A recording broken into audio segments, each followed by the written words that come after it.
After 2 decades of existence, Su Anin unexpectedly acquired a gossip system, revealing that the world she inhabited was merely a narrative, and her entire family were the antagonists, Su Anin. Her family are the villains?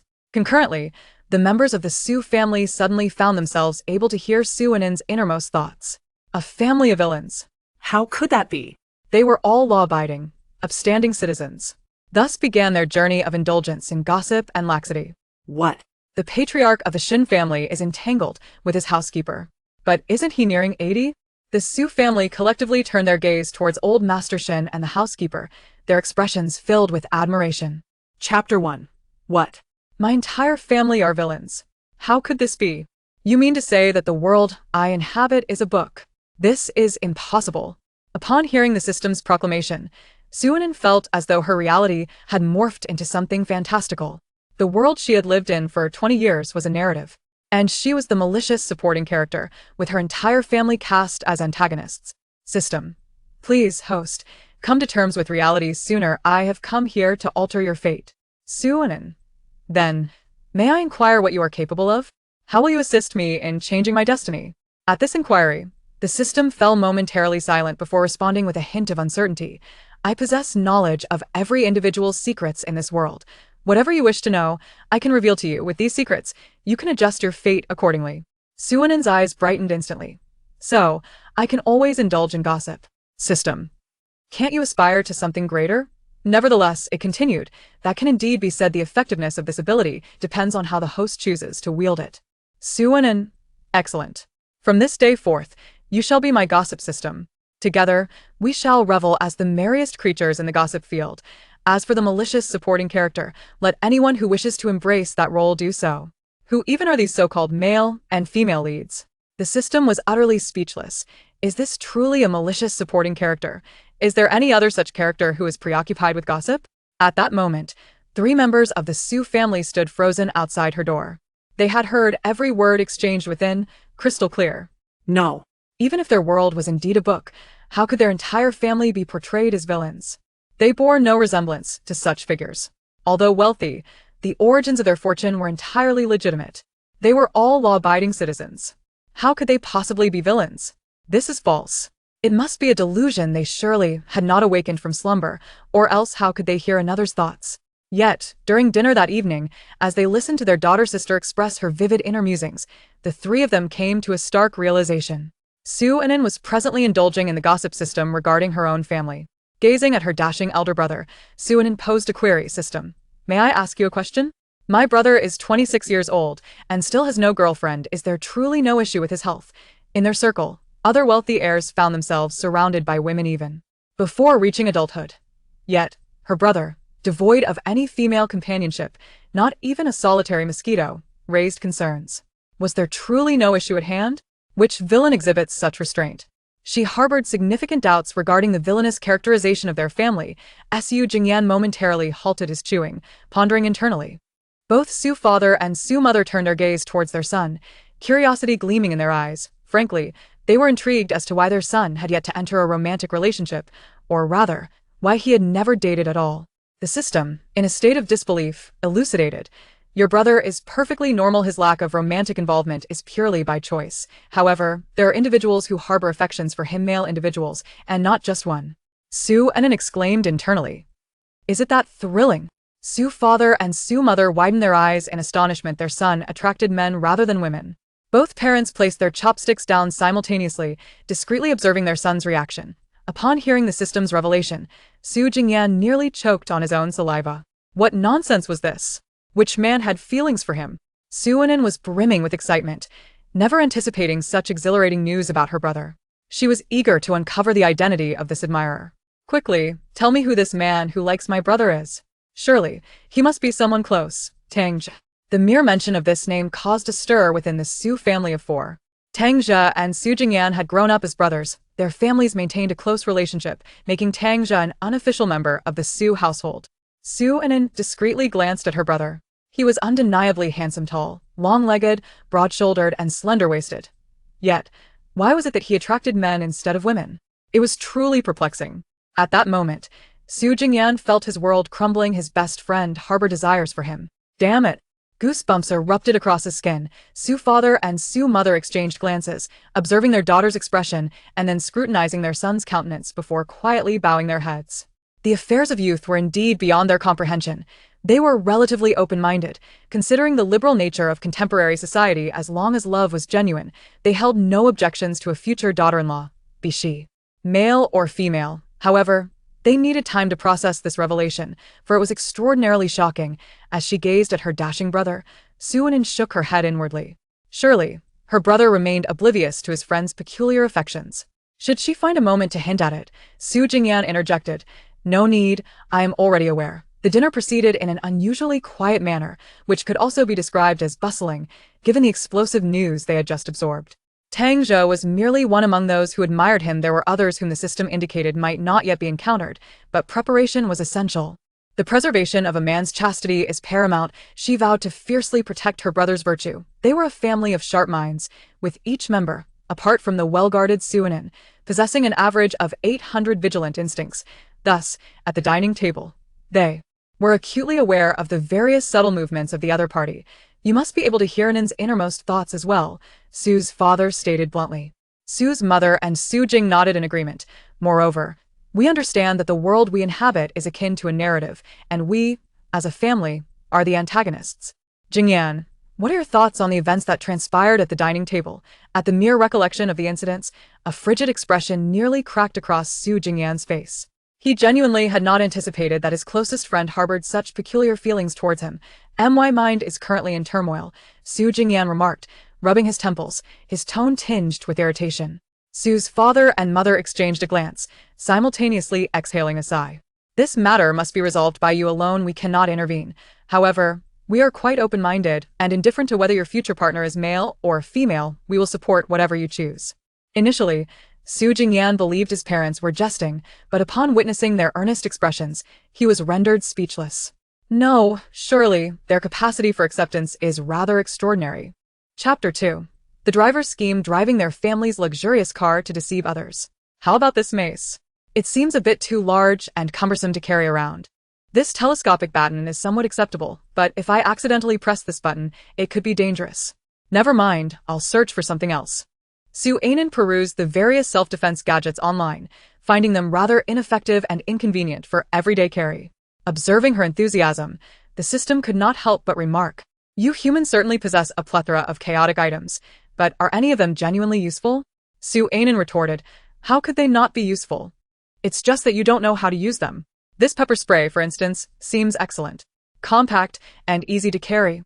One can simply spray it in an assailant's face in a moment of peril. Perfect. I shall purchase this." She added, "From now on, you must be more proactive. If there's any new intel, you must inform me promptly. I shouldn't have to keep asking. What if, in the future, my brother's virtue is truly compromised because I failed to inquire today?" Meanwhile, Su Jingyan lay in bed, wide awake, his mind racing with the events of the day. How could it be? How could Tang Zhe possibly like him? Surely, there must be some mistake. Perhaps the system had indeed erred. He was skeptical of what the system had conveyed, yet he felt a twinge of wariness creep into his heart. The following morning, Su Jingyan prepared for work. Sipping his coffee, fatigue etched upon his face. Su Ainin, noticing her brother's demeanor, presumed he had suffered from insomnia. "Brother, has something happened at the company? You seem rather unwell this morning." Su Jingyan remained silent.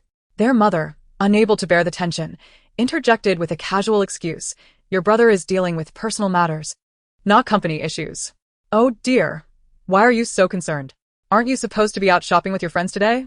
If you don't leave soon, you will be late." Su Ainin shook her head, dismissing the idea of shopping. "Shopping is dull. Why not let me accompany you to the company instead?" The system noted that her family were portrayed as malicious antagonists, and she was curious to uncover what deeds had led them to this designation. If their actions were indeed illicit, perhaps she could still intervene. Thus, she resolved to spend more time with her family rather than frolicking with friends who were not true companions. Listening to their daughter's thoughts, the three family members fell silent, pondering their own foolishness in engaging in unlawful activities. Su Jingyan, reluctant to bring Su Ainin to the office, found himself unable to resist her persistence.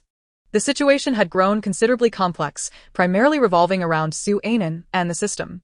With a nod, Su Jingyan acknowledged his sister's request. Once in the car, Su Ainin became restless, as the journey promised to be rather dull. Suddenly, a notification chimed in her mind.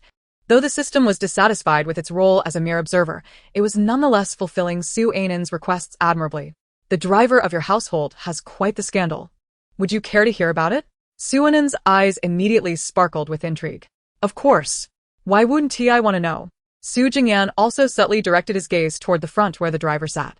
Although he could not fathom what transgressions might beset the driver, his curiosity was piqued. The driver often takes your family car to pursue women, masquerading as a wealthy individual, and has deceived many in the process. Is that truly the case? The Su siblings turned their attention to the driver, whose seemingly unassuming appearance belied a duplicitous nature. The system continued. Recently, he has impregnated a female student, who is now inquiring about him and has discovered that he works for your company. She will come to your workplace tomorrow to confront him. Su Ainin was nearly at her wit's end. Was this scandalous behavior now being thrust upon them? If she were to create a scene at their company, their reputation would undoubtedly suffer. Should this matter reach the internet, the consequences would be unthinkable. Su Jingyan felt a flicker of annoyance, though his agitation was not as pronounced as Su Ainin's. Resolving this predicament seemed straightforward. If the system's claims were accurate, they had been afforded a means to intervene. Otherwise, had the situation escalated, their explanations would have been futile, likely perceived as an evasion of responsibility. Yet, Su Jingyan was curious how Su Ainin would handle this. She would undoubtedly not allow such an event to transpire unchallenged. Presently, Su Ainin was brainstorming solutions, but her mind, preoccupied with leisure, struggled to conjure an effective plan. Oh, dear, I can't think of a solution. Perhaps we should simply come up with some excuse to dismiss him? The system retorted. That would be futile. The female student has already identified your company, and it is too late for dismissal. What do you suggest, then? Su Ainin exclaimed. We cannot simply remain idle. Tell your brother. He is far more astute than you, and resolving this matter would be a mere trifle for him, the system advised. The system's unfinished thought lingered. But Su Ainin grasped its implication. Must you insult me so? I am quite intelligent. Thank you very much. I graduated from a prestigious university. Su Jingyan glanced at his seemingly dim-witted sister, who, in truth, appeared rather lacking in cleverness. Su Ainin stealthily observed her brother, pondering how best to broach the subject with him. Should she speak directly? Perhaps it was worth a try. Hearing her inner musings, Su Jingyan was rendered speechless. Did she truly believe he would take her seriously? Did she not fear his disbelief? However, Su Ainin brushed aside her concerns. It was certainly inappropriate to discuss such matters in front of the driver. Instead, she retrieved her phone and sent a message to Su Jingyan. As the notification chimed, Su Jingyan opened his phone to find his expression morph into one of profound complexity. The message read, Brother, there is something significant I wish to share with you. Prepare yourself. Your driver is a scoundrel and has been using our family car to deceive others. The girl who deceived him is now pregnant and plans to cause a scene at our company tomorrow. Could you devise a way to resolve this? Su Jingyan turned to look at Su Ainin, who offered him a dry smile tinged with a hint of ingratiation. Su Jingyan remarked, Could you not concoct some excuse? Speaking so bluntly, what if he doesn't believe you? If he cannot hear her true sentiments, he might genuinely doubt her. For that driver often appeared quite honest and handled the vehicle competently. The system was equally exasperated. It had assumed she would provide Su Jingyan with a plausible excuse. Yet she had spoken so plainly, if anyone were to believe that, it would indeed be suspicious. Chapter 3. Su Ainin prepared self-defense spray for Su Jingyan. For men too must protect themselves. Observing her brother's incredulous expression, Su Ainin felt a twinge of embarrassment. She had intended to find a reasonable excuse. But how was one to do so? Who pays attention to a mere driver? Su Jingyan sighed softly at his foolish sister. He had grown accustomed to her naivety over the years, and it would indeed be peculiar if she suddenly became astute. He sent a message. I will look into it. Upon receiving his message, Su Ainin felt a wave of relief. If her brother said he would investigate, he certainly would, and that meant the issue was resolved.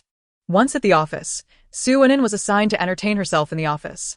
I have a video conference shortly, so please do not wander about. If you need anything, consult Assistant Liu. Su Ainin nodded obediently. As Su Jingyan conducted the video conference, he also kept an eye on Su Ainin. This girl had been a handful since childhood. Though she appeared docile, her antics could indeed be quite alarming. Midway through the meeting, Tang Jia unexpectedly messaged him. Brother, remember we planned to go camping in the mountains last time? Are you free this weekend? Seated beside her brother, Suinen's eyes widened as she stared at him, silently urging him, "Do not agree. Please don't agree. It's too dangerous, with just one man and one woman." Su Jingyan was at a loss. What did she mean by a solitary man and woman? Had he conjured new terminology? Nonetheless, he could not easily decline Tang's invitation. They had previously arranged this outing, which had been postponed several times due to work commitments. It would be rude to refuse now. After pondering for a moment, he ultimately acquiesced. Perhaps the system had erred this time, considering the long-standing camaraderie he shared with Tang Jia. If there were indeed any underlying issues, this outing could serve as a means of evaluation, revealing whether the system's claims held any truth. Su Wenin, witnessing her brother's agreement, felt an urge to explode with frustration. In a fit of desperation, she queried the system. "System, what should I do? What about my brother's virtue?" The system retorted, "How should I know?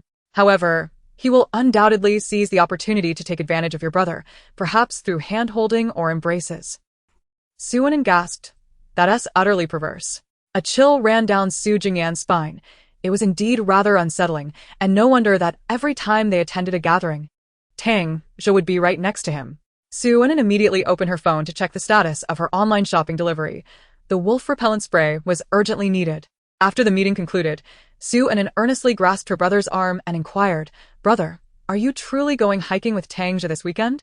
Suhinjan nariz, eferming, yes. "Why do you ask?" Su Wenin hesitated, at a loss for words, contemplating, "The items I ordered won't arrive until tonight. Perhaps I should just give them to him this evening." Su Jingyan caught her unspoken thoughts and pondered what she had purchased, especially since it was for him. That evening, the delivery arrived at their doorstep. "What is your sister up to now? I hope she hasn't bought anything ridiculous," Su Mother asked, unable to suppress her curiosity. Su Jingyan replied, "It's probably something she bought for me. I heard her mention it in her thoughts at the office. She said she was gifting me something last night." The parents of the Su family widened their eyes in astonishment. "Why should she give you a gift alone?" Su father, gazing at his son's smug expression, felt a sudden urge to reprimand him, asking, "What have you done to deserve a gift from her?" Suhinjan, With a hint of pride, replied, "Perhaps I treated her quite well today." Throughout the day, Su Wenin had been incessantly chatting at the office, indulging in a plethora of snacks and delightful treats, with someone accompanying her in games, ensuring she was well taken care of. Although his intentions were to keep this little troublemaker out of mischief, the level of service she received was undeniably commendable. At 8 o'clock that evening, Su Wenin knocked promptly on Su Jingyan's door. Upon seeing their parents and brother inside, she felt a wave of confusion wash over her. The system chimed in, "Why not just take it out directly?" Su Wenin retorted, "Is this something I can just present openly? I intended to give it to my brother privately. What is it that requires secrecy?" Su father and Su mother exchanged glances, their expressions filled with curiosity. An unsettling premonition suddenly gripped Su Jingyan. With a determined demeanor, Su Wenin approached and handed the box to Su Jingyan, declaring, "Brother, this is for you." The jealousy of Su father and Su mother was palpable, their eyes nearly bursting with envy as they glared at the box in their son's hands. Through gritted teeth, they urged, "Since it is a special gift from Emin, why not open it for us to see as well?" Su Jingyan instinctively attempted to refuse, but Su father swiftly snatched the box and tore it open. As they gazed upon the 4 bottles of wolf repellent spray within, they were left utterly speechless. At that moment, Su Wenin anxiously clawed at the ground with her toes, fervently questioning the system for guidance, but the system, overwhelmed by her distress, muted her. What could she do? Just let it be. How could this item possibly qualify her as a vicious female antagonist? Was there truly no mistake? Su Jingyan, staring at the 4 bottles of wolf repellent spray, asked with a rigid expression, "What does this mean?" Su Wenin smiled weakly as she spoke, gradually inching her way outside. "Brother, I saw your message today. Are you going to hike and camp with Tang Jia this weekend? This is something I've prepared for you. A man must learn to protect himself, right? I have other matters to attend to, so I shall take my leave. Good night." With that, she slipped away, leaving the 3 individuals in the room enveloped in awkwardness. Going hiking with Tang Jia? The Su couple gazed at their son, disbelief etched on their faces. Su mother hesitated before inquiring, "Jingyan, do you truly intend to go hiking and camping with Tang Jia?" Taking a deep breath, Su Jingyan nodded. "He has invited me numerous times. I managed to brush him off for the last few, but this time, I cannot evade it." Observing his son's discomfort, Su's father placed a reassuring hand on his shoulder. It's alright, it's merely hiking and camping. Just take the 4 bottles of self-defense spray your sister prepared for you and keep them in your pocket, understood? At night, it would be best for you to have separate tents. If needed, I can buy you a lock to secure the zipper, ensuring no one can unfasten it from the outside. Su Gingan's mouth twitched, exasperated. Isn't that a bit excessive? Surely, it isn't necessary. The Su couple retorted in unison. Why wouldn't it be necessary? A man must learn to safeguard himself. Chapter 4. The father's insight. He doesn't like your brother. He likes your father. Seeing his parents so anxious, Su Jingyan found himself at a loss for how he should feel. It was as if his bemusement had reached a new level of absurdity. Under the weight of his parents' expectant yet worried gazes, he ultimately accepted the 4 bottles of self-defense spray, assuring them he would carry them during the hike. Why on earth were my parents in my brother's room? That was excruciatingly awkward. She had deliberately chosen a time to sneak in while they were sleeping. Yet she unexpectedly encountered her parents. Surely, they wouldn't think she was unwell, would they? Observing her distress, the system kindly remarked, "Do not fret. As long as you are not embarrassed, the awkwardness belongs to others. Besides, you are indeed correct. Men should learn to protect themselves." Suinin replied, "Thank you." Before long, the weekend arrived, and Suinin had spent a sleepless night, filled with worries. Early the next morning, she found herself squatting in front of Su Jingyan's door. When he opened it, he nearly stepped on her without realizing it. "Watch your step," Suinin exclaimed as she narrowly avoided being underfoot. Upon hearing her familiar voice, Su Jingyan quickly took a step back, gazing down at the little potato before him, utterly speechless. "What are you doing here, so early in the morning?" Suinin rubbed her numb legs and struggled to stand. I was worried about you. "Are you really going to hike and camp with Tangja?" Yes. "You ask me the same questions every day. Don't you ever tire of it?" Su Ainin silently lamented. "Who isn't weary? I'm merely concerned for you. Otherwise, why would I care so much?" At that moment, the system interjected, "Tangja has also prepared some wine, specifically for your brother." Xuanan exclaimed. What does he intend to do with the wine? "Get my brother drunk? This is utterly scheming of him." Upon hearing the system's notification, Su Jingyan felt a sudden pang of anxiety and quickly perked up his ears to listen. The system continued, "I cannot say for certain, however.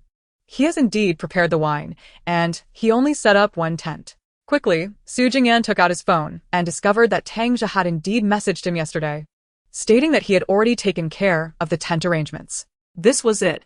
Just a solitary tent. Su Ainin, upon hearing the system's words, became increasingly uneasy. Gazing at her dashing brother, she expressed her concern. "While I cannot object to you climbing the mountain and recording with your friend, you must ensure to take what I prepared for you that night." Su Jingyan stiffly nodded. Initially, he had intended to bring just 1 bottle, but now he resolved to take 4, just in case. Who would believe that his childhood friend had such intentions? After finishing breakfast, Su Jingyan stepped out under the watchful eyes of his family, carrying a tent that belonged to their father. Su Ainin sighed as she watched the car disappear into the distance. She had said all she needed to say and done everything she could. Now it was in the hands of fate. The system remarked, "Oh, do not fret so. If Tangja truly had ill intentions, he would have acted on your brother long ago. He merely dares to take advantage of him." Su Ainin retorted, "Taking advantage is still serious. My brother is a pristine young man." Their parents, Su Fu and Su Mu, were eavesdropping on their daughter's conversation with the system, and upon hearing the term pristine young man, they nearly choked on their own saliva. They had never heard of him being close to any girl during his school days. To be honest, they had previously even questioned their son's sexual orientation. Still uneasy, Su Ainin asked the system, "You mentioned there are more than 1 man who likes my brother. Who are the others?" Su Fu and Su Mu quickly pretended to sip water, inching closer. This was a matter concerning their son's virtue. They could not afford to be careless. Su Ainin was left speechless. What kind of straight man is her brother? Seriously, were these people blind? Her brother was indeed handsome and possessed various admirable qualities, yet his temper and sharp tongue were unbearable. He could hardly utter a kind word, and every time she spoke to him, she felt like throttling him. Su Ainin genuinely could not comprehend. Do those people have issues with their eyesight? Should they consider a visit to an ophthalmologist? Su Fu and Su Mu were equally astonished, taking a sip of tea to calm their racing hearts. It was too shocking. After living for decades, the most thrilling event had unfolded concerning their son. Su Fu hurriedly took out his phone to send a message to Su Jingyan. When Su Jingyan saw the message from his father while seated in the car, his emotions nearly erupted. The driver in front cast a glance at his boss's displeased countenance, his heart fluttering with unease. He had already been replaced, the previous driver having been dismissed. Su Jingyan had handled the matter with utmost decisiveness. Unfortunately for the new driver, he found himself accused of rape by a young woman, a fate that would likely lead him to incarceration, ensuring his future was far from bright. Meanwhile, Su Wenin remained curious about the identity of the business partner and his son. As for the junior student, he could be disregarded due to their lack of connection. Once Su Mu calmed her inner turmoil, she surprisingly produced some sunflower seeds to munch on. She turned on the television, casually selecting a drama to feign interest. Yet her attention was entirely focused on Su Wenin. Observing his wife's demeanor, Su Fu found himself at a loss for words. Yet, he couldn't deny the pleasure of snacking while indulging in gossip. Su Wenin remarked, "The partner you mentioned, who is acquainted with my father and seems to have a good relationship, could it be Uncle Zheng?" Su Fu and Su Mu immediately leaned in, eager to listen. The system interjected, "It is not him. He has affections for your father, not your brother." With a sputter, Su Fu, who had been sipping water, could not contain his laughter, and it splashed out uncontrollably. Chapter 5. Why are all the men in their family so attractive to other men? Both Su Wenin and Su Mu were nearly petrified. Had they truly heard that correctly? Watching her father, who was now spitting water, Su Wenin offered him a tissue with concern. "Dad, are you all right?" Su Fu took the tissue, wiped his mouth, and managed a dry chuckle. "This drama is ridiculous. It made me spill my drink." Su Wenin glanced at the idle drama, acknowledging its absurdity. As the male and female leads seemed to always end up face to face regardless of how they fell. At that moment, Su Mu scrutinized her husband. Despite the slight wrinkles at the corners of his eyes, he remained quite handsome. Otherwise, she would not have chosen him back then. Though he had crossed the threshold of 40, his physique had not succumbed to the passage of time, and the lines around his eyes only added an air of maturity, rendering him even more gentle and refined. Back when he worked in the office, younger women often gravitated toward him. But he never anticipated that men would also find him appealing. Under the gaze of his wife, Su Fu felt a bead of cold sweat trickle down his back. Why was she looking at him like that? This was not his fault. He was oblivious to the entire situation. Su Wenin continued her inquiry with the system. Initially, she merely wished to uncover the identity of those who admired her brother, but now she found herself delving into her father's circumstances as well. The system, ever eager to accommodate her whims, complied with her requests, mourning as it did so, for it was bound to indulge its chosen host. The two individuals who harbor feelings for your brother are a father and son duo, surnamed Su. The elder is named Su Zheng, while the younger is Su Ke. Neither of them are particularly virtuous, and I advise your family to maintain a distance from them. Su Wenin furrowed her brow. The Su family had historically maintained a cordial relationship with theirs, primarily due to professional ties rather than familial ones. Have they engaged in any illegal activities? She inquired. The system remarked, "Indeed, your family's tragic fate is intricately tied to their machinations. They even aspire to control your brother after calamity befalls your household." This revelation left Su Wenin feeling utterly disturbed, as if insects were crawling over her skin. No. She must not allow such a dismal conclusion to transpire.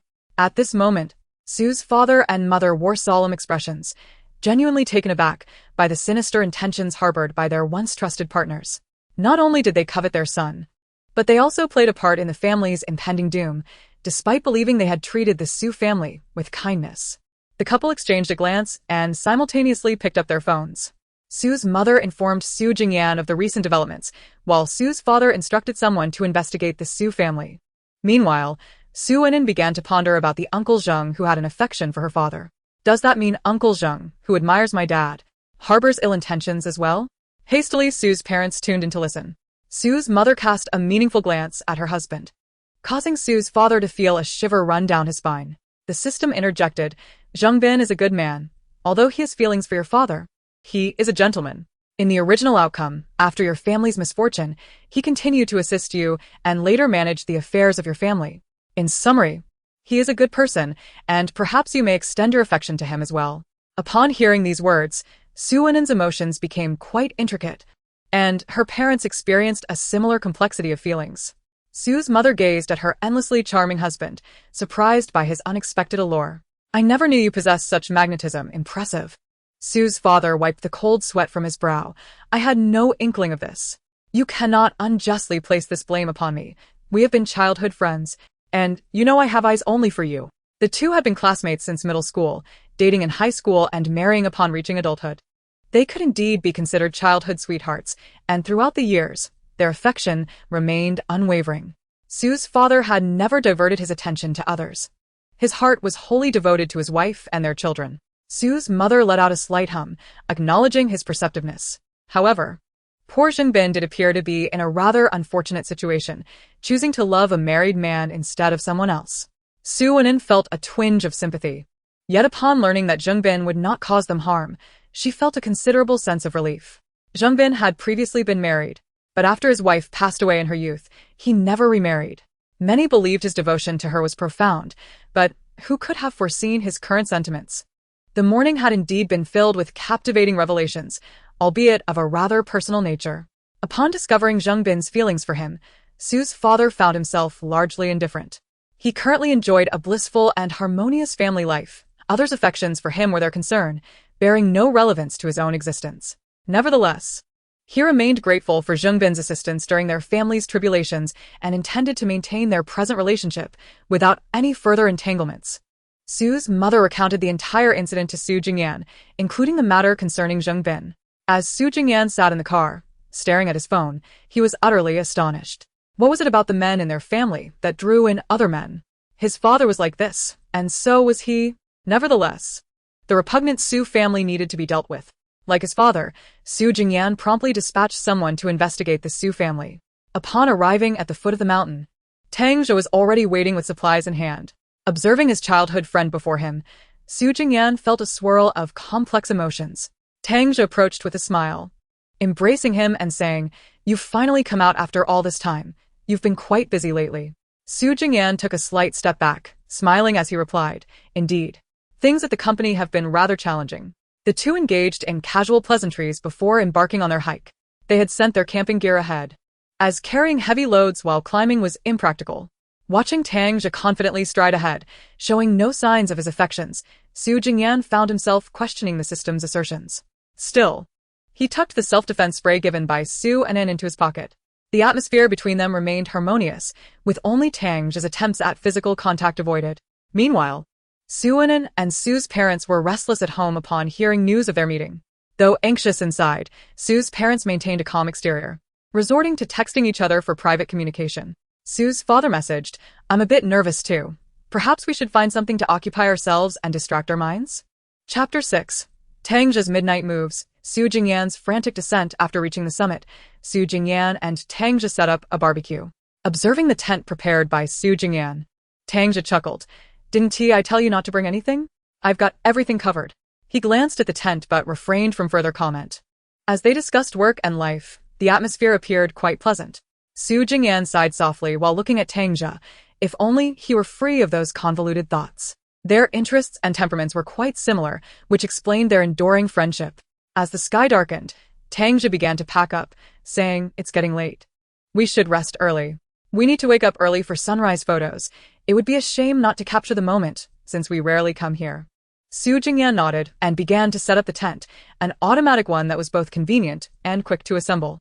Observing the two tents, Tang Zhe couldn't help but remark, "Surely one tent would suffice. It's cold up here, and we could keep each other warm." Upon hearing this, Su Jingyan felt a jolt of alarm, though he maintained his composure. "Let us stick with two tents. It's more practical and won't disturb each other's sleep." How could they possibly share a tent? Even if he were oblivious to Tang Zhe's affections, it was inconceivable for him to share a tent with another man. Upon hearing his words, Tang Zhe fell silent. In the dead of night, the winds atop the mountain howled fiercely, yet they were well prepared with their supplies. Otherwise, they might have succumbed to the cold. Su Jingyan, lulled by the sounds outside, soon found himself drowsy. Throughout the night, Tang Zhe had revealed nothing. Perhaps the system had indeed made an error. At 2 a.m, Su Jingyan was roused by a rustling noise from outside the tent. He barely opened his eyes to see a silhouette beyond the fabric.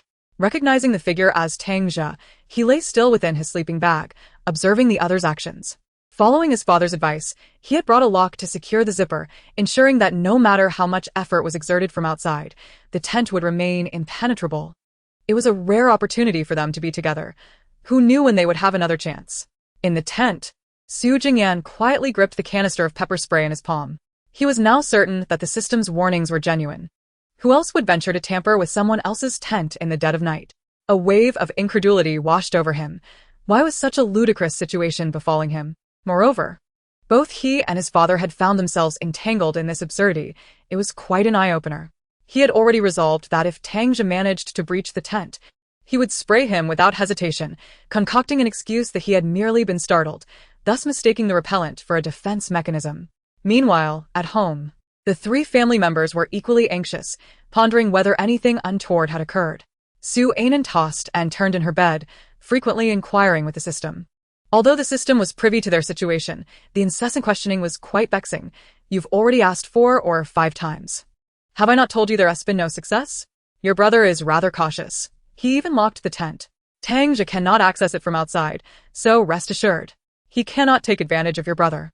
Su Anan felt a slight sense of relief upon hearing this, though she pondered why her brother had brought a lock in the first place. Meanwhile, their parents were also sending messages to their son, unable to quell their worries. Su Jingyan's mind was entirely consumed by thoughts of Tangja outside, rendering him oblivious to the notifications on his phone. After struggling for half an hour, Tangja finally conceded defeat, exasperated by the stubborn zipper of the tent. What kind of tent was this that it could not even be unzipped? He lay in his sleeping bag, fuming. Only when he saw the figure depart did Su Jingyan allow himself a sigh of relief. He sent a message back, assuring his family of his safety. Having confirmed the system's truths, he resolved to minimize outings with Tangja in the future, while their friendship could endure. Any intimacy was best left untouched. At the break of dawn, after casually snapping a few photographs, Su Jingyan fabricated an excuse to descend the mountain. The expression on Tangja's face revealed nothing of the events from the previous night. One had to admit, his ability to endure was truly remarkable. Su Jingyan was quite astute. If it weren't for the system's reminder, he would have never discerned Tangja's hidden thoughts. With an air of calmness, Su Jingyan stated, "There is no alternative. I am currently managing all the affairs of the company single-handedly, hence my workload is indeed quite overwhelming." As he descended the mountain, Su Jingyan nearly sprinted the entire way down. The driver squinted, scrutinizing the figure rushing down. Who is that, running down the mountain at such speed? Doesn't he fear a fall? As Su Jingyan approached, the driver finally recognized him. The boss. It is indeed the boss who is racing down. Observing the driver regain his composure, Su Jingyan noted the beads of sweat on his forehead betraying his inner turmoil. The driver, momentarily taken aback, nodded. Surely the boss had his reasons for such haste, reasons beyond the understanding of an ordinary man. The more he pondered, the more his head throbbed. He was on the verge of cursing aloud. System. I am already on my way. Why are you so bothersome? How could this person be so exasperating that even the system was losing patience? Meanwhile, Su's parents sat on the sofa, appearing quite composed. Yet their rapidly typing fingers on their phones revealed their anxiety. Chapter 7. What intoxication is this? Your brother is nearly choking. Su Jingyan's hair was disheveled, and his clothes were wrinkled. When Su Anan saw him in such a state, her eyes widened, and she fervently questioned the system in her mind. The system, slightly uncertain, double-checked and confirmed. Indeed, nothing had occurred yesterday. I assure you, nothing happened yesterday. Su Anan remained skeptical, while Su's parents, eavesdropping, felt their hearts racing. If their hearts were weak, they might have succumbed to distress. Upon entering, Su Jingyan said nothing and headed straight to the kitchen for something to eat. He was on the verge of starvation, and thus did not divert his attention to Su Anan's thoughts. However, his demeanor only intensified Su Anan's suspicions. She cautiously edged closer to her brother, inquiring, "Brother, did you have a good time last night?" Su Jingyan cast a sidelong glance at the sly Su Anan. Feeling somewhat speechless, was her demeanor not a clear indication that she was desperate for others to know she harbored a secret?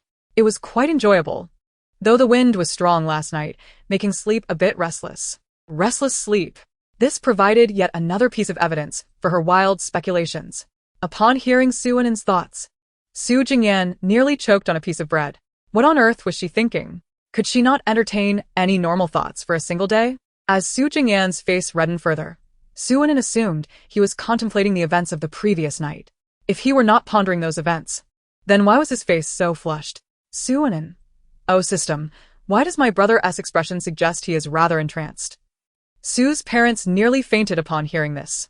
The system, both exasperated and anxious, retorted, "Entranced my foot. Your brother is about to choke." Ah. Seeing his son's flushed and distressed face, Su Fu swiftly delivered a resounding slap. Su Jingyan felt something dislodged in his throat and coughed it out.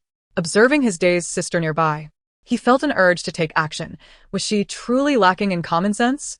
While he was on the verge of choking, she remained absorbed in thoughts of his supposed enchantment from the previous night.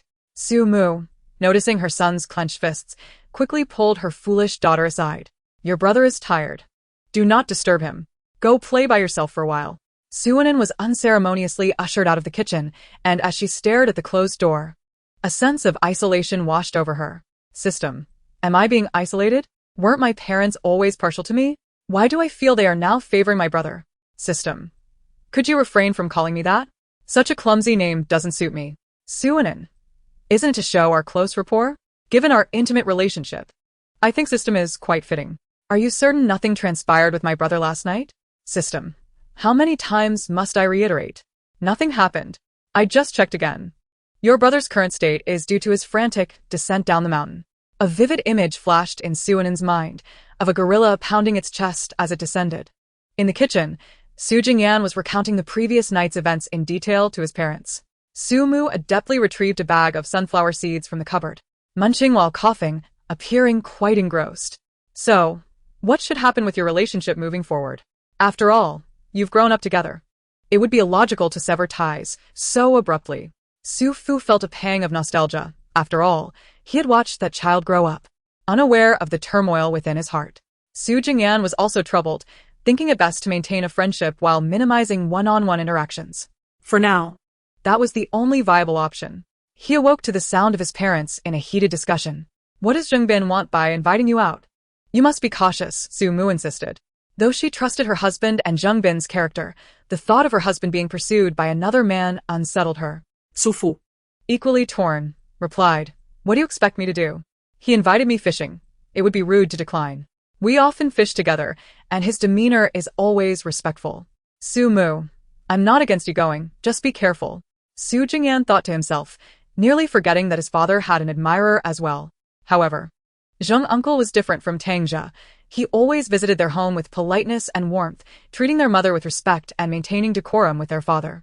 If this cordiality could be sustained, a fade of friendship would suffice. As Su's father prepared to depart with his fishing gear, Su Jingyan reminded him, "Father, do exercise caution." Su's father exclaimed, "What on earth is going on here? What sort of enchantment do these father and son possess? It's gotten to the point where I hesitate to venture out alone, yet I cannot refuse." Suddenly, he recalled Su Ainen, who was upstairs indulging in a drama and snacks. "Yes, I shall take this girl along." When Su Ainen was summoned, she was still clad in her pajamas.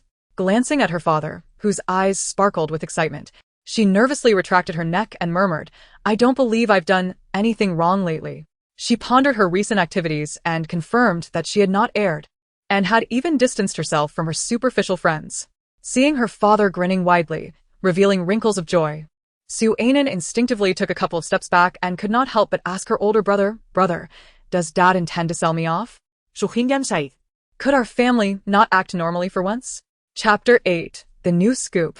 The brother's wife is most tempting. Once pushed into the car, Su Ainen felt a tumult of anxiety. Why was she being taken fishing without any explanation? It all felt rather peculiar. After a moment of contemplation, she inquired of the system, "What is my father up to? He has never taken us fishing before. What has prompted this change?" The system replied, "Fishing is simply fishing. I have detected nothing unusual. He genuinely intends to fish, but as for why he has brought you along, I cannot say." Su Ainen mused. "Perhaps he requires bait, and I am to serve that purpose." System, "You've become quite mischievous in such a short time." Hearing the exchange between Su Ainen and the system, Su's father felt a wave of reassurance wash over him. Perhaps it was wise to take this girl along for future outings. It would provide him peace of mind. Upon arriving at the fishing spot, Su Ainen spotted Zhengbin from a distance. System, "My father is here to meet someone secretly." Su's father interjected, "Does this girl not know how to speak? What do you mean by secretly meeting someone? If I were truly meeting someone in secret, would I bring her along?" Zhongbin approached with a cheerful demeanor, and upon noticing Su Anan, his smile broadened. Anan has come. Would you like your uncle to teach you how to fish today? I guarantee you'll catch a big one.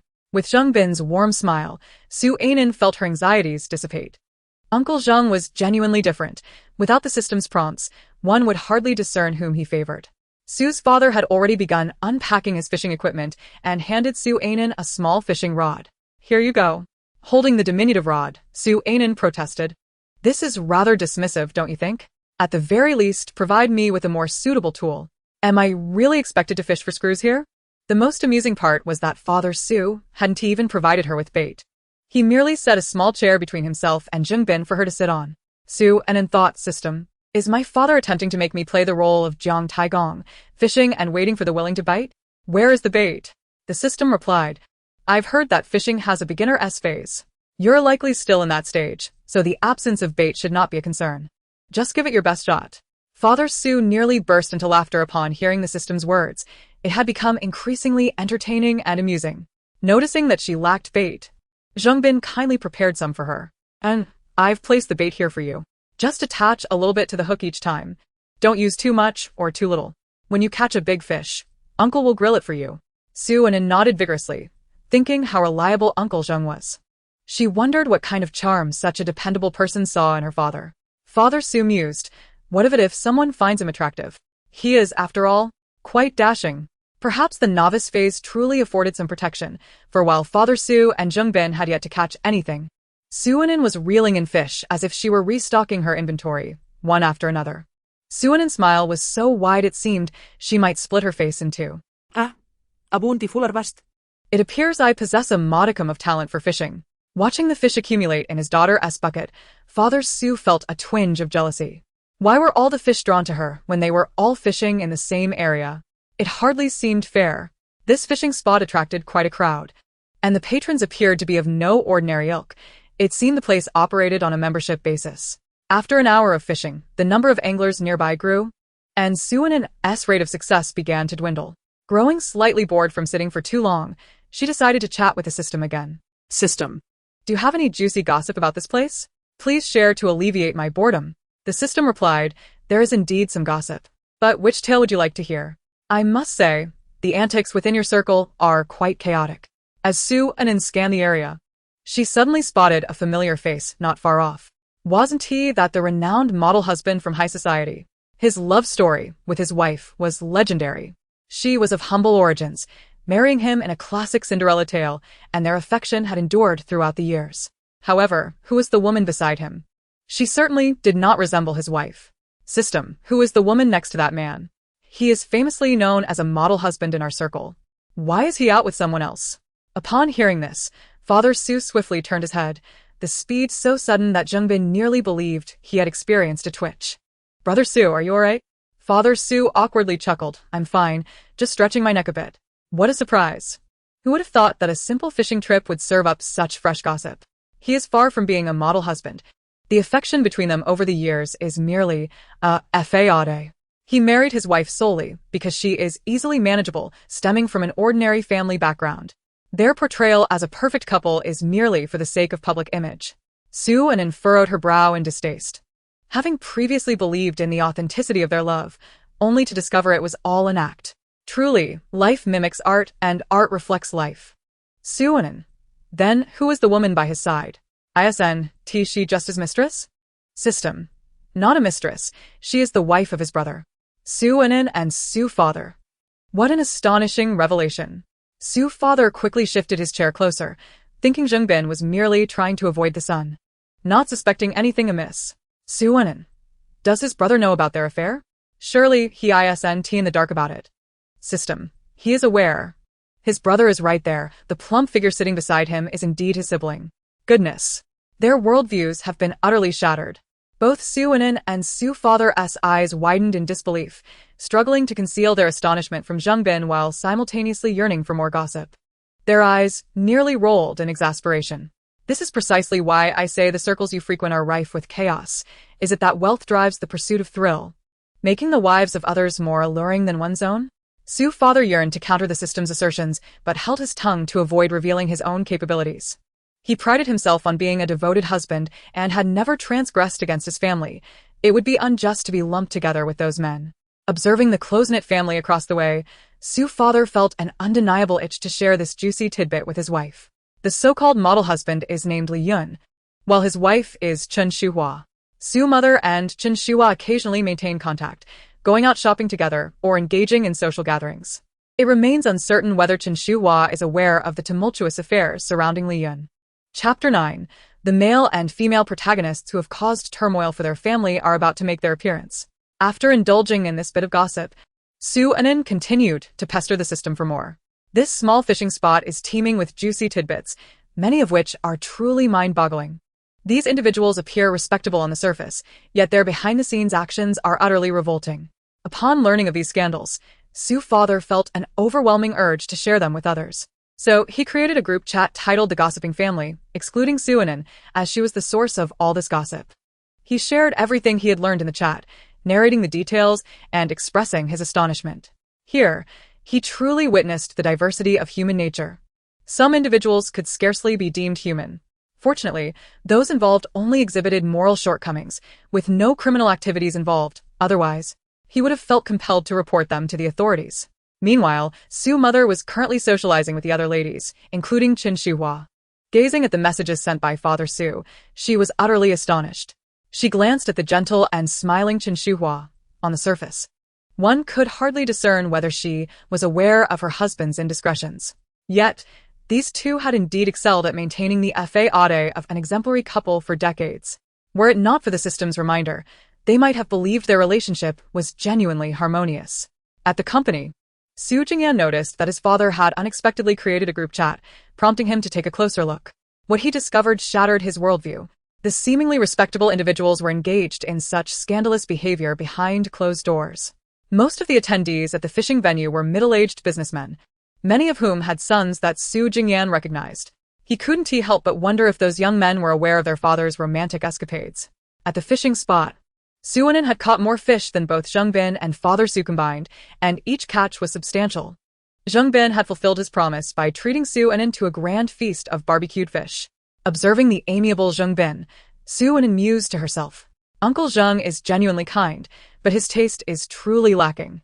Upon hearing this, Father Su discreetly rolled his eyes. She had repeated this sentiment countless times throughout the day. Initially feeling somewhat awkward about Zheng Bin, the girl's remarks had dissipated any lingering discomfort. Since they were adept at concealing their secrets, it was best to remain oblivious and not expose the truth. Days passed swiftly in this comfortable state of ignorance, and Su Anin thought her life could continue in such tranquility. However, trouble sought her out instead. Why would I attend such a gathering?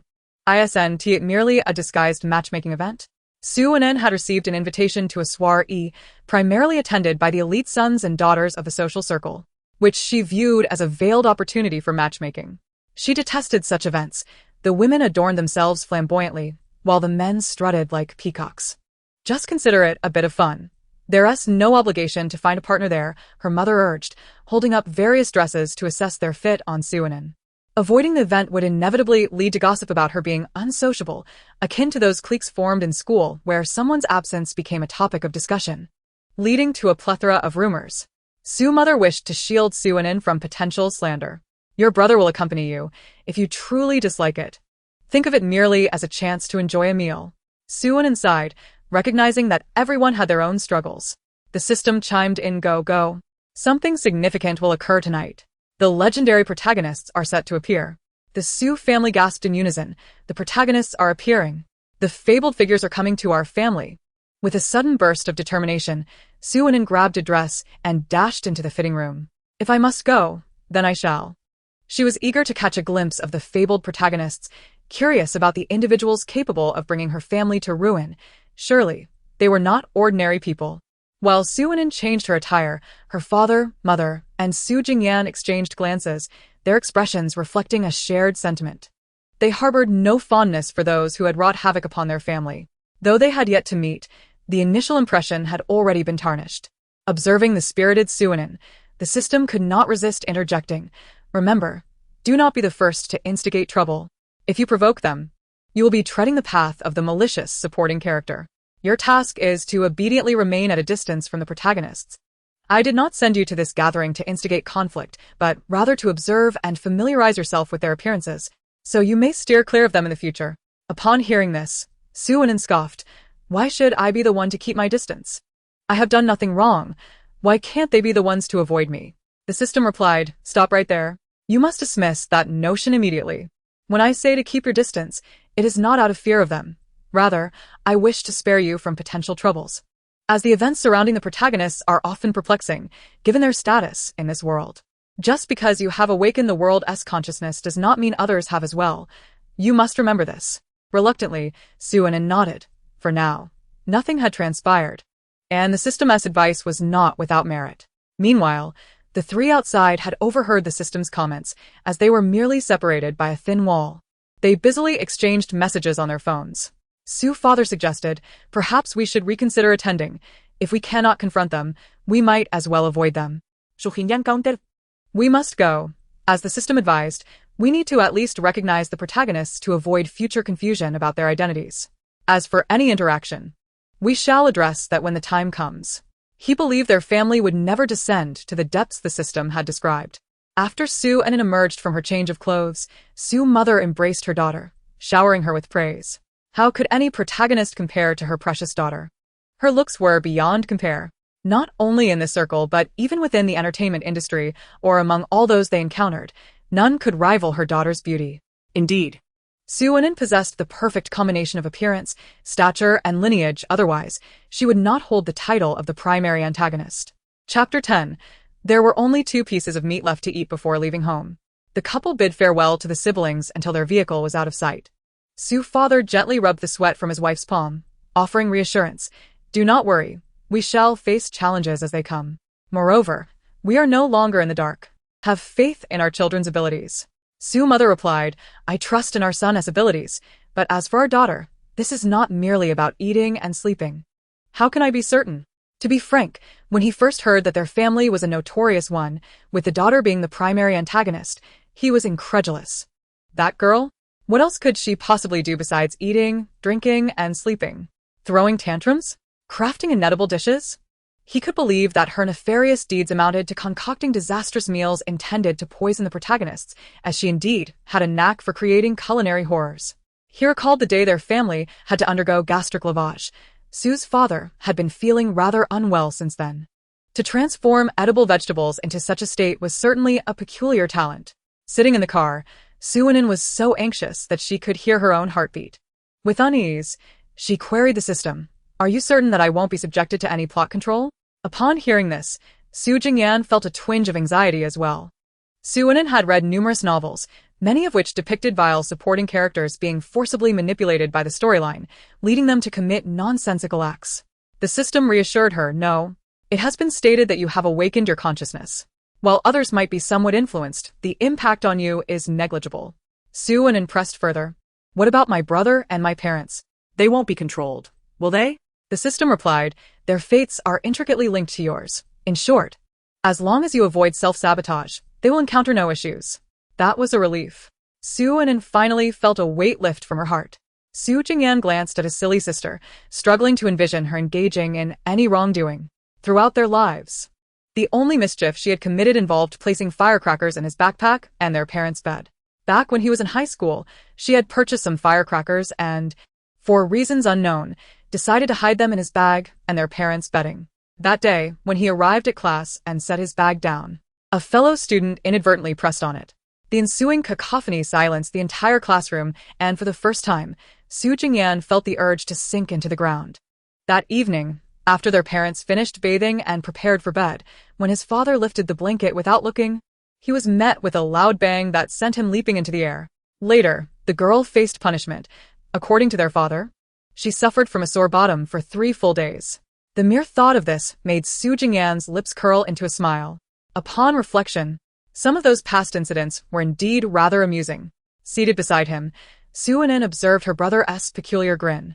What could he be recalling? Why the sudden laughter? System. Could it be that my brother is experiencing a crush? Upon hearing this, Su Jingyan's smile vanished instantaneously. Suwon exclaimed, wow, what a quick change of expression. The system remained silent. Su Jingyan pondered. What should I do if I feel like hitting someone? Is it permissible to do so when my sister is already in her 20s?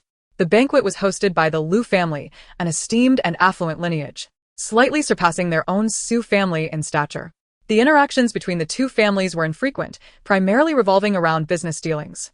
Su Anen had a limited understanding of the Liu family. She only knew that the current head was their only son. Mr. and Mrs. Liu had entrusted the company to their son upon his coming of age. She had forgotten the name of this distinguished young master, as she had never interacted with him. The banquet was hosted by Mrs. Liu, which was one of the reasons why Su's mother insisted she attend. If she chose not to go, it would undoubtedly offend the Liu family, as others might perceive it as a slight to their dignity. System. His name is Liu Siheng. Is it appropriate for you to attend his banquet without knowing the host's name? Suanen. But I have no dealings with him. Why should I know his name? Everyone outside refers to him as Mr. Liu, and if I encounter him, I can simply call him that. Suddenly, Suanen had a thought. She quickly asked the system, "Hey, is this Mr. Liu the male lead? As the sole heir of a prestigious family, he must be quite handsome, given his status. Isn't this the typical male lead setup?" System. Indeed, he fits the male lead profile, but he is not the male lead. The male lead is his cousin, Ji Yunyang, who is currently residing in his home. Suan. What? Is this a typical overpowered protagonist narrative? First he plays the humble card, then gradually rises to fame. Surely, Mr. Liu will end up being overshadowed. Eventually, the Liu family's fortune will be claimed by the male lead, leaving Mr. Liu as merely a stepping stone. System. Su Jingyan. It is truly a shame you are not writing novels. The literary world has lost a tremendous talent without you. Su Jingyan had met Liu Siheng a few times, and his impression of the man was that he was unfathomable. Such a person could hardly be considered a mere stepping stone. As for his cousin, he had heard of him but had never met him, only knowing that due to family troubles, he had been living with the Lius since his teenage years. At this moment, Suanen's mind was filled with scenarios of overpowered protagonists facing setbacks, hoping that Mr. Liu could suppress this overachiever and prevent him from causing any trouble. Meanwhile, Liu Siheng, at home, inexplicably sneezed. Mrs. Liu, concerned, asked, "Are you catching a cold?" Liu Siheng shook his head. No, Mom. "I still have some work to attend to. I'll head upstairs." After saying this, he ascended the stairs, leaving Mrs. Liu with a furrowed brow. This banquet was organized in his honor, yet he seemed utterly disinterested. Preoccupied with work even at such a time. Couldn't he allow himself a day off? "Aunt, you're worrying about your cousin again," Ji Yunyang said as he approached, pouring Mrs. Liu a glass of water. Upon hearing this, Ji Yunyang's lips twitched. Indeed, it was an apt metaphor. Chapter 11. The Banquet of Siblings. Su Jingyan's serpentine maneuver upon their arrival, the Su siblings found that many guests had already gathered. As Suanen surveyed the crowd of dazzling individuals, she suddenly felt as though she had wandered into a melon patch. She quickly inquired of the system, "Hey, are there any melons to pick here?" The duration of this banquet is rather lengthy. It would indeed be quite dull without any gossip to indulge in. Initially, she had harbored some concerns regarding the leading couple, but upon witnessing the vast assembly of individuals, her apprehensions dissipated almost instantaneously. Su Jingyan eagerly perked up his ears, anticipating that among this multitude, there might be a few particularly juicy tidbits. System. There is indeed gossip, and plentiful at that. Whatever you desire, I have it all. Upon hearing this, Suanen's eyes sparkled, akin to a hungry bird in a field of ripe melons. Su Jingyan suddenly felt a reluctance to depart. Such gatherings are typically meant for maintaining cooperative relations or conducting business, and the genders are usually segregated. Today, however, he found himself disinterested in discussing corporate affairs with those present. After all, the allure of gossip far surpasses that of business. A flamboyantly dressed woman approached, and upon seeing her smile, Suanen's expression fell. "Shuezhenjin, it seems our relationship is not yet at a level where such familiarity is warranted. Who did you accompany this time? Your habit of leeching off others is quite unbecoming." Shuezhenjin's smile faltered momentarily, but quickly returned to its previous state. "How could you say such a thing when I consider you a friend? Is this not your brother?" Shuezhenjin feigned a wounded demeanor. However, it was evident that her conversation would soon pivot towards Su Jingyan, and her intentions were transparent. Suanen rolled her eyes slightly. "Enough with the pretense. I suspect you've once again latched onto some wealthy benefactor, but do refrain from assuming that the situation will remain favorable." The audacity to set her sights on her brother. Was she dreaming? She would prefer her brother to be with Tang Jia than to have any association with this woman. Su Jingyan. Shui Zhenjin was taken aback by Su Wenen's utter lack of deference. Anger surged within her as she contemplated leaving. Yet she was unwilling to forfeit the opportunity to approach Su Jingyan. Her prior attempts to curry favor with Su Wenen had solely been to gain access to Su Jingyan. But the coldness of Su Wenen had resulted in a rift between them. Mr. Su, does Enen harbor some misconceptions about me? Shui Zhenjin feigned a wounded expression. Su Wenen. Upon witnessing her demeanor, felt an overwhelming urge to spit in her face. Her shamelessness was astounding. Just as her frustration reached a boiling point, the system interjected. There's gossip, specifically concerning this very woman before you. Su Wenen, who is unaware of her scandals. I am well acquainted with her myriad of indiscretions. System, is that so? However, she is currently entangled with a father and son duo. The father is the one who brought her to this banquet. Due to her reckless behavior, she has even contracted an illness. Are you aware of this? Su Wenen and Su Jingyan. At this moment, who still cared about the trivialities of the leading couple. Let's not be afflicted by this woman's maladies. Su Jingyan nodded earnestly. Understood. Su Wenen was in a state of utter turmoil, completely oblivious to Su Jingyan's odd demeanor. Even if she had noticed, she would not have discerned anything amiss. For her disposition was notably carefree. Shui Zhenjin was nearly driven to exasperation by the way the siblings avoided her as if she were a venomous serpent. After all, she was a beauty, wasn't she? Was Su Jingyan truly not a man? The president of a corporation, so easily swayed by his sister's whims, he was utterly spineless. What a pity to waste such good looks. Despite her internal grievances, she maintained a composed facade, raising a glass to propose a toast to Su Jingyan. However, he dexterously maneuvered away, completely eluding her efforts. Even while she spoke, he held his breath. Xuanandi markt, impressive. I never thought my brother would so disdainfully regard Shui Zhenjin. Su Jingyan was on the verge of exploding. How could he not feel this way? The matter pertained to his very safety. Su Ainen was equally anxious. The disease could be contagious, perhaps even transmitted through saliva. What if she contracted the illness from Shui Zhenjin, who had been so close when they first conversed? The system interjected. You need not worry. Everything is fine. I am well aware of your situation, and your brother is unharmed. However, it is indeed prudent for you to maintain your distance from her. Xuanan responded. As if I needed you to tell me that. No way. Once the banquet concludes, I must take my brother for a thorough medical examination. Su Jingyan fervently agreed in his mind. An examination was imperative. This was terrifying. They had merely come to attend a banquet and witness the famed protagonists, only to encounter a ticking time bomb. With no guests having departed since the banquet commenced, the siblings remained, inseparable wherever they went. Su Ainen instructed the system to continuously monitor anyone who had been in close contact with Shui Zhenjin or others afflicted by the disease. System, our safety rests upon you, she urged. The system suddenly felt the weight of responsibility, but loyally assured her, rest easy. Leave it all to me. Thus, amidst the throngs of attendees, the siblings became the center of attention. When Lu Sihing arrived, he observed Su Jingyan bending to avoid a drink being offered by one guest. Swiftly pulling the girl beside him aside, Lu Sihing mused, is this a circus act at my banquet? When did Su Jingyan become so vivacious? At that moment, Su Jingyan felt a wave of relief. Phew. That was close. Each time a potentially dangerous individual approached, Su Ainen would tug at his sleeve, crafting a rationale for her behavior. These individuals were reckless, and what if they were contagious? Thus, it was better for her brother to keep his distance. Whenever she tugged his sleeve, it signified a warning that the person posed a threat, and he should move away.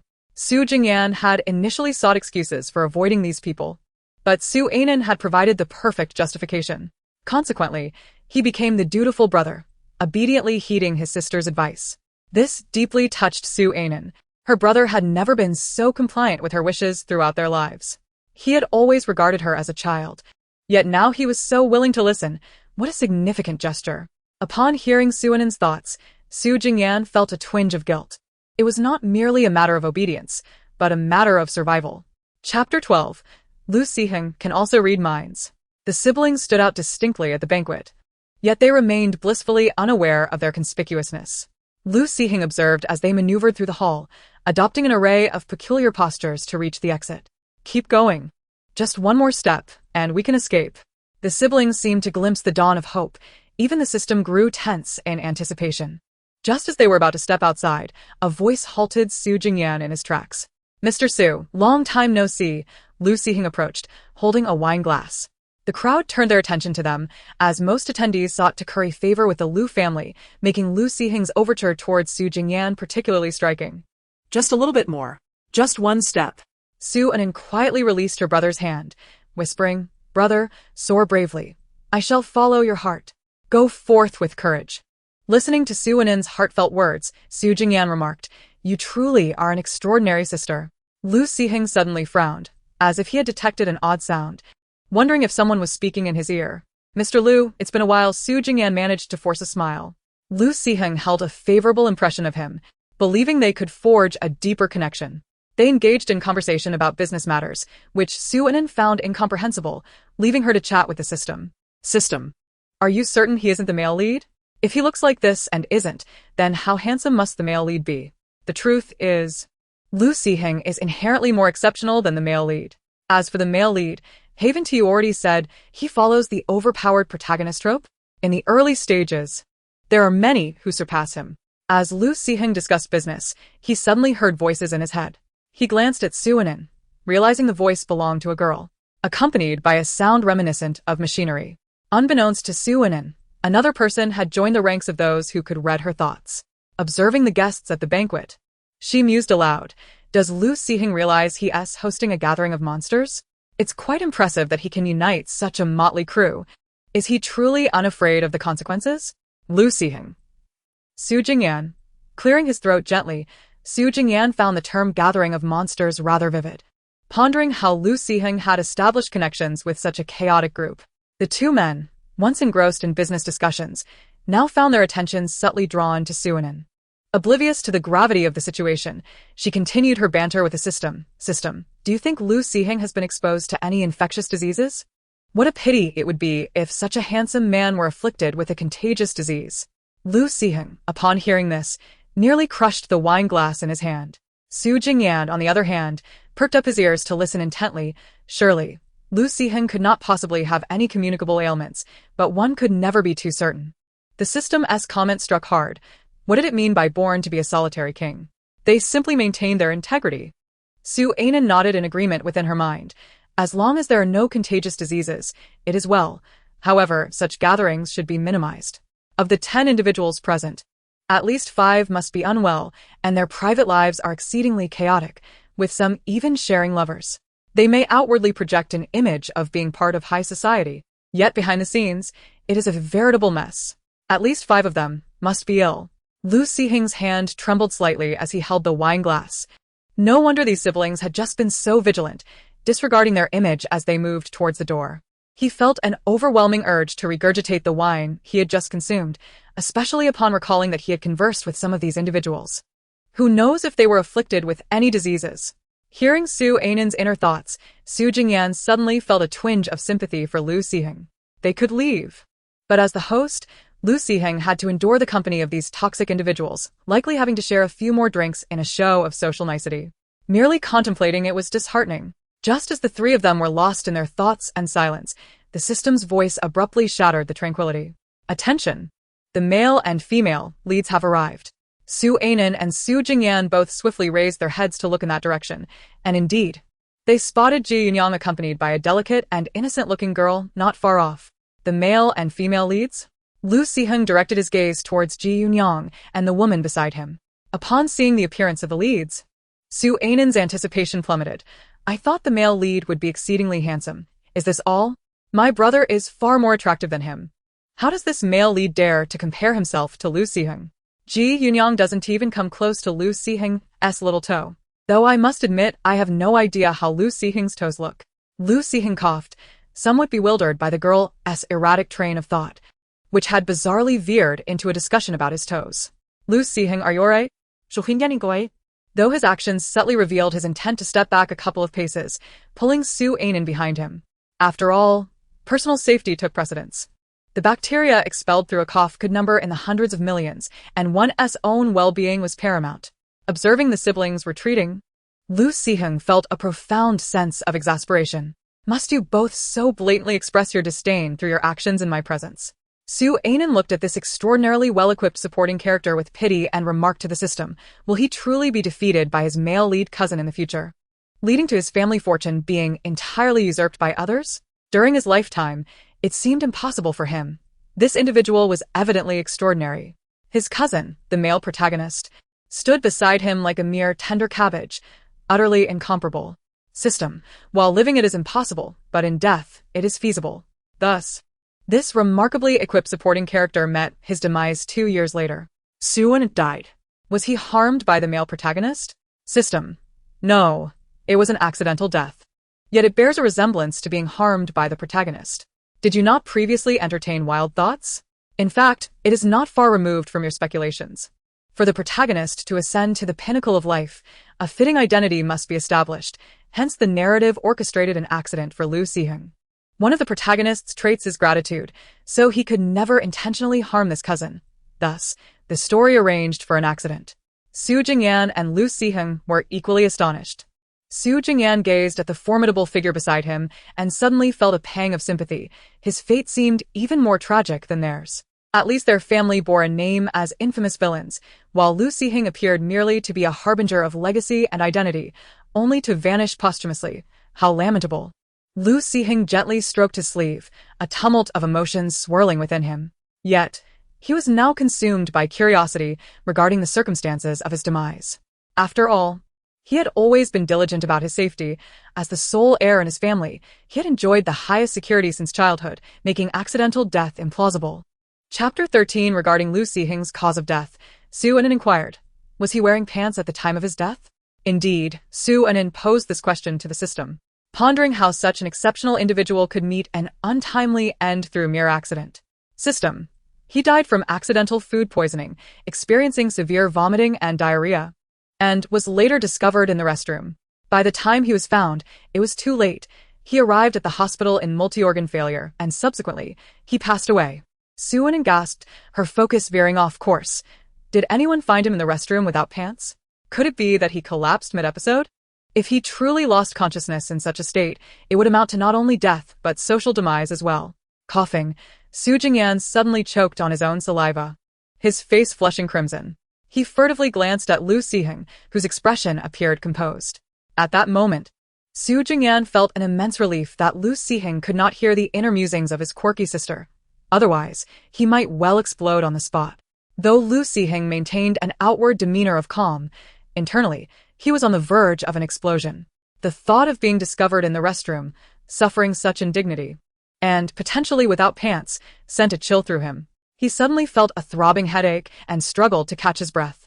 However, despite his inner turmoil, he did not let it show. Outsiders remained oblivious to the tempest within him. Su Jingyan's pity for Lu Siheng deepened. Truly, his plight was profoundly tragic. Initially, he believed his family's situation was dire, yet here was someone whose fate was even more lamentable. At the very least, their family managed to endure until the end. However, the manner of his demise was rather disgraceful, and he passed away far too soon. Yet, Su Jingyan found himself genuinely curious about whether he had been wearing trousers when he fainted. The system, at that moment, was equally perplexed, wondering why this individual's focus always deviated from the norm. As for whether he was clad in trousers, the system was rather uncertain, as the novel did not provide such intricate details, only mentioning that he collapsed in the restroom. Regarding the question of whether he was wearing trousers, I truly cannot ascertain. However, I suspect he was not, considering the circumstances of his sudden illness. When one is overcome like that, there is hardly time to dress appropriately. Suddenly, the sound of shattering glass startled them. The Su siblings turned their gazes towards the wine glass in Lu Siheng's hand, astonished to see him crush it effortlessly. Impressive. Lu Siheng inhaled deeply, observing the identical expressions on the siblings' faces, feeling an indescribable sensation within. First, he realized that this banquet was a den of treachery. Then he learned that his cousin was the male protagonist, and finally, he discovered that he would meet his end in such an undignified manner. Lu Siheng's emotions were now exceedingly complex, to the point where he struggled to articulate them. Cousin, Annie was looking for you just now. Ji Yunyang approached, accompanied by the seemingly innocent female protagonist. The Su siblings, noticing their arrival, quietly stepped back a pace. Su Jingyan cast a furtive glance at his sister, who appeared overly excited, What was there to be thrilled about? The tragic fate awaiting their family was entirely due to these two individuals. Yet, he pondered whether his sister would still harbor feelings for someone like him. Although he was not strikingly handsome, he possessed a gentle demeanor that could undoubtedly captivate a girl's attention. Lu Siheng merely regarded Ji Yunyang with indifference before shifting his gaze to the demure female protagonist beside him. Who is she? The innocent female protagonist shyly introduced herself. Hello. Mr. Lu, my name is Jiang Yan. To his surprise, this supporting character was even more appealing than the male lead, possessing an aura that surpassed that of Ji Yunyang. Why was he not the protagonist instead? Jiang Yan had traversed into this narrative, and upon her arrival, she had felt quite elated, finally able to assume the role of a heroine.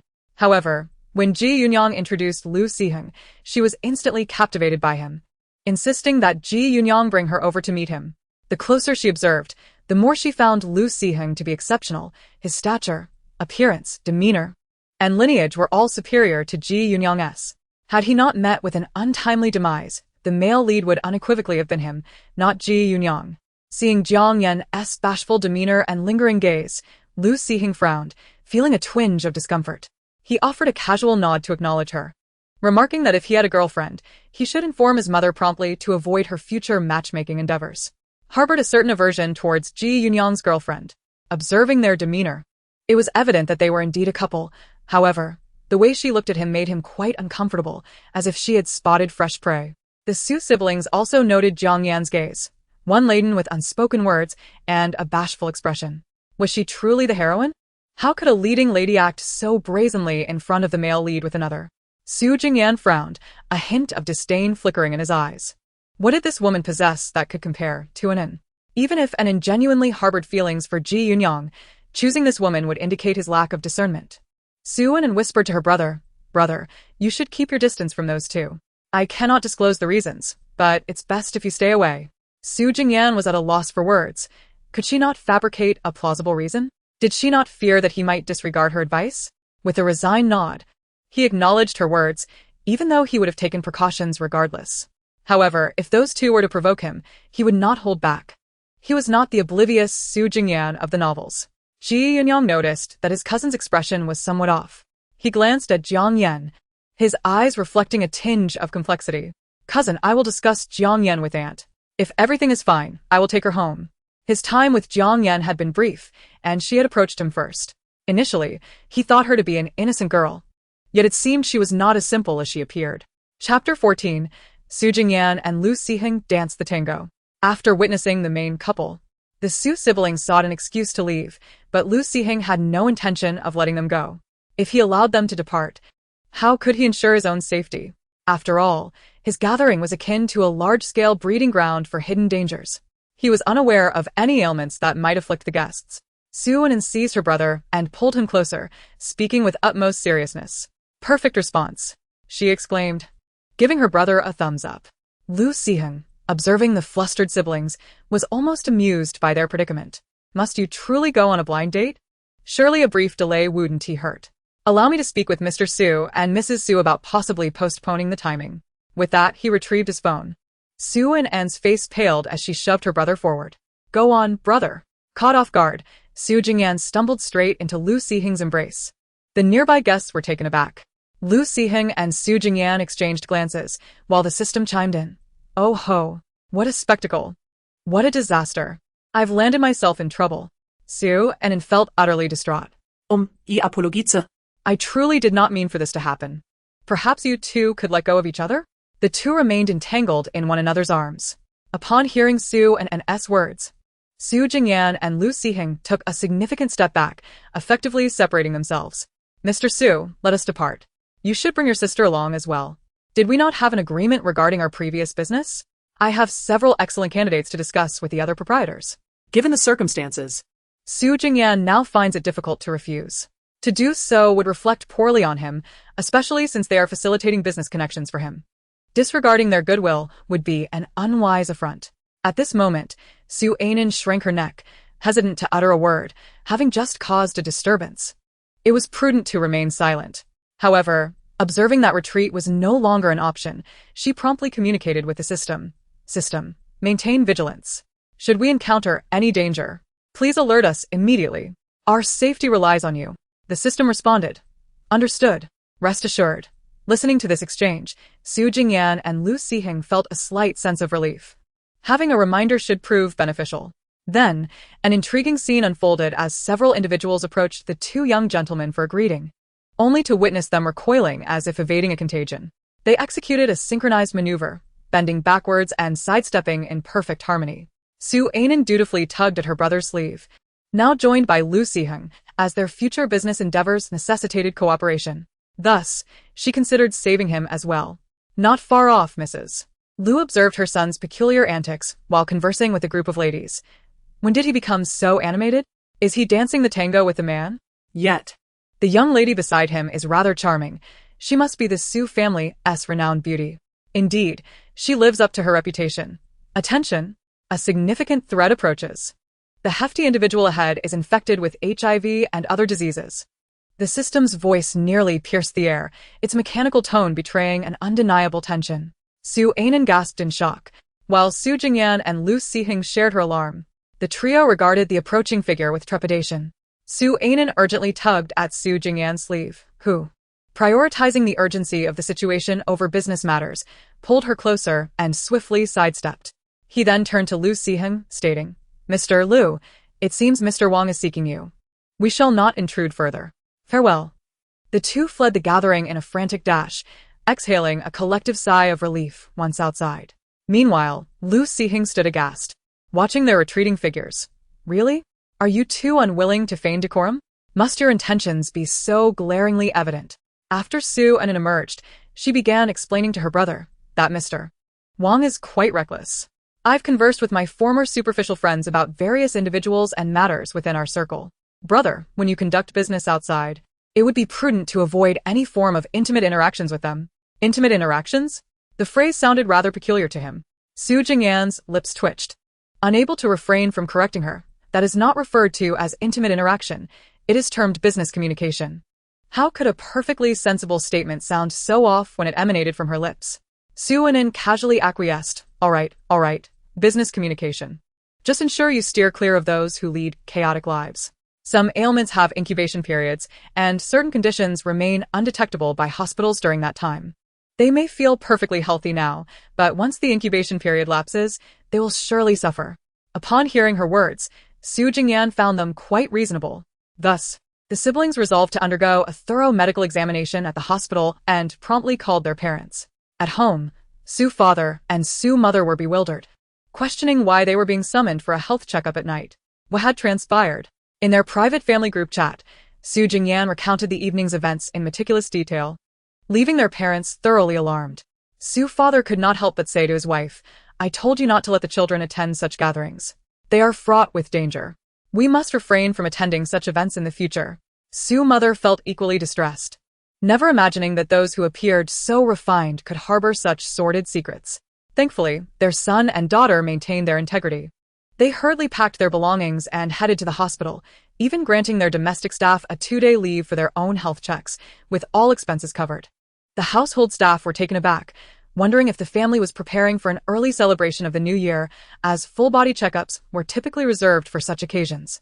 Meanwhile, manager Lu Siheng, still at the banquet, felt utterly disoriented. After the departure of the two siblings, he was left grappling with an uncomfortable atmosphere, sensing that everyone around him might be tainted with illness. Before long, he concluded the gathering and insisted that his parents accompany him to the hospital for examinations.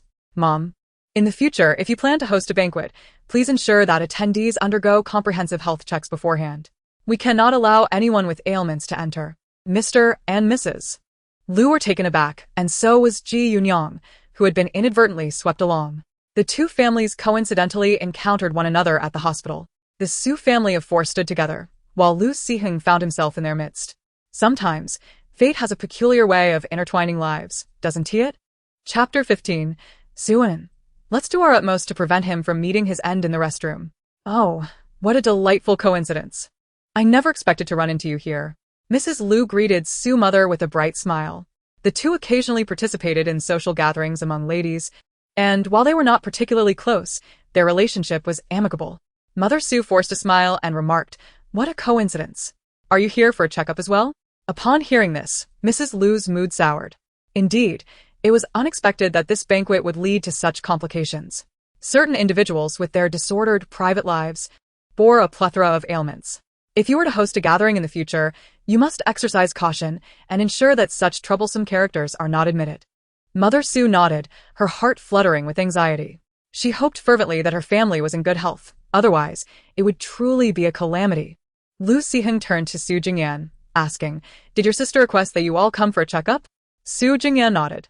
In truth, it was he who had urged his parents to undergo the examination, but now the responsibility had to be shifted onto Su Ainen. My sister mentioned that our family hasn't had a health check in quite some time. She said she noticed a few individuals at the banquet frequently visiting unsavory establishments. She had previously expressed her concerns during gatherings with her friends, fearing for our well-being, which is why she insisted that we all come for a checkup. Hearing this, Su Ainen exhibited an awkward smile.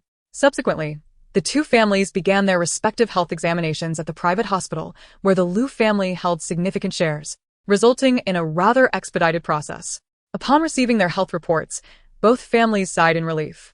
Thankfully, everything was in order. Had there been any issues, it would have been a grave injustice to many. Mrs. Lu took out her phone to inform her close friends about the results. Meanwhile, Lu Siheng meticulously investigated the ailments of those dubious individuals, revealing all pertinent information. It was outrageous that people with health issues would attend a banquet, potentially endangering others. As he glanced at the health reports on his phone, his mood darkened considerably. There were cases of HIV, syphilis, and various minor infectious diseases. Seated nearby, Su Jingyan observed Lu Siheng's cold demeanor and grew curious about what he had discovered. Su Ainen cautiously approached Lu Siheng's side, catching sight of the messages on his phone. "Oh my goodness! So many people are ill," she exclaimed. In addition to those who had been notified, several others were also found to have health issues. She counted and discovered there were over a dozen. "System, I am truly increasingly impressed by your capabilities. You are remarkable," she declared. The system, slightly flattered by her praise, responded, "Oh, it's nothing much. I merely know a bit about the plot. I don't possess such great abilities." Listening to this exchange between Su Ainen and the system, the Su family and Lu Siheng felt a mix of emotions, unsure of how to react. They were grateful for the system. Without it, the banquet could have ended in disaster, potentially leading to their complete ruin. Although Ji Yunyang did not quite comprehend the necessity of undergoing a physical examination, upon receiving a normal health report, he merely offered a brief greeting before departing, citing urgent matters that required his immediate attention. He needed to thoroughly investigate his relationship with Jiang Yan. If she indeed harbored ulterior motives, her approach would be driven by a specific agenda. Should that agenda pose a threat to his family or the Lu Corporation, he would not hesitate to take action. What could this child possibly need to attend to at such a late hour? "Have you assigned him an overwhelming amount of work?" inquired Mrs. Lu of Lu Siheng. Observing Ji Yunyang's retreating figure, Lu Siheng replied in a nonchalant tone, "Not much has been arranged. Besides, he has already completed his tasks for the day. He is likely off to meet his young girlfriend." Upon hearing this, Mrs. Lu's displeasure towards Jiang Yan became apparent. She felt that the young girl exhibited a lack of decorum. After all, their time together had been brief, so what could possibly necessitate such late-night rendezvous? The Su siblings exchanged glances, curiosity evident in their eyes. Su Ainen leaned closer to Su Jingyan and whispered, "I can't shake the feeling that Mrs. Lu isn't particularly fond of Miss Jiang Yan." Su Jingyan nodded in agreement. "I share your sentiment. I doubt Jiang Yan is as innocent as she appears. If she approaches you in the future, keep her distance. You wouldn't want to end up being duped." Ugh. Su Anan playfully swatted Su Gingan stai. Giving him an exasperated look. Did he truly believe she was so lacking in intellect? She was well aware that Jiang Yan was destined to be the heroine and wouldn't recklessly pursue him. Noting their daughter's thoughts, the Su parents exchanged incredulous looks with Su Jingyan, filled with skepticism. They remained somewhat uneasy about her apparent naivete. After the physical examinations, the two families exchanged a few pleasantries before parting ways, as it was getting late. Just as they were about to leave, Lu Siheng called out to Su Ainen, "Miss Su, I feel a special connection with you. Why don't we exchange contact information? Should you require assistance in the future, feel free to reach out to me." Su Ainen was taken aback, while the Su parents and Su Jingyan were equally astonished. What was Lu Siheng up to? Wasn't he typically disinterested in women? Could it be that he had taken a liking to this seemingly simple-minded girl? Internally, Su Ainen frantically questioned her system. System. Is Lu Siheng having a moment of madness? He actually wants to be friends with me. The system, equally puzzled, responded, I'm unsure if he is having a moment of madness. But given that there were no interactions between you two in the original narrative, perhaps the plot has shifted. Regardless, befriending him could open new avenues for you. Lu Siheng silently commended the system. It proved to be quite useful at this critical juncture, contrary to his expectations of it being obstructive. Taking the system as advice to heart, Su Anan exchanged contact details with Lu Siheng. Su Anan. After exchanging contact information, we will surely become friends. Watching a friend meet their demise truly weighs heavily on my conscience. Is it possible for me to alter his tragic fate? System. Of course, I will assist you. The Su family stealthily glanced at Lu Siheng. Luckily, he cannot hear. Why does this girl vocalize everything in her mind? The expression on Lu Siheng's face nearly faltered. He ought to express his gratitude to her, for she genuinely wished to prevent him from dying in such a humiliating manner. This sentiment was profoundly moving. Chapter 16. Tangja's Malice, the Sacrifice of Su Anan. Upon returning home, the Su family soon retired for the night, while Lu Siheng lay awake in bed.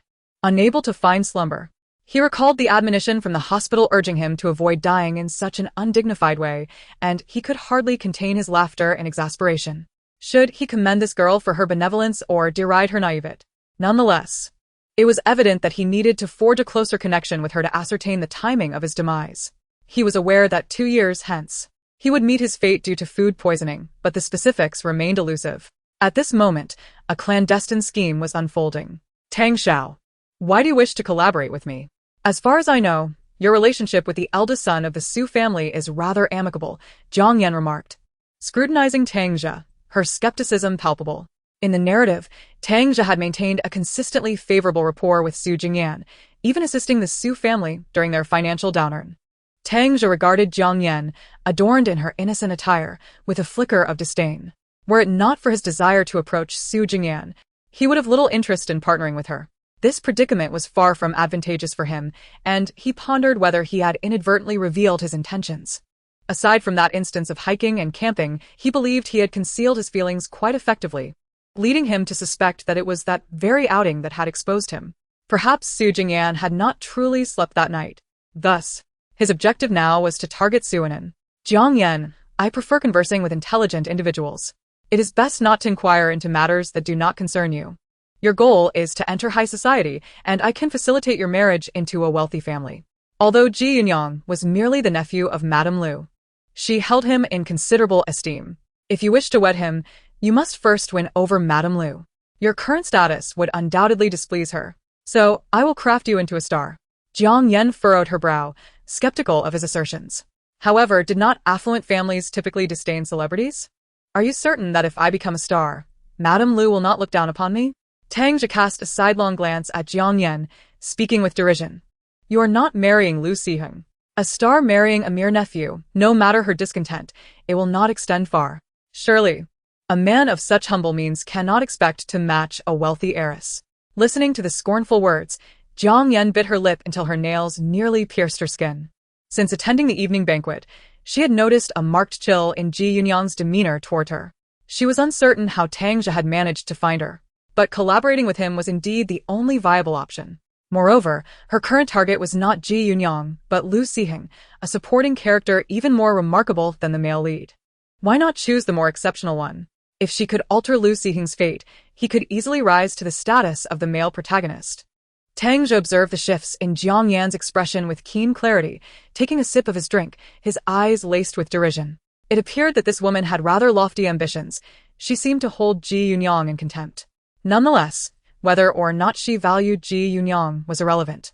He merely needed her identity to approach Su Anan, using her as a means to gain access to the latter.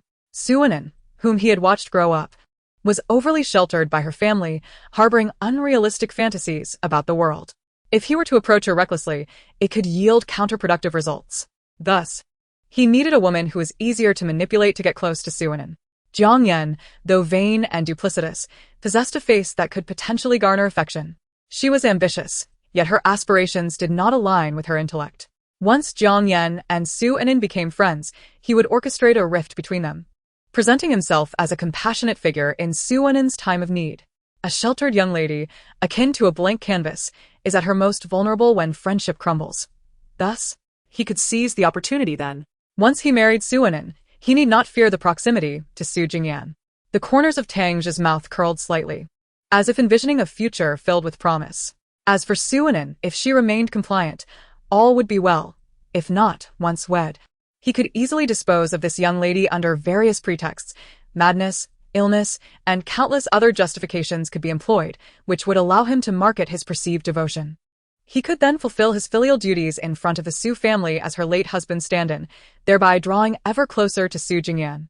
In the dead of night, Su Anin suddenly shivered, awakening with a lingering sense of unease, as if someone were plotting against her. System. You had a nightmare? But I do have some troubling news to share, which I had intended to disclose tomorrow. Su Anin. What is it? System. The female lead has become involved with Tangja, who intends for her to win your favor. Su Anin. How could they possibly be together? What is Tangja up to? Were he and Jiang Yan not supposed to be worlds apart? System. I'm not entirely sure of the details, but they have met, and he wants Jiang Yan to approach you. Their intentions regarding your proximity remain undisclosed. But once accomplished, Tangja will assist Jiang Yan in marrying into a wealthy family. The plot has taken such an unexpected turn that even the system is astonished. The protagonist hardly embodies the characteristics of a leading lady, while the supporting male character deviates from his role as well. Shouldn't the heroine be an innocent and flawless flower? Why does she possess such ulterior motives? Hasn't Tangja always maintained a cordial relationship with the Su family? How did he end up entangled with this heroine? Moreover, from their plans, it seems that having the heroine approach Suanin is far from benevolent. Just be cautious in the future.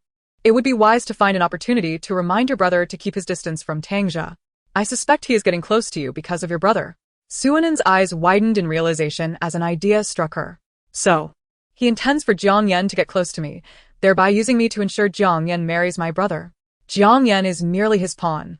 This way, she can enter high society, and he can leverage her as a shield to maintain intimacy with my brother. Jiang Yan is nothing but his chess piece. For instance, he might later have Jiang Yan drug my brother, providing him with an opportunity to humiliate him. How wicked. This is utterly malicious. The system remarked. Albeit with a hint of incredulity, what you say is indeed quite absurd, yet the logic appears to hold. Chapter 17. Suanin was expelled from her home. After a night of turmoil, Suanin found herself unable to sleep, realizing the discrepancy between the heroine and what the system had described. This was no innocent flower. It was clearly a carnivorous plant, merely adorned with the visage of a delicate bloom. The following morning, as Su Jingyan opened the door, he was greeted by the sight of his sister's face. He gazed at Suanin, who was squatting at his doorstep, and with exasperation remarked, "You didn't spend the entire night waiting here, did you? Have you nothing better to do?" Suanin rolled her eyes at him, retorting, "Scram. I merely came to remind you to steer clear of Tangja." Su Jingyan pondered. "You stood at my door just to convey this? At least provide me with a rationale. Every time, you seem too lazy to offer an explanation. If it weren't for his ability to read minds, we would be in trouble." The system chimed in, somewhat bemused. "Is that really how you plan to convey it? Are you certain your brother will believe you?" Suanin, yawning and still somewhat drowsy, lounged on her bed, asserting, "I've said what needed to be said. My brother is generally cautious. Once I mention it, he will surely heed my words. Even if he appears indifferent, he will take it to heart. You needn't worry. After all, having grown up together, I am well aware of his character." Once again, Suanin remained cooped up at home for 2 or 3 days, until her parents could no longer bear it and decided to expel her. What was the point of remaining indoors constantly? It was essential for her to venture out and experience the world. If she stayed in any longer, people might speculate that something was amiss. Although her companions were merely superficial friends, it was important to maintain appearances. Standing at her doorstep, Suanin felt utterly bewildered. Had she truly been cast out? "Are you truly my biological parent?" inquired Tongzi. "I merely stayed at home for a few days, and now I find myself cast out." Suanin responded, "I can't help but notice how your personality is increasingly resembling that of a real person. You certainly didn't speak this way at the outset." The previous system was akin to a mere automaton, devoid of any emotional nuance. Now, however, it bore a closer resemblance to humanity. The system remarked, "I too must evolve with the times. I cannot forever remain a frog at the bottom of a well. Come, let us seek out some delightful cuisine. Although I cannot partake, merely observing would suffice." With a resigned sigh, Suanin slung her small bag over her shoulder and made a reservation at a restaurant. It had indeed been a considerable time since she dined out. While the meals at home were delectable, sometimes one craved the ambience of dining outside. After a few days of confinement, she finally ventured out, only to realize that this narrative diverged somewhat from the text she had read. Wasn't the character known for her penchant for attending various banquets? Jiang Yan had been lurking in the vicinity of the Su residence for several days, observing the affluent residents coming and going, which intensified her desire to marry into wealth. Driving behind Suanin's vehicle, she speculated on her destination. Surely, this young lady was off to yet another soiree. The portrayal of this heiress in the book painted her as both foolish and malicious. Despite her striking beauty and prestigious lineage, she was remarkably dim-witted, ultimately leading her family to ruin. Jiang Yan had always looked down upon Suanin's character while reading. Jiang Yan is tailing you closely, she warned, clearly annoyed. How peculiar that this woman had taken on the role of a shadow. The system perceived the plot as having become utterly disarrayed. Suanin glanced in the rearview mirror, astonished at how closely Jiang Yan was following her. As if desperate to remain unnoticed, she dismissed the thought, allowing Jiang Yan to follow if she wished. Arriving at the reserved restaurant, Suanin felt confident that Jiang Yan could not enter. It was a members-only establishment. She chose a secluded corner to sit and watched as Jiang Yan was halted at the entrance by the staff. Why on earth is she trailing me? Shouldn't she be engrossed in romantic escapades with the male lead? The system offered, I cannot say. The male lead is currently consumed with his career. Lu Siheng has assigned him various tasks. However, it is true that he and the female lead have grown somewhat distant, and he is covertly investigating you. Suanin's eyes widened in astonishment. Is he secretly investigating the female lead? Has he uncovered something? This was supposed to be a sweet romance. How had it devolved into such a situation? The system, bewildered by the unfolding events, mused that neither the male nor female lead, nor the supporting characters, were acting as expected. It began to question whether it had mistakenly entered the wrong narrative. Upon careful examination, it confirmed that it was indeed in the correct story. Fuming at being barred from entry, Jiang Yan dialed a number on her phone, reaching out to Tangjia. Suanin has ventured out to a restaurant, but it's a members-only venue. I cannot gain entry. Do you have any means to facilitate my entrance? Tang Zhou was reveling in the club when he received the call, wearing an expression of irritation. Can't you find a way in by yourself? This is truly bothersome. He demanded, just tell me the name of that restaurant. I'll see if I have a membership. This woman was utterly incompetent. Despite the lack of progress in recent days, now that there was a glimmer of advancement, it was fraught with complications. That foolish young lady, unable to secure an entrance, still fancied herself worthy of marrying into a wealthy family. Such delusions. Jiang Yan was eventually ushered in. Miss Su, what a coincidence. Do you remember me? We met at the banquet hosted by Mr. Liu. Seeing his beaming smile, Suanin feigned a moment of realization. Oh, I recall now. You are Ji Yunyang's girlfriend, right? Why didn't you two come to dinner together? The smile on Jiang Yan's face faltered momentarily before quickly regaining its composure. Yunyang has been quite busy lately. Are you planning to go out, Suanin? Perhaps we could go together? Suanin glanced at her phone deliberately and replied, I have no plans to go anywhere fun. I intend to head to my family's company. Sorry, but it seems like our paths don't align. With that, she began to gather her belongings, deciding it was best to limit her interactions with the female protagonist, especially one who is so utterly disheveled. Chapter 18. The leads have broken up. Jiang Yan struggled to maintain her smile, perplexed by this young lady's unexpected behavior. After leaving the restaurant, Suanin internally vented to the system. This person has absolutely no self-awareness. Her intentions are glaringly obvious. Is she so afraid I wouldn't notice her motives? She couldn't even come up with a decent excuse. The system replied, Indeed, she lacks a certain cleverness. I thought you were already dim-witted, but it seems this lead is even less astute. Suanin retorted, Are you even capable of articulating your thoughts? Where am I lacking in intelligence? I am exceedingly clever. Nevertheless, Suanin decided to stir the pot a little. She pulled out her phone and searched for Lu Siheng's contact information. Surely, he could manage his cousin's girlfriend. Mr. Liu, I encountered your cousin's girlfriend outside and she seems a bit off, Suanin messaged. Lu Siheng, busy with work at the company, was quite surprised to receive this news. Ever since the last time they connected, he hadn't heard from her and assumed she wouldn't reach out again. What do you mean by off? Did she offend you? He inquired. Su An thought to herself, well, she certainly did offend me, considering she is plotting against me. Later, she approached me to chat. Asked why she didn't come with your cousin, and she said he was busy. So, whose membership did she use to get in? I'm not trying to sow discord. You said we're both friends, right?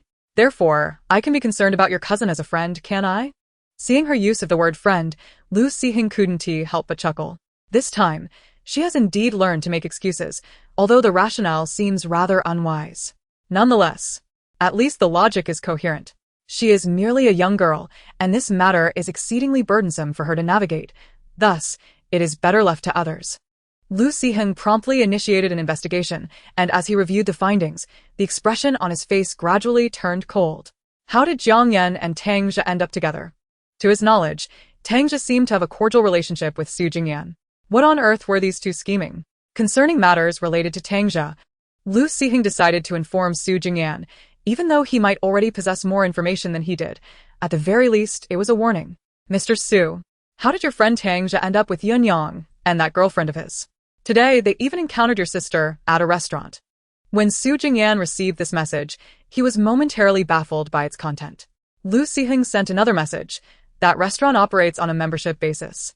Jiang Yan was initially stopped at the entrance, but later gained entry after making a phone call. I investigated and found that she used Tang Zhe's membership card. It seems she has ulterior motives towards your sister. Your relationship with Tang Zhe appears quite amicable, does it not? As Su Jingyan read these messages, he felt increasingly restless. What was Tang Zhe up to? How could he possibly be involved with Jiang Yan? Suddenly, he recalled the incident from a couple of days prior when the girl had been squatting at his doorstep early in the morning. Could it be that she had known all along? Just as he contemplated whether he should bring Su In to his side, his secretary called to inform him that the young lady had arrived. Su Jingyan thought, speak of the devil, and he shall appear. He hurriedly instructed them to bring her in. He was eager to discern what had transpired. Upon entering, Su An was still venting her frustrations to the system. You know, is there something wrong with Tang Zhe? No. He must be unhinged. How else could he be with Jiang Yan? He even intends to manipulate me. Su Jingyan listened intently. Fortunately, I warned you in advance. Now that you are aware that they both have ulterior motives concerning you, just be cautious when you go out, the system advised. But what if she continues to cling to me? My brother and Tang Zhe have yet to sever ties. They remain quite good friends. Tang Zhe is truly repugnant. Unable to take advantage of my brother, he seeks to exploit me instead. How disgusting. Su Jingyan nearly exploded upon hearing her words. What had that scoundrel Tang Zhe done? He was keen to uncover the details of Tang Zhe's misdeeds. However, Su An and the system soon shifted to another topic. At this moment, Su Jingyan felt an overwhelming desire to confine Tang Zhe in a sack. The man was utterly revolting. Meanwhile, Lu Siheng had also established contact with Ji Yunyang. Regarding the male protagonist's cousin, Lu Siheng held no particularly strong sentiments. He had grown up alongside this cousin and was well aware of his character. Your young girlfriend seems to have some issues. I believe you have noticed that as well. Lu Siheng stated bluntly.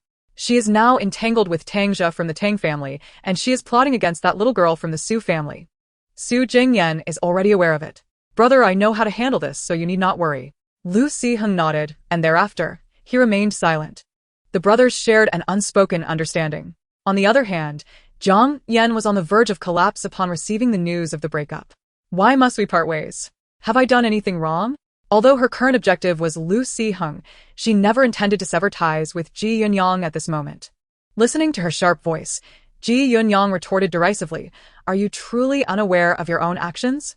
Our relationship was built on your deception. I initially thought you were innocent, but what was the reality? From the moment you first met my cousin, your gaze was fixated on him. This too was my fault for not recognizing the kind of person you are. The breakup is inevitable. If you comply, all will be well. But should you choose to cling on, do not expect me to be courteous.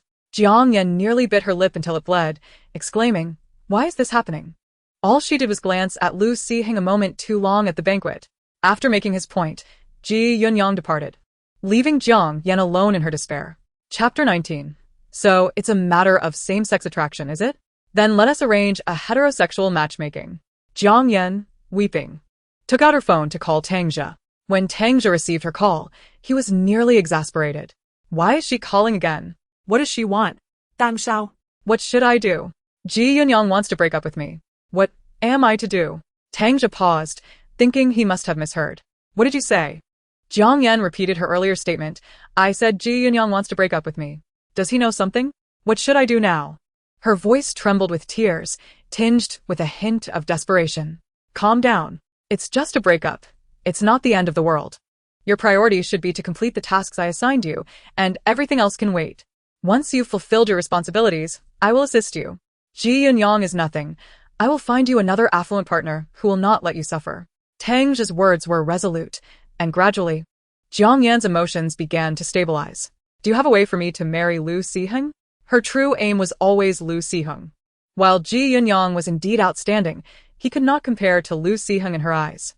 She desired to marry the most exceptional man, and Lu Siheng perfectly embodied the heroic figure she envisioned. She would devise a means to ensure he evaded that unforeseen disaster. Upon hearing her words, Tangja was filled with disdain. How could someone of her standing dare to aspire to marry Lu Siheng? Ji Yunyang and Lu Siheng were cousins. She had first been Ji Yunyang's girlfriend and now wished to marry his older cousin. Was this not a foolish fantasy? Lu Siheng was a remarkable individual, single-handedly supporting the Lu family and elevating its status, a feat that required genuine ability. However, despite his disdain, his tone remained quite amiable. What's the matter? When the time comes, I shall assist you in becoming the young mistress of the Lu family. Tangja was merely indulging in grandiose claims. Yet his intention was to soothe Jiang Yan's emotions. With Tangja's assurance, Jiang Yan felt considerably better. Soon, she would be the young mistress of the Lu family. Renderin Yunyang inconsequential. Meanwhile, the situation on their side was being closely monitored by the system. Su Wenin, who had been comfortably seated in her elder brother's office, engrossed in a drama while snacking, was abruptly informed by the system. And big news. Ji Yunyang and Jiang Yan have broken up. The Su siblings were taken aback. Broken up? How could that be? They are the main couple. How could they possibly part ways? The system continued. Moreover, Jiang Yan's true intention was never Ji Yunyang. She aspires to marry Lu Siheng. She was just on a call with Tangja to negotiate. Tangja instructed her to complete the tasks he assigned, after which he would aid her in marrying into a wealthy family. Jiang Yan expressed her desire to wed Lu Siheng, and Tangja agreed to assist her. The task Tangja assigned to Jiang Yan couldn't he possibly be to get close to her, could it? Su Wenin exclaimed, What on earth is wrong with Tangja? He's infuriating me more by the minute. Su Jingyan was equally vexed. They had grown up together as brothers, and now their relationship had soured so drastically. Anin could have been seen as a sister by Tangja, yet he was able to act against her. It truly baffled him how one could harbor such a heart. Sensing Su Wenin's distress, the system quickly offered comfort. Do not be angry. I have shared all that I know, allowing you to prepare in advance. They are merely foolish jesters. Do not take them to heart. How could a once noble protagonist devolve into such a state? If only Anin could focus on her romance with the male lead without such turmoil arising. Jiang Yan increasingly struck Su Wenin as peculiar, to the point where she suspected that Jiang Yan might possess a system of her own, yet the detection could only confirm that this world harbored her system alone. Gradually, with the system's reassurances, Su Wenin calmed her emotions. Indeed, it was not worth her ire to be upset with these individuals. Yet, she felt a twinge of pity for her elder brother, who had long been concerned about his friend, only to find himself ensnared in this predicament. He seemed blissfully unaware that his brother was a wolf in sheep's clothing. Su Wenin regarded Su Jingyan with a gaze laden with sympathy. Su Jingyan grumbled, Does this little brat seek a fight? What on earth was that scoundrel Tangja scheming? Setting aside everything else, he had been raised by my parents alongside us, and we had treated him well. How could he dare to plot against us? Su's father was nearly driven to madness. He couldn't believe that Tangja would dare to approach his sister, allowing the female lead to draw near her. Was he truly out of his mind? Su Jingyan and Su's mother exchanged incredulous glances. Father, please calm down. Haven't we discovered this matter? We can now prepare in advance. It was the first time Su Jingyan witnessed his father's fierce reprimand. He truly seemed agitated. Su's mother, while soothing her husband, remarked, We absolutely cannot suffer this loss. Tangja's mother has been trying to arrange a meeting with me. Initially, I had no intention of attending, but now I am quite inclined to go. Does she not have a fondness for you? Isn't he homosexual? Then, I shall encourage her to arrange more blind dates for him. Yes. Bring your sister along. We can procure some valuable items from there. Tangja's mother, having never borne a daughter, had always taken a liking to Su Wenin, at least outwardly. Hence, Every time they met, she would shower her with gifts, and those gifts were far from inexpensive. Observing his parents' demeanor, Su Jingyan sighed inwardly. It appeared that the Tang family was destined to incur substantial expenses, lest they quell the indignation in his parents' hearts. meanwhile, Tang Zhou was still out enjoying himself with his friends, blissfully unaware that a grim future awaited him. Upon learning that her mother intended to bring her to the Tang family for one of those socialite gatherings, Su Wenen's immediate reaction was one of refusal. Each time she attended such events, they were exceedingly dull. Conversations revolved around beauty regimes, luxury clothing, and the latest designer handbags. Or they devolved into boasting about how wonderfully their husbands treated them. In truth, everyone in that circle was well aware of the realities. They knew their own situations quite well. You must go, regardless. It has been far too long since you last visited your Aunt Tang. As a younger member of the family, you ought to pay her a visit. Su's mother had crafted a compelling excuse, and indeed, it had been quite some time since Su Wenen last graced the Tang residence. Chapter 20. The Tang family scandal, the butler's double trouble. Despite her protests, Su Wenen was ultimately compelled to go, casting a desperate glance towards her brother and father, only to find both of them averting their gazes. They did not see. Su Wenen thought to herself, very well, it seems there is no one to rescue me now. Each time she attended such gatherings, she was inundated with inquiries about her romantic interests or forced introductions to the sons and nephews of those present. The irony was that she was all too familiar with the true natures of those children, yet their relatives would extol their virtues to an absurd degree. Seeing the expectant look in Su Wenen's eyes, her mother firmly pressed her head down.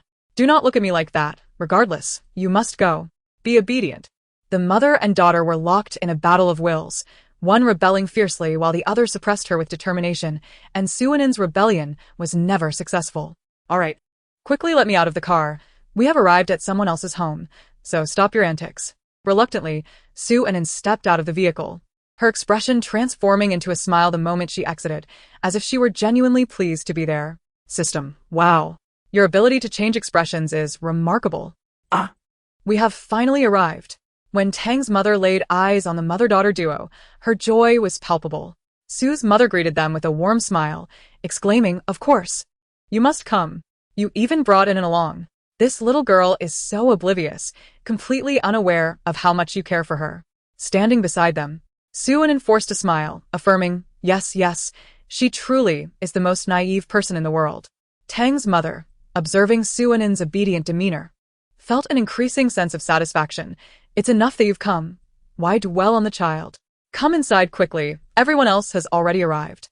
This time we can chat while enjoying massages. I know you've always loved essential oil massages, and I've arranged it all for you. System. What is an essential oil massage? Is there truly a difference in massages? Su Wenen.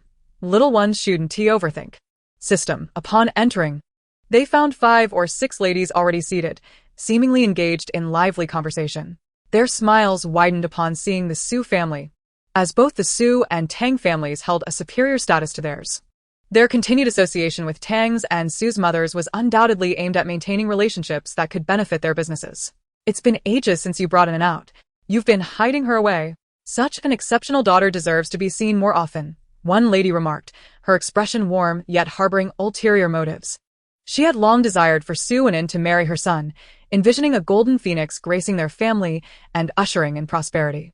Su Wenen felt a chill from the piercing gaze. Goodness, that look is as sinister as a snake eyeing its prey. I truly don't understand why my mother insists on bringing me to this gathering. System. Your mother surely has her reasons. Rest assured, there is no danger here. Besides, these ladies lead rather colorful lives, filled with juicy tidbits. Su Wenen's eyes sparkled at the thought of indulging in gossip. Su's mother had come to provide a subtle critique of Tang's son, praising him while insinuating that he was of an age suitable for arranged meetings. He has searched for so long without success. Perhaps it would be wise for us elders to lend him a hand. Tang's mother, glancing at the obediently seated Su Wenen, cleverly remarked, "My expectations for a daughter-in-law are quite lenient. I find Anin to be quite admirable, particularly to my liking, obedient and sensible." Su Wenen, what are you thinking? Suppressing the urge to roll her eyes, Su's mother continued, "As for my daughter, she is spoiled by her father and brother, lacking in understanding and rather willful. We merely hope she finds someone as accommodating as us. Status and wealth are insignificant to us. What a joke. To even consider her precious daughter as a prospect. Such a delusion. The very idea that their family would wish for her beloved daughter to be with their son was utterly fanciful. Indeed. It was Tang Jia who had been subtly praising Su Anin to his mother, expressing his fondness for her, as he had watched her grow up and knew her well. "Madam, the essential oil massage is ready," announced a refined butler as he approached. Upon seeing him, a flicker of bashfulness crossed Tang's mother's eyes. A detail unnoticed by others but keenly observed by the system.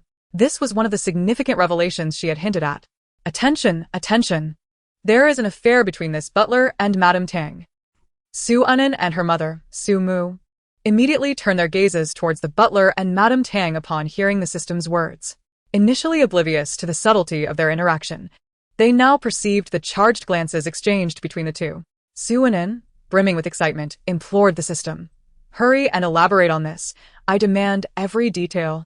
Su Mu also leaned in, ears perked, listening intently. The system responded, "The Tang family is truly embroiled in intrigue. This butler not only has an affair with Madame Tang, but also shares a questionable relationship with Chairman Tang." The Su mother-daughter duo gasped in astonishment. This family's affairs were excessively chaotic. The relationships among the three have always been concealed from one another. In other words, the connection between Chairman Tang and the butler is hidden from Madame Tang, while the liaison between the butler and Madame Tang is concealed from Chairman Tang. They are completely unaware of each other's entanglements, and the butler navigates this web with remarkable ease. As Su Anin and Su Mu reclined in their massage chairs, they were utterly astounded.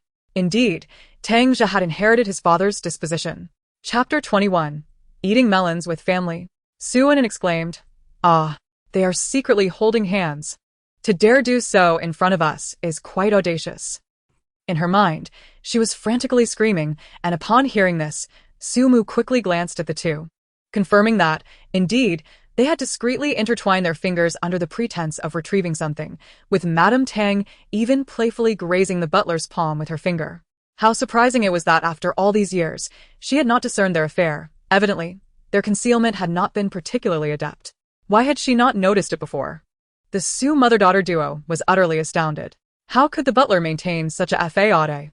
His audacity was astonishing.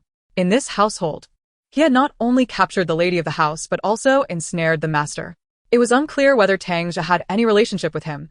Presumably, there was none. The system, sensing Su Anin's inner thoughts, promptly clarified her doubts. While Tang Jia harbors no feelings for this butler, the butler harbors feelings for Tang Jia. Their household is quite tumultuous. Otherwise, how do you think Tang Jia came to realize his preferences and discovered his attraction to men? Su Anin exclaimed, "Are you saying this butler introduced Tang Jia to this world? Does Tang Jia know about the butler's involvement with his parents?" Su Mu gradually held her breath. Listening closely, this revelation was too sensational and delectable. Should it come to light, the Tang family would undoubtedly become the subject of ridicule among the upper echelons of society.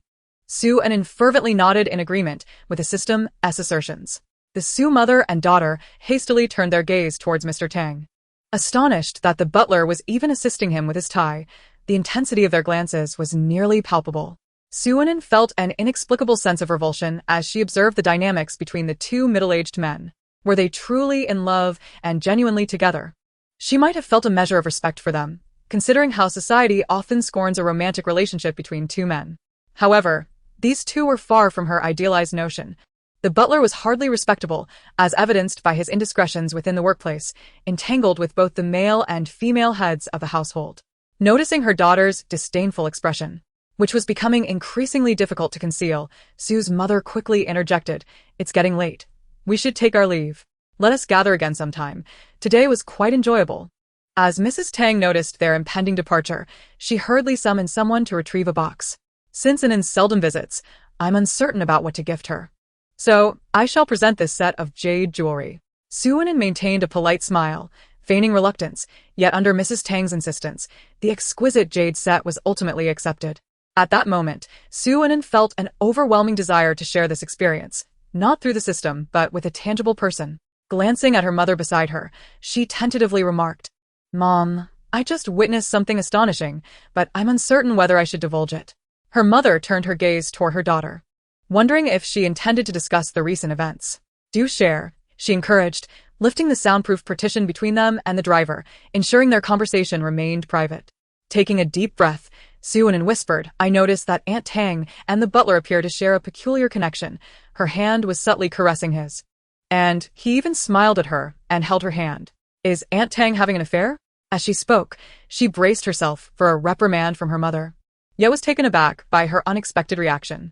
Had Sue's mother not possessed any skills in reading minds, she might have dismissed her daughter's claims as mere nonsense. However, she had witnessed the scene clearly. Casting a knowing glance at her anxious daughter, she replied softly, "To be honest, I saw it too. I also observed that your Uncle Tang shares a similar connection with the butler." Their glances were quite telling. Upon hearing this, Soo-in's eyes lit up. Her mother truly had an exceptional eye for detail. Sue's mother, it's not my keen eyesight. It's my skill in reading minds. The mother and daughter exchanged playful banter, and through this incident, Soo-in managed to clarify the entire situation. Indeed, gossip is far more delightful when shared with someone else. Remember, this matter must not be disclosed to anyone else. It should remain within our family. Even if it gets out, it must not originate from us, her mother warned. Listening intently to her mother's admonitions, Soo-in nodded in acknowledgement, understanding the gravity of the situation. Upon returning home, they conveyed the matter to the two men in the household, Su Jingyan and his father, who were utterly astounded by the revelation. Is the Tang family truly this chaotic? It is even more tumultuous than we had imagined. Is the butler a reincarnation of Daji? He has managed to manipulate both the male and female heads of the household with such skill. His prowess is astounding. Soo-in observed the expressions of her family, cautiously communicating with the system. Do you think it wise to share this with my family? I intend to use this information to distance them from the Tang family. Such a repugnant household should certainly be avoided. The system replied, I concur with your course of action. This will heighten your family's vigilance. Individuals emerging from such a family are unlikely to be virtuous. It is an ideal opportunity for your brother to recognize the true nature of Tangja. This exchange was overheard clearly by the three members of the Su family, who acknowledged the need to find a way to distance themselves from the Tang family. The information could be disseminated, provided it did not originate from their lips. Chapter 22, The Tang Family Drama, Caught in the Act, live broadcast by the system. Last night, the Tang residence was abuzz with activity. The butler was tasked with soothing Madame Tang's emotions while also seeking opportunities to associate with Mr. Tang. The man's appearance bore a slight resemblance to Su Jingyan from a certain angle, and Tang Zhe insisted that this individual mimics Su Jingyan's demeanor, attire, and mannerisms precisely. The system felt a wave of disgust upon learning this, but refrained from disclosing it to Soo-in, fearing it might sicken her. However, it did not dwell on the matter, recalling that similar situations had occurred in the past, such as during the New Year when they all watched television together. The system was currently live-streaming the events unfolding at the Tang residence. It's begun. The butler has now entered Mr. Tang's room. The four members of the Su family feigned interest in the television while attentively listening to the system's commentary. Oh no! Madame Tang has unexpectedly arrived. Mr. Tang has been away on a business trip for a week, and in an effort to demonstrate her virtue, she personally prepared sweet soup to deliver. Yet, inside the room, the butler is entangled with Mr. Tang. The family's breath collectively halted, and they felt as if they were present at the scene, inexplicably tensing up. Su Jingyan pretended to shut down his computer and leaned back on the sofa, closing his eyes to rest. The system was equally anxious. The door has opened. They are caught in the act. Mr. Tang is still unpantsed, and the butler is entirely unclothed. When Madame Tang entered, they were entangled together. Soo-in mechanically munched on potato chips, her gaze vacant, as the family stared blankly at a lingerie advertisement on the television. One might mistakenly believe they were engrossed in the program. The cleaning maid remarked, Indeed, the thoughts of the wealthy are beyond our comprehension. Perhaps this family is contemplating some profitable endeavor. Shaking her head, she moved away. Meanwhile, within the Tang residence, a voice cried out, Ah! How could you treat me this way? You may have a lover outside, but now you even disregard your own family. What exactly do you intend to do? Mrs. Tang is on the brink of collapse, suffering a double blow. Her husband and lover entangled in secrecy, a blow of unprecedented magnitude. Mr. Tang and the butler's expressions are far from pleasant. Their clothing remains unadorned, having been seized by Mrs. Tang. Mr. Tang, with a cold and rigid demeanor, states, We shall discuss this later.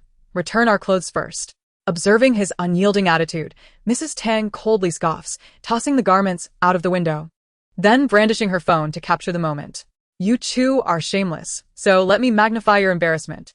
Upon seeing her commence filming, Mr. Tang and the butler panic, frantically attempting to snatch the phone from her grasp. However, Mrs. Tang, being petite and agile, eludes their grasp as the two men, lacking proper attire, find themselves hampered. Although Mrs. Tang is furious with her husband, her ire is primarily directed at the butler. She has long been aware of her husband's infidelity, and it no longer affects her. But the butler is different. He has been her pillar of support within this household, and now that foundation has crumbled. You have betrayed me. You have both betrayed me. The butler, witnessing her frantic state, quickly seizes her hand and pleads, "Madam, please remain calm." Mrs. Tang retaliates with a sharp slap to his face, exclaiming, "Calm? How can I possibly be calm? What do you take me for? After all these years, our bond pales in comparison to that old man? What is it that you find appealing about his wrinkled skin?"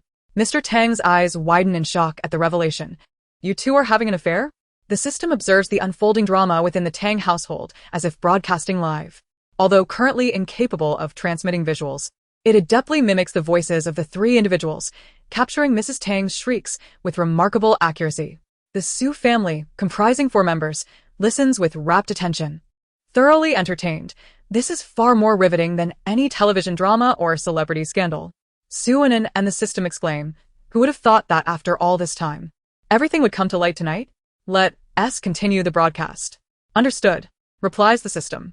Mrs. Tang, in a moment of indiscretion, divulges her affair with the butler, leaving Mr. Tang's face darkened with rage.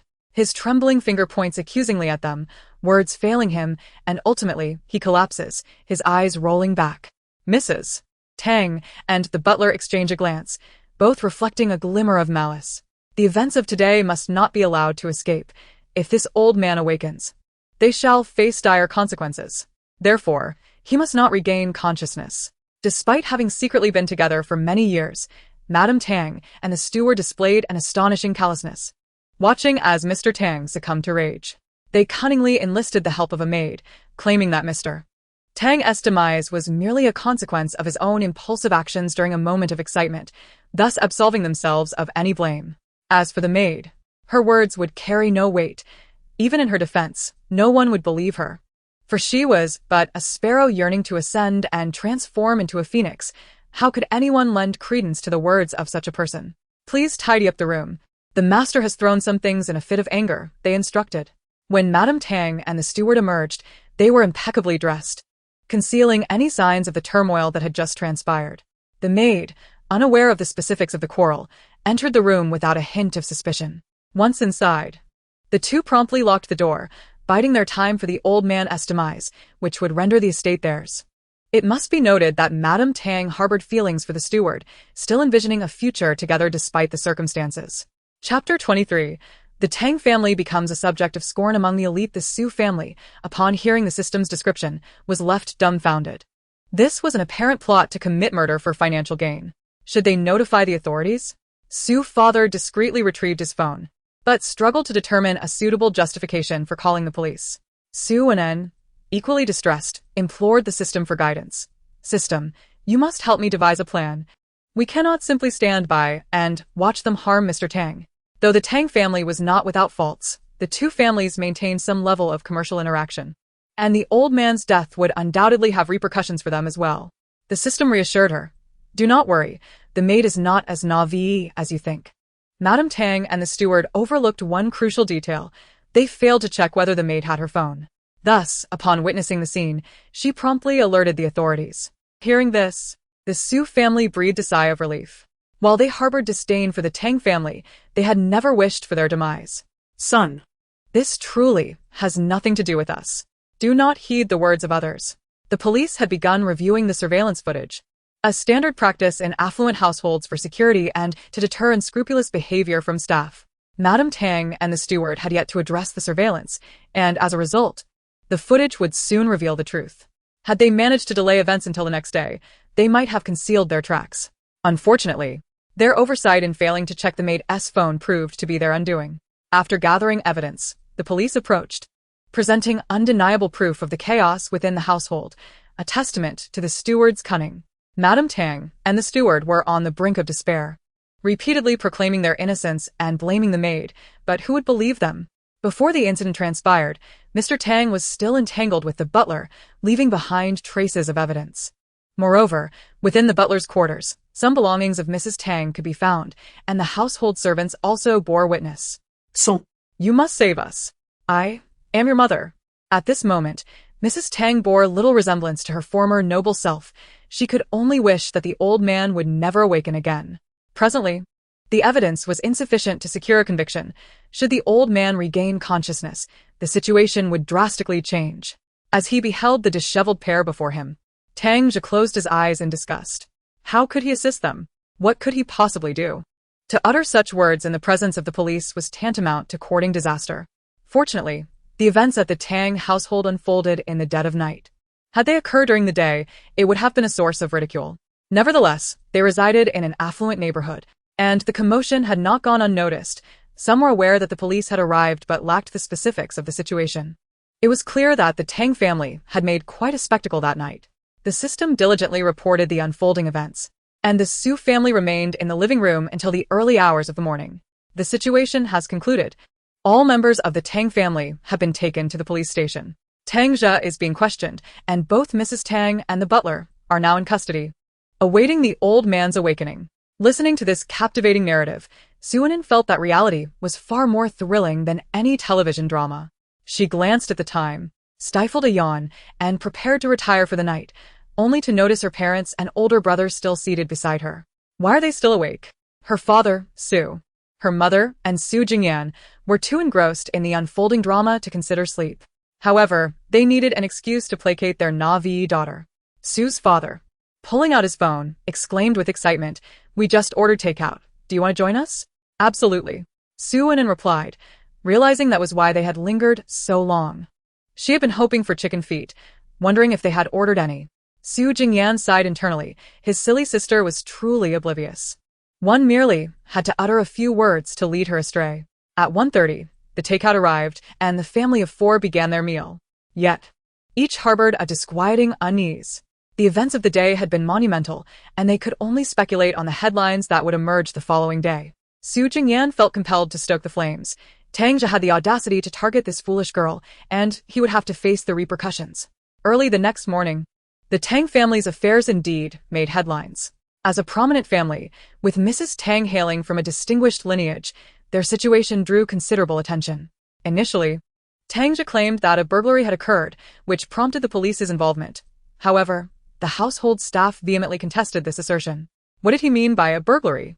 Was he not unjustly tarnishing their reputation? In their profession, the paramount concern is the cleanliness of one's hands and feet. If word spreads about uncleanliness, it could jeopardize their livelihood. Subsequently, a servant in the household discreetly revealed the events that transpired the previous night. It must be said that Tang Zhe was not thinking clearly. Rather than concocting a plausible excuse, he chose to cast aspersions on others. Now, All the secrets he sought to conceal have been laid bare. Quickly investigate who let this slip. Dismiss them at once. Tang Zhe was seething with rage at home, as the Tang family had become a laughingstock in elite circles. How could he ever hope to marry Su Ainin under such circumstances? Meanwhile, Su Ainin sneezed at home, feeling as though something repugnant was encroaching upon her. System, please check if there is someone unsavory with their eyes on me. The goosebumps on my neck are rising, and I feel quite unwell. The system replied, who could possibly be interested in you? Are they drawn to your ability to eat, drink, or sleep? Su Ainin retorted, no. Your remarks are becoming increasingly unpalatable. Where did you learn such unseemly habits? In Chapter 24, the tale of bystanders unfolds, revealing how scoundrels deceive wealthy young women. Jiang Yan was also in a dire emotional state. Tang Zhe had no time to attend to her affairs. She had exhausted her finances and was unable to approach Su Ainin. With rent due, she was on the verge of homelessness. Currently, she resided in an upscale community, a place previously rented for her by Ji Yunyang, who had only secured a 3-month lease, and that time was rapidly expiring. When she first rented the apartment, Jiang Yan thought Ji Yunyang was rather stingy. After all, what domineering CEO wouldn't buy a home for their beloved? Renting seemed excessively frugal. Nevertheless, she was playing the role of the demure, virtuous flower, so she kept her thoughts to herself. After 2 days of relentless phone calls, Jiang Yan finally managed to reach him. Tang Xiao, you mentioned arranging accommodation for me. My rent is about to expire, and if I don't secure a place soon, I'll truly find myself sleeping on the streets. Hearing the audacity in her voice, Tang Jin nearly burst into laughter from frustration. Although he had initially valued her naivety for its ease of manipulation, her foolishness had become a source of irritation. As the protagonist, she should not be burdened by financial woes. Who could have foreseen such a turn of events? Ultimately, Tang Jin did arrange for her a new place to stay. Though it was not as lavish as her previous residence and considerably smaller, it was functional enough. Why are they all so miserly? Ji Yunyang was the same. And now Tang Jin follows suit. Wealthy young heirs typically shower their partners with gifts of cars and homes. Why are they so stingy? The system candidly relayed the developments between the two to Su Ainen, who could hardly contain her laughter. She had initially presumed their relationship to be quite significant, only to discover it was rather lackluster, with Tang Jin failing even to provide proper housing. He truly was unreliable. The system remarked, although it is said so. The Tang family is currently in utter chaos. Tang Jin, lacking experience, is unable to manage the elderly executives in the company, especially with Tang Dong suffering a stroke. Unlike your brother, who has toiled in the company since adulthood, achieving his position through sheer capability. It continued, that Tang Jin is merely a slight improvement over other wayward heirs. At least he presents himself as a hypocrite on the surface. Swan N's lips twitched at the system's astute observation. What, then, is the nature of their transaction? Why do they never divulge the details? Tang Jin merely instructed Jiang Yan to approach her, without specifying the intent behind this proximity. The system had no means to decipher their inner thoughts. It could only grasp the actions and words they executed. However, once they acted or spoke, the system would be immediately aware. There's no need for your impatience. After all, I am here to observe. The moment they slip up or engage in any actions, I will know right away. Just bide your time. While the Tang family was in disarray, the atmosphere between the Su and Lu families remained amicable. Swanen, having indulged in a hearty meal, either strolled through the company or wandered the streets, enjoying snacks or assisting young women in exposing unworthy men. As for the Lu family, Lu Siheng and Ji Yunyang were preoccupied with work while keeping an eye on Jiang Yan's affairs. Ayang, your judgment this time leaves much to be desired. You must be more vigilant in the future, Lu Siheng remarked casually. Ji Yunyang's expression shifted slightly. Brother, I have learned my lesson this time. I will keep a close watch on Jiang Yan, who seems to be getting closer to the Tang family. They appear to be conspiring against the eldest daughter of the Su family. Lu Siheng was well aware of this and had been monitoring the situation. Should we alert the Su family? I heard that Su Zong has a good relationship with the Tang family. He tapped the table lightly, speaking nonchalantly. Is that necessary? They are already aware and will prepare accordingly. At this, a smile finally graced Ji Yunyang's face. There are already 2 candidates, and we are gradually searching for others. He had founded an entertainment company that was thriving, ranking among the top in the industry, especially with the support of the Lu family. The system's claims should not be taken at face value. He understood Yunyang's character. Although he harbored his own ambitions, he possessed a clear sense of right and wrong. However, if anything were to happen, the only choice for the Lu family would be Yunyang, which did not surprise him.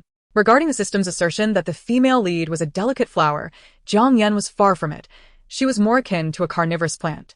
At that moment, a farcical scene unfolded on the streets, in which Swanen played a role. As she strolled down the street, she chanced upon a couple, and the system promptly alerted her that the male in this duo was too timing, still entangled with his ex-girlfriend while deceitfully wooing the girl beside him. This unsuspecting young woman appeared to have been sheltered by her family, making her a target for the scoundrel. The most amusing aspect was that this rogue ex-girlfriend was, in fact, acquainted with the girl being deceived, with both of them conspiring against her. The rogue ex-girlfriend stood nearby, observing the unfolding drama. Each time they went shopping, it was the innocent girl who bore the financial burden, while the scoundrel and his accomplice remained oblivious to the extent of their exploitation. Upon discovering the full context of the situation, Su Ainen felt an overwhelming urge to roll up her sleeves and confront them. The audacity of the man and his girlfriend was appalling. She decided to subtly intervene, lending a hand to the beleaguered girl. Chapter 25. The repugnant empathy of the self-righteous. Passers-by were drawn to the spectacle created by these 2 individuals, with the scoundrel stubbornly attempting to justify his actions. His girlfriend stood nearby, adopting a pitiful demeanor, as if she were the one wronged. Many onlookers, perplexed by the situation, began to take sides, often aligning with whoever seemed more pitiable. The wealthy girl, incensed, displayed an assertive demeanor, prompting numerous accusations against her. Didn't they claim to be friends? Surely, one cannot interfere with others' friendships while in a romantic relationship, was the first sentiment expressed by the crowd. If you're so controlling, why even engage in a relationship? You can't isolate your boyfriend from the world, was the second perspective offered. This girl clearly seems virtuous. She has been reduced to tears by her harsh words, and yet she remains silent. Are you not exploiting her kindness? Was the third viewpoint voiced by the onlookers. Sue Anan stood by, watching in disbelief as the mob's ire escalated.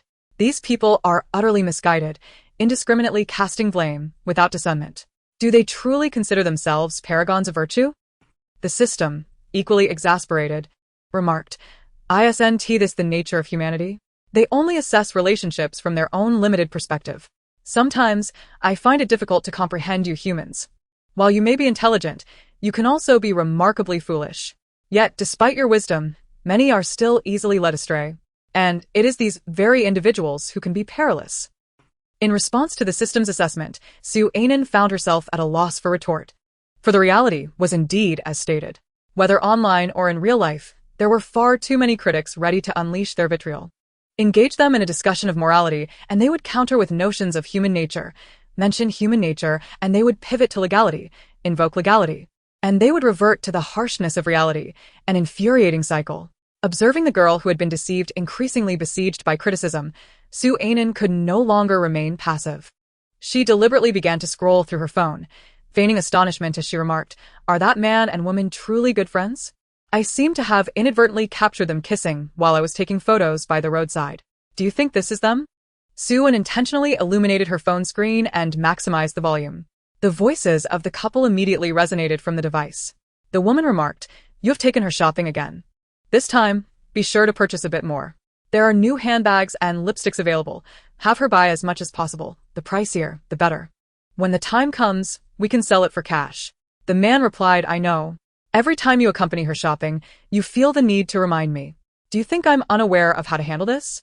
Once I marry her, our prosperous days will arrive. I've learned that this foolish woman is an only child. Her parents own a company. She spent her days indulging in leisure, and if I marry her, I could inherit that company." The woman laughed joyfully. "Then you must persuade her to agree to the marriage soon so we can start enjoying a better life." The voices emanating from the phone delivered a resounding slap to the spectators. Though the couple spoke softly, Sue Anan had turned the volume to its maximum, making their conversation distinctly audible. The tearful woman turned pale, while the scoundrel's expression soured, perhaps incensed by shame. He attempted to rush towards Sue Anan to snatch the phone from her grasp. "You are infringing on my right to portrait. I will sue you." Oh. How amusing it was that this scoundrel was aware of such a concept as portrait rights. Did he not realize he had already committed fraud? Sue Anan stepped aside, smirking as she declared, "If you possess the courage, go ahead and sue. Let me assure you, I am not lacking in funds." Her words exuded an extraordinary dominance, drawing the attention of the onlookers, some of whom recognized her attire as high-end luxury brands. Most of Sue Anan's clothing was provided by her mother, featuring both luxury streetwear and bespoke garments. She wore them with ease. The affluent girl was nearly driven to madness. "So you wish to sue? I shall gladly oblige.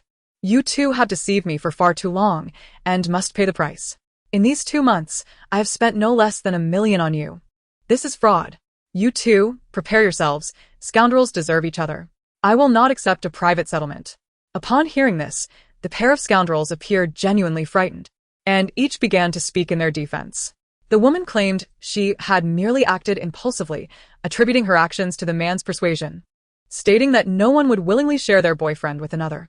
The scoundrel, upon hearing this, wore a look of disbelief. How could she shift all the blame onto him?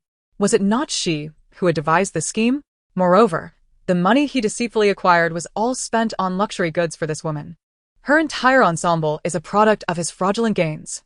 Lee Can. Are you now turning your back on me? This scheme was clearly your own inception. You are now shifting all the blame onto me. Are you devoid of shame? I am here to make it abundantly clear that I still possess our chat records. And I have recorded all our phone conversations. I am not foolish.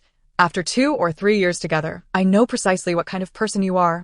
I must admit, the words of this scoundrel are somewhat chilling, and this femme fatale is rather ruthless. Betraying friends in school and selling out the company at work.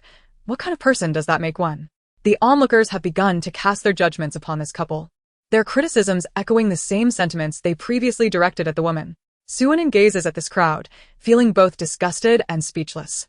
If one were to claim they are kind-hearted, they often wield their sharp tongues like daggers against those with genuine goodwill.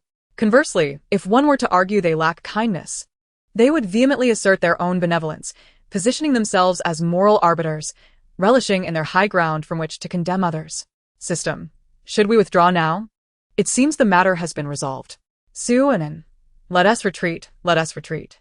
This crowd makes me feel nauseated. There are hardly any good people among them. The system had just informed her of the true nature of those who had been the most vocal in their jeering.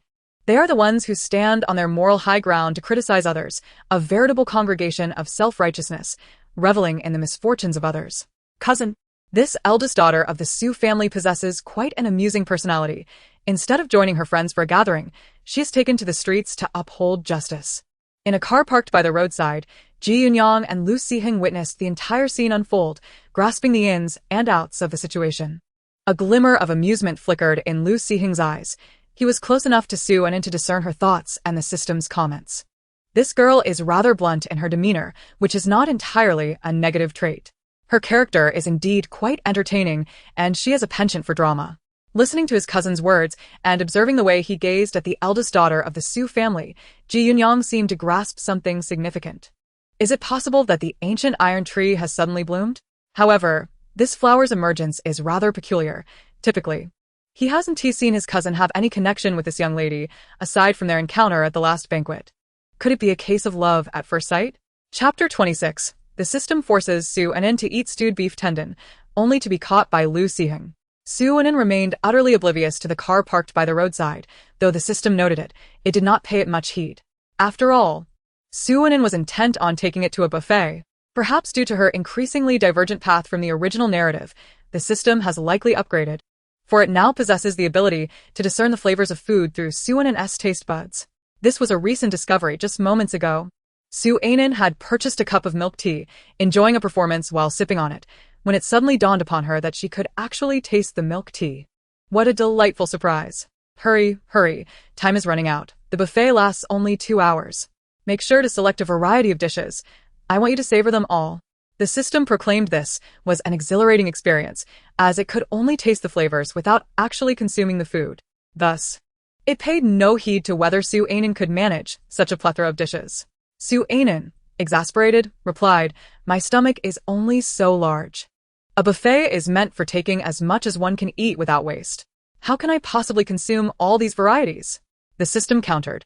Then just choose the most delectable items, sample everything first, and then enjoy the tastiest selections. This was the first time it could truly experience the flavor of food. One could only imagine the envy it felt watching the Su family indulge in such culinary delights daily. After finally binding itself to a wealthy heiress, it seemed unfair that it could not partake in the sumptuous feasts alongside her. With a resigned sigh, Suonin led it into the buffet restaurant, where the system erupted in excitement. It yearned for this dish and that, eventually fixating on a particular braised delicacy, drawn in by its tantalizing aroma. "Ainin, bring me that long one.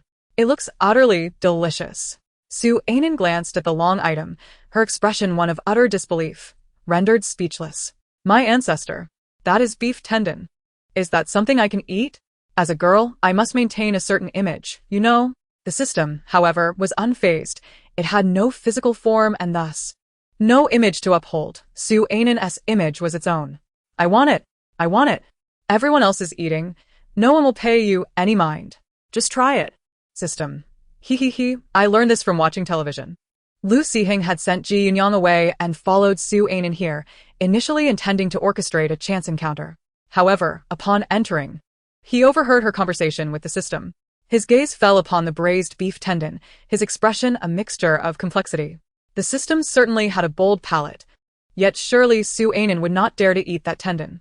Just as he assumed Suonin would abstain, she had already been persuaded by the system to procure the beef tendon. The majority of those gathered around that station were men, and Suonin's presence as a woman indeed astonished the others. Her face flushed crimson as she grabbed the tendon and bolted away. As she ran, she continued to berate the system. "This is all your fault. I am mortified. What if I can't finish this? I've never eaten something like this in my life. What girl would casually eat beef tendon? Only a system could suggest such a thing, though it seemed to possess no gender. Su Ain and Lu Siheng, not far off, could barely stifle a laugh. This system certainly had a playful side. Su Ain, following the system's guidance, gathered an assortment of delicacies, though only in modest quantities, mindful that an excess would be beyond her capacity to consume. Shortly after settling into her seat, Lu Siheng approached with a plate in hand. The sight of him rendered Su Ain momentarily frozen. What was this esteemed individual doing here? Did he truly have time to indulge in a buffet? Surely, he ought to be dining in some upscale restaurant, savoring delicacies like foie gras. Despite her respectable family background, Su Ain found Western cuisine quite unpalatable. The high-end establishments she frequented were predominantly Chinese restaurants. She seldom ventured into fine dining Western venues. The steaks, often served rare, left much to be desired in terms of portion sizes, and the dining etiquette was overly complicated, leaving one unsatisfied and occasionally feeling belittled. The system interjected. He just parked by the roadside and witnessed your recent confrontation with that scoundrel. Perhaps he found you rather impressive, which is why he chose to join you for a meal. Following this statement, the system affirmed itself with a nod, as if to validate its own assertion. Su Ain and Lu Siheng exchanged a glance, both rendered speechless by the system's words. It seemed increasingly less machine-like, resembling more a rather dim-witted human being. Save for its mechanical voice. Lu Siheng broke the awkward silence, addressing her, Miss Su. What a coincidence. I spotted you by the roadside, and as it happens, it's mealtime. So I thought I might join you at this buffet. Oh no. Her carefully curated image was at risk of shattering. She had long maintained the persona of an elegant, demure, and generous heiress. But who among the wealthy would be seen gnawing on beef tendons at a buffet? Lu Siheng, having noticed the beef tendon, suppressed a smile and remarked, It appears the marinated delicacies here are quite commendable. Perhaps I shall procure one for myself as well. Upon hearing his words, Su Ain eagerly replied, Indeed, they are quite good. Do give it a try. Sharing the experience of dining was certainly preferable to partaking alone, and Lu Siheng displayed quite the gentlemanly demeanor. With a noble lineage and striking appearance, he truly would have been an admirable individual had he not met an untimely demise. As Lu Siheng rose, he inadvertently caught her unspoken thoughts. The mention of an early death stirred a complex array of emotions within him. He was resolute in his belief that he would not meet such a fate. His reality diverged significantly from the narratives of those stories. He was confident that he would not suffer the humiliation of a disgraceful end. Not in such a manner, absolutely not. Chapter 27. The system chimed in. Your stomach is protruding. Shall I assist in pushing it back in? Lu Siheng meticulously collected all the food Su Ain had chosen, as the system incessantly praised his discerning taste. Look at how obedient she is compared to you. When asked to take more, you hesitated, while she complied without question. Unable to contain her frustration at the system's complaints, Su Ain retorted, If you think so highly of him, why not sever our connection and bind yourself to him? If that's beyond your capabilities, then kindly silence yourself. You shan't partake in these marinated delicacies. Su Ain effortlessly silenced the system with a single remark. Lu Siheng, seated nearby, listened to their banter, nearly bursting into laughter. The lively exchanges between the two indicated a rather vibrant existence, capable of stirring up quarrels even in their minds. Fortunately, the system lacked a physical form, or the chaos might have escalated further. What unfolded next in the self-service restaurant was indeed peculiar. A remarkably attractive pair, a man and a woman, sat opposite each other, voraciously devouring braised beef tendons while constantly extolling their delectable taste. Passers-by couldn't help but ponder the state of the world. Although the establishment's braised delicacies were indeed commendable, it was rare to see a girl indulging in such fare. Lu Siheng maintained an unperturbed demeanor as he savored the beef tendon, seemingly oblivious to its nature. Enjoying the flavor, nonetheless. Su Ain chuckled awkwardly, aware that this was not her choice of dish, it was the system's craving. She typically had no inclination to consume such items, reserving them for her brother instead. The system, relishing the flavors, was nearly beside itself with joy. Quick, take a bite of that little cake. It would perfectly counteract the spiciness of this. It urged. No wonder humans are so indulgent. These foods are simply delightful. Why can't I manifest a physical form? I yearn to savor them myself. Please, just be quiet. Su Ain retorted. I've noticed you've become increasingly talkative. If you wish to appreciate the flavors, do so quietly. Observing Lu Siheng's graceful demeanor, Suonin felt a genuine admiration for him. To dine at a buffet with such elegance was truly impressive. An onlooker might mistakenly believe she was indulging in a feast of rare delicacies, when in reality, she was merely gnawing on beef tendon. The notion of Lu Sihing consuming beef tendon, would anyone believe it if the word got out?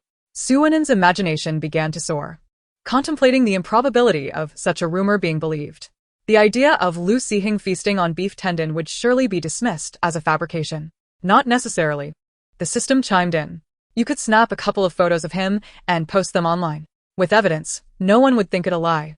Suppressing the urge to roll her eyes, Suonin felt a wave of exasperation wash over her. Lu Sihing, too, found the system's antics amusing, appreciating its playful personality. Miss Su, do you have any plans after our meal? Lu Sihing inquired, smiling warmly at Suonin, causing her heart to flutter with trepidation. System. Why is he asking about my plans? What does he want? Could it be that he has taken a liking to me? Suonin pondered, increasingly convinced of this possibility. While she may not excel in many areas, she harbored a fair degree of confidence in her appearance. After all, no one in her family was deemed unattractive, with her brother being the least fortunate in that regard. At that very moment, Su Jingyan at the office inexplicably sneezed, prompting his assistant to promptly hand him a tissue. It's nothing. Let us continue the meeting, he said, accepting the tissue to dab at his nose. Listening to Suonin's thoughts, Lu Sihing found them somewhat amusing. However, he acknowledged that his inquiry might lead other young ladies to misconstrue his intentions. Miss Su, I harbor no ulterior motives. I merely wish to befriend you. Recently, I have a new amusement park opening, and if you're free, you are welcome to come and enjoy it with complimentary entry. Having finished the food he had taken, Lu Sihing politely wiped his mouth with a napkin and continued, if you prefer not to go, that's perfectly fine. Should you wish to visit later, it could be an enjoyable outing, perhaps even with friends. Upon hearing Lu Sihing's words, Suonin felt a twinge of embarrassment, realizing she had nearly misjudged him. Indeed, what sort of beauty had Lu Sihing not encountered? How could he possibly be captivated by her looks? She chastised herself for her vanity, although she found herself rather idle. Unwilling to attend gatherings with superficial friends or return to work, she spent her days indulging in meals, sleep, and leisurely pursuits. System. Go ahead. After we finish eating, let us visit. He must have intended to invite you right after the meal, but then altered his phrasing. You two could indeed enjoy a date. You make quite the striking pair. Suonin. Dear sir, that is called a match made in heaven, not some wild beast pairing. Can you not express yourself? Lu Sihing nearly chuckled at their internal dialogue. The system's description, though amusingly exaggerated, held a grain of truth. He did not consider himself a virtuous man, merely one who adheres to the principle of non-aggression unless provoked. Miss Su, should you have time later, I would be delighted to take you for a stroll. There's a scenic area nearby that could provide a pleasant diversion, perfect for digesting our meal. Given his invitation, it would be impolite to decline, especially as she felt somewhat overindulged. Without a second thought, Suonin acquiesced. Exiting the buffet restaurant and settling into Lu Sihing's car, she immediately lamented her overindulgence. I truly overate, she thought, mentally scolding the system. Could you please consider my stomach capacity before suggesting food in the future? I am not a bottomless pit. Eating like this might make me ill. Suonin, feeling irritable, exclaimed, What are you thinking? Do you want me to vomit in the car? Seated beside her, Lu Sihing struggled to suppress a smile as he caught sight of her protruding stomach. The system, sensing her discomfort, felt a pang of guilt. Oh dear. Please don't be upset. I shall be more mindful of portion sizes in the future. Today was merely an exuberant first encounter with food, but it won't happen again. From now on, it would be a more discerning system. Chapter 28 System. There are individuals relieving themselves indiscriminately ahead.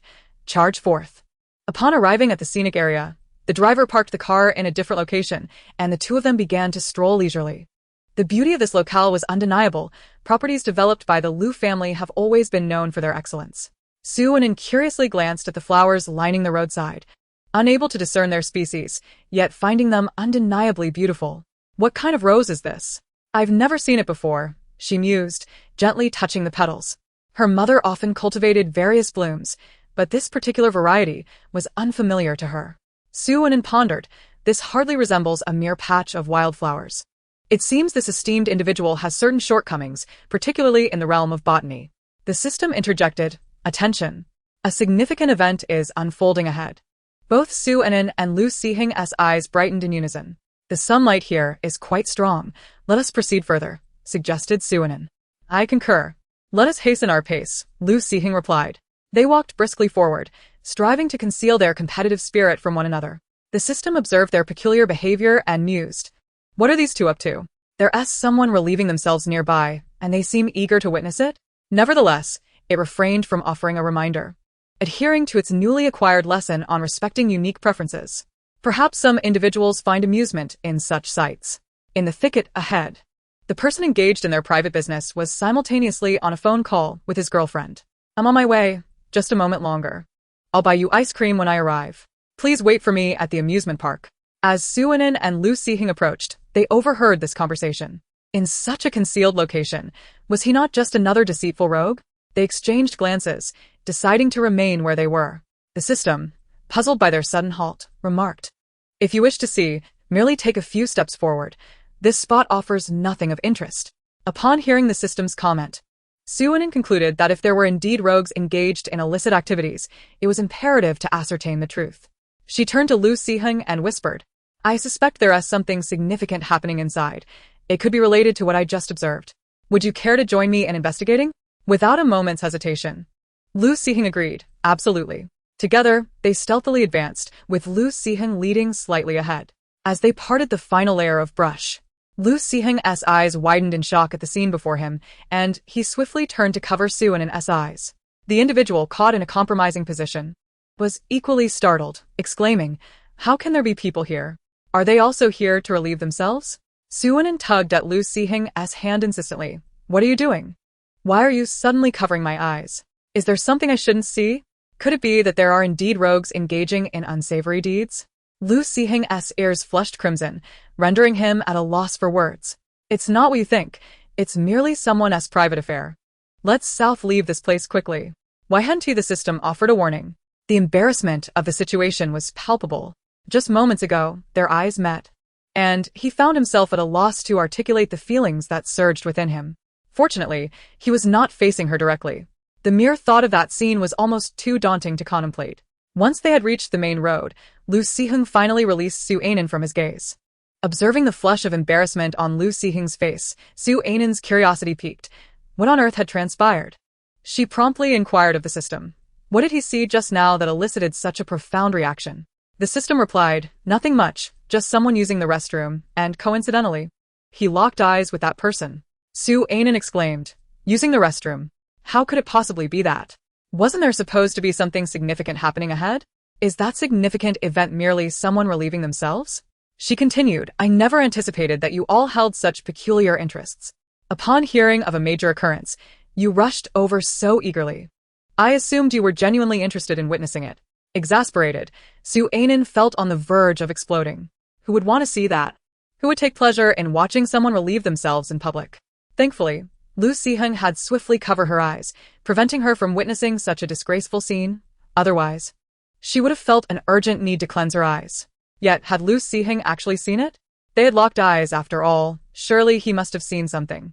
What an embarrassment it was to have such a prominent figure accompany her to witness such a scandalous act. It was a tale that could easily become a source of humor. Listening to the system, Lu Sihing felt a weight in his heart. This system could be quite oblivious at times, perhaps due to its non-human nature, failing to grasp human thoughts and emotions. After this incident, neither wished to linger further. The possibility of encountering something similarly awkward was too much to bear, as the current situation was already sufficiently uncomfortable. The individual who had relieved himself had quickly fled the scene. Indeed, public urination was far too embarrassing. It was not as if he had intended to act so unethically. Perhaps his stomach had rebelled unexpectedly, leading him to such a regrettable decision. He had believed the location to be discreet enough, unaware that others frequented it. How about we visit an amusement park? The attractions there are delightful, and the chances of encountering such incidents are slim, Lu Sihing thought, though he refrained from voicing this sentiment aloud. Let us go to the amusement park, Su Anin declared. The system chimed in. Off to the amusement park. I want to ride the roller coaster. I want to ride the carousel. To which Su Anin and Lu Sihing retorted, but you have no physical form. What can you ride? Yet, fate can be rather ironic. At the entrance of the amusement park, Lu Siheng unexpectedly encountered the same man again, who was purchasing an ice cream for his girlfriend as they stood in line for tickets. Once more their eyes met. Lu Siheng, the man. Chapter 29, Traveling with My Brother. The system noted their exchanged glances and promptly urged Su Anan to take a look. Look. The man who bought ice cream for his girlfriend is the same one who just defecated in public. He and Lu Siheng exchanged glances again. Is this what you call a fateful connection at first sight? The system's voice carried a hint of excitement, clearly enjoying the unfolding scene. Su Anan and Lu Siheng thought to themselves, what a ridiculous notion of a fateful glance. Lu Siheng promptly averted his gaze to prevent the system from maligning him further. The man quickly took his girlfriend away, mortified by the encounter. It was utterly humiliating. He had committed such an unethical act only once in his life. And now it had been witnessed. As he led his girlfriend away, she kept questioning why they had to leave so hastily. Oh, just don't ask. I've already purchased the tickets. Let us hurry inside. You wanted to enjoy quite a few attractions, right? The sooner we get in, the shorter the queues will be. Su Anan discreetly glanced at Lu Siheng, noting that his complexion remained normal and his emotions stable. Surely, he hadn't recognized that man. How could he possibly have recognized him with just a casual glance, especially in such a tense situation? Lu Siheng thought to himself, unfortunately, I did recognize him. Even if I did, I cannot disclose that to you. Miss Su, shall we proceed inside? Today, being a weekday, the crowd was relatively sparse, yet some popular attractions, such as the roller coaster, still required queuing. Su Anan was currently arguing with the system, adamant that she had no desire to ride the roller coaster. After all, she was already feeling stuffed. Was she meant to risk vomiting on such a ride? The system retorted, you shouldn't be that fragile, should you? Su Anan snapped back. Have you ever seen a celestial maiden scattering flowers? Do you believe I could perform that act right now if I wanted to? An image of such a scene abruptly flashed in Lu Siheng's mind, prompting him to cough discreetly into his fist, desperately trying to erase it from his thoughts. Ultimately, they did not ride the roller coaster but instead enjoyed the carousel and other gentler attractions. There was no choice. Su Anan lacked the courage for more thrilling experiences. Overall, the afternoon was quite pleasant, though Su Anan harbored a flicker of doubt as she observed Lu Siheng, who remained by her side. Lu Siheng murmured, Am I really so idle? I carved out time from my busy schedule to accompany you this afternoon. However, he had indeed never witnessed Su Jingyan in a state of frantic distress. The system voiced the same curiosity. Does your brother truly get so overwhelmed? Might I have the opportunity to witness that in the future? Su Anan snapped back, shut your mouth and stop talking. Lu Siheng nearly burst into laughter. The system had now come to terms with the situation, noting, the narrative has diverged significantly from reality. Wasn't the male lead supposed to inherit the Lu Corporation? Yet, here stands Lu Siheng, still very much alive. Thus, it is only natural for changes in the storyline to occur. Moreover, the original text briefly mentioned that the male protagonist initially established an entertainment company, but shortly thereafter, he inherited the Lu Group, and thereafter, the narrative ceased to discuss the company. Su Anan, captivated by the system, felt a flicker of temptation. Hesitantly, she addressed Lu Siheng. May I take some time to consider? Of course, Lu Siheng replied. If you decide to go, just message me anytime, and I will make arrangements. Despite her intrigue, Su Anan harbored some reservations. Primarily because her intention was to distance herself from the protagonists. However, the storyline had already unraveled beyond repair. Distancing herself seemed less necessary, especially considering that the main characters had already parted ways, and it appeared unlikely that they would reconcile, given the extent to which the female protagonist's character had collapsed. Should a reunion occur, it would indeed raise doubts about Ji Yunyang's discernment. The system interjected, if your brother doesn't go, you can still venture out alone. With me by your side, what is there to fear? It's a splendid opportunity to witness the beauty of the nation. Su Jingyan exchanged glances with his parents, curious whether this naive girl would confide in them. After finishing her meal, Su Anan indeed shared her thoughts with them, expressing her consideration. If my brother is unavailable, it's perfectly fine. I merely wish to enjoy myself. A variety show lasts only 4 or 5 days. Staying at home without anything to do seems far less appealing than exploring the world, especially since there's a financial incentive. Su Jingyan retorted. Who says I have no time? I have plenty of it. If you wish to go, I will accompany you. He could never allow this foolish girl to embark on such an adventure alone. Although Ji Yunyang was decent, one could not guarantee that nothing unforeseen would transpire during the show, especially with some reckless male celebrities in the entertainment industry.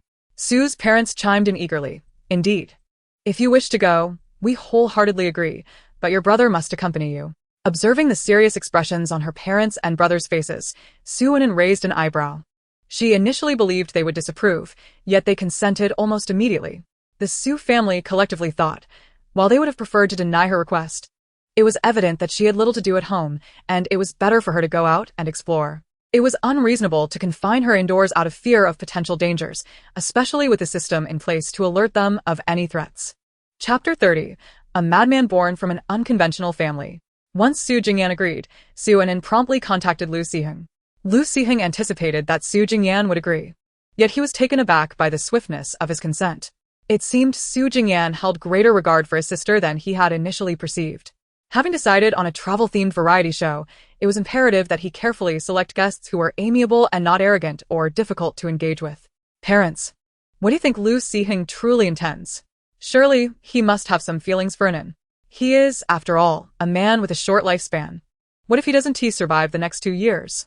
This fellow is destined to meet his demise 2 years hence in the original narrative. Although he possesses commendable qualities, distinguished lineage, appealing appearance, and admirable character, his fate is sealed. Moreover, he is fated to die in a manner most humiliating. Should Nin truly become involved with him, his disgraceful end would inevitably tarnish her reputation as well. Observing their anxious eldest son, Su father and Su mother found themselves at a loss. Well, you're bound to attend the event, aren't you? Just keep a close watch on Nin, and fret not about the affairs of the company. Leave that to me. In truth, Su father was not entirely hands-off. He occasionally visited the company. While he had relinquished much of his authority, his son was still young, and certain significant matters warranted the oversight of a father. That night, the three of them found little solace in sleep, while the carefree Soo-in slumbered soundly. Curse it! I can hardly encounter Soo-in anymore. Jiang Yan paced anxiously in her apartment, her demeanor fraught with distress. At times, she even questioned if she had mistakenly entered the wrong narrative. How could the plot diverge so drastically from the novel she had read? Wasn't she meant to be the favored child of destiny, the heroine of this world? Yet, how had her life devolved into such chaos? Meanwhile, that malicious supporting character, Soo-in, continued to bask in her exalted status, an unattainable figure for Jiang Yan. Tang Zhou was recently overwhelmed by familial troubles. Despite Mr. Tang's brush with death, due to a stroke, mild though it was, he had awakened after several days in the hospital. His first thoughts upon regaining consciousness were of the unfaithful couple. Father, after so many years with her, why can't you find it in your heart to forgive her this once? You too have a lover outside, Tang Zhou implored, his frustration palpable as he gazed at his father in the hospital bed. Both parties were equally culpable. Was it truly necessary to escalate matters to such extremes? Having been married for so many years, what did separation mean at this stage in their lives? They were both nearing 50. Such a split would only serve to render them a laughingstock. The Tang family was already a subject of ridicule in their social circle. You dare to defend that wretched woman? Are you aware she has been entangled with the butler for 8 years? 8 years. Right under my nose. What was most infuriating was that he too had been involved with the butler for the same duration, meaning the butler had manipulated both their lives with ease. While he might have forgiven an affair with a younger lover, this was beyond the pale. Tang just sliced an apple for the agitated Mr. Tang, and remarked coolly, I understand why you refuse to let go of Mother. It's simply because you are involved with that butler as well. Mr. Tang's expression froze momentarily before swiftly returning to its usual composure, for he was, after all, a seasoned fox in the game. Father, at times it is unnecessary to be so resolute. It suffices to keep them both under control. Once they are restrained, I have no objections to how you choose to handle them. If imprisonment is the consequence, our family's reputation will suffer even further. Are you aware of how our family is perceived outside? For the sake of your health, it is perhaps best I refrain from elaborating. In families such as theirs, the individual's dignity pales in comparison to the family's honor. When Madame Tang and the steward were finally released on bail, they felt as though they were in a dream, believing that their ordeal had come to an end. Little did they know, Tang Zhe had taken them to a secluded villa. Upon seeing the villa, Madame Tang's instinct was to flee. Yet she was intercepted by bodyguards just as she made her move. Tang Zhe, regarding his mother with a hint of derision, remarked, Mother, why do you still wish to run at this juncture? I have brought you here for a better life. He continued, "Had I not brought you here, do you believe you would have been released at all?" The steward and Madame Tang regarded this unfamiliar Tang Zhe with extreme caution. "Son, I am your biological mother. What do you intend to do by bringing us here?" Tang Zhe had always been perceived as a dutiful son, treating family and servants with equal courtesy. However, the aura he now exuded was starkly different from his previous demeanor, having shed the pretense he once wore. Adjusting his sleeves, he chuckled softly, "You are my mother. How could I harm you? I merely wish for you and Uncle Steward to enjoy a good life here. From now on, this will be your residence. It is advisable not to wander aimlessly if there is no pressing need. For daily necessities, simply communicate with those who attend to your needs." Oh. I almost forgot to mention, Father will be joining us soon. At that point, the three of you can live together harmoniously. I believe I am doing quite well as a son. A glint of madness shone in Tang Zhe's eyes. How could a dysfunctional family possibly produce a normal son? They were all mad. The system observed everything within their household and relayed it verbatim to Su Anan, while the other three members of the Su family eavesdropped. Chapter 31. Su Anan. Everyone has someone who cares for them, my parents, my brother, but I do not. Listening to the system's account, Su Anan genuinely believed Tang Zhe had lost his sanity, or perhaps he had always been deranged. Su Jingyan. Su father and mother. Why does one feel a chill in their backside? Is this some new expression among the youth? The system also found this perplexing. Why feel a chill in the backside? Shouldn't it be the back of the head? Su Anan became intrigued and explained to the system, "Do you not know what men do together? It should not be a chill in the backside, but rather something else." She continued, "Moreover, Tang Zhe clearly exhibits signs of abnormality.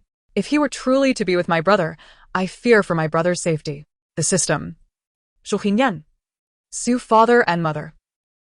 At this moment, Su Jingyan felt an overwhelming sense of frustration. Did he truly appear to be merely a submissive figure in this girl's eyes? No. Why was he even entangled in such thoughts regarding dominance and submission? It was utterly impossible for him to be with that Tang Zhe. All this was the fault of that insufferable girl who led him astray. Nevertheless, there was a silver lining. The Tang family was currently in utter chaos, leaving Tang Zhe with little time to stir up trouble. Moreover, that Jiang Yan had not only broken up with Ji Yunyang but was also financially strapped, barely managing to look after herself, let alone create any disturbances. However, tranquility did not last long, as the Su family soon received another invitation. There was no doubt they were obliged to attend the grand birthday celebration of the elder from the Gu family. Su father looked at the invitation with genuine vexation. To be honest, he had no desire to go. Observing her husband's distress, Su mother tenderly suggested, "Let us all attend. After all, our families are not closely connected anymore. It suffices to make an appearance." Su Anan and Su Jingyan, overhearing their parents' conversation, were utterly bewildered. Hadn't their family always maintained a rather indifferent relationship with the Gu family? They had no business dealings, so what had prompted this sudden invitation? Sensing Su Anan's confusion, the system promptly began to elucidate the situation. The relationship between the Gu family and yours was quite amicable in the previous generation, but it has since deteriorated during your father's time. Su Anan inquired, "Why did the relationship falter in my father's generation? Did something happen?" The system replied, "Indeed, it was because the head of the Gu family harbored feelings for your mother. After your parents married, your mother accompanied your father to meet the elder Gu, and it was then that the elder son fell in love with her at first sight." The Su siblings were taken aback. How had they been unaware of such past events? Su Anan swallowed hard, realizing that her family was indeed filled with hidden talents. But why was it that while her parents and brother garnered affection, she remained unappreciated? Curious, Su Anan asked the system, "Given that my family members are so well-liked, is there anyone who harbors feelings for me?" Noticing Su Anan's hopeful demeanor, the system meticulously scoured the narrative, confirming that no one held any affection for her. Even if they did, it was merely superficial, based on her appearance or her wealth. Though this may hurt your feelings, it seems that there truly is no one who genuinely likes you. In fact, your appearance is quite appealing, and many admire your looks. Su Anan retorted, "You could have omitted that last part." How painfully disheartening. Why was there such a stark contrast between familial affection and her own experience? Su Jingyan nearly burst into laughter, barely managing to stifle it with his hand. The mood of Su father and Su mother, which had been quite sour, lifted significantly after being diverted by Su Anan and the system. Those were bygone days, and there was no need to delve too deeply into them, especially since everyone had moved on with their lives. Prepare yourselves, you two siblings. In 3 days, we shall attend the banquet together, instructed Sue's father. Sue's siblings replied in unison, understood. The system had grown weary of her incessant inquiries. Haven't I already mentioned that there are many who admire you? Countless individuals appreciate your appearance, and even more are captivated by your family's background. This, too, is a form of affection. Suwon retorted. How can that be classified as affection? They merely appreciate my external attributes. What I desire is someone who cherishes my inner self. The system responded, alas. Such individuals seem scarce.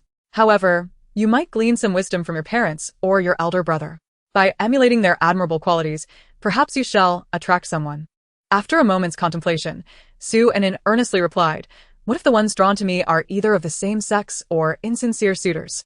Her father and brother attracted same-sex admirers, while her mother seemed to draw in undesirable companions. Learning from them might not bode well. While her father was respectable, exemplified by Uncle Zheng's integrity, her brother was an entirely different matter.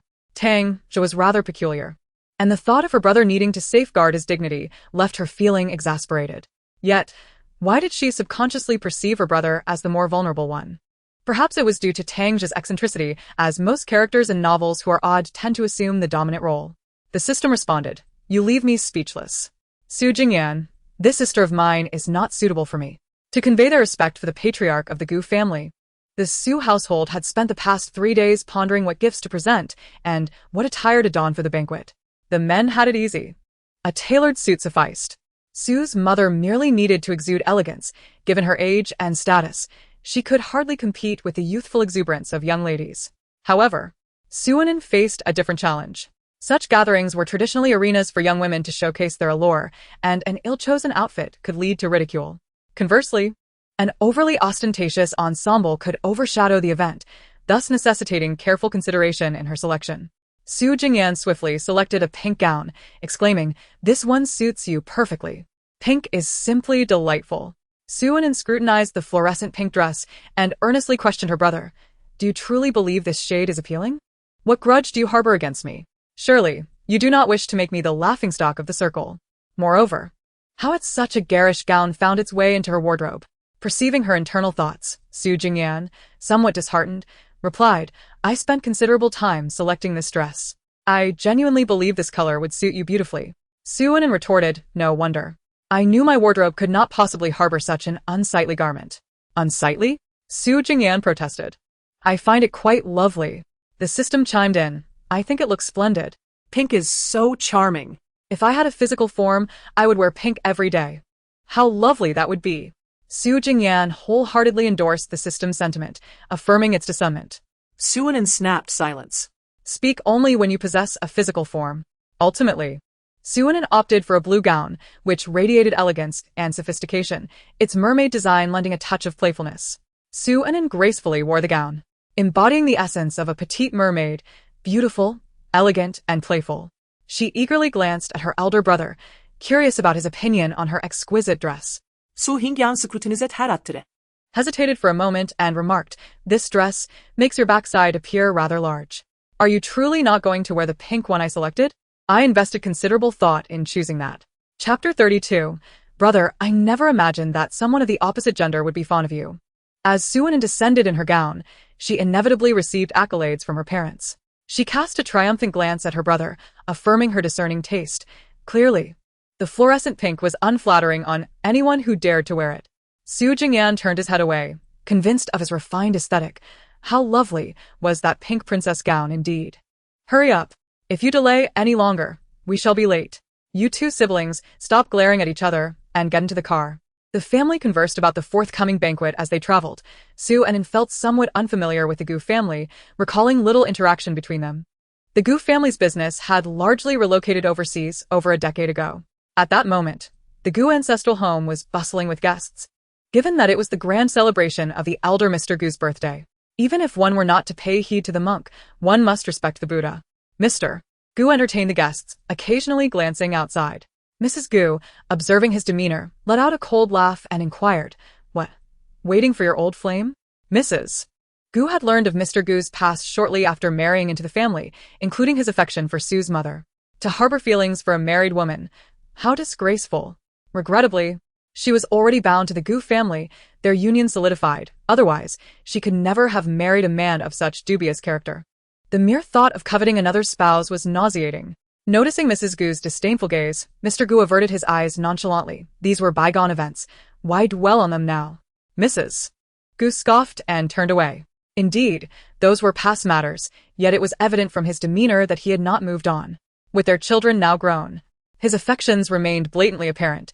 One must not fear shame in front of so many, it seemed. Were it not for their son, she would have divorced this insufferable man long ago. How could she still endure his presence? Gu Min sighed quietly, observing his parents. Each quarrel left him as the unfortunate victim. When you see grandfather later, be sweet with your words, all right? He used to carry you when you were little. He reminded them. No need to mention others, but that old gentleman is genuinely kind. Sue's mother earnestly cautioned the siblings, anxious that they might encounter difficulties at the banquet. Su Jingyan sighed in exasperation, replying, Mother, we know how to conduct ourselves. We are not 3-year-olds. He has already begun to independently manage company affairs. Yet his mother still treats him like a child. Su Wen was quite intrigued by the venerable Mr. Gu, for he is indeed a legendary figure. Having risen from nothing to elevate the Gu family to its current stature is nothing short of remarkable. System. Indeed, this Mr. Gu is quite legendary, but he also harbors secrets. I will reveal more at the banquet. Discussing it now would spoil the fun. More secrets. The Su family members immediately straightened in their seats. Upon hearing the system's words, Su Wen felt a tantalizing itch within. Why can't you divulge anything now? Can't you share just a little? System. If I were to reveal it now, it would lose its allure. Plus, there are far more secrets at the banquet than the last gathering at the Liu family S event. However, rest assured, there won't be as many patients this time. Hearing this, the Su family collectively sighed in relief. The previous banquet had nearly left them with psychological scars. Undergoing health checks in the dead of night was quite enough. Wow. The young Master Su is so handsome. How wonderful it would be to marry him. Why isn't my betrothed from the Su family? Surely, you must be dreaming. The Su family has long publicly declared that their children will not participate in arranged marriages. If you wish to marry the young master, it must be a mutual affection. Given your appearance, you might want to reconsider. What's wrong with my looks? While I may not be a stunning beauty, I'm certainly a fair and charming young lady. The 4 members of the Su family overheard this exchange. Could you not speak such things behind their backs? It is quite awkward to say it in their presence, and Su Jingyan's ears turned red. He had not considered marriage or children. Such matters felt distant from him.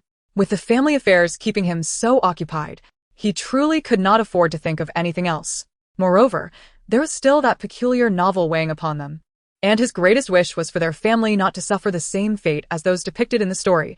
He wished to set aside all other concerns for the time being. Su Wen leaned closer to her elder brother and mischievously remarked, Brother, I didn't expect you to be so popular among the opposite sex. I thought you were only favored by your peers. Su Jingyan, why has this sister become increasingly infuriating? Am I permitted to chastise her here? Young Su, you've finally arrived. It's been so long. I trust your family has been well. Upon seeing them, Mr. Gu appeared overjoyed. At nearly 80 years of age, he still looked vigorous and radiant, indicating that his health was indeed robust. Beside him stood a young woman in her 20s, who occasionally served him tea and water or gently reminded him of tasks. She was likely a hired caretaker. Su's father approached with a smile, greeting Uncle Gu. How is your health these days? Today marks your 79th birthday, and we were uncertain what gift would suffice. So please consider this humble offering as a token of our respect. They presented an antique calligraphy piece, and Mr. Gu, having no particular hobbies, found himself increasingly fond of such antiquities as he aged.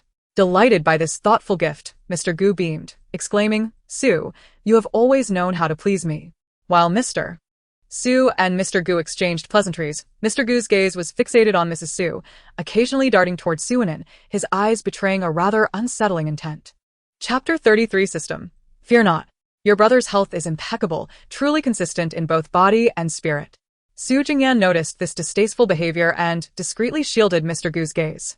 The system observed everything and quietly remarked to Su Wen, that loathsome middle-aged man has been watching your mother and you. It seems your brother has caught on to his disgusting stare and has intervened. Su Wen.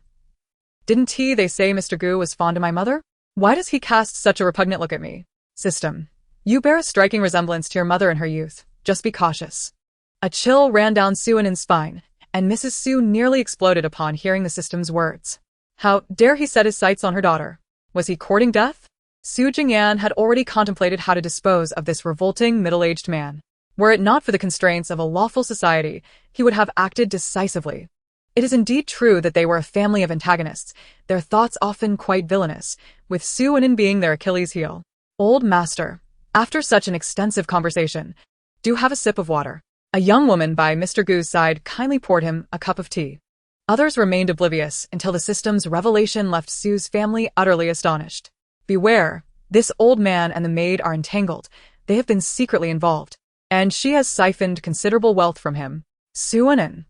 Su Jingyan. Mr. and Mrs. Su. The attention of the four shifted sharply to the nearly 80-year-old Mr. Gu and the young maid in her 20s, leaving them questioning the very fabric of reality. Su-in skeptically inquired of the system, "Are you certain? The age gap is monumental. Mr. Gu is old enough to be her grandfather. How could they possibly be involved?" The system huffed knowingly, "Do not be misled by age. Men of any age are drawn to youthful beauty. Look, look. The old man is clandestinely caressing her hand." The Su family immediately redirected their focus to Mr. Gu's hands. Good heavens! The old man was actually stroking her hand, and in front of so many guests no less. What a lack of decorum. Initially, I had heard that the elder gentleman was quite amiable, yet upon closer inspection, my impression has diminished significantly. His lack of dignity and moral decay at such an advanced age is disheartening. Engaging in indiscretions not only tarnishes his own reputation but also that of his descendants. Should word of this spread, what face would the Gu family have left? Consequently, Su-in's perception of the elder Gu has soured considerably. Mr. Su has lost the desire to engage in conversation with the elder Gu. He once considered this relative to be rather pleasant, but now it appears he is merely a master of disguise. After exchanging a few pleasantries, he sought an excuse to depart with his family. "Mr. Su, it has been quite a while. I haven't seen you out and about for ages. Are you truly considering retirement?" A jovial man approached, exuding an amiable demeanor. Mr. Su shook hands with the man, responding with a smile. "Retirement is still a ways off, as I have not yet reached that stage in life. However, I must admit I am semi-retired. Most affairs at the company are now in my son's capable hands, allowing me to gradually enjoy a more leisurely existence." The man responded with a sense of nostalgia. "You are fortunate. My son is still only in his teens, and I fear I will have to wait at least another decade before I can indulge in relaxation." Observing her father engaging warmly with the middle-aged man, Su-in promptly inquired about the man's character from the system. "System, is this man a good person? He appears to be quite decent." The system replied. "He possesses good character, do not worry, though he does have some health issues." "Health issues?" Su-in mused, glancing at the man. "He is tall and well-proportioned, looking quite robust. He certainly does not seem unwell." "Do not judge solely by appearances. One must look deeper," the system advised. "Deeper? What do you mean?" Su-in questioned. The system, sensing her confusion, sighed and clarified. "This man is indeed of good character, but he suffers from kidney deficiency. He is currently seeking remedies to restore his vitality." Su-in remained speechless, while her mother and brother exchanged bewildered glances. The notion that the seemingly vigorous man could be afflicted with such a condition felt rather unsettling. Her mother redirected her attention to her son, wondering if he too might have such a deficiency. It would be wise to prepare some nourishing ingredients for his health, just in case. Feeling the peculiar gaze of his mother, Su Jingyan was suddenly struck with goosebumps. Why was she looking at him in such a manner? He certainly did not have any deficiencies. Mr. Su glanced inquiringly at his wife, who blinked in response, signaling that they would discuss it later. The couple casually concocted an excuse to step away, leaving the two siblings behind. Su-in gazed at the sturdy figure of the middle-aged man departing and suddenly turned to Su Jingyan, saying, "Brother, don't men sometimes fail to see beyond appearances?" Su Jingyan cleared his throat, feeling a bit awkward, and replied, "It's essential not to judge anyone solely by their exterior, and this applies to all, not just men." Su-in nodded in agreement, affirming his statement. At that moment, the system chimed in, "Rest assured, your brother is definitely not experiencing any vitality issues. He is consistent in both appearance and essence." Su Jingyan exclaimed, "Perfect. Is that how you use consistent in both appearance and essence? Please refrain from misapplying idioms without proper understanding. Besides, I am not experiencing any vitality issues. In contrast to Su Jingyan's exasperation, Suin appeared quite appreciative of the system, stating, "Not bad. How did you know I was concerned about my brother? But as long as he isn't facing any vitality issues, that is all that matters. If there were any signs, you must inform me immediately. Early detection leads to early treatment, and our family isn't short on funds. It would be a real shame if my brother, being so handsome, turned out to be nothing more than a pretty facade." The system nodded in agreement. Indeed, he must not be merely a pretty facade. Su Jingyan clenched his fists, feeling a surge of frustration. Remain calm, remain calm. This is your beloved sister. She is merely concerned for my well-being." Su Jingyan took a deep breath, repeatedly reassuring himself, and finally managed to quell his irritation. Suinin continued to engage in a lively conversation with the system about supplements for vitality, their banter quite cheerful. Resisting the urge to roll his eyes, Su Jingyan turned away, preferring to avoid the scene.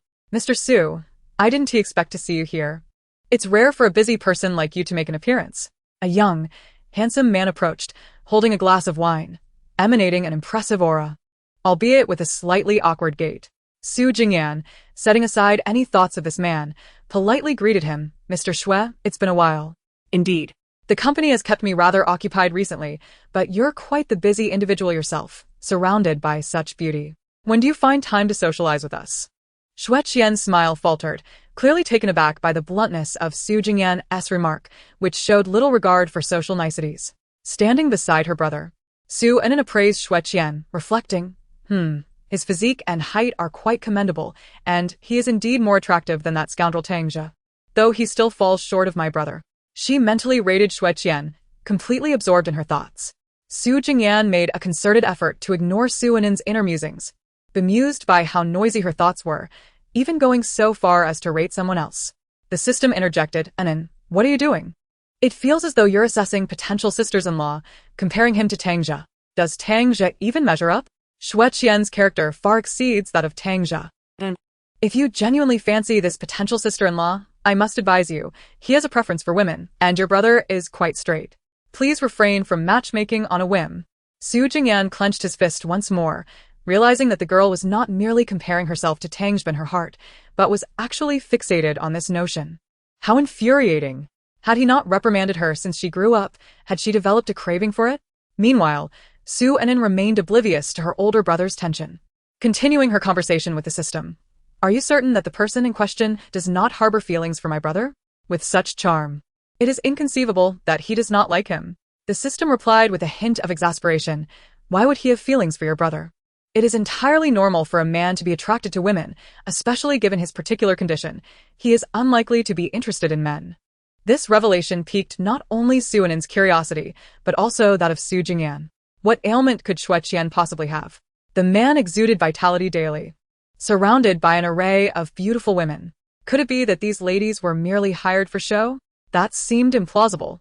Considering he had been indulging in a hedonistic lifestyle since his teenage years, surely he could not maintain such a fade for a decade. Moreover, with no siblings to scheme against him, there was no need for pretense. Unconsciously, Su Jingyan's gaze drifted toward Xue Qian's more intimate areas.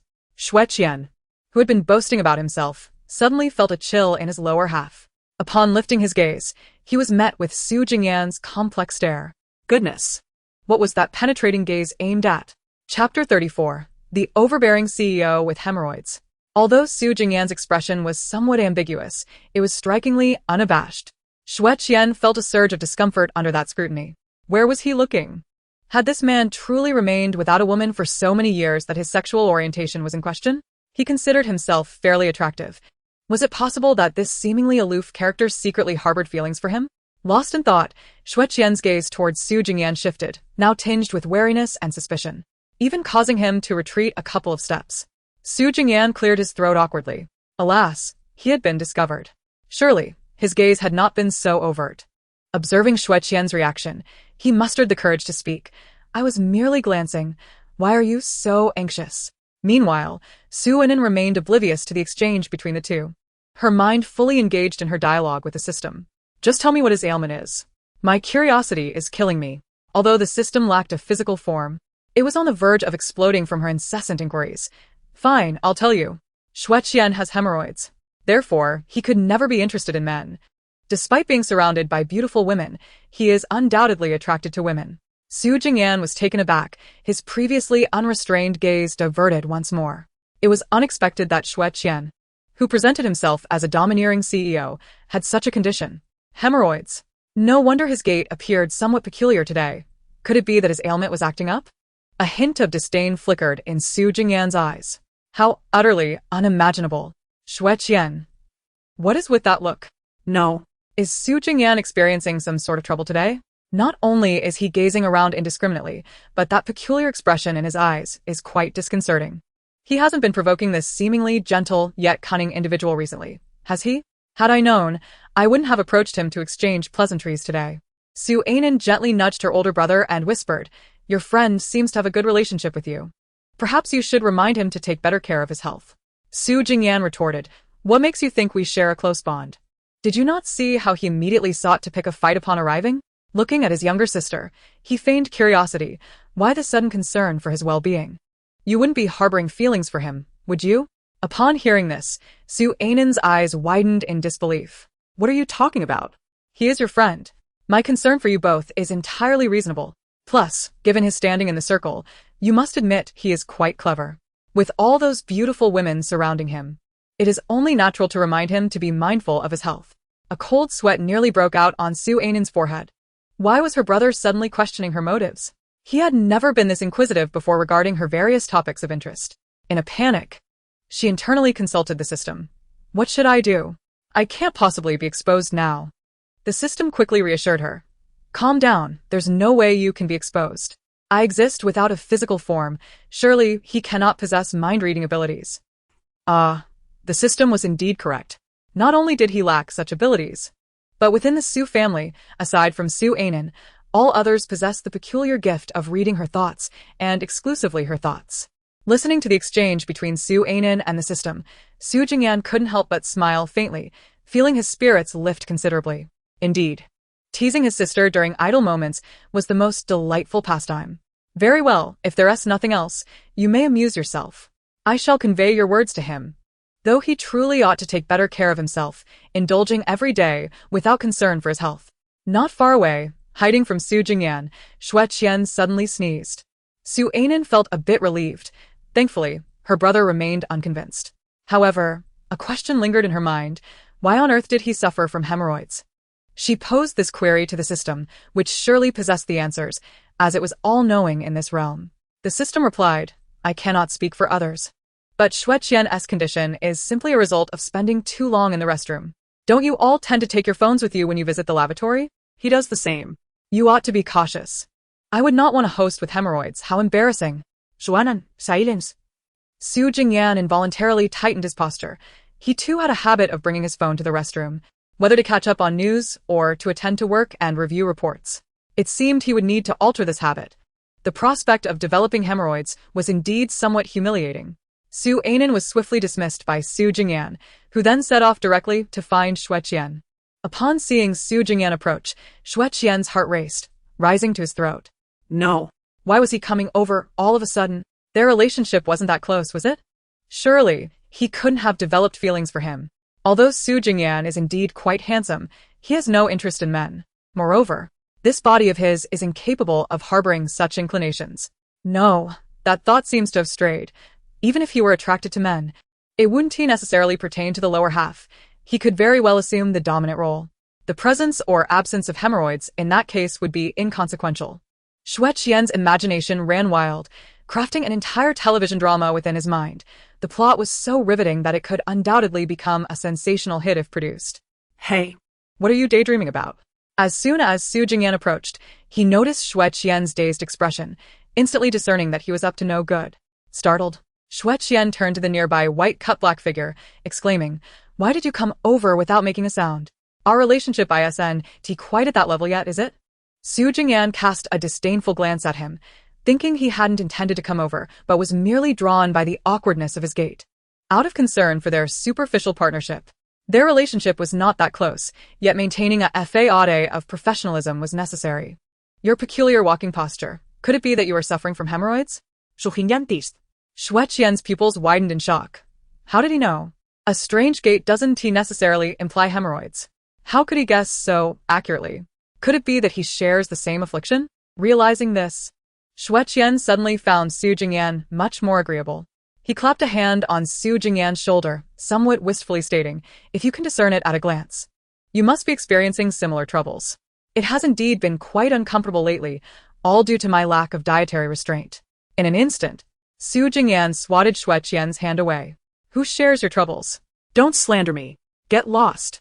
I merely made an offhand comment, and was surprised to discover that you actually have hemorrhoids.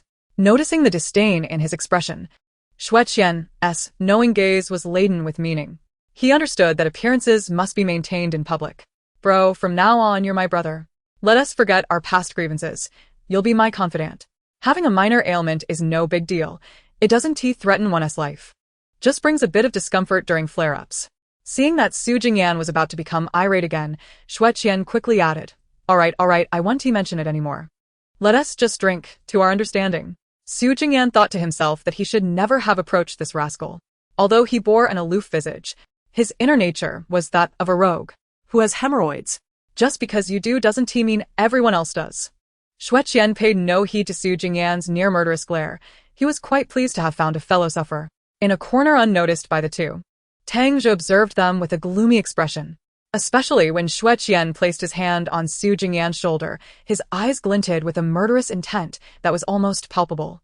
Jiang Yan, standing beside him, felt a chill run down her spine at the sight of his expression. This male counterpart was utterly unlike the character depicted in the novel. He seemed to embody the essence of a formidable villain.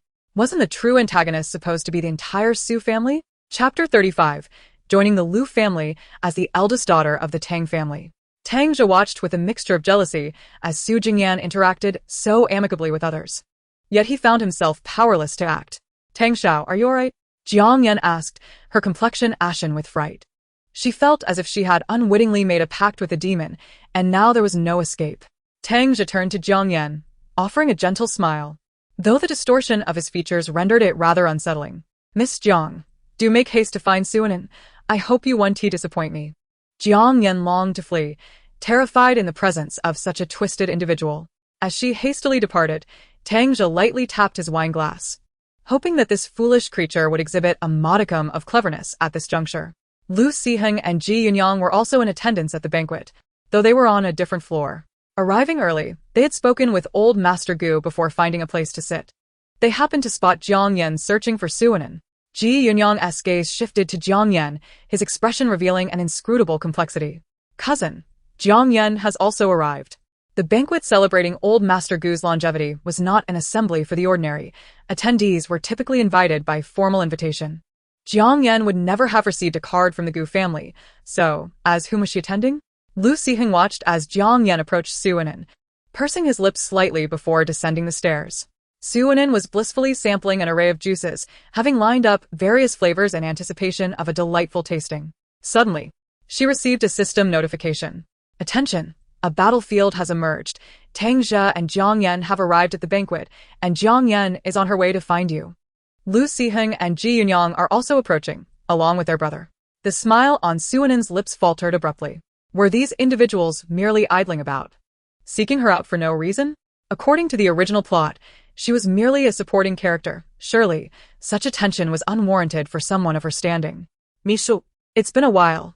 Jiang Yan approached with a beaming smile, her pink gown accentuating her delicate beauty. However, the dress was undeniably extravagant. Far beyond what her financial means could afford, it must have been a gift from Tang Zhe. "It has been a while. Who did you come with, Miss Jiang?" "I haven't seen your escort," Suanan replied, unperturbed and unafraid of confrontation. "If they wish to seek her out, then let them." Upon hearing Suanan's words, Jiang Yan's expression momentarily stiffened. What did Suanan mean by that?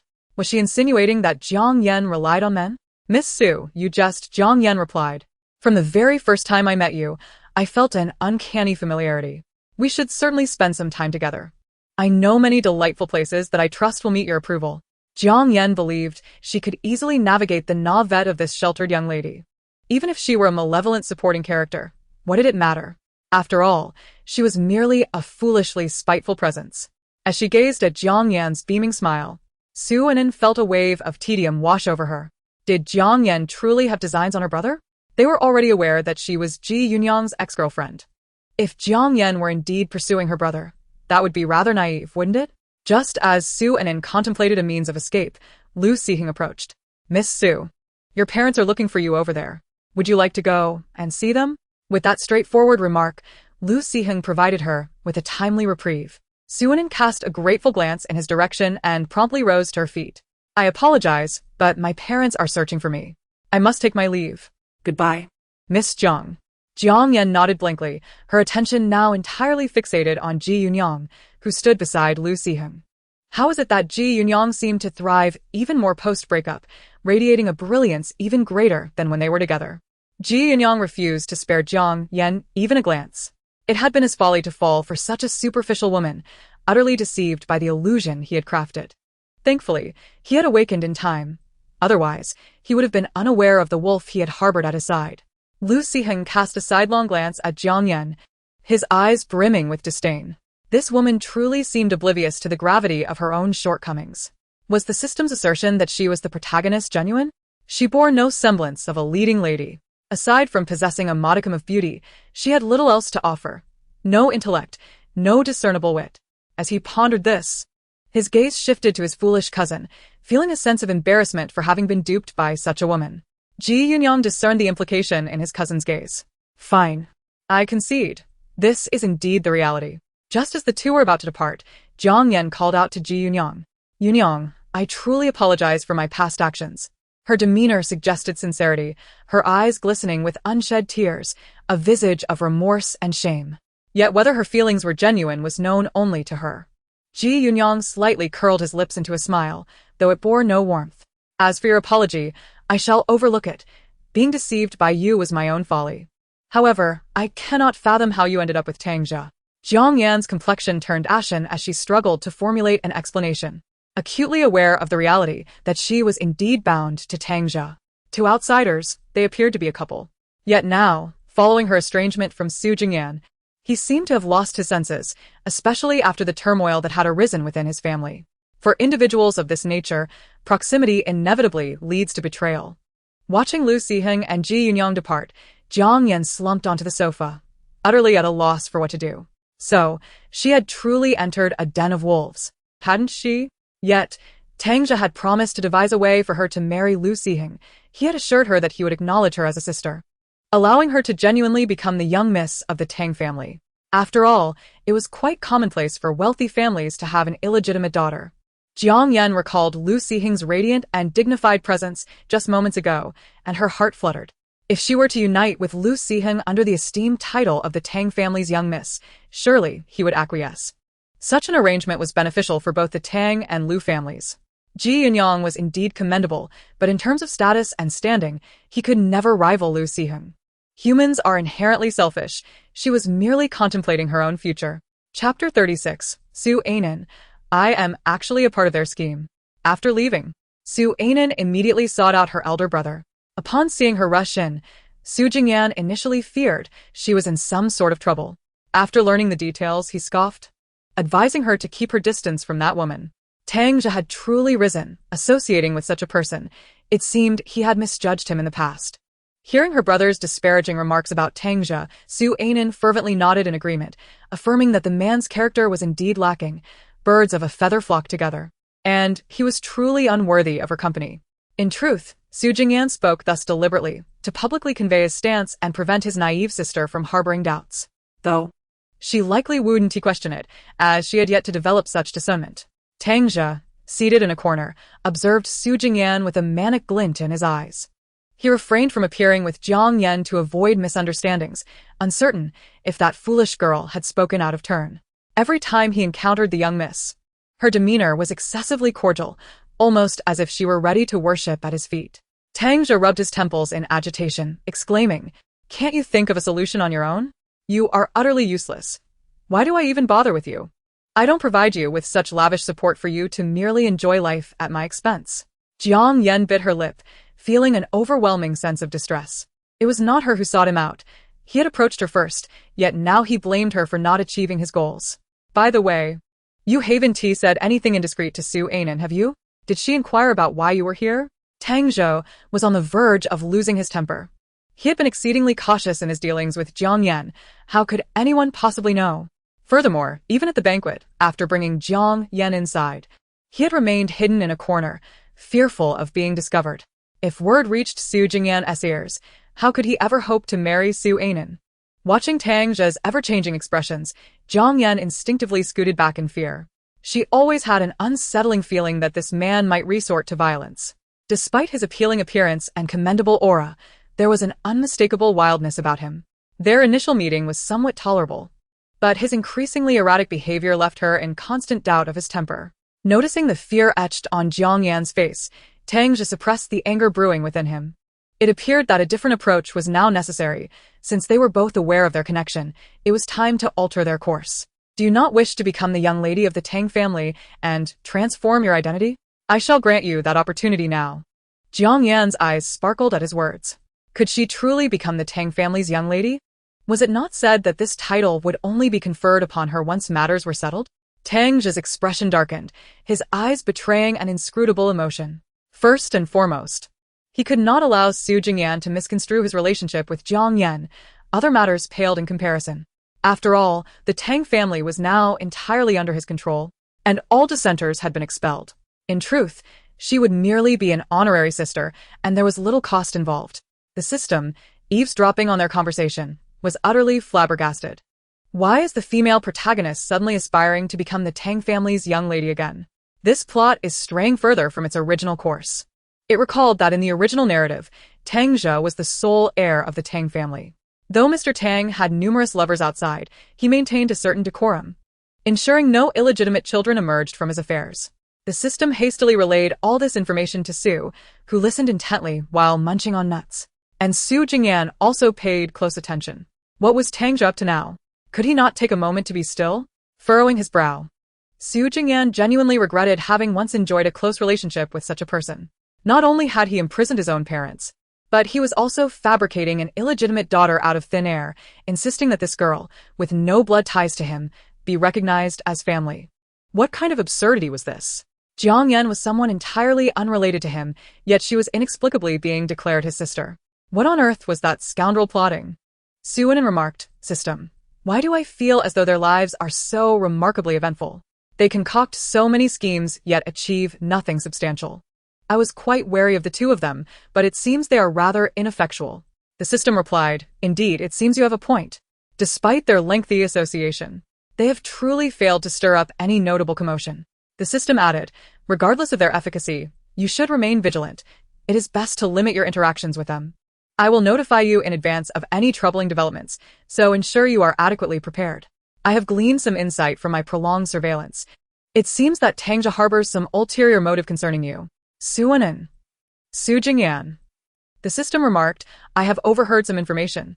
He has been urging Jiang Yan to get close to you in order to win your favor, to foster a bond of sisterhood. You are a person of deep loyalty, and when that sisterly bond inevitably shatters, you will undoubtedly feel heartbroken. At that moment, he will come to console you as the elder brother who grew up alongside you. This matter he has never openly discussed.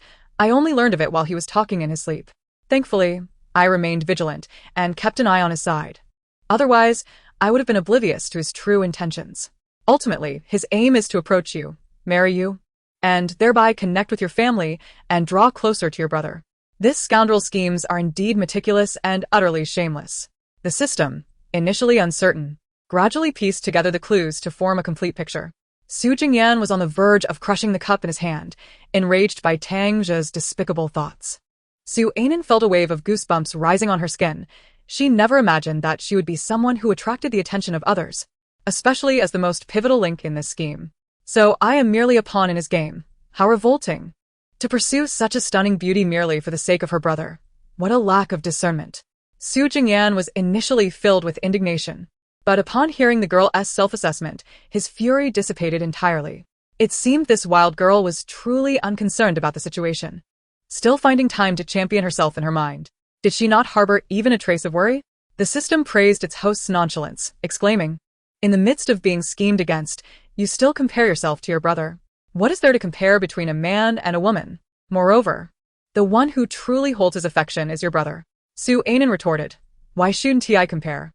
I refuse to believe that no one genuinely likes me. My father, my mother, and my brother all have admirers. Why should I be the exception? Su Ainin remained preoccupied with this notion. She believed herself to be the most beautiful in the family, yet she questioned why no one seemed to cherish her. Su Jingyan rubbed his temples, wishing to silence her incessant musings. Since Tang Jia dared to plot against his sister, he would face the repercussions. He had been gradually severing ties with the Tang family. Their previous economic interactions had been plentiful, but upon discovering Tang Jia's intentions, he had discreetly distanced himself from them. Once he completely extricated himself from the Tang family, it would be time to deal with Tang Jia. Chapter 37. The Tang couple compete for the butler's favor. The banquet was indeed quite spectacular. As they prepared to leave, old Master Gu was caught engaging in playful flirtation with a young child. Su Ainin was utterly perplexed. How could this elderly gentleman still be so audacious? What did the nanny see in him? Could she not find someone younger and more handsome, rather than someone who could easily be her grandfather? Did she not mind the scent of age that clung to him?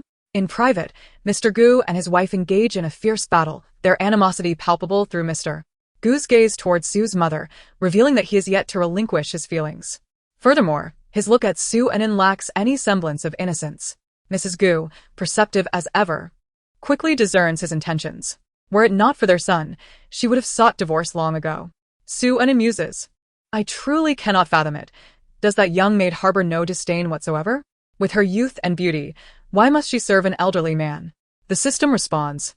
The old man is easily deceived, and do you think he is oblivious to the maid's intentions? They merely engage in a mutually beneficial arrangement. He desires her youth and beauty, while she seeks his wealth. It is a fair exchange, indeed. The system adds, moreover, the maid has handsome suitors awaiting her outside. Su Ainin retorts. So she uses the money she swindles from the old man to support her young lovers. This maid is quite clever. The system clarifies. Do you think her foolish? She is remarkably astute, fully aware of her desires. She understands that the young men are drawn to her wealth, yet she remains indifferent. Consider it. Facing an 80-year-old man daily, without an outlet for release, would drive anyone mad. However, if she has a young boyfriend, the contrast becomes striking, enduring the old man's company at work, only to be cherished by a dashing young man afterward, is a vastly different experience. Listening to the system's words, Su Ainin feels a pang of realization. Within the Gu household, the maid is merely a servant, yet before her young admirer, she becomes the object of affection, an entirely different sensation. Su Jingyan takes a sip of water, observing his naive sister, who believes the world to be a splendid place. The presence of the system provides her a clearer understanding of life's complexities. Who could have imagined that the elderly Mr. Gu, renowned for his devotion to his late wife, would engage in an affair with the household maid? After Mrs. Gu's passing, Mr. Gu meticulously cultivated an image of a devoted husband, with rumors suggesting he nearly followed her to the grave. Only his concern for their progeny kept him tethered to life. This charade was executed so artfully that it deceived nearly everyone. Were it not for the system's revelations, they would still be ensnared in ignorance. Meanwhile, Su's father grapples with mixed emotions. Mr. Gu holds significant weight in his heart, as their families once enjoyed a close relationship, and Mr. Gu had treated him well. At 80 years old, what folly compels you to engage in such antics? It would be more prudent to depart this world early, if this scandal were to surface. The Gu family would become the subject of ridicule for decades. Look at the Tang family now. Their matron's affair with the steward has become a laughingstock within their circle, and Mr. Tang's reputation as a cuckold will likely follow him to the grave. While the Su family delights in the gossip, the Tang family finds itself in utter disarray. I object to this. I am well aware of your father's character. Despite his indiscretions, he would never father any illegitimate children. Where did this deceitful rumor originate? Have you lost your senses to allow such a charlatan into our home? Upon learning of Tang Jia's intention to acknowledge Jiang Yan as part of the Tang family, Madame Tang immediately expressed her disapproval. Chairman Tang, seated quietly on the adjacent sofa, remained silent, while the butler stood respectfully behind them, maintaining his composed demeanor. Tang Jia poured a cup of tea for Madame Tang and, with a smile, remarked, "Mother, you must understand that I am not here to seek your approval. I have come simply to inform you. My father has no objections, so your agreement is of no concern to me." Madame Tang's complexion turned pale at his words, and she cast a glance at Chairman Tang, silently closing her mouth. Chairman Tang regarded this unfamiliar son with a tumult of emotions. Since leaving the hospital, He had been confined to this villa, cohabiting with this pair of scandalous individuals.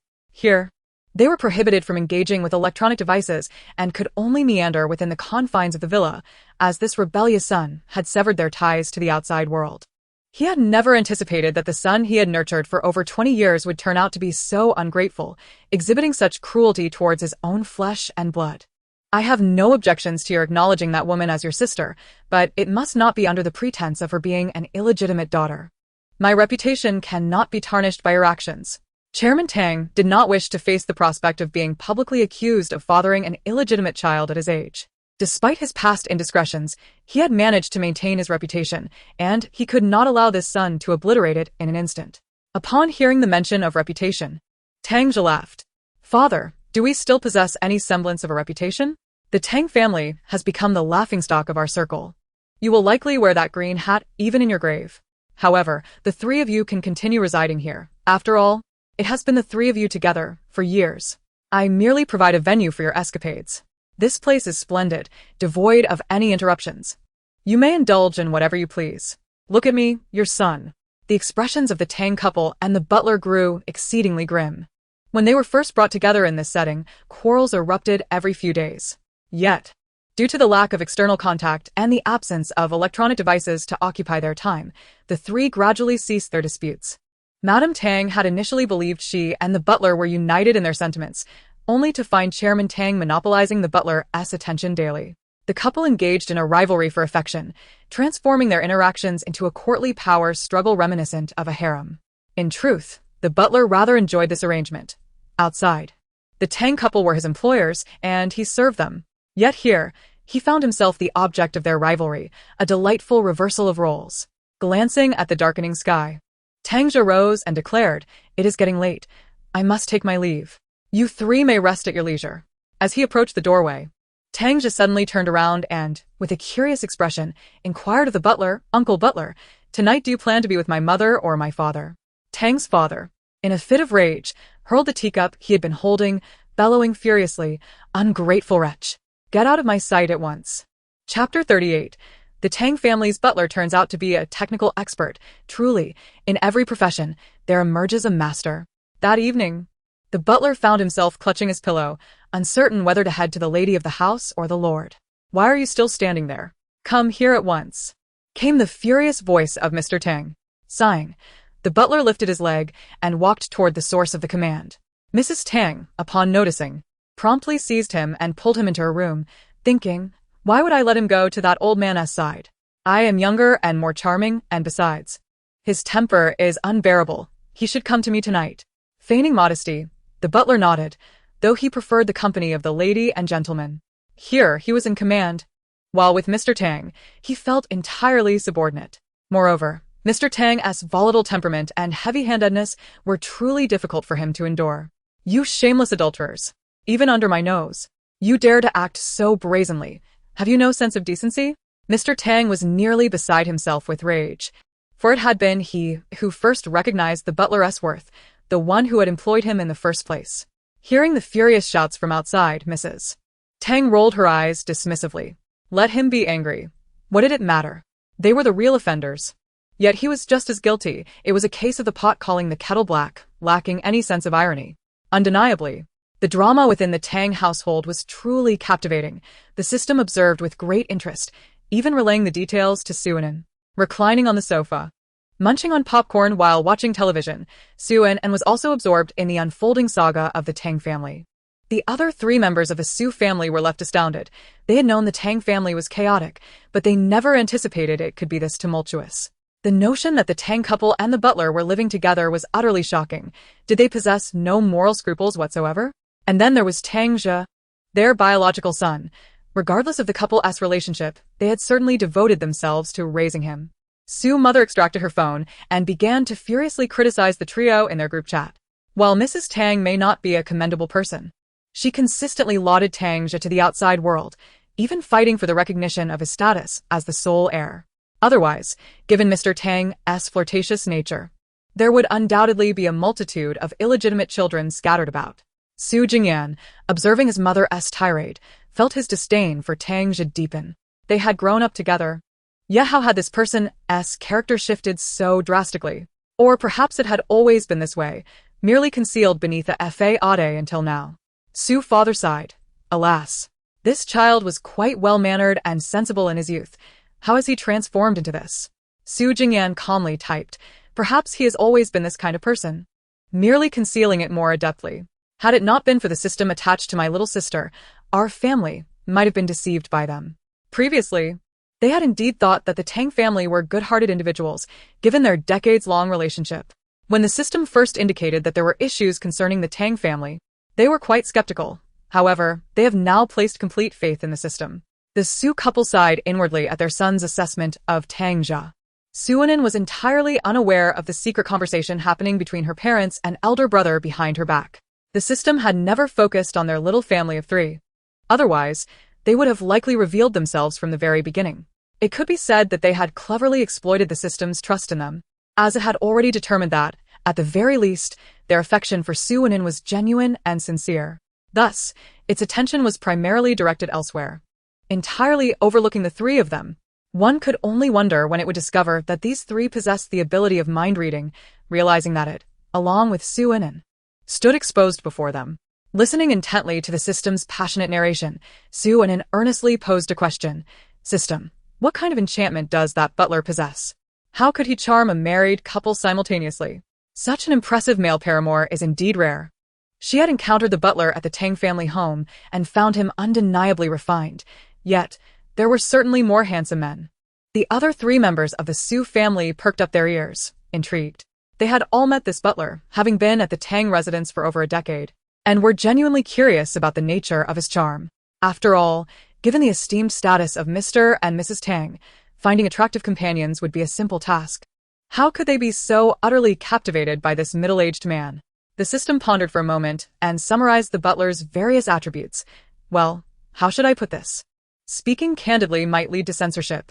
Suffice it to say, he possesses considerable skills and admirable physical attributes, capable of satisfying this couple, if you catch my drift. Suanin responded. Your explanation is rather clear. Even if unspoken, I understand. The Su couple exchanged glances. Su Jingyan mused, so he is quite the technician. That is indeed impressive. Suddenly, he recalled an old adage.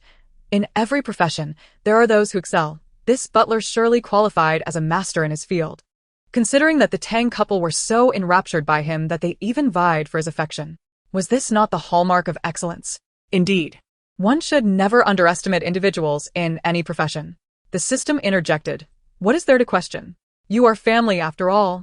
It is perfectly normal for a family to gather together in the evening to watch television. Doesn't every household do the same? The system observed some ordinary families, which seemed quite typical. In the evenings, they gathered together to watch television, snack, and engage in conversation, all while imparting lessons to their children. The 3 members of the Su family suddenly felt a wave of anxiety.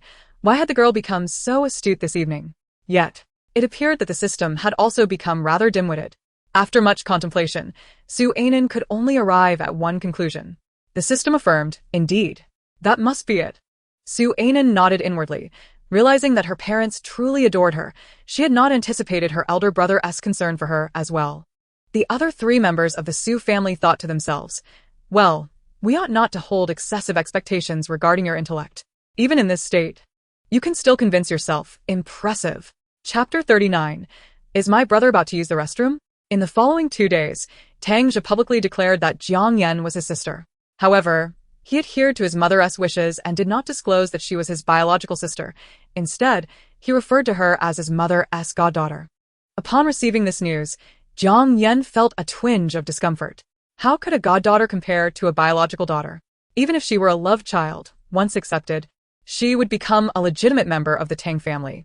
A goddaughter, on the other hand, was a mere pawn, easily dispensable in the eyes of affluent families. Tang Jia had his own plans. If Jiang Yan were to be recognized as a love child, she would gain inheritance rights. For years, he had been the sole heir of the Tang estate, which meant that all the family wealth belonged to him. He would never allow even a fraction of it to slip into another's hands.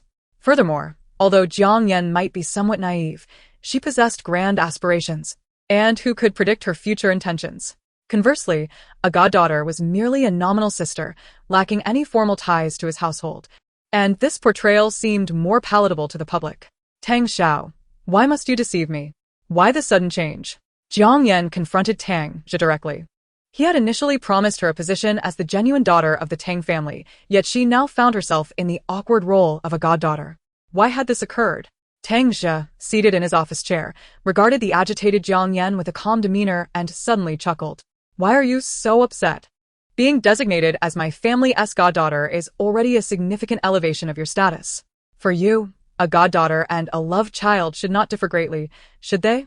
After all, your ultimate goal is to marry Lu Siheng, is it not? Did you genuinely believe that the collaboration between our families hinged upon your efforts? Marriages between affluent families serve merely as a bond. This bond can be exchanged or discarded, as long as you can genuinely provide benefits. Who cares if you are real or fabricated? Jiang Yan was infuriated, her heart racing, yet she could conceive of no solution to this dilemma. Tang Zhe appeared utterly deranged. Enough is enough. I am well aware of the kind of person you are. You possess ambitions that soar higher than the heavens. I must also consider my own future and that of the Tang family. What if, by some stroke of fate, you truly become a part of the Tang household? What if you develop ulterior motives later on? Listening to these words, Jiang Yan's gaze drifted, and she felt an overwhelming sense of guilt. Indeed, she harbored other intentions. Should she become the esteemed daughter of the Tang family, she would gain inheritance rights. Even if she could not wed Lu Siheng, she could still partake in the family's fortune. While it might not be substantial, it would likely suffice for her to live comfortably for the rest of her days. However, as she recited this to herself, doubt lingered in her heart, primarily due to Tang Zhe's demeanor, which genuinely unsettled her. It appeared he held little trust in her. For others, the Tang family's sudden acknowledgement of a goddaughter was indeed perplexing, sparking much speculation about their motives. Though the Su family had learned of the situation through the system's relay, they were largely indifferent, as Ji Yunyan's upcoming variety show was on the verge of airing. Lu Siheng had alerted them in advance, urging them to prepare. As Lu Siheng stood before Su Jingyan, a genuine sense of confusion arose within him. Was it truly necessary for Lu Siheng to visit his home for such a trivial matter? Lu Siheng, perceiving the skepticism in Su Jingyan's eyes, understood his thoughts. Su Jingyan was undeniably astute in business, yet when it came to his sister, his intelligence seemed to falter. Su Jingyan remarked, "When did we suddenly become friends? We are merely partners in this endeavor.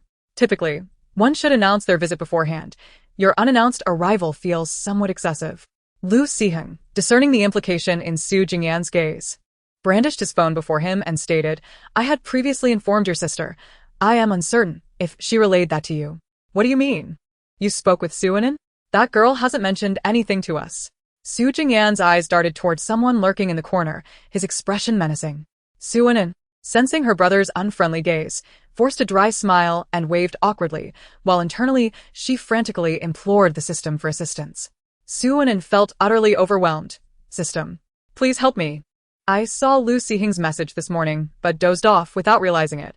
When I woke, I completely forgot about it." Tears threatened to spill from her eyes. Her brother was known for holding grudges, and beneath his seemingly innocent exterior lay a heart full of malice. Listening to the exchange between Su Enan and the system, both Lu Siheng and Su Jingyan found themselves at a loss for words. Lu Siheng absent-mindedly fiddled with his fingers, contemplating why this girl might be cast as a villainess. Was she truly capable of such wicked deeds? Suddenly, an image flashed in Lu Siheng's mind, Su Enan snatching candy from a child, her expression fierce as she declared, "Am I not wicked? Do not provoke me in the future." If such malicious words were spoken, then indeed, she could accomplish it. Lu Siheng's lips curled ever so slightly, revealing a genuine sense of delight. Su Jingyan squinted at the gleeful Lu Siheng opposite him, filled with perplexity. What was wrong with this person? Was he love-struck? His expression appeared rather lascivious. In truth, it was not lascivious at all.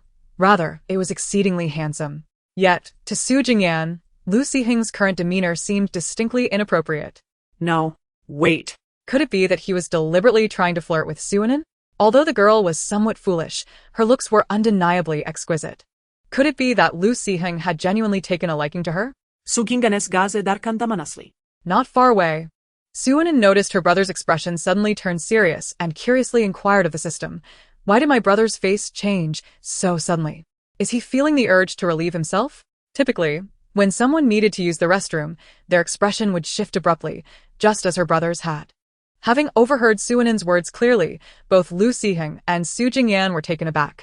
Lu Siheng paused for a moment, then tactfully remarked, "Mr. Su, your complexion seems somewhat off. Do you have personal matters to attend to?" He did not explicitly state his concerns. After all, personal matters could not solely pertain to a restroom visit, and Su Jingyan's countenance was indeed unusual. Thus, he harbored no fear that Su Jingyan would discern his ability to read Su Anin's mind. Su Anin watched as her brother approached her with an imposing demeanor, suddenly gripped by an unsettling premonition. "System, fool. Run. Your brother is probably coming to settle a score with you." Chapter 40. Lu Siheng visits the Su family. Xue Qian visits a sick friend, Su Jingyan. Su Anin instinctively attempted to flee, but she was a moment too late. Su Jingyan seized the back of her collar and politely nodded at Lu Siheng, saying, "Excuse me, please hold on a moment." Lu Siheng opened his mouth to intervene but reconsidered, realizing that, given his current status, he seemed unable to intervene in their affairs. "When did your relationship with him become so close? Did you see the message he sent you this morning? If you did, why didn't you inform us beforehand?" Su Anin, tucking her chin, mumbled softly, "I simply forgot. It was so early when he messaged me, and I hadn't even woken up yet. If anyone should be blamed, it should be him." Upon hearing this, Su Jingyan nearly choked. After all, it was not as if he had messaged her in the dead of night. A morning message was hardly out of the ordinary. The system too deemed Su Anin's remarks to be purely unreasonable. And then, he messaged you at 8 o'clock in the morning, which is hardly early. Upon realizing the time, Su Jingyan's anger intensified. "This time, I'll let it slide, but if such a thing occurs again, just watch how I deal with you." Su Anin hastily raised her hand in assurance. "Brother, rest assured. If Lu Siheng messages me again, I will relay it to you at the very first opportunity, without a moment's delay." Lu Siheng, sitting outside, felt restless as well. With Su father and Su mother having left early in the morning, the house was left with only the two siblings and the servants. Fortunately, it was not long before the siblings emerged. Lu Siheng glanced at the expressions of the two, sensing that no significant conflict had arisen. As Su Anin emerged with a smile, since they had come to his residence, it was only fitting to extend a warm welcome.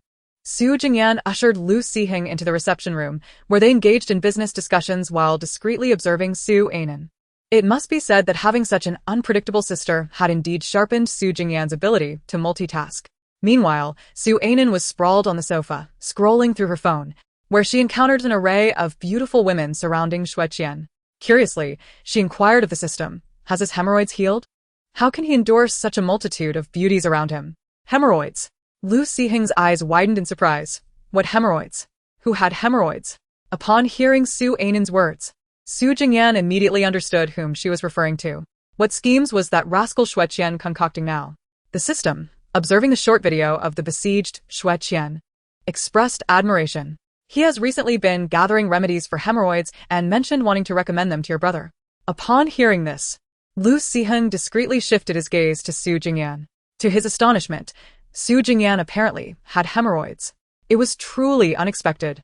Suddenly, Su Jingyan felt a chill at the nape of his neck and, unconsciously, he touched it, dismissing the thought. Su Anin continued to lament about this hemorrhoid-encumbered CEO, noting that despite his decent looks and background, he had fallen victim to such an ailment. The system replied, "This affliction is not necessarily linked to appearance or lineage. It primarily relates to lifestyle habits. Just ensure that you maintain good habits. Oh, by the way, Xue Qian believes he and your brother are now fellow sufferers and has decided to strengthen their bond. He is already on his way to your house. So you might want to give your brother a heads up. He's bringing a significant supply of hemorrhoid medication with him." Shuanan. Shuhinyan. Lu Siheng. Lu Siheng never anticipated that his sudden visit to the Su family would unveil such a secret. Both Xue Qian and Su Jingyan suffered from hemorrhoids. Moreover, they were comrades in affliction. Su Jingyan took a deep breath, feeling as though he were on the verge of exploding. What was that scoundrel Xue Qian planning? Su Anin stealthily glanced toward her brother's side, noticing his expression was somewhat unpleasant, while Lu Siheng appeared somewhat distracted. What were they discussing? However, how could she possibly warn her brother? The system interjected, "No need to remind him. That fellow is almost at your home, and any warning would be too late. Besides, you likely wouldn't think of an effective way to alert him." Su Anin, why do I feel like you look down on me? The system, heh. That single he conveyed a wealth of meaning, despite its brevity. Xue Qian was indeed nearing their neighborhood. Su Anan pondered whether Su Jingyan would be pleased to see her. Though he should be, considering she was bringing a plethora of remedies, all of which had been personally tested and proven effective. The driver gazed at his president with a profound sense of incredulity. With an appearance so aloof and unapproachable, why did his behavior exhibit such absurdity?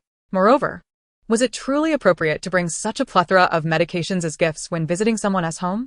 Although he had no knowledge of the specific nature of the medications his boss carried, it seemed rather inappropriate to transport any form of medicine to a social gathering. Xue Qian then produced a small mirror, meticulously inspecting his own visage. Yes, still strikingly handsome. At that moment, within the Su household, Su Jingyan was intent on sending Lu Siheng away, hoping to prevent any encounter between him and Xue Qian. Surely, General Manager Lu must be rather occupied. It would not be courteous to intrude upon his time. If he had any pressing matters, he could excuse himself. However, Lu Siheng had no intention of departing just yet. This was the perfect moment to observe the unfolding drama, and leaving now would be a regrettable loss. Su Jingyan felt a throbbing pain at his temples. Exasperated by his foolish sister, by Xue Qian, and now, by Lu Siheng as well.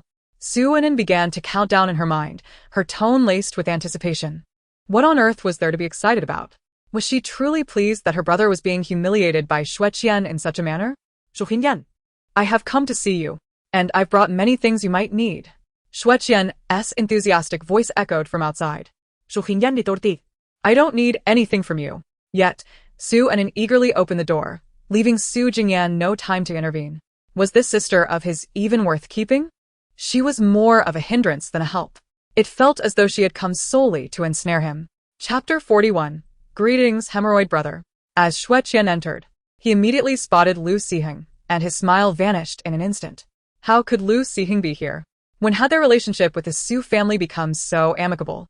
The three men exchanged glances, and the atmosphere grew palpably tense and awkward. Su Anan took small, cautious steps back, whispering, "Quickly, let us leave. The air is thick with tension. We mustn't be caught in the crossfire." Su Jingyan seized Su Anan, fixing her with a forced smile that barely concealed his irritation. "Where do you think you're going? Stay right here. You're not going anywhere." Su Anan looked around desperately for a savior. The system chimed in, "Don't bother searching. No one can save you now. It's your fault for rushing to open the door. I barely had time to stop you." Su Anan exclaimed in dismay. Well, my actions were quicker than my thoughts. If anyone should be blamed, it's Xue Qian for arriving unexpectedly. Su Jingyan and Lu Siheng exchanged glances, bemused by her deftness in shifting blame. Xue Qian observed the sibling duo, then glanced at Lu Siheng standing nearby, uncertain whether to reveal the medications he had brought. After all, these were not ordinary medicines, and he had no idea if Lu Siheng was aware of Su Jingyan's condition. However, given their close relationship, it seemed reasonable to assume their bond was strong enough to warrant such visits. Xue Qian placed the substantial collection of items he carried onto the table and cheerfully declared, Come, look at what I've brought for you. These medicines are remarkably effective. Just look at how vibrant and energetic I am, and you'll understand their efficacy." Su Jingyan replied expressionlessly, "No need for that." Xue Qian suspected he was merely trying to preserve his dignity, prompting him to continue persuading, "Oh, it's nothing significant. Just a little attention is all that is required. You mustn't feel embarrassed and shy away from addressing it." Lu Siheng gently cleared his throat, striving to suppress the corners of his mouth from curling upwards. Su Anan stood quietly to the side, her gaze darting about. The system remarked, "Why does Xue Qian refuse to believe your brother's words? Does he think that if one person has hemorrhoids, the entire world must as well?" Su Anan replied, "I have no idea why he misinterprets my brother's condition. My brother is so anxious about possibly having hemorrhoids that his bathroom visits have become exceedingly brief. Just the other day, I witnessed him darting to the restroom while passing gas. The scent was utterly overwhelming." Lu Siheng burst out laughing. "What should I do? I can barely contain myself." The image of Su Jingyan running to the restroom while releasing gas was vividly amusing. He stole a glance at Su Jingyan's face, realizing that even he could experience such embarrassment. Listening to Su Anan's thoughts, Su Jingyan felt a surge of irritation rising to his head, on the verge of exploding from this insufferable girl's comments. What did she mean by running to the restroom while passing gas? Was it not her fault for cooking something that upset his stomach? Taking a deep breath, he endeavored to quell his anger, reminding himself to remain calm. especially with guests present. Xue Qian continued to promote the medicine he had brought, as if Su Jingyan's refusal would result in a monumental loss. Approaching Xue Qian, Su Jingyan gritted his teeth and quietly asserted, "I told you, I do not have hemorrhoids." Xue Qian shook his head resolutely. "I don't believe you unless you allow me to examine you." Su Jingyan exclaimed, "Heavens! Could a bolt of lightning strike this man down?" Suanin and Lu Siheng were nearly in fits of laughter behind him, their whispers clear despite their low volume. Especially Xue Qian, who earnestly insisted on an examination. Lu Siheng tilted his head, wiping away tears of mirth from the corners of his eyes. He hadn't experienced such joy in a long time. It was indeed delightful to witness others' misfortunes. However, it was somewhat challenging to suppress his laughter, as holding it in was quite a laborious task. Suanin suddenly felt a pang of sympathy for her brother, pondering how his friends could be so unreliable. She mused, "Do you think my brother has a conflict with men? Tang Zhe, that weirdo, is infatuated with him, and now Xue Qian wants to inspect his backside. What is it about him that draws such attention?" Lu Siheng's eyes widened in shock. Tang Zhe likes Su Jingyan. That certainly explains his peculiar behavior. He got involved with Jiang Yan to have her approach Suanin, likely with the ultimate aim of Su Jingyan. Perhaps he fears misunderstandings from Su Jingyan. No wonder everything is starting to make sense. Lu Siheng glanced at Su Jingyan in the distance, his gaze tinged with a hint of pity. Suanin observed Lu Siheng beside her, finding his gaze somewhat peculiar. Why was he looking at her brother with such an unusual expression? Could it be that he was yet another soul captivated by her brother's charm?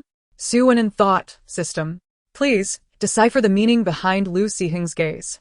Why does he look at my brother with such an intense longing? Surely, he cannot be infatuated with him too." The more she pondered, the more plausible it seemed. For her brother's allure was indeed extraordinary. Lu Siheng nearly choked on his own saliva.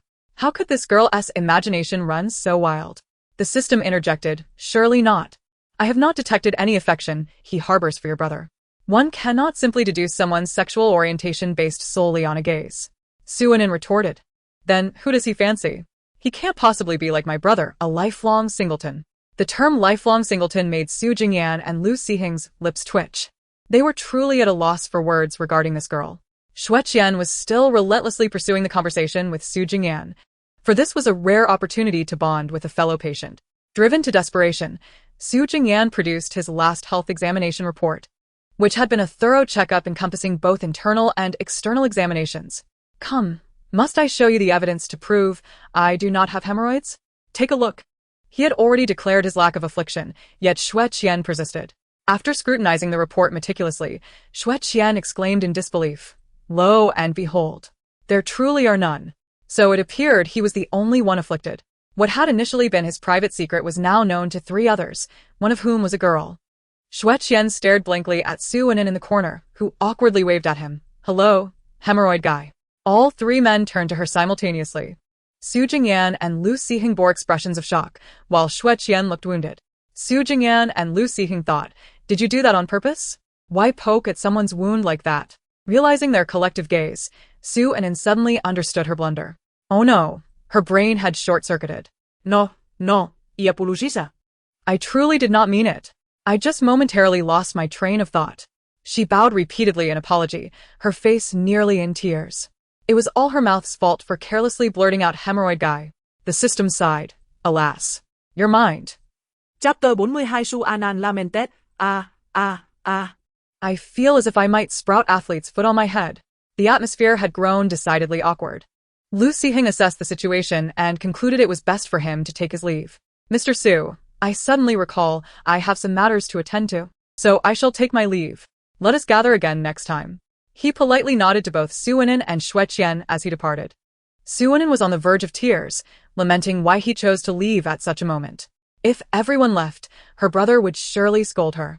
Su Jingyan internally rolled his eyes, pondering how she had refused to leave when invited earlier, yet now, she was keen to depart. He hadn't felt this cheerful in quite some time. Life in the Su household was indeed lively and entertaining. Xue Qian lay languidly on the sofa, his expression one of utter despair. Only Su Jingyan was aware of his hemorrhoids, but now, 2 more were in the know. "Suanin, sorry, I know too.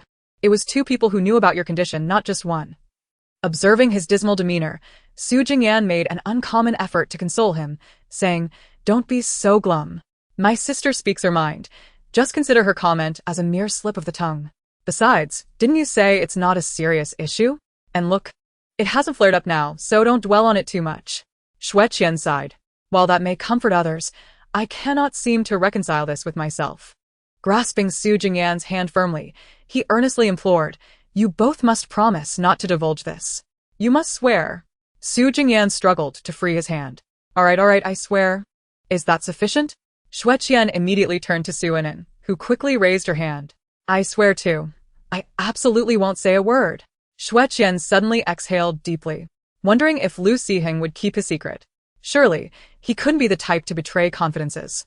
In their circle, Lu Siheng had always been regarded as the exemplary child.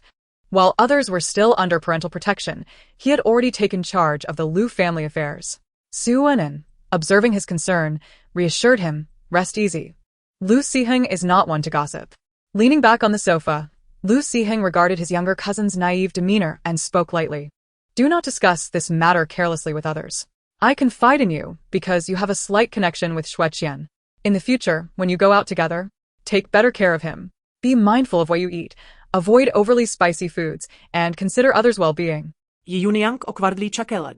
Realizing how much Xue Qian had endured while mingling with them, many in their circle had rather peculiar tastes, indulging in erratic drinking and dining habits, making it quite a challenge for Xue Qian. After a brief visit, Xue Qian decided to depart from the Su household, leaving behind some gifts.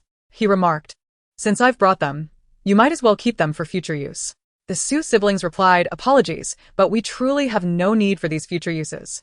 Once Xue Qian had left, Su Anin discreetly glanced at her elder brother, and the moment their eyes met, she abruptly turned and fled. You only want to take action now that the guest has just departed. You've already dealt with me once today.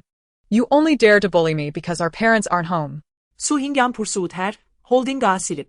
Yes, I am taking action because our parents are away. Just look at what you did, and the words you uttered. You let someone in without even checking who it was. How dangerous would that have been if you were home alone? Su Anin internally rebutted, but I knew who was coming.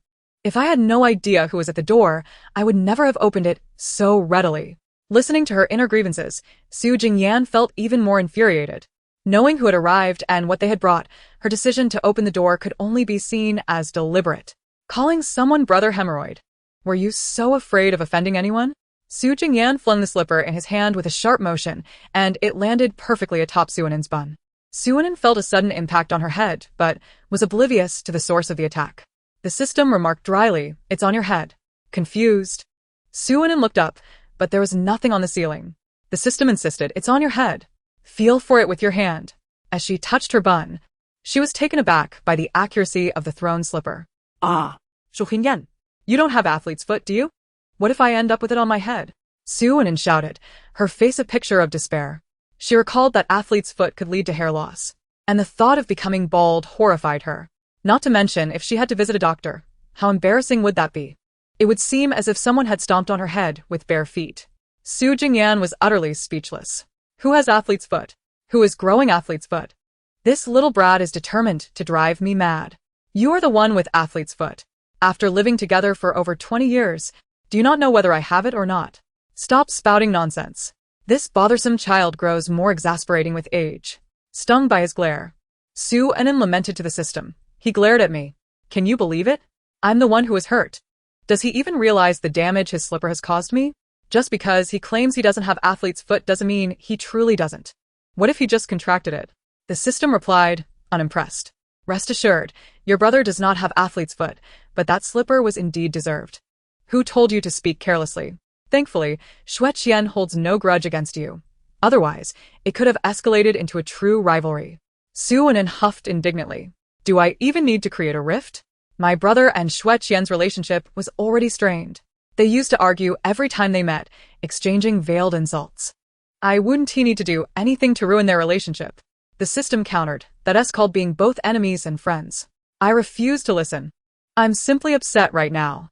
He better pray I don't end up with athlete's foot, or I will make his life miserable. Chapter 43 Su Anin. Where's the pot lid? Chef, it's in your hand, serving as a shield. During dinner, Su Anin continued to mentally critique her brother, while their parents listened intently, piecing together the events. In essence, this girl had once again acted thoughtlessly and provoked the elder brother, who had then given her a proper reprimand, resulting in her current anger. These two siblings, both in their 20s, still exhibit such immaturity. Moreover, the elder brother should not be so uncompromising. Knowing well that his sister lacks intelligence, why must he persist in quarreling with her? Nonetheless, their disputes ought to be resolved by themselves. As parents, it is wise to refrain from intervening in their conflicts, for whichever side one chooses to support will inevitably feel a sense of bias from the other. That night, as she lay in bed, Soo-in remained sulking. The system remarked, "Are you truly intent on ceasing communication with your brother?" Soo-in retorted, "I will not speak to him. I shall never speak to him again. How could he dare to strike me with a slipper?" The system sighed, stating, "That slipper hardly bears much weight. Is there really a lingering grudge between siblings? Besides, your brother genuinely cares for you. Do you honestly believe you were blameless today?" In truth, Soo-in felt a pang of guilt. She had indeed erred that day, and the responsibility largely lay with her. Yet her anger remained. The system continued, "Do not dwell on your anger. You indulge in daily pleasures, yet remain upset, while your brother must go to work and manage your affairs. Consider his feelings as well. Furthermore, before long, you both will be participating in a variety show. If you appear at odds during the filming, others will surely mock you." The system had already gathered information regarding the guests selected by Ji Yunyang. The first pair comprised a husband and wife, Wei Lidong and Xu Jingxin, both esteemed figures in the entertainment industry, having thrived for decades and renowned for their harmonious relationship, never having quarreled in their years of marriage. The third pair is, of course, the two siblings, requiring no introduction. The fourth pair remains unknown, as they are still in the process of searching for participants. Soo-in scrutinized the information provided by the system and immediately began searching for these individuals on her phone. The reputations of these two couples in the entertainment realm were indeed commendable, yet she remained uncertain about their true natures. Are you certain these individuals are easy to get along with? Many in the entertainment industry maintain personas that may not align with their authentic selves. The system recognized her perceptiveness. Indeed, these pairs might not be as amicable as they appeared. However, it chose not to disclose this to Soo-in just yet. Soo-in furiously declared, "System, I now see that you are becoming increasingly malicious." The system humbly responded, "Not at all. One is influenced by their surroundings. Is that how that saying goes? I feel as though you are directing that remark at me." The sibling conflict did not endure for long. By the following day, Soo-in's anger had dissipated, and she was encouraged by the system to extend an apology. "I have observed that in dramas, apologies often come with gifts or home-cooked meals. I believe that cooking can express your sincere remorse more effectively, so do your best. Failure is the mother of success. Although you faltered last time, this time, you shall surely succeed." Soo-in stood in the kitchen, wielding a spatula with a face full of determination. The last time she attempted to cook, the entire household suffered from food poisoning, although she firmly believed it was not her fault. This time, however, things would surely turn out differently. She had arranged for someone to chop and prepare all the ingredients, and all she needed to do was stir-fry. Even the seasonings were neatly set aside, ready for use. "I can do this. It's just cooking, nothing monumental." With renewed courage, she began. Before long, the kitchen was filled with a cacophony of sizzling sounds, punctuated by occasional shrieks. In a moment of panic, Soo-in screamed, "There's a fire. What should I do?" The chef nearby shouted in despair, "Miss, cover the pot with the lid." To which Soo-in cried out, "Where's the lid?" The chef, equally distressed, exclaimed, "You're holding it as a shield." The young lady, fearful of being splattered by oil, had raised the pot lid in front of her like a protective barrier. What was she doing back in the kitchen again? Hadn't it been made clear that she was forbidden from entering? Perhaps he could concoct an excuse to avoid dinner. Perhaps claiming an urgent matter at the company required his immediate attention. Having devised his alibi, Su Jingyan finally descended the stairs. Meanwhile, his parents, seated on the sofa, wore expressions rife with anxiety, their eyes frequently darting towards the kitchen. Upon seeing Su Jingyan emerge, they quickly seized his hands. "You're planning to leave now? You can't. Today, your sister is cooking as an apology, and you are the guest of honor." Su's father was genuinely anxious. The last bout of food poisoning had nearly left him depleted. Su's mother quickly added, "Yes, you simply cannot go. Since this meal is a special apology from your sister, your father and I have decided to give you both some space." An uneasy premonition washed over Su Jingyan at the mention of space. Su's mother then produced her handbag from behind, tugging Su's father along as they prepared to leave. We'll head out now. If your sister asks, just say we had urgent matters to attend to. No need to thank us. Your good relationship is reward enough. With that, the couple hastily exited, leaving no opportunity for Su Jingyan to protest. He was nearly exasperated to the point of laughter. Glancing towards the kitchen again, he was astonished to hear what sounded like firecrackers. Had the kitchen truly been turned into a battlefield? Chapter 44. Tang Jia and Jiang Yan joined the variety show with Ji Yunyang. It seemed he could not leave now. With a resigned sigh, Su Jingyan took a seat at the dining table. He was genuinely curious to see what new culinary disasters she might conjure this time. Inside the kitchen, Su Ainen was battling her way through 4 dishes, the chef beside her drenched in sweat from watching her frantic efforts. Goodness. Cooking for her was akin to warfare. The spatula was her weapon, and the pot lit her shield. Finally, she triumphantly announced, "I did it. It's ready."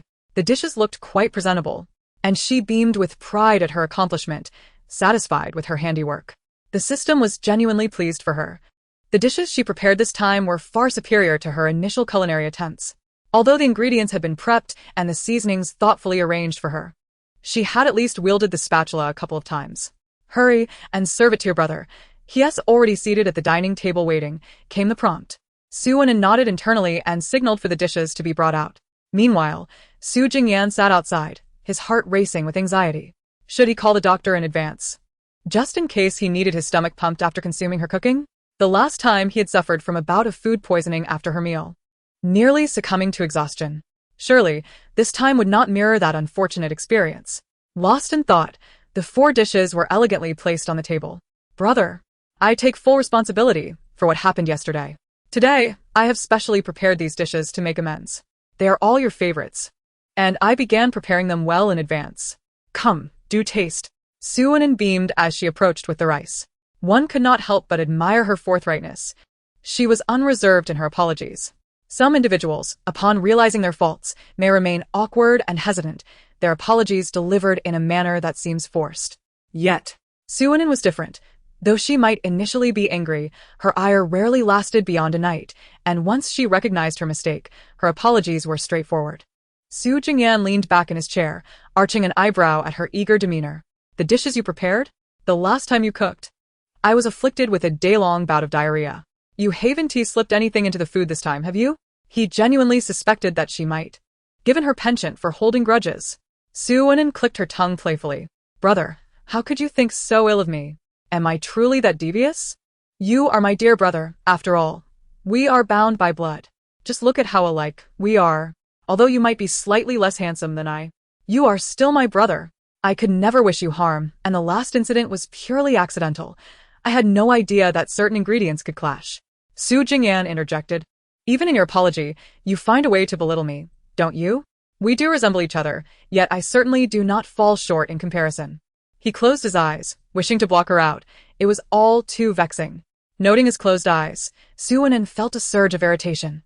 Assuming he had yet to forgive her. "Oh, brother, please forgive me. It was not my fault they arrived unannounced. Look, I've cooked 4 dishes for you. Can't you forgive me just for the sake of this meal?" She pouted while shaking his arm. Su Jingyan had intended to serve himself, but her incessant shaking caused him to drop the food he had attempted to scoop. Internally, he felt a mix of exasperation and helplessness. He realized that refusing to forgive her would render the meal impossible to enjoy. All right, I forgive you. Now, stop your antics and let us eat." Su Ainen, clutching her favorite dishes, spoke to the system. "I'm on the brink of starvation. If my brother doesn't forgive me soon, I might just collapse before him. Today." Surprisingly, her culinary creations turned out quite delectable.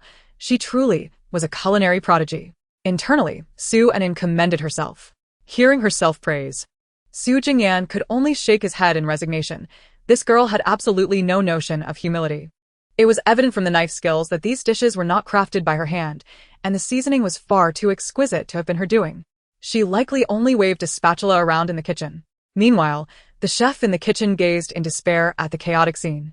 He had never encountered such disorder. Even when preparing 10 tables worth of dishes, this young lady had merely cooked 4. While the siblings enjoyed their cheerful moment, chaos erupted at the Tang household. "You want to participate in that variety show with Ji Yunyang? You know our history. How could he possibly agree to let us go? Jiang Yan genuinely thought Tang Jia had lost his mind for wanting to join the show with Ji Yunyang. Their past relationship was far from amicable, having ended in a rather tumultuous fashion. Tang Jia, reclining on the sofa, observed her with an expression of calm indifference, as if the situation posed no trouble at all. Why are you so anxious? Are you afraid of encountering your old flame? You always claim you wish to marry Lu Siheng. If you truly wed him, occasions to meet Ji Yunyang will increase. Surely you possess the courage for that. Jiang Yan bit her lip, feeling an intense internal conflict.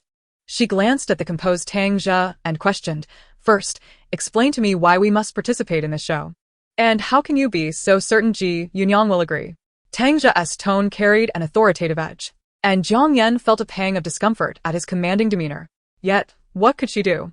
She was already in the same boat as Tang Jia. Upon learning of their intention to join the show, Ji Yunyang erupted in fury.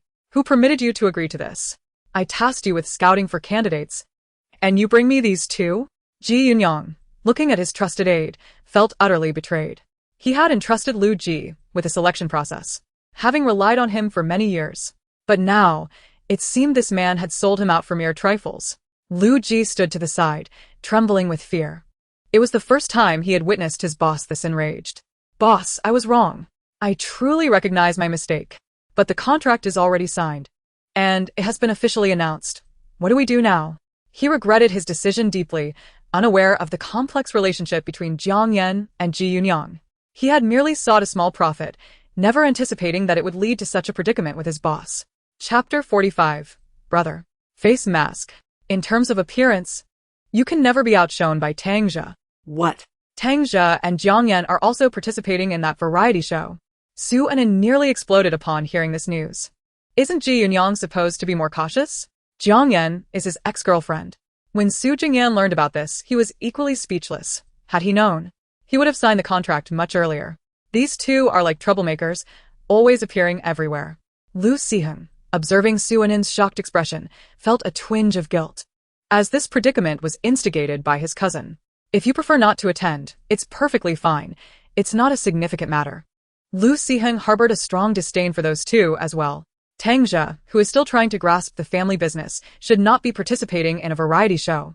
He truly seems unafraid of ruining the Tang family. The system chimed in, "Anin, regardless of whether you go or not, I support you. It's merely a variety show. Don't be afraid." Moreover, the plot has diverged significantly. Jiang Yan, the supposed heroine, lacks any real aura, so there's no need to fear her. Listening to the system, Su Anin found some sense in the reasoning. If she chose not to go now, wouldn't that imply she feared Jiang Yan? Why should she fear Jiang Yan? She had done nothing wrong to her. Most importantly, the juicy gossip within the show had yet to be revealed by the system. How could she possibly miss such a splendid opportunity for drama? Su Jingyan and Lu Siheng exchanged glances. "So you're eager to join for the gossip, then?" However, aside from Tang Jia and his group, the other two teams reportedly consisted of quite amiable individuals. What kind of gossip could there be? Su Anin looked at Lu Siheng and declared resolutely, "I'm going. I'm not afraid of them. So why should I not go? Besides, I've already signed the contract. Furthermore, there was money to be made. She certainly wouldn't let them profit without her. Yes, that's it. She was going for the earnings. As long as those two didn't provoke her, she wouldn't concern herself with their actions." Seeing her determination, Su Jingyan chuckled. "All right then, go ahead." Observing the sibling duo, Lu Siheng shook his head internally, surprised by their competitive spirit. However, disregarding those two wouldn't lead to any significant consequences. Lu Siheng had already prepared everything. Should they dare to cause trouble, the Tang family would suffer losses. It remained to be seen whether Tang Jia could endure that. Upon hearing that Tang Jia and Jiang Yan would also be participating in the variety show, Su's parents felt an urge to commit murder. What on earth did they want? Why couldn't they leave them alone? Su's mother was truly infuriated with them. Why should their family members be cast as villains? And why was Jiang Yan the heroine? They had been cautious enough. Why couldn't those people just let them be? Su's father patted his wife's shoulder in a comforting manner. Don't worry. The children will find a way. After all, there's a system backing them. Anything they do will not escape its scrutiny." Su Jingyan observed his mother's demeanor and reassuringly responded, "Mother, rest assured. I will take excellent care of Anin. We are now entirely different from the characters in that novel. Back then, We were utterly unprepared, but now we are ready for anything.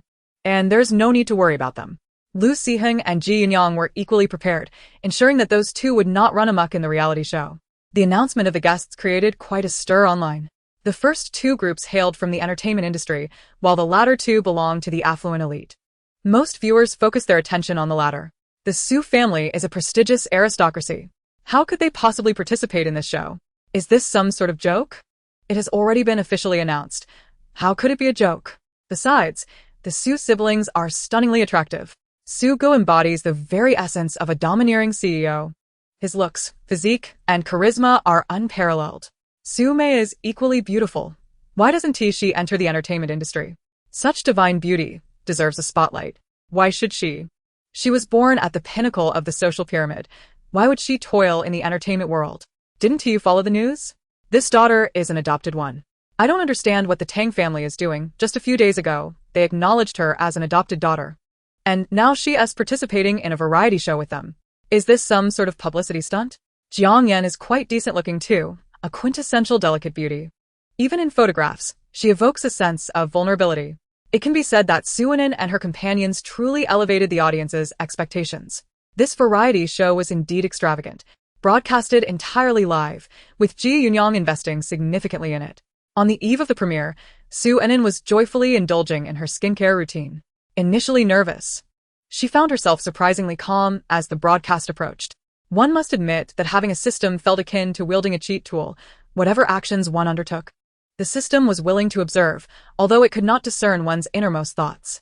Upon hearing the system's words, Su Jingyan halted his preparations, pondering the complexity of the situation. Whether he packed early or late, it was still packing.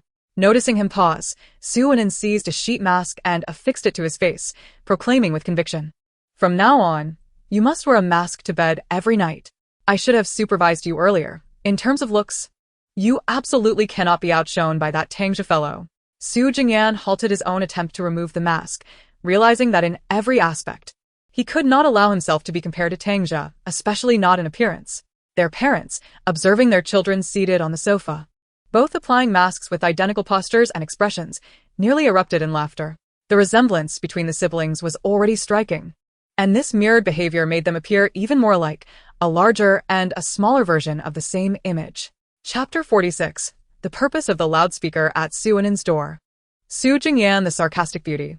Su's father cheerfully instructed someone to serve them breakfast, saying, "Of course, my son has already awakened, but my daughter is still in slumber." The elegant and handsome demeanor of Mr. Su left the audience utterly enthralled. At last, I comprehend the meaning of graceful. Mr. Su is exceptionally charming and charismatic. No wonder such beautiful children emerged. Indeed, genetics are on full display. Where is Mrs. Su? I wish to see Mrs. Su. Meanwhile, Mrs.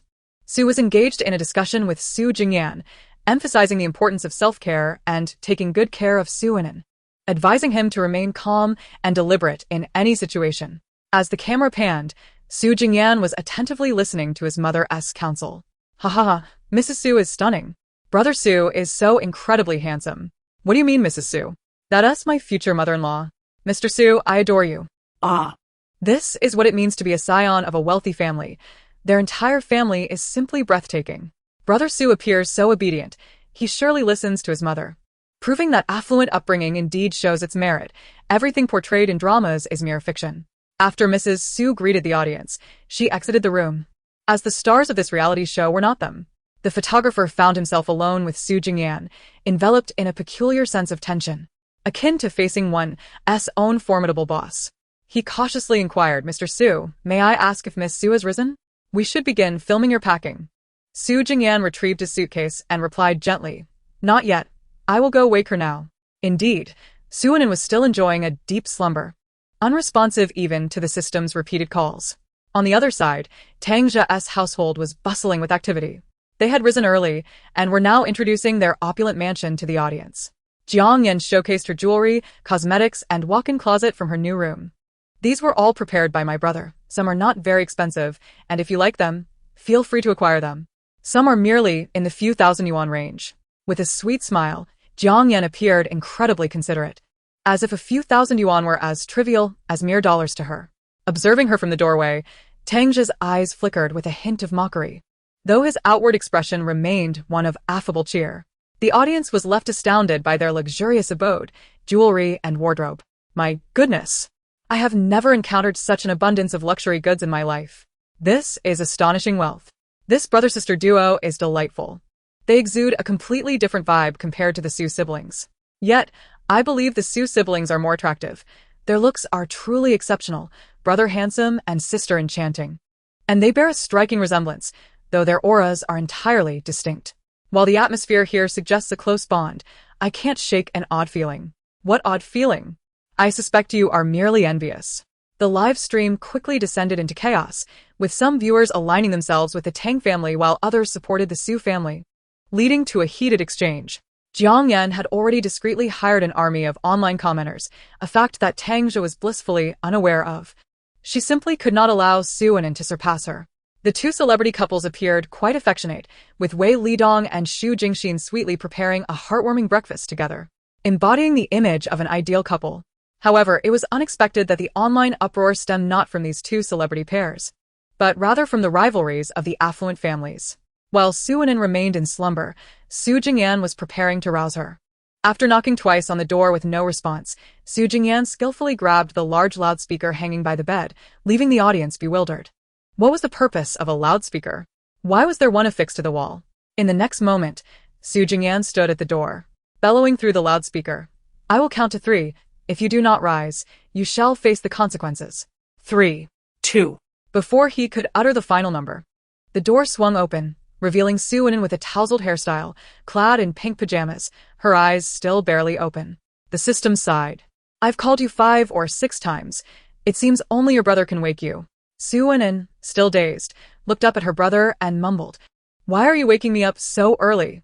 Stepping aside, Su Jingyan revealed the camera behind him. Upon seeing the camera, Su Anan's eyes widened in realization. Oh no. I forgot we were recording a variety show today. Wait, let me wash up first. Don't film me yet. She screeched, dashing into the bathroom. The cameraman chuckled, realizing this affluent sibling duo had drastically altered his perception of the wealthy. It was no wonder a loudspeaker was mounted on the wall. It was specifically for summoning the young lady from her slumber. The audience erupted in laughter, having imagined numerous uses for the loudspeaker, but never anticipated its sole purpose was to wake Su Anan. Haha, I thought it was merely a decorative piece. Who knew it was actually functional?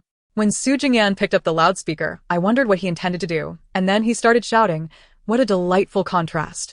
Su Go's treatment of his sister is just like how my brother treats me. Su Anan is so beautiful.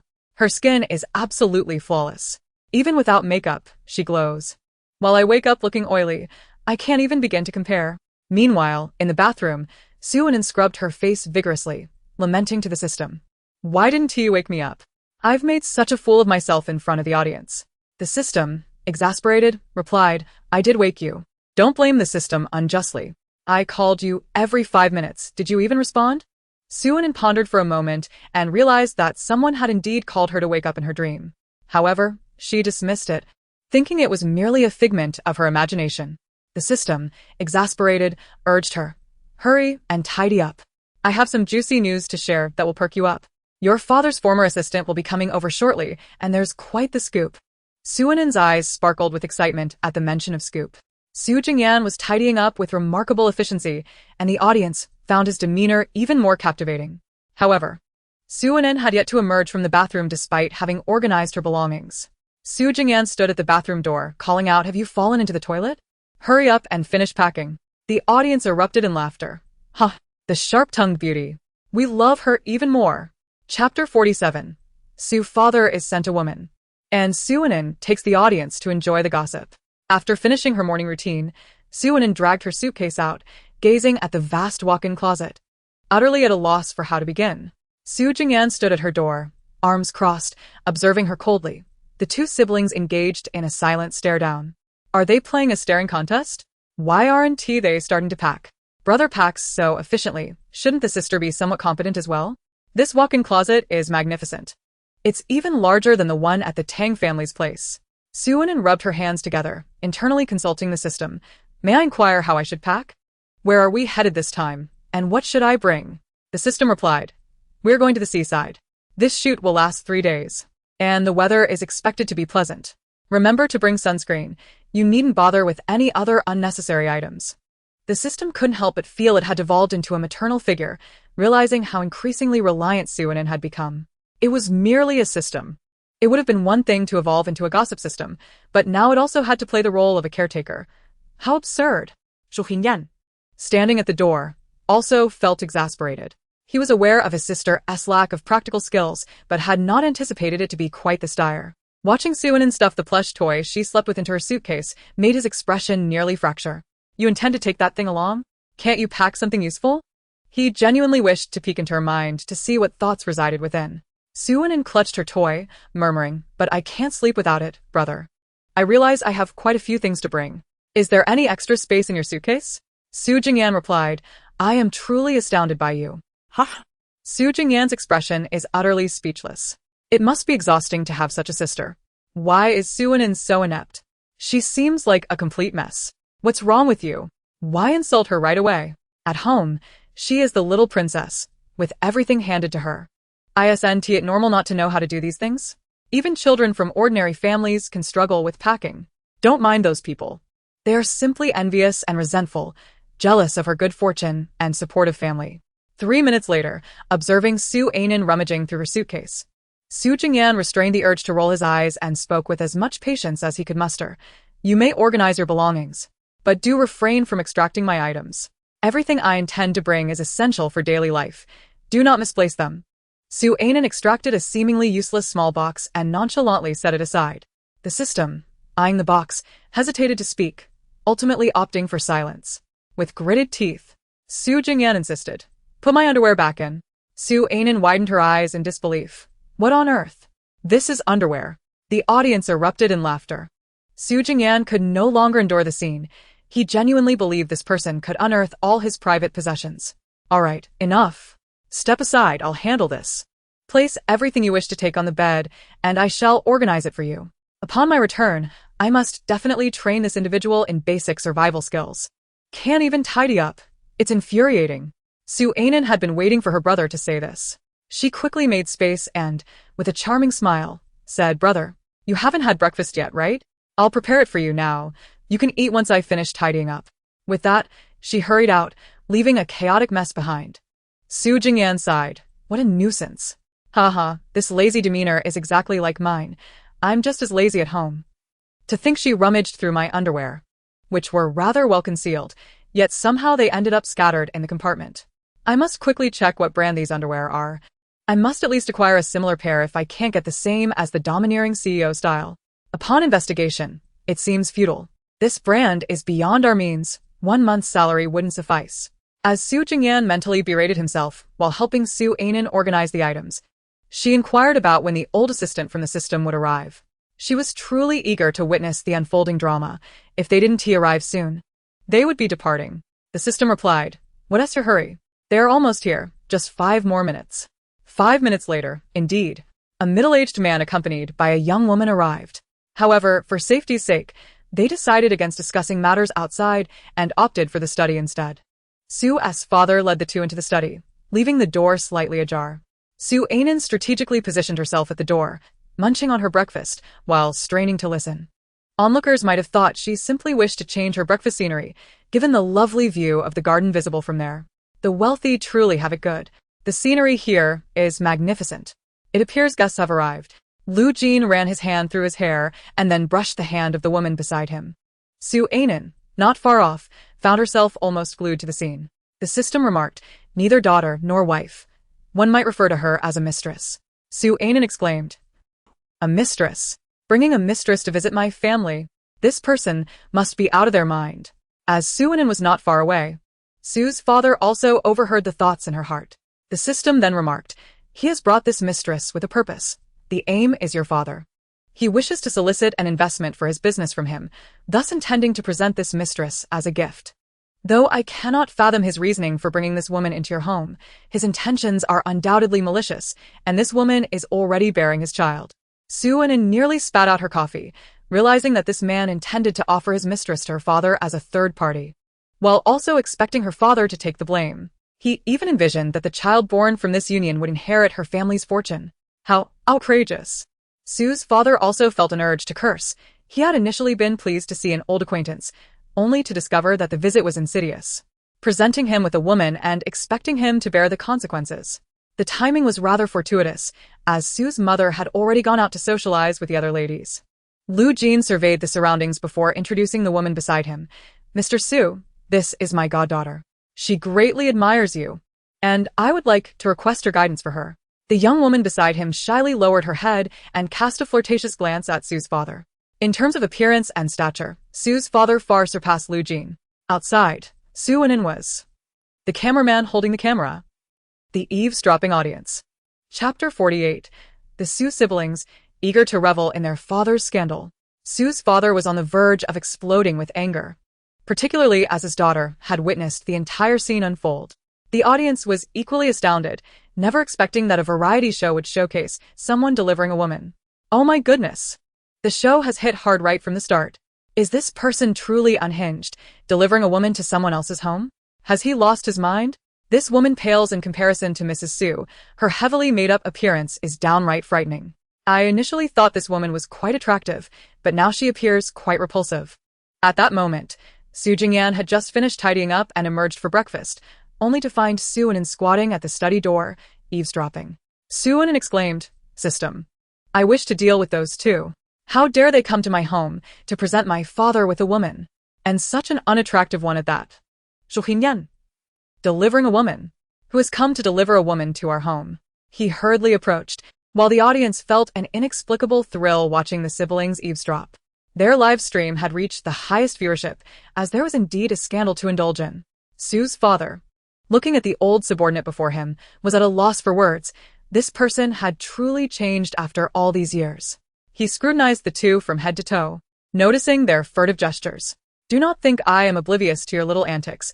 This woman is your mistress, and you have the audacity to present her to me? How generous of you." Lu Jin's complexion instantly turned ashen, and he stammered, "Mr. Su, I assure you this is for your own good. This woman is truly remarkable. I merely feared that your life might become overly solitary and mundane." Outside, the Su siblings eavesdropping interjected vehemently, "How dare you suggest loneliness? You scoundrel! May you meet your demise." The onlookers chimed in, "Begone. My aversion to foolishness is being tested. This individual can't even fabricate a proper excuse, and is attempting to offer a woman as a gift," one remarked. "To present a woman he is bedded to his former employer. What an audacious maneuver." Another noted, "Delivering a woman to his boss's residence, and one he has already slept with at that. Surely, this person must be mentally unhinged." Observing the Su siblings, it was evident they were nearly poised to charge in and confront this miscreant, having encountered such a dismal situation so early in the day. Su Anin turned to her elder brother and whispered, "Do you know this assistant Lu? This is utterly revolting." Su Jingyan pressed her head down gently, replying, "I don't recognize him. He must be a subordinate of our father from before." As he spoke, Su Jingyan glanced around, then lightly tapped Su Anin on the head, inquiring about their mother, who had been present moments ago. Su Anin responded, "Mother has gone out for some leisure." Thank goodness she did. Or else a major confrontation would surely ensue. "Do you think this person is genuinely unhinged? Our parents' relationship is famously strong. He must be out of his mind." "Well said." Others echoed. Indeed, the bond between Mr. Su and Mrs. Su is renowned, with Mr. Su's first love being none other than Mrs. Su. And there has never been a hint of scandal surrounding him. Are you merely a voyeur, peering beneath others' beds, thinking you hold the truth? Just because you have a mouth to chatter does not confer wisdom upon you," another retorted. "Believe it or not, I refuse to accept that any genuine affection exists between them. They are undoubtedly playing games." The audience erupted into a heated debate within the live stream, with some asserting that true feelings do not exist in affluent circles, claiming that wealthy couples engage in their own affairs.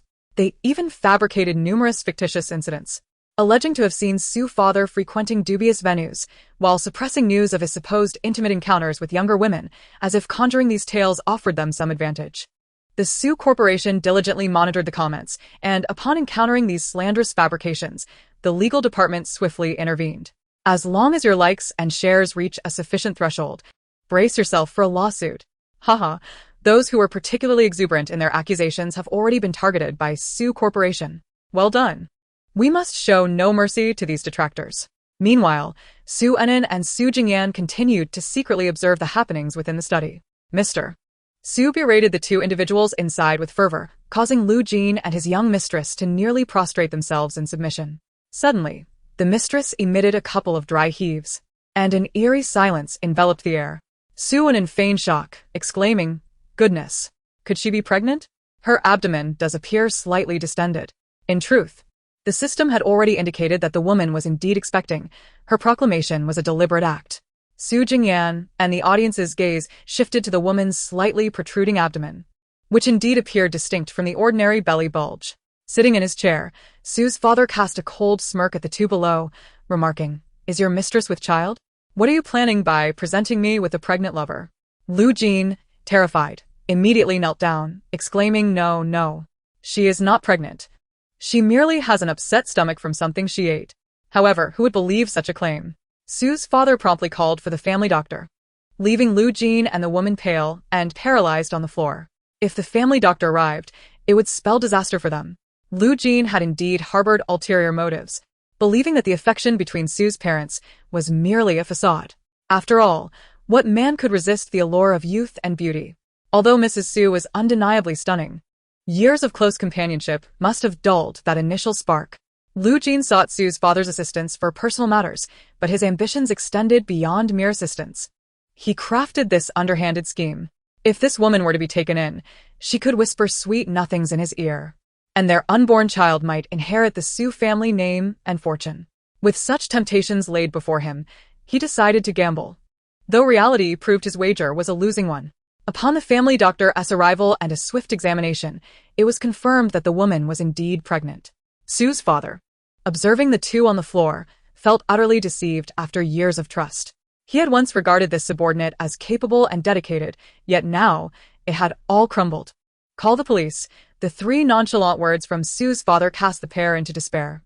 Meanwhile, Su Jingyan and Su Enin crept closer at the doorway, only to tumble in with a crash. Gazing at the siblings sprawled on the ground, Su's father remarked, while the family doctor and the audience looked on in bemusement, Ha ha ha. "Su Enin is hilarious, but why is Su Jingyan also so comical? I want my domineering CEO back." The expressions of these two siblings at the door mirror my own. They're witnessing their father's drama unfold. The contrast of this affluent sibling duo is simply astounding. You might think Su Jingyan is the imperious heir of a wealthy family, but in reality, he is humorously earnest. And Su Enin, perceived as the refined young lady, is actually a playful trickster. Chapter 49. Evil begets evil. The child within the woman is not Lu Jin's. Ji Yunyang glanced at the live broadcast, then at his cousin beside him, and remarked with a knowing tone, "The Su family is truly lively. Look at the skyrocketing viewer count in this stream, surpassing that of the other three families combined." Lu Siheng cast a fleeting glance at Ji Yunyang but remained silent. Yet, why did Su Jingyan appear so foolish and naive after falling in the live stream, when he had been entirely different during their business discussions? Could this individual truly safeguard Su Enin, especially when Tangja casts a watchful eye upon him? One might wonder if he can even protect himself. The more Lu Siheng pondered, the more anxiety enveloped him.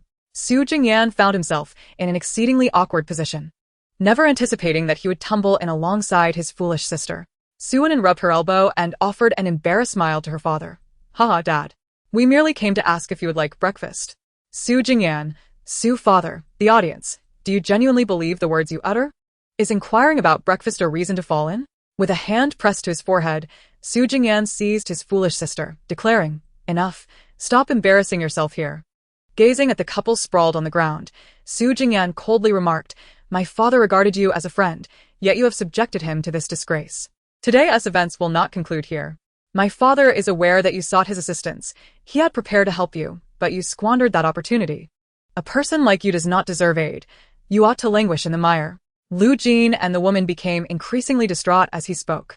Lu Jin understood that had he genuinely sought help, he would have received it, but his greed had overwhelmed him, perpetually desiring things that did not belong to him. Upon witnessing his son take charge of the situation, Su father discreetly retreated, confident in his son's capabilities. Observing Su Jingyan's frigid demeanor coupled with Su father's approving expression, and then glancing at Su Enin's dazed appearance, the audience was at a loss for words regarding this family's dynamics. The disparity in personalities among them was striking. Ah, When Su Jingyan spoke those words, his elite aura radiated magnificently. So handsome. I could easily fall at his feet. Su Dong's expression of pride suggests he believes his son is quite capable. This father-son duo exudes elite prowess, yet Su Anin seems out of place. Standing there in a daze, clearly just a bystander to the drama. Su father, my son is truly remarkable. Su Jingyan, dare to plot against my family. Face your demise. Su Anin, Abba, Abba, Abba. Ha ha, the comments above are so vivid. Su Anin was indeed taken aback, largely unsure of how to react. Nonetheless, the sight of the two individuals on the ground filled her with disdain. Yet, a perplexing thought crossed her mind. System. How many times has Lu Jin casually sent his woman away? Is this child even his? The attention of the Su father and son was suddenly captivated by her inquiry.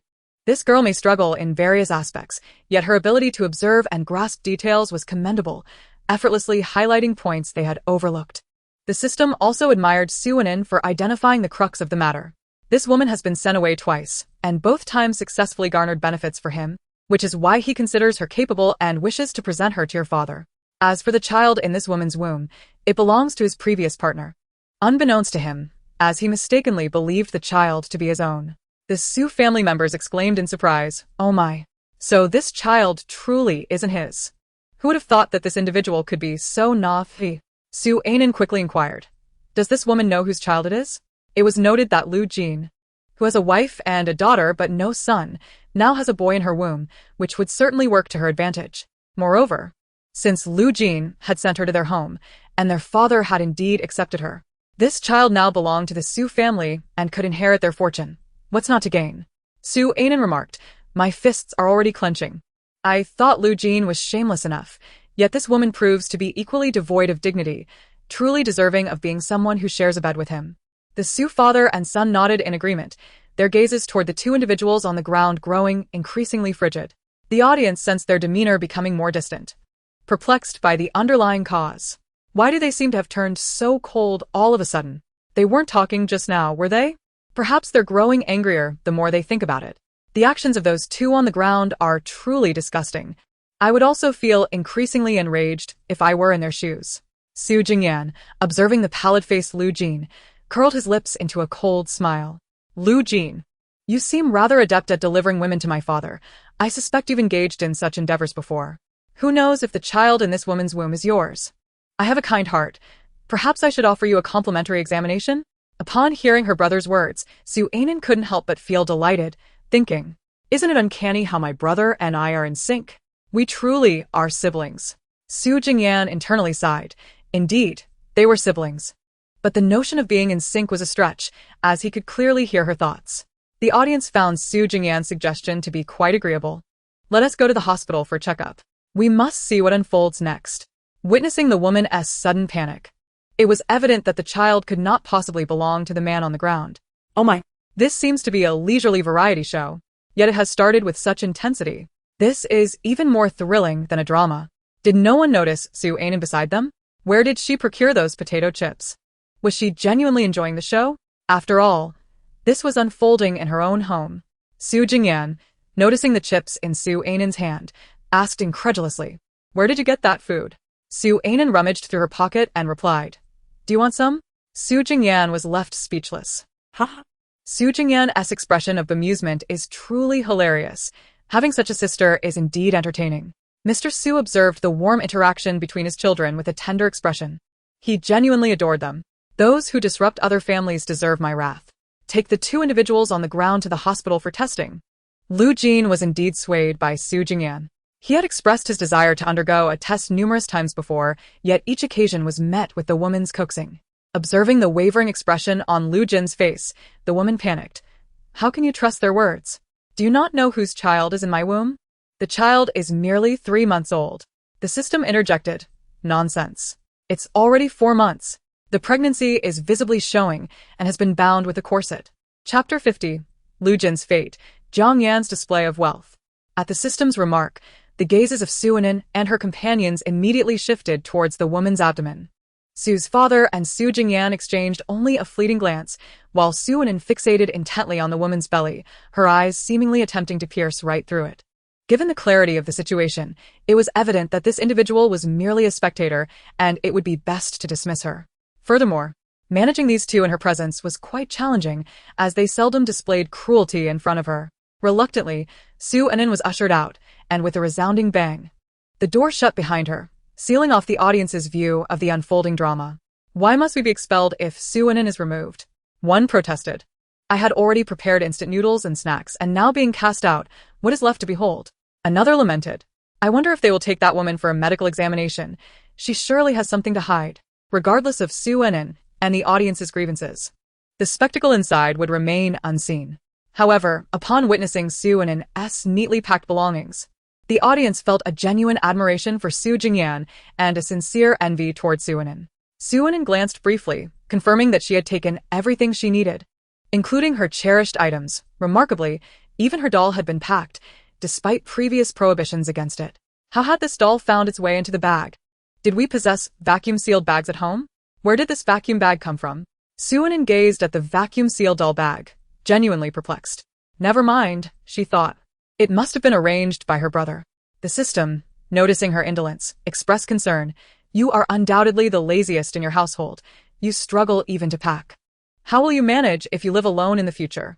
Su Enin retorted. Why should I live alone? Isn't it acceptable for me to continue living at home? All right then, I cannot argue with you, the system conceded. Meanwhile, the study was in turmoil, as the woman adamantly refused to undergo an examination, even threatening self-harm. Observing her reaction, the Su father and son concluded that a medical check was unnecessary. Her behavior spoke volumes.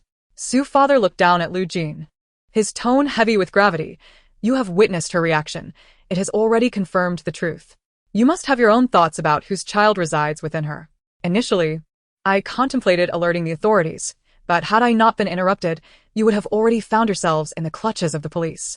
Su Jingyan, recalling the moment he and Su Enin stumbled in, felt a surge of embarrassment. Observing the modest audience count for their live stream, it was evident they lacked the fame of celebrities. Thus, the potential for humiliation was mitigated. Viewers, haha, we all witnessed that. But it's not truly embarrassing. Your sister is far more so.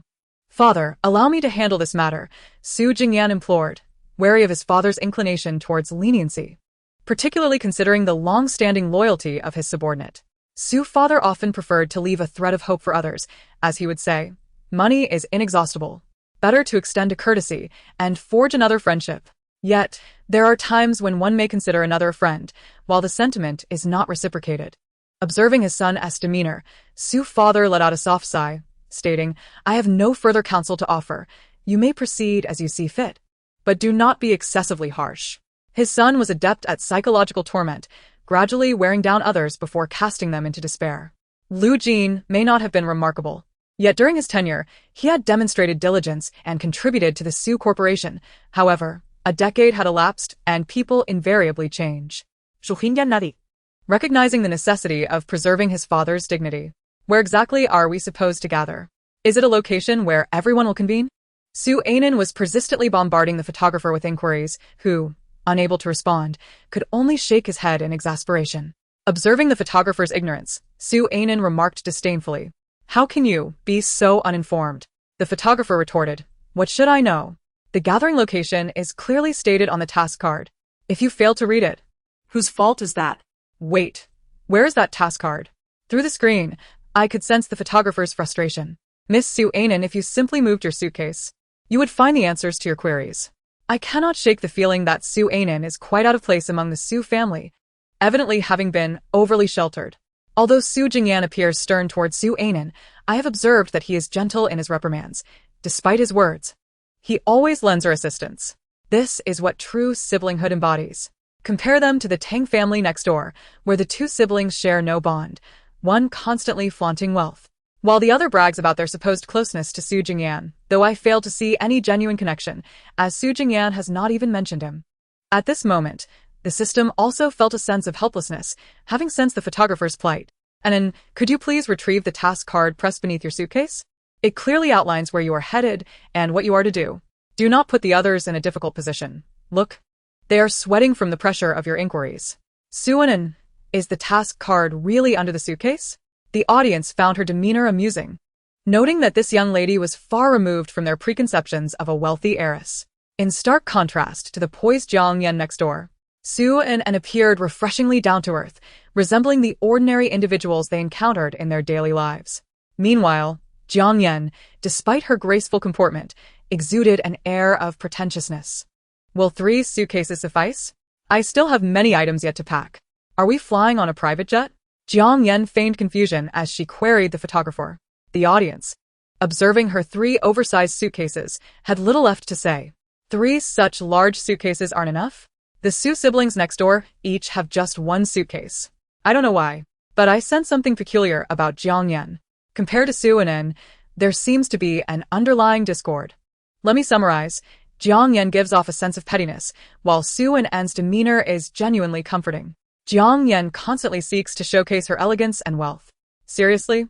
Do you all have a problem? You can admire Su and without disparaging others. She merely presents a glimpse of a normal life. What seems extravagant to you is commonplace for her. As for Su and En, how could a young lady of such stature be so relatable? Perhaps she is merely putting on a show for you all. Tang Zhe, while organizing his belongings, kept an eye on Jiang Yan. His sole assessment of her was one of foolishness. Were it not for his ulterior motives, he would never consider associating with someone so lacking in intelligence. Chapter 51 Su Jingyan. What sort of bizarre creatures are these? Who claims that these guests possess good character? In comparison to the 2 affluent groups, the celebrity pairs displayed little turbulence. One couple showcased their romance while the other emphasized sibling affection, resulting in a warm atmosphere overall. MR. Su. MS. Su. We need to gather at the airport. If everything is packed, we must be on our way. The photographer, glancing at the time, reminded them that they risked missing their flight if they delayed any longer. Su and Anne's enthusiasm surged at the thought of heading to the seaside. She adored beach outings and had yet to visit this year. Seeing her excitement, Su Jingyan realized she was genuinely looking forward to their destination. Are you happy? This place is one you love. Hurry, roll your suitcase out. We must leave. Oh my goodness. This luxury car is simply magnificent. Upon visiting the Tang residence next door, it was evident that a single vehicle was required merely for transporting luggage. While Tang Zhe appeared somewhat composed, Jiang Yan's amount of baggage was truly excessive. 3 suitcases were insufficient, prompting her to pack an additional one, as if she wished to encase her entire wardrobe within. I recall her being a young lady who ventured into this world later in life. She did not grow up in the Tang household. Yet she carries herself as though she genuinely embodies the essence of a Tang heiress. Enough of this talk. Her fans will soon catch wind of it and will not hesitate to admonish you, someone remarked. Jiang Yan, due to her ostentatious display of wealth, had indeed attracted a cadre of admirers, primarily those enamored with her luxury possessions, along with dreamers who aspired to emulate her. Jiang Yan's transformation from an ordinary individual to a high-society heiress inspired many, leading them to naturally become her fans. Upon arriving at the airport, the couple and the second group of siblings had already gathered.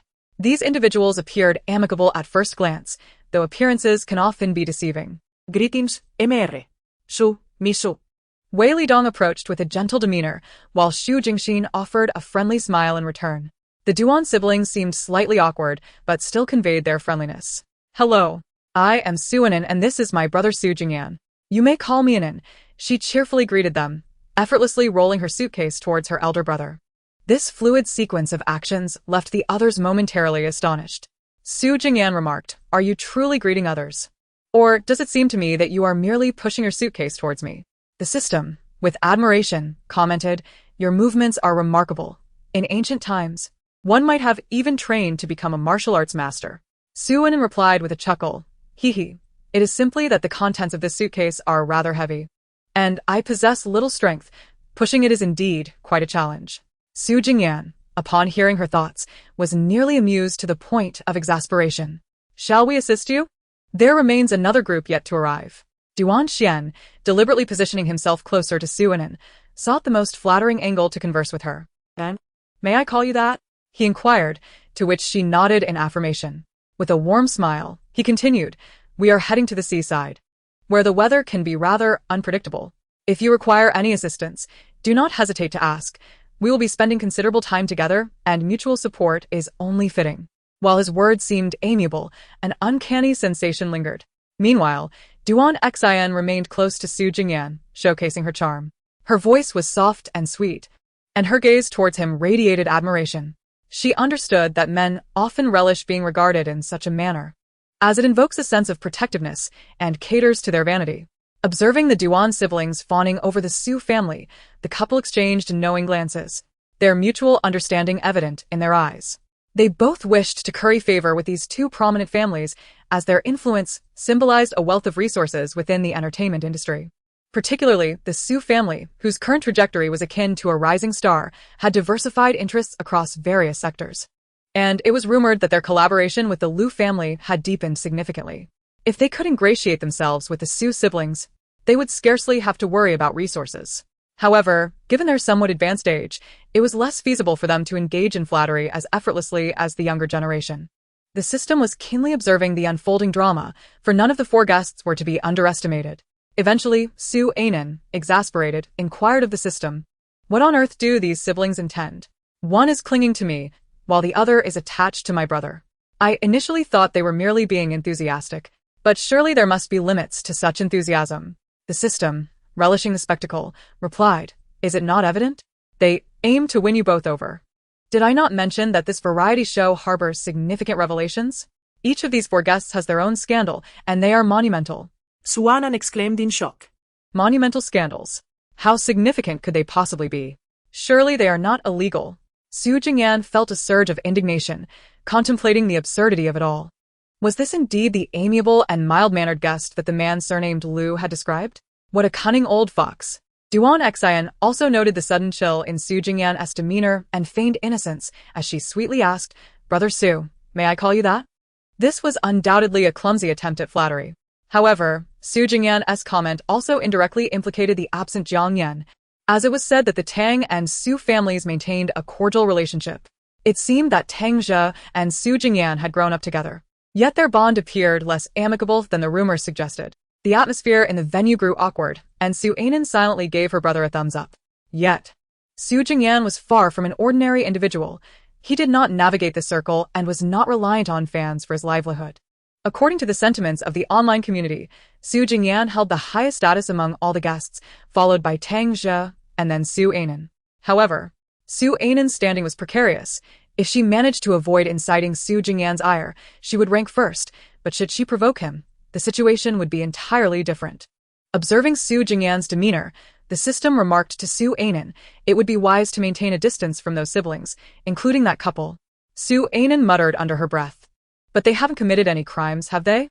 You mentioned they were embroiled in significant scandals." Despite possessing a seemingly kind visage, their character left much to be desired. Su Jingyan, already disenchanted with the entertainment industry, found his distaste further compounded. Many individuals he knew maintained close relationships with various celebrities, each party seeking to exploit the other's allure or resources. Su Jingyan found their interactions utterly repugnant and sordid, which rendered the illness that befell some individuals at the last banquet unsurprising. It was rumored that following that event, the Liu family, in a rather benevolent manner, leaked certain information. Some attendees underwent medical examinations, the results of which were far from optimistic. A casual stroll around would reveal an abundance of gossip, and within those upscale villas or luxurious neighborhoods, one could hear the sounds of despair and weeping. The Su siblings remained silent, while the other four dared not utter a word, creating a notably awkward atmosphere. Observers were cringing at the scene, feeling as though they might succumb to embarrassment. "Is there no one who can break this silence? It's making me feel utterly mortified," someone lamented. "All right, enough of the chatter. Why haven't the two from the Tang family arrived yet? We've been waiting for ages. They must be running late," another interjected. Indeed, the Tang duo was delayed, with Jiang Yan intentionally prolonging their entrance. Tang Zhe appeared indifferent, while the staff and photographers were nearing a state of frenzy, the two of them seemingly unperturbed. The live commentary was already abuzz.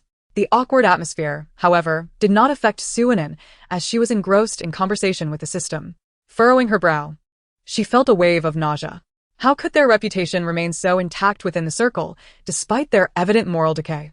It was perplexing how they maintained such a favorable standing. Su Jingyan pondered the same question. Truth be told, upon initially learning about the guests, he had found them acceptable. A brief online search revealed that this couple and the siblings had quite a commendable reputation. Yet, it appeared that online narratives were indeed untrustworthy. The system elucidated, They are exceptional pretenders, possessing extensive connections. A few kind words from influential figures can easily restore their reputation, and with the purchase of some online praise, the matter is swiftly resolved. Let me tell you, the siblings pale in comparison to that couple. They are the real players. The Su siblings' attention was immediately piqued, and they furtively glanced at the couple beside them, who were engaged in conversation, wearing faint smiles. They appeared genuinely affectionate. Just how extravagant could they be? The system, feigning mystery, added, "Rest assured, they are far more extravagant than you can imagine. Wei Lidong has countless companions and mistresses, with a particular penchant for married women." Su Jingyan and Su Anin were taken aback. The two of them were unsure whether to feel embarrassed, but they both sensed a growing discomfort. Su Jingyan truly felt inclined to express his frustration. What kind of bizarre creatures were these people? Ji Yunyang, a genius in selecting individuals, was indeed being wronged by participating in such a variety show. Chapter 53. The relationship between the Duan siblings and the Wei couple. Su Anin was oblivious to her elder brother's thoughts, as she was currently engrossed in the tantalizing gossip. The system has gradually grown fond of this lifestyle, having come to accept its role as a gossip system. Initially, it deemed these secrets trivial, but sharing them with others transformed the experience entirely. With a newfound enthusiasm, the system continued. Wei Lidong, at least, adheres to a mutual understanding, but Xu Jingxin is an entirely different matter. You cannot fathom the extent of this woman's madness.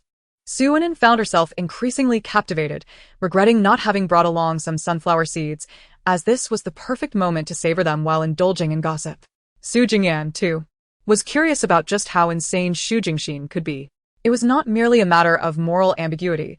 If there were no legal infractions, how outrageous could the situation be? His sister and Wei Lidong were entangled, and he himself was paired with Xu Jingxin, who happened to be a married woman. Su Jingyan pinched his fingers, feeling a mixture of frustration and disbelief. What in the world was happening? Was he truly expected to participate in a variety show with such individuals? Would nothing untoward occur along the way? Observing the mountain of boxes behind them, both Su Anin and Su Jingyan wore expressions of exasperation. This journey would not afford them any assistance. They were required to carry everything themselves. Bringing such an excessive number of boxes was indeed a sign of poor judgment. Casting a cold glance at Tang Jia, Su Jingyan's look was piercingly hurtful, leaving Tang Jia with a stiff smile as he inquired, "What's wrong? Are you feeling a bit off?" The atmosphere between the two was palpably tense, drawing the attention of everyone around them. Even the audience sensed that the camaraderie between them was feigned. Otherwise, how could Su Jingyan's expression be so grim? Goodness. Tang Jia is merely pressing his warm face against a cold backside. It's evident that the other party has no desire to engage, one viewer remarked. Did they truly grow up together? It seems rather unlikely.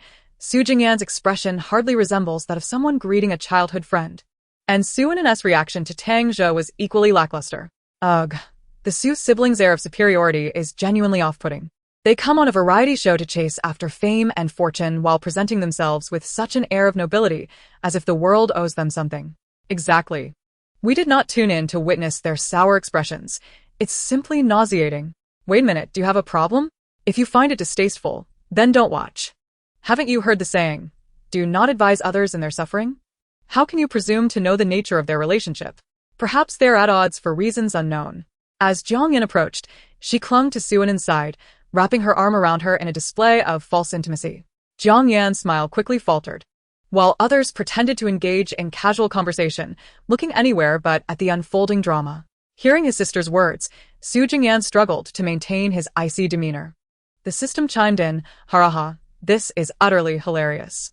She is deliberately attempting to forge a connection with you, and your comment has rendered the atmosphere profoundly silent." Su Anin, upon hearing the system's explanation, suddenly realized, I wondered why he would say such things. How peculiar. Moreover, our relationship doesn't seem particularly close. The audience, witnessing the scene, was left dumbfounded. They truly did not expect Su Anin to be so inept at even superficial niceties. It was unclear whether her incompetence was genuine or feigned. Wow. It feels like the atmosphere has suddenly turned tense. Isn't this supposed to be a leisurely travel variety show? This hardly aligns with the slow-paced essence of such a program. Honestly, I feel embarrassed for Jiang Yan and Tang Jia. They eagerly approached, only to find that their advances were utterly rebuffed. Don't you think the Su siblings are rather impolite? They seem to lack courtesy towards everyone, and yet they hail from a prominent family, devoid of any proper upbringing. To the one above, could you please refrain from incessantly criticizing the Su siblings? Did they disturb your ancestral grave? Isn't it rather petty to disparage them when it was others who initiated the conflict? In truth, the original plan was merely for a standard flight. But Lu Siheng generously offered his private jet. The young lady from the Su family appeared to be quite accustomed to being pampered. Sitting in economy class would likely be quite uncomfortable for her. After all, this was merely a variety show meant for enjoyment, and comfort was paramount, prompting Lu Siheng to graciously contribute his private aircraft. His gesture astonished Ji Yunyang, who, observing his calm cousin, expressed his annoyance. "I once asked to borrow your plane. Yet you never consented." Lu Siheng glanced at him coolly, retorting, "Why should a grown man seek such comfort? You ought to exert yourself more." Ji Yunyang, "All right. I see I am unworthy." The private jet was equipped for recording, allowing the live broadcast to continue. Tang's attention was entirely focused on Su Jingyan. He yearned to comprehend why Su Jingyan was now ignoring him. Su Jingyan regarded the individual before him with a hint of disdainful amusement.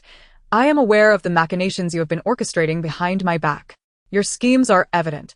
So tell me, do you truly believe our friendship can endure?" A flicker of panic crossed Tang's face, but he feigned composure, replying, "What are you talking about? I don't understand. How could I possibly scheme against you?" Su Jingyan's eyes glinted with derision. He could not be bothered to engage further. Their conversation, though hushed, was still captured by the recording equipment.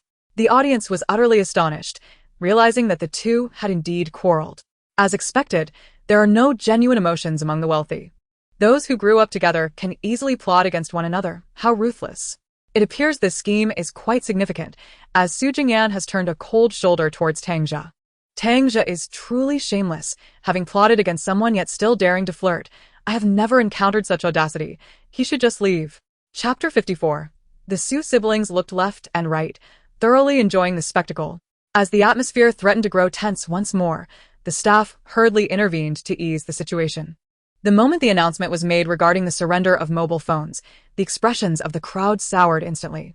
In today's world, how could anyone possibly part with their devices? Jiang Yan glanced at Tangja, curious about his next move. Tangja was currently enveloped in his own sorrow, utterly oblivious to her. Su Anin and Su Jingyan were the first to relinquish their phones. Su Jingyan, witnessing his disobedient sister's unexpectedly compliant demeanor, felt a touch of discomfort. With a realization dawning upon him, he exclaimed, "So you merely seize upon your own kin to bully, do you?" Su Anin. Others couldn't help but smile.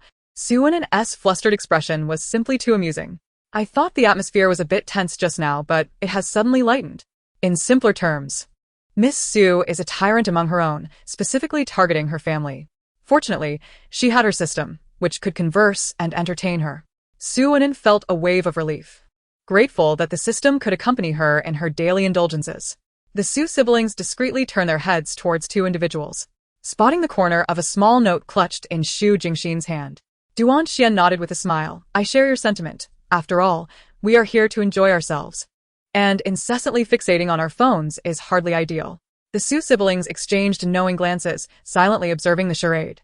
After encountering a setback with Su Jingyan, Duan Xian shifted her focus to Tangja, a member of the elite class with a respectable standing, believing that aligning with him could yield beneficial resources. Tangja cast a cold glance in her direction, remaining silent, while Jiang Yan, beside him, was on the verge of grinding her teeth in frustration. What was this woman plotting? Did she intend to curry favor with Tangja? Jiang Yan had painstakingly ascended to her current position, and prior to establishing a connection with Lu Siheng, Tangja had been her sole support. If his attention were to be diverted elsewhere, she would undoubtedly be left in the cold, a scenario she could not allow to transpire. With a radiant smile, Jiang Yan found the situation intriguing. A delicate flower facing off against another delicate flower was indeed captivating. The Su siblings stood quietly to the side, munching on snacks, their eyes darting back and forth, appearing utterly engrossed. The audience was nearly in stitches at the sight of the siblings' antics. Wait, I just thought Su Jingyan was the aloof CEO type. Yet here he is, sharing snacks with his sister. Aren't your eyes tired, flitting from left to right? Meanwhile, Lu Siheng juggled work while watching a variety show on his tablet. Upon witnessing the enthusiastic siblings indulging in their snacks, he nearly erupted in laughter. Su Anin truly lived up to her reputation, never forgetting to savor the moment, regardless of the location. Su Anin watched the quarrel unfold on one side while observing the intense tug-of-war on the other, her heart racing with excitement. She was genuinely curious. Su Jingyan, too, attentively listened, sharing in her intrigue. The Su siblings. This is utterly thrilling. Su Anin was particularly eager to discover what events the evening would unfold. So, she resolved to confide in Su Jingyan. However, to prevent the audience from overhearing, she carefully stowed away the recording device. After all, the thrill of gossip is best savored when shared. In this moment, it was just the two of them, a private exchange with her elder brother. Su Jingyan softly remarked. I saw it too, his words mirroring her own sentiment. The siblings exchanged a glance, their eyes conveying an identical understanding. This subtle interaction did not escape the audience's notice. Upon observing the siblings remove the recording device, an air of urgency swept over the viewers. What secrets are you whispering about? Is there something we ought not to hear? They clamored. I have a strong feeling they are discussing some significant scandal. Look at their expressions. It seems they possess knowledge of a great secret. The audience was on the verge of an uproar, their curiosity piqued by the clandestine conversation, particularly the profound exchange of glances. The aircraft sped along. And by the time they reached the island, it was afternoon. With little else to occupy their time, they began to unpack and organize their rooms. Each of them was assigned a suite, which was quite lavish overall. Brother, if you continue to arrange such extravagances for every episode, my funds will dwindle. Yuniang lamented. Exasperated. He had initially intended to book a guest house, but this extravagant cousin insisted on luxury accommodations. Lu Sihung closed his notebook, casting a disdainful glance at him. Enough of your complaints. Whatever the cost, I shall invest. He was well aware of his cousin's intentions. Upon hearing this, Ji Yunyang broke into a smile. Brother, you truly understand me. He recognized that his cousin's keen interest in the show was likely due to his concern for someone from the Su family. He suspected his cousin had indeed fallen for the girl. Chapter 55 Su Anin. Am I particularly picky? Did you not previously claim that I leave nothing behind when I eat? After a brief tidying up, the group was ready to address the evening meal. The production team had indicated that the teammates would be responsible for their own arrangements, although the kitchen was stocked with prepared ingredients, allowing them to cook for themselves. Jiang Yan aimed to forge an alliance, considering that Su Anin was a genuine heiress who had likely never cooked a meal in her life. She sought to establish her own persona as a wealthy young lady without drawing too much attention to herself, hence her devised plan. Is a chef still needed in the kitchen? These affluent individuals seem utterly oblivious to the struggles of ordinary life. Can't you manage to cook? Just steam some rice and stir-fry a couple of dishes. Given their backgrounds, the least among them are celebrities. Do you think they know how to cook? They probably have someone serving their meals at every turn. Su Jingyan furrowed his brow and pulled Su Anin closer, his tone laced with sarcasm. What does Miss Jiang mean by that? As far as I know, your family background is quite ordinary. Did you not have a chef cooking for you throughout your upbringing? Just a few days into a life of affluence, and already such forgetfulness. Surely, this is moving rather swiftly. Su Jingyan speaks without a shred of regard for others' feelings. To him, such consideration is utterly unnecessary. Astonishingly, he has even plotted against that foolish girl from his own household. I merely wished for her to be the one to take the lead. The couple nearby and the siblings promptly withdrew, opting not to partake in this aristocratic conflict. Jiang Yan was taken aback by Su Jingyan's words, not anticipating that he would show her such blatant disrespect. I did not mean it that way. I was merely concerned for Anin. That is truly not my intention, she pleaded, casting a desperate glance at Tang Jia. Unfortunately, Tang Jia's thoughts were entirely consumed by Su Jingyan. As long as Su Jingyan was content, he was indifferent to all else. To make matters worse, he even reproached Jiang Yan. Observing her wounded and flustered expression, Tang Jia disapprovingly remarked, Su Zong is correct. You have known him for less than a month. How have you transformed so drastically? You previously told me that you excelled at cooking and enjoyed it.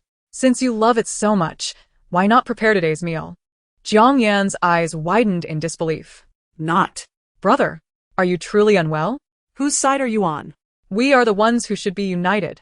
Initially, Jiang Yan had claimed to be proficient in the culinary arts to project an image of virtue, but that was merely a facade for her own virtuous persona.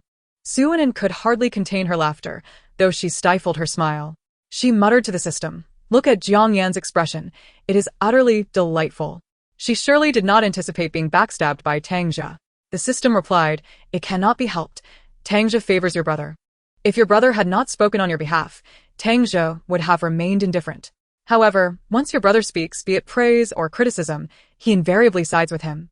Indeed, this is the calamity of beauty. Su Anan mentally concurred.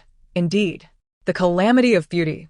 Su Jingyan interjected, you too, this unity is excessive. Do you truly believe that others cannot hear your innermost thoughts? What a calamity of beauty. He cast a frustrated glance at Tangzhe, feeling increasingly irritated. The audience was equally bewildered by the scene. How is Tangzhe siding with Su Jingyan? Shouldn't he be on Jiang Yan's side? Ah, how riveting. Jiang Yan was clearly attempting to drag Su Anan into the fray, making her the scapegoat. This would surely incite public outcry, and many would likely criticize Su Anan online. But Su Jingyan is no fool. He deftly countered her ploy. Is this not a tale of palace intrigue? What is Jiang Yan truly up to? It's merely dinner. Why so many ulterior motives? Now, it seems she must prepare the meal herself. Tangzhe is quite amusing. I genuinely cannot discern which side he is on. I shall lend a hand with the cooking, she said, her gentle demeanor evident as she approached to assist Jiang Yan. The chaos of discord among the divine could unwittingly ensnare the innocent, thus it was prudent to alleviate the tension before it escalated further. Su Anan raised an eyebrow at the scene unfolding before her. Was she truly coming to help with the meal?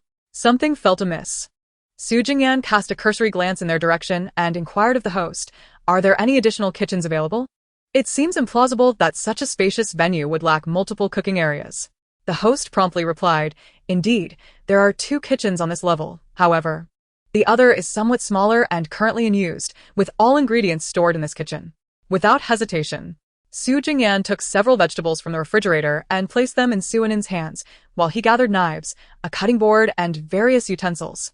We shall prepare our own meal, so there's no need to trouble anyone else. My sister is quite particular about her food. She prefers my cooking. Su Anan abruptly looked up, perplexed. When have I ever been particular about my food? Did you not previously state that I finish everything I eat? How can you now claim I am finicky? Su Jingyan pressed her head down gently and continued, his expression unfazed. May everyone enjoy their meal. We will be off to cook now. Su Anan was still bewildered as she was led away, questioning, is this truly acceptable? Laughter erupted around them. Well done. I appreciate a brother who defends a sister. The audience found amusement in Su Anan's bewilderment as she was unwittingly cast in a negative light. Am I really that picky? She exclaimed, while Su Jingyan maintained his indifferent gaze. Ah, yes. I am quite particular. I am rather choosy. Surely you jest. Can you truly eat in the presence of someone you dislike? Jiang Yan was just plotting against you. If your sister were to be schemed against by another, would you be able to dine at the same table with them?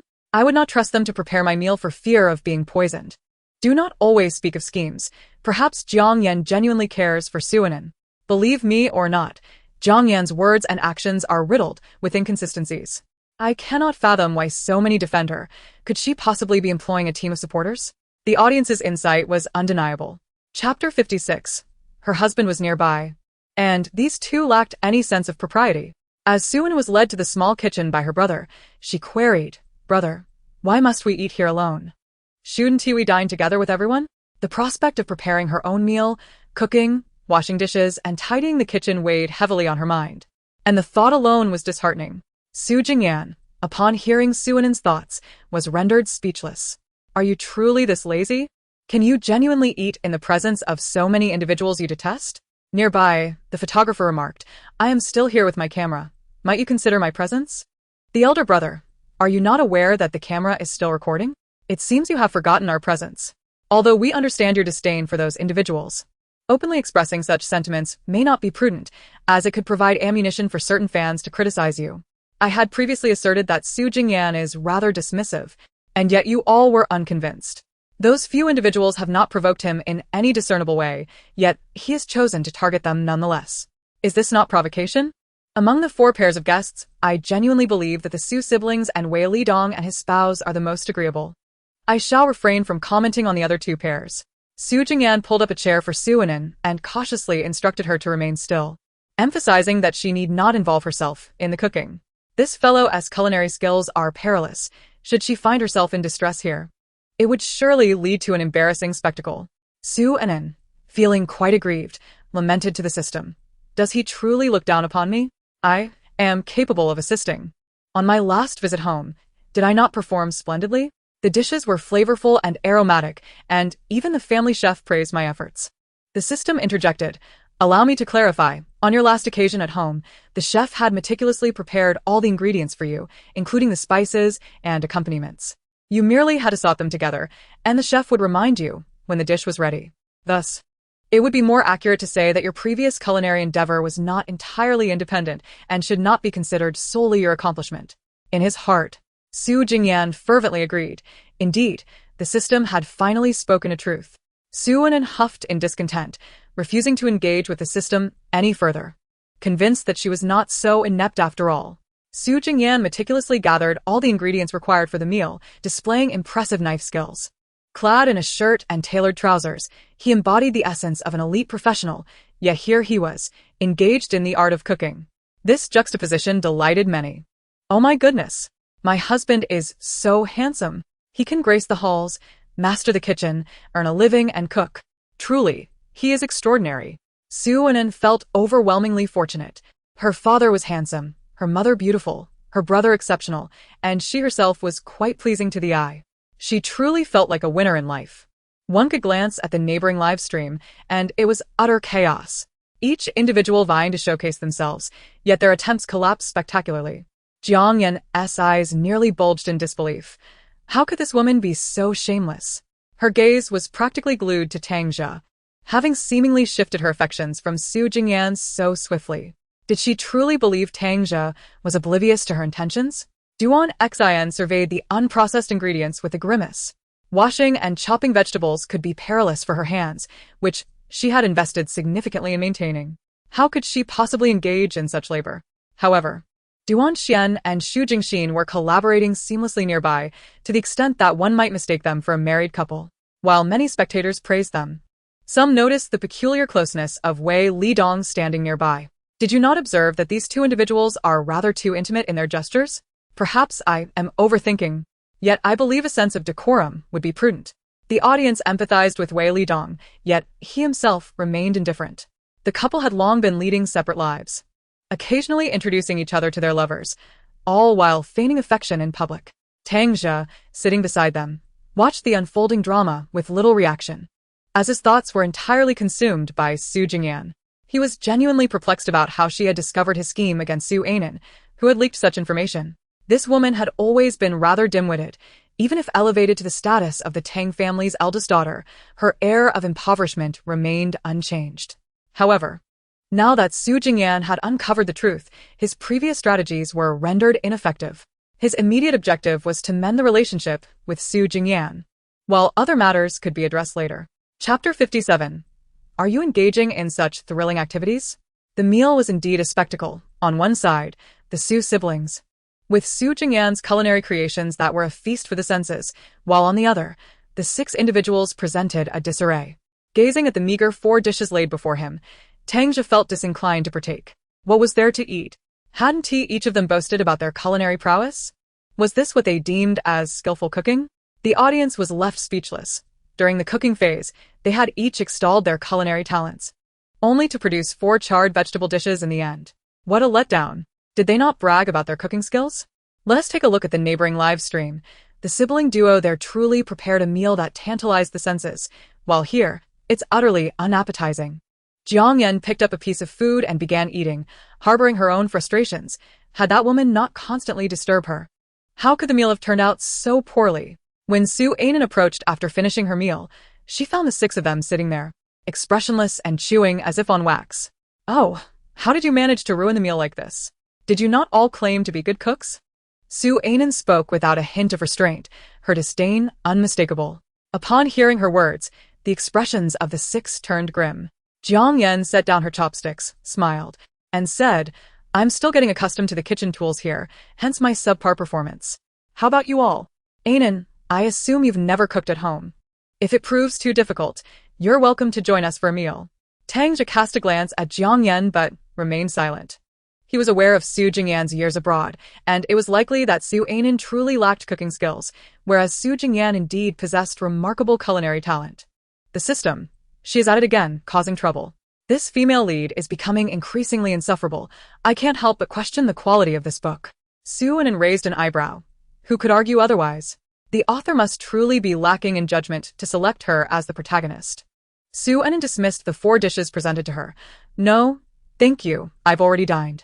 My brother prepared 3 dishes and a soup. Though I cannot cook. My brother certainly can. I am fortunate not to have shared a meal with you all, for the pressure on him would have been immense. He only needs to cater to me. If we were to dine together, he would have to attend to 6 of you.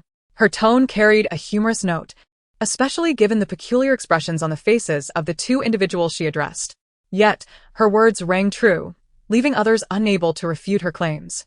Nonetheless, some viewers felt she was becoming increasingly presumptuous, showing little regard for the feelings of others. Mutual assistance is commendable, but do these individuals appear inclined to help one another? They seem more interested in receiving help than offering it. When the Sue siblings proposed dining separately, they made no attempt to dissuade them. Typically, one would at least offer some polite resistance, yet they showed no sign of consideration. Exactly. Some individuals truly exhibit a martyr complex. How can one assist another who is so openly antagonistic towards them? Jiang Yan's hired online supporters were now wholly inadequate, as the audience was perceptive and not easily fooled. Moreover, her financial resources for such endeavors were limited. After all, Tangja provided her with only a modest allowance, which would quickly dwindle if spent. Sue An merely came to observe, curious about their meal, but left feeling somewhat disappointed. She patted her backside and departed. Su Jingyan, alone in the kitchen, lamented while cleaning up. She promised to help tidy up after the meal, yet she merely dropped the dishes and departed. Inviting her to participate in this variety show was indeed a miscalculation. This girl leaves nothing behind and cannot manage a single task. As he grumbled, his commentary, accompanied by his cleaning, resonated with viewers who remarked on his husbandly charm. The number of girls enamored with him was steadily increasing, with the live stream populated by fervent female admirers. Ah, look at that waist, that rear, the shirt and tailored trousers, oh my. He is simply too handsome. Not only can he grace the halls but also manage the kitchen, and he is such a considerate person. How did the Su family raise such a son? I never expected to find myself enamored with someone outside the entertainment industry. I had assumed the 2 groups from the industry would be the ones garnering attention. The elite brother and the inept sister make for an amusing pairing. Su An offered a dry smile, retreating slightly. Brother, are you done tidying up? Weren't you supposed to wait for me after the meal? I didn't anticipate you would be so swift in your actions. Su Jingyan. And wait for you to clean? Where were you after the meal? The individual who hastily abandoned the chopsticks and bowl has vanished. Do I still need to discern your character? Tasking you with work is akin to demanding your very life. It was truly a lapse in judgment for me to agree to partake in this variety show with you. Hurry and dispose of the trash. Su An chuckled lightly and promptly rushed out with the refuse in hand. Teacher Shu, where shall we convene this evening? The location of our filming has long been circulated online, and numerous paparazzi have already arrived, Duan Xian remarked, wrapping his arm around Xu Jingxin's waist. A look of concern etched across his face. If we're caught on camera, it could lead to a bit of trouble. In a nearby corner, Su An gasped. Is this how thrilling you all are? I knew this fellow would find himself in a predicament, yet I never anticipated it would be of such an exhilarating nature. Chapter 58. Duan Xian and Xu Jingxin's intimacy captured by paparazzi. After dinner, the ensuing hours were theirs to enjoy privately. This variety show does not operate under a continuous 24-hour filming schedule. Filming occurs from 8 in the morning until 6 in the evening, which is why the 2 felt free to display their affection outdoors. Suddenly, Su Jingyan's voice resonated from behind, startling Su An considerably. Brother, don't go. Let's stay here a bit longer, she urged, pulling Su Jingyan into a concealed thicket. Meanwhile, paparazzi lay in wait not far off in the grass. A hat-wearing paparazzo boasted to his bespectacled companion, "You've made a wise choice to track them here." The bespectacled one chuckled. The industry whispers that the couple and those 2 siblings are quite amiable, yet their private affairs remain elusive to us. Celebrities often believe their actions are hidden from the prying eyes of paparazzi, yet we are privy to much of what transpires. As much of it is captured by our lenses and further divulged through our networks. The 2 paparazzi continued to snap photos, one capturing images while the other recorded video. The system alerted. To your right, directly ahead, a pair of paparazzi are documenting the closeness of those 2. Be cautious not to get caught in the frame. Su An inhaled sharply. How could there be paparazzi here? They had only just arrived. Su Jingyan, however, remained unfazed, for filming locations are typically disclosed online. Although this site was enclosed, Many fans, or paparazzi, often lurk nearby. Paparazzi are notoriously resourceful, so their presence here was hardly surprising. Despite the area appearing somewhat secluded from the interior, it was glaringly obvious from outside what was transpiring within. Yet, to engage intimately near the trash bin speaks volumes about their rather bold tastes. After a time, the paparazzi sensed something amiss, an unsettling feeling that they were being observed. The hat-wearing photographer nudged his companion and murmured, "Do you sense someone watching us? Could there be other colleagues in the vicinity?" The bespectacled photographer replied uncertainly, "Perhaps. If there are indeed other colleagues here, what will become of our exclusive story? In the event that those individuals prematurely disclose this news, would we not forfeit our potential profits?" The two became flustered. After all, such news is exceedingly coveted, especially when it pertains to the private lives of celebrities. The system was on the verge of erupting in laughter, astonished that this brother-sister duo was mistaken for their peers by the paparazzi. Ha! The paparazzi over there have noticed someone observing them. They presume it's a fellow journalist, one remarked. Suan quipped, "It's good to startle them.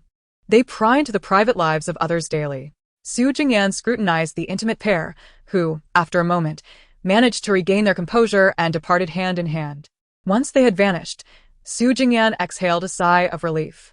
After all, spectating from such a concealed location while others displayed affection was undeniably tense and awkward. Should they have been discovered, the embarrassment would have escalated.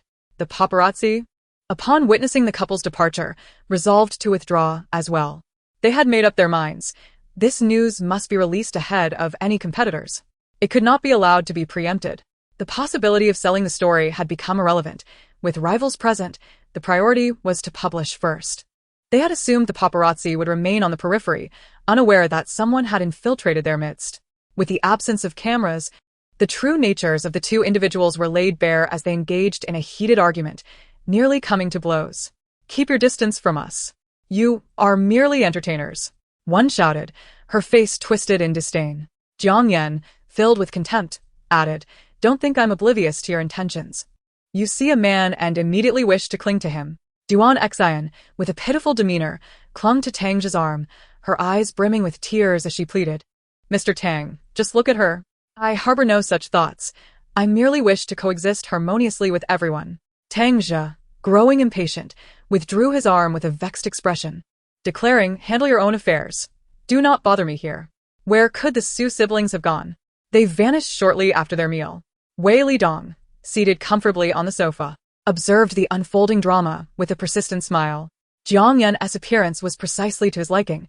Regrettably, she was unmarried and lacked the depth he desired. Nonetheless, her allure was undeniable, if only he could win her affections. Suddenly, the striking visage of Su Anan flashed through Wei Lidong's mind. The eldest daughter of the Su family was extraordinarily beautiful, yet her prominent lineage rendered her untouchable, a woman to be admired from afar, not trifled with. Jiang Yan was merely a recognized goddaughter, and judging by Tang Zhe's demeanor, he appeared to hold little affection for her, perhaps merely recognizing her as a daughter for potential alliances. As Su Jingyan and Su Anan traversed the hall, they encountered the chaotic scene, both wearing expressions of disdain. Upon spotting Su Jingyan, Tang Zhe initially wore a look of surprise, but as he noted the disdain etched on Su Jingyan's face, his expression swiftly transformed. Observing the two women still embroiled in their quarrel, he irritably commanded, "Get away from me. Take your bickering elsewhere." As they walked, one remarked, "You ought to refrain from mingling with them.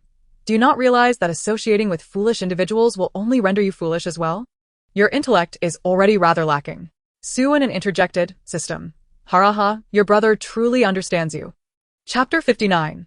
The private affair between Xu Jingxin and Duan Xian is exposed, and the Su siblings find themselves amidst the unfolding drama.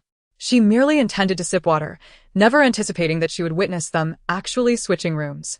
System. "Surely you jest about their lack of mental acuity. Whoever claimed they were good-natured? His standards for evaluating others are remarkably low," the system replied.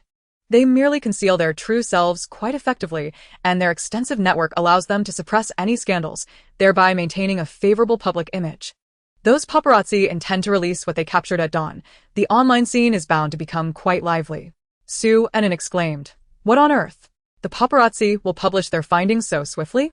They regard you two as fellow industry members, fearing that others might scoop the story. Thus, they plan to strike first." hoping to capitalize on the heightened interest and profit accordingly. At 2 o'clock in the morning, the paparazzi indeed released all the captured material, photos and videos, crystal clear, leaving no room for denial. The internet erupted in chaos. They had not anticipated such a sensational revelation in the early hours. My goodness, is this truly serious? I suspected there was something amiss, but I never imagined it would be so blatant. How could they possibly be oblivious? It's quite evident. Just observe their behavior in the kitchen last night. Did Wei Lidong show any reaction? After dinner, they were clearly engaged outside. If Wei Lidong were unaware, that would be remarkably foolish. Most netizens were night owls, and this revelation caused the platform to crash, compelling the night staff to work overtime. Truly a testament to their dedication. Duan Xian gently touched her face and assured her, "Do not worry. I have already set the recording time for 8 o'clock tomorrow morning. We will certainly avoid being photographed." Regardless, the four of them had a rather pleasant evening, though it was unfortunate for the overtime workers tasked with managing the platform's crisis. The Su siblings awoke early, roused by the system's antics, as they had inadvertently been exposed online. System. After the video was released last night, the platform crashed, and netizens spotted two pairs of eyes lurking in the bushes, discovering you both. The Su siblings exchanged glances. Su Jingyan busied himself in the kitchen, feigning ignorance while keenly listening to the system's commentary. Could you not find a more discreet spot for your eavesdropping? Now everyone is calling you the gossiping siblings. While they are being affectionate, you two are peering from the bushes with wide eyes. Suan queried, "Have we truly been discovered? I thought we were well concealed." The system stated, "It's concealed. Since you currently lack phones, I find it difficult to communicate with you. After all, I also do not possess the capability to share the footage. You have your phones during non-filming hours, so feel free to view it yourselves." However, upon reviewing the footage several times, they discovered two gleaming eyes peering from the grass, with two heads partially visible. The Su siblings quickly became trending on social media, ranking second, while Xu Jingxin and her companion retained the top spot. Many viewers even highlighted the location where the two were situated in the video. At first glance, it was not particularly obvious, especially since it was nighttime, but the sight of those two poking their heads out was undeniably amusing. Their eyes sparkling with a glimmer of intelligence. It seemed they were genuinely relishing the moment. Huh? I can hardly fathom that this pair of affluent siblings would crouch in the bushes enjoying a snack. I initially thought they were engaged in something far less savory. Indeed, they did appear rather comical, resembling individuals caught in an awkward position, though those bright eyes were a tad too conspicuous. From their expressions, I could tell they were equally taken aback. The persona of Su Jingyan as a domineering elite executive crumbled once more. I truly could not envision him crouching there with his sister, but now I have witnessed it. Su parents were also made aware of this news online. Observing their two offspring nestled in the grass, their expressions were filled with exasperation. They couldn't find a more discreet spot to observe the commotion. Such foolish children. Lu Siheng and Ji Yunyang, upon seeing the news, found it quite amusing. Ji Yunyang assumed it was Su Jingyan who brought Su Anan to that spot. However, Lu Siheng knew that it was indeed Su Anan's penchant for spectacle that had led to Su Jingyan's presence there. Yet, he was genuinely displeased with the guests his cousin had chosen. Observing his cheerful cousin, Lu Siheng playfully delivered a light smack to his head. "These are the guests you selected? You promised it would be a relaxed variety show, and it's already this chaotic at the outset." He had assured Su Anan that it was a leisurely travel show, not particularly strenuous. Ji Yunyang chuckled dryly, "But I didn't choose them. The person under my supervision has already resigned, and these were his selections." Once the two involved had risen, they were nearly overwhelmed by the online reactions. How could we have been captured on camera? No way this could have happened. Xu Jingxin was in a state of despair. While they were in turmoil, the Su siblings were busy searching for themselves on their phones. Viewing the highlighted footage of the two oblivious figures, Su Jingyan felt a profound sense of disbelief. Why do we look so foolish in this? Does the paparazzi even know how to capture a decent shot? Chapter 60. Two pairs of siblings. One pair in chaos and another in amusement. Su Anan could not contain her laughter upon seeing their predicament. It was indeed quite entertaining. Which explained why netizens referred to them as the snack-savoring siblings. Su Jingyan remarked, "What a pair of oblivious fools." The audience, observing their antics, recognized that they were aware of the unfolding events online. Does Wei Lidong realize he has been cuckolded? He still seems rather cheerful, as if it doesn't bother him at all. The entertainment industry is inherently chaotic, yet some continue to believe in the purity of a select few. Those with substantial connections have likely preemptively acquired any unfavorable news. Last night was restful. This bed is quite comfortable, mused Tang Zhe as he initiated a conversation with Su Jingyan. Su Jingyan cast a glance his way, but chose to remain unresponsive. Su Ainen's eyes darted back and forth, exuding a somewhat mischievous demeanor, leading the audience to recognize that she was once again indulging in the latest gossip. I can't shake the feeling that something transpired between Tang Zhe and Su Jingyan. Just look at Su Ainen's expression. She might as well have gossip written all over her face. Su Ainen is indeed remarkable. Yesterday she was hiding in the bushes with her brother, indulging in gossip, and today she is still at it. At this pace, she might as well skip meals altogether and feast solely on gossip.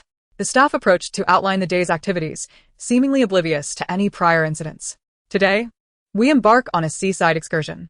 Since we are by the coast, we must take the opportunity to stroll along the beach. Each group will receive a budget of 500 yuan, which you may spend as you wish, though today's meals will be self-managed. Observing Su Ainen, the expression on her face was quite complex. Having just mingled with Wei Lidong yesterday, she was now entangled with Tang Zhe. This girl truly is something else. When Su Jingyan noticed Su Ainen's persistent gaze elsewhere, he firmly turned her head back, instructing her not to pry into others' affairs. His words rendered the expressions of those around them somewhat rigid, igniting excitement among the audience. Following this pair of siblings is undoubtedly a wise choice. They must be privy to numerous industry secrets. Su Ainen now relied on Tang Zhe for her sustenance. If he were to be lured away by another woman, her situation would be precarious. Compared to the idyllic life she envisioned, all other matters seemed trivial, prompting her to step back. Jiang Yan's comment landed like a bomb, leaving everyone momentarily stunned. Even Tang Zhe turned to look at her. Su Ainen and Su Jingyan exchanged glances before quietly retrieving a bag of nuts from the refrigerator and settling down nearby. The audience buzzed with anticipation. Here they go again. The sibling duo is about to engage. Oh my goodness. They have effectively ensnared this couple. Brother with wife, sister with husband. How utterly chaotic. Duan Xian bit her lip, resolute that this situation must not be acknowledged. Her brother's reputation had already been tarnished, and she could not afford to be dragged down as well. Immediately, Duan Xian summoned tears and, with a pitiful tone, pleaded, Sister Jiang, I left my room this morning. Why would you say such a thing? What if everyone misinterprets my actions? Wasn't it stated during the contract signing that both groups from the entertainment industry were rather straightforward and would avoid trouble? Is this what they mean by being honest? Jiang Yan observed the duo's synchronized performance with a cold smile, remarking, You both know whether I have spoken falsely. I shall refrain from elaborating further. You are well aware of the truth in your hearts. Duan Xian's heart was nearly bursting with fury. She aspired to climb the social ladder, yet what could Jiang Yan possibly achieve? If it weren't for her association with Tang Zhe, how could she have become the goddaughter of the Tang family? Surely, what Jiang Yan could accomplish, she could too. Suddenly, the sound of someone cracking sunflower seeds broke the tension, drawing everyone's attention to its source. Su Ainen spat out the shell from her mouth, chuckling, Please, continue. I promise to be silent. The crowd reacted with surprise. Su Jingyan remarked, I told you to stick to nuts instead of seeds. Now look, there's no good show left to watch. Do you all think we are putting on a performance for you? The system chimed in, You siblings are truly something else. It's evident that not all families are cut from the same cloth. The audience found the morning's events extraordinarily captivating. Although Jiang Yan's words were somewhat veiled, everyone was well aware of the underlying implications. Goodness, this is chaotic. I've even started sketching a relationship chart, one exclaimed. Indeed, it's quite convoluted, but undeniably thrilling. Another agreed. Could we have a 24-hour live stream? I feel the evenings are far more entertaining than the days, someone suggested. Su's mother pondered for a moment and replied earnestly, Can we join midway? Chapter 61. Tang Zhe is struck where it hurts by Jiang Yan. Observing the siblings relishing their snacks, others were filled with envy. Recently, there hadn't been much happening at home. When that girl was around, she could at least indulge in some gossip. After the morning's commotion, the group of 8 finally made their way to the beach. The women, except for Su Ainen, were all dressed in alluring swimsuits. Xu Jingxin donned a blue swimsuit that appeared elegant and poised, though everyone was well aware of her true nature. Jiang Yan wore a white swimsuit, embodying the image of a delicate flower. Duan Xian, in a pink swimsuit, looked charmingly adorable, her vibrant smile illuminating her presence. In stark contrast stood Su Ainin, clad in an oversized white shirt and baggy shorts, holding a bottle of water, as one audience member remarked. She seemed to have stepped straight into a retirement lifestyle. The men, showcasing their physiques in swim trunks, were a sight to behold, while Su Jingyan, mirroring Su Ainin's casual attire, wore a loose white shirt and shorts with flip-flops. The juxtaposition of their appearances with the rest of the group was striking. The six looked as if they had come to model for a photo shoot, while the two seemed like locals who had accidentally wandered in. Haha. What are the Su siblings up to? I was genuinely looking forward to seeing them in swimsuits, and instead, they've given us this spectacle, one laughed. While others flaunt their figures, they're just lounging about, another commented. The white shirt might become transparent when wet. Let others splash water on them, someone joked. While that's true, look at how others react, another countered. Jiang Yan gazed at Su Anin's attire and chuckled. Anin, did you forget to bring your swimsuit? I have several with me. Would you like to borrow one? It seemed a pity that a young lady of her stature would dress so modestly. An inexplicable wave of jealousy surged within Jiang Yan. Su Anin, due to her status, was perpetually adored, regardless of her actions or attire. If she were to don a simple white shirt and baggy shorts, she would undoubtedly be ridiculed. Su Anin adjusted her sunglasses with a casual hand and replied nonchalantly, no. No need. I fear the sun. I believe my current outfit is quite suitable. You all should enjoy yourselves. The system had just informed her that the ultraviolet rays here were far more intense than elsewhere, rendering sunscreen largely ineffective. It merely reduced the likelihood of sunburn, but could not prevent tanning. The thought of her skin becoming unevenly tanned was unbearable, thus she opted for her present ensemble. To her surprise, her brother had chosen a similar outfit. It seemed they shared a psychic connection. Su Jingyan, in tune with this connection, pondered aloud. Tang Jia had intended to approach Su Jingyan, yet found himself cornered by the two women, unable to escape. His frustration was palpable. Had it not been for the presence of cameras, he would have unleashed a torrent of expletives. Observing the blazing sun, Su Anin earnestly inquired, Brother, do you think they'll get tanned under the sun? It would be quite unsightly if they did. After a moment's contemplation, Su Jingyan replied seriously, They probably will. No sunscreen currently exists that can completely prevent tanning at the beach. When they come back, aside from the areas covered by clothing, I suspect their skin will be several shades darker. The audience mused. No wonder you two are dressed so conservatively. It appears that was your intention.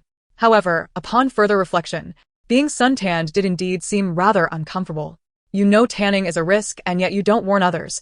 What could your intentions possibly be? To those above, if you're feeling overly charitable, perhaps adopt a few orphans instead of venting here. If you don't wish to see it, then simply leave.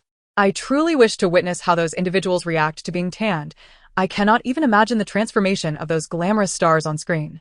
As Su Anin and Su Jingyan savored their fruit tea, the system suddenly interjected. Ha ha ha. Tang Jia is in trouble. His vital part has been injured. The Su siblings gasped in unison. What? Injured? Who did this? Su Jingyan envisioned the sensation and winced. It indeed sounded quite painful. Su Anin's eyes sparkled with delight, relishing the moment. She could hardly remain seated, eager to investigate further. Not far away, Tang Jia had indeed bent over, while the two women beside him crouched down, their faces etched with concern. The audience shared their worry, mistakenly believing something serious had occurred. What happened? Why does he look so pained while swimming? Tang Jia is hunched over in pain. It seems quite severe. Su Anin joyfully dashed over, with Su Jingyan following her, his expression one of resignation. The audience murmured. Here they come. The sibling duo is arriving. Their expressions seem a tad off. Could it be that Tang Jia's suffering has a reason?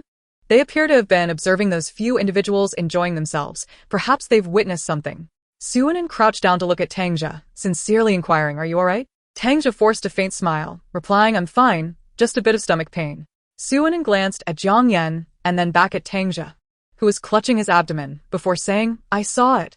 I noticed Jiang Yan kicked a weak spot. Upon her utterance, the crowd's faces paled. Even Su Jingyan was taken aback that she would be so candid. They came to witness the spectacle, not to speak indiscreetly, even if they were aware of the circumstances.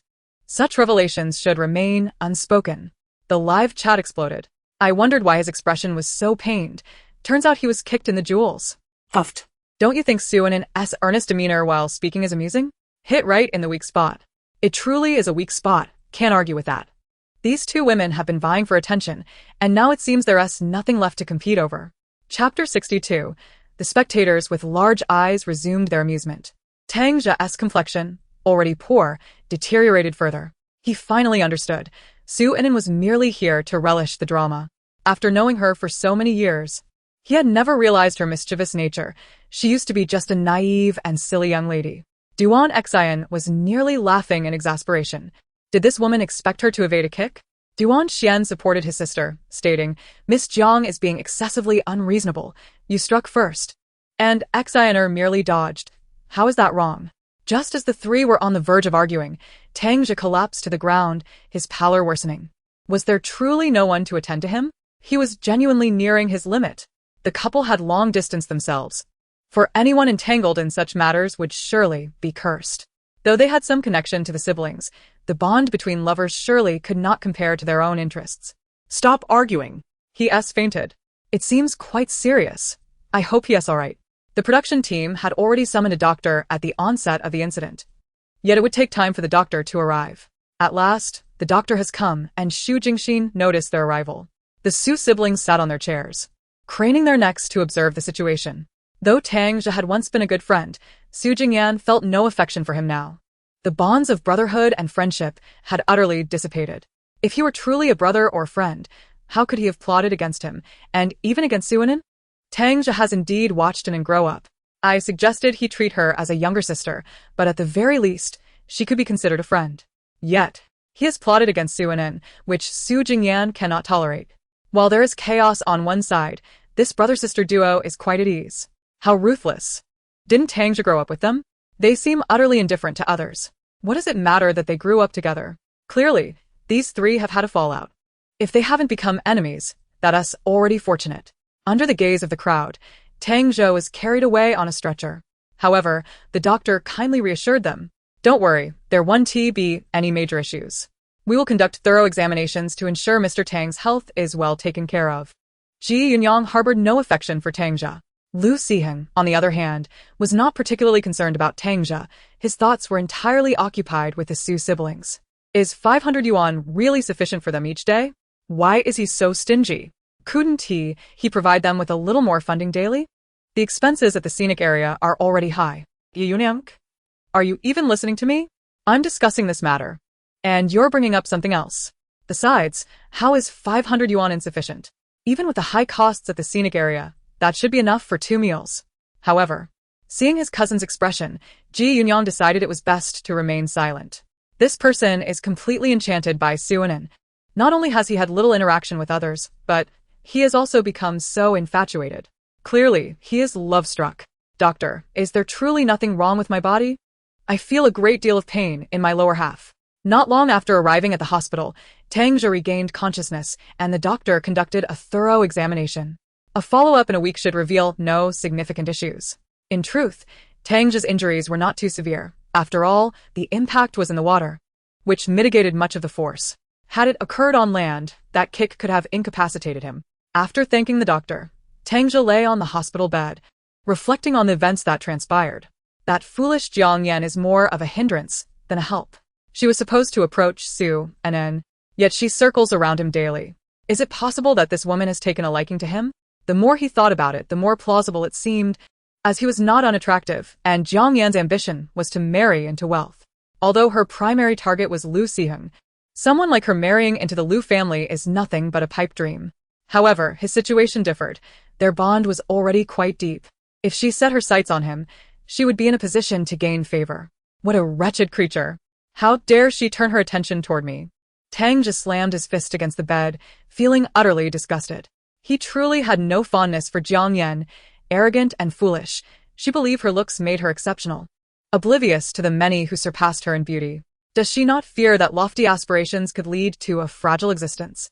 Jiang Yan sat on the beach, suddenly shivering, her heart racing with genuine anxiety. She hadn't intended to provoke him. Surely, Tang Zha wouldn't hold a grudge against her. He wouldn't, for they shared a collaborative relationship, and Tang Zha was not one to harbor such pettiness. Go away, don't come over and bother me. Xuanan, with a fruit in hand, sat nearby, her gaze almost glued in this direction. The audience murmured, "Here we go again." Those big eyes are starting to savor the drama. Wait, didn't Su Anan finish her fruit? Where did that cup come from? Beside her, Su Jingyan stared incredulously at the half-empty cup of juice before him. Su Anan, did you pour half of my juice away? Chapter 63. The perilous moment of Wei Lidong and Duan Xian. Hearing Su Jingyan's voice, Su Anan quickly gulped down the drink in her hand, turning to him with an innocent expression. I didn't tea. You must have drunk it yourself. Su Jingyan replied. Do you take me for a fool? The audience chimed in, self-deception, but not quite like yours. System. Well done. This juice is truly delightful. Next time, I'll secretly sip a bit more. How wonderful it is to have taste. The system savored the juice's flavor with great enthusiasm. Su Jingyan warned. Don't think that just because you lack a physical form, I won't dare to strike you. If you push me too far, I might just take both of you down. This sibling dynamic is genuinely delightful. It reminds me of the relationship between my brother and me. Though Su Jingyan appears fierce, he is truly kind to his sister. The minuscule amount of juice Su Anan left him didn't provoke much anger. Look over there. Those two women are about to fight. Let go.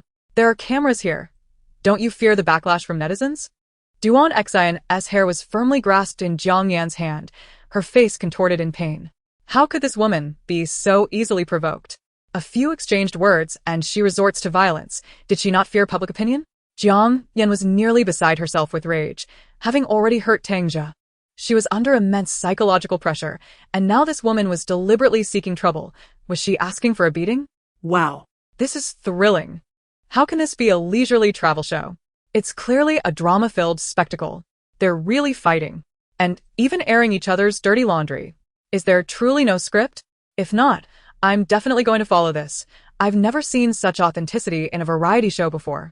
Both women have the appearance of delicate flowers. Let us see which one triumphs. Su Anan and Su Jingyan also shifted their chairs closer, careful not to get too near to avoid collateral damage. Brother, don't just stand there watching. If you don't come over, I'll be beaten to a pulp. Su Anan exclaimed in awe. Wow.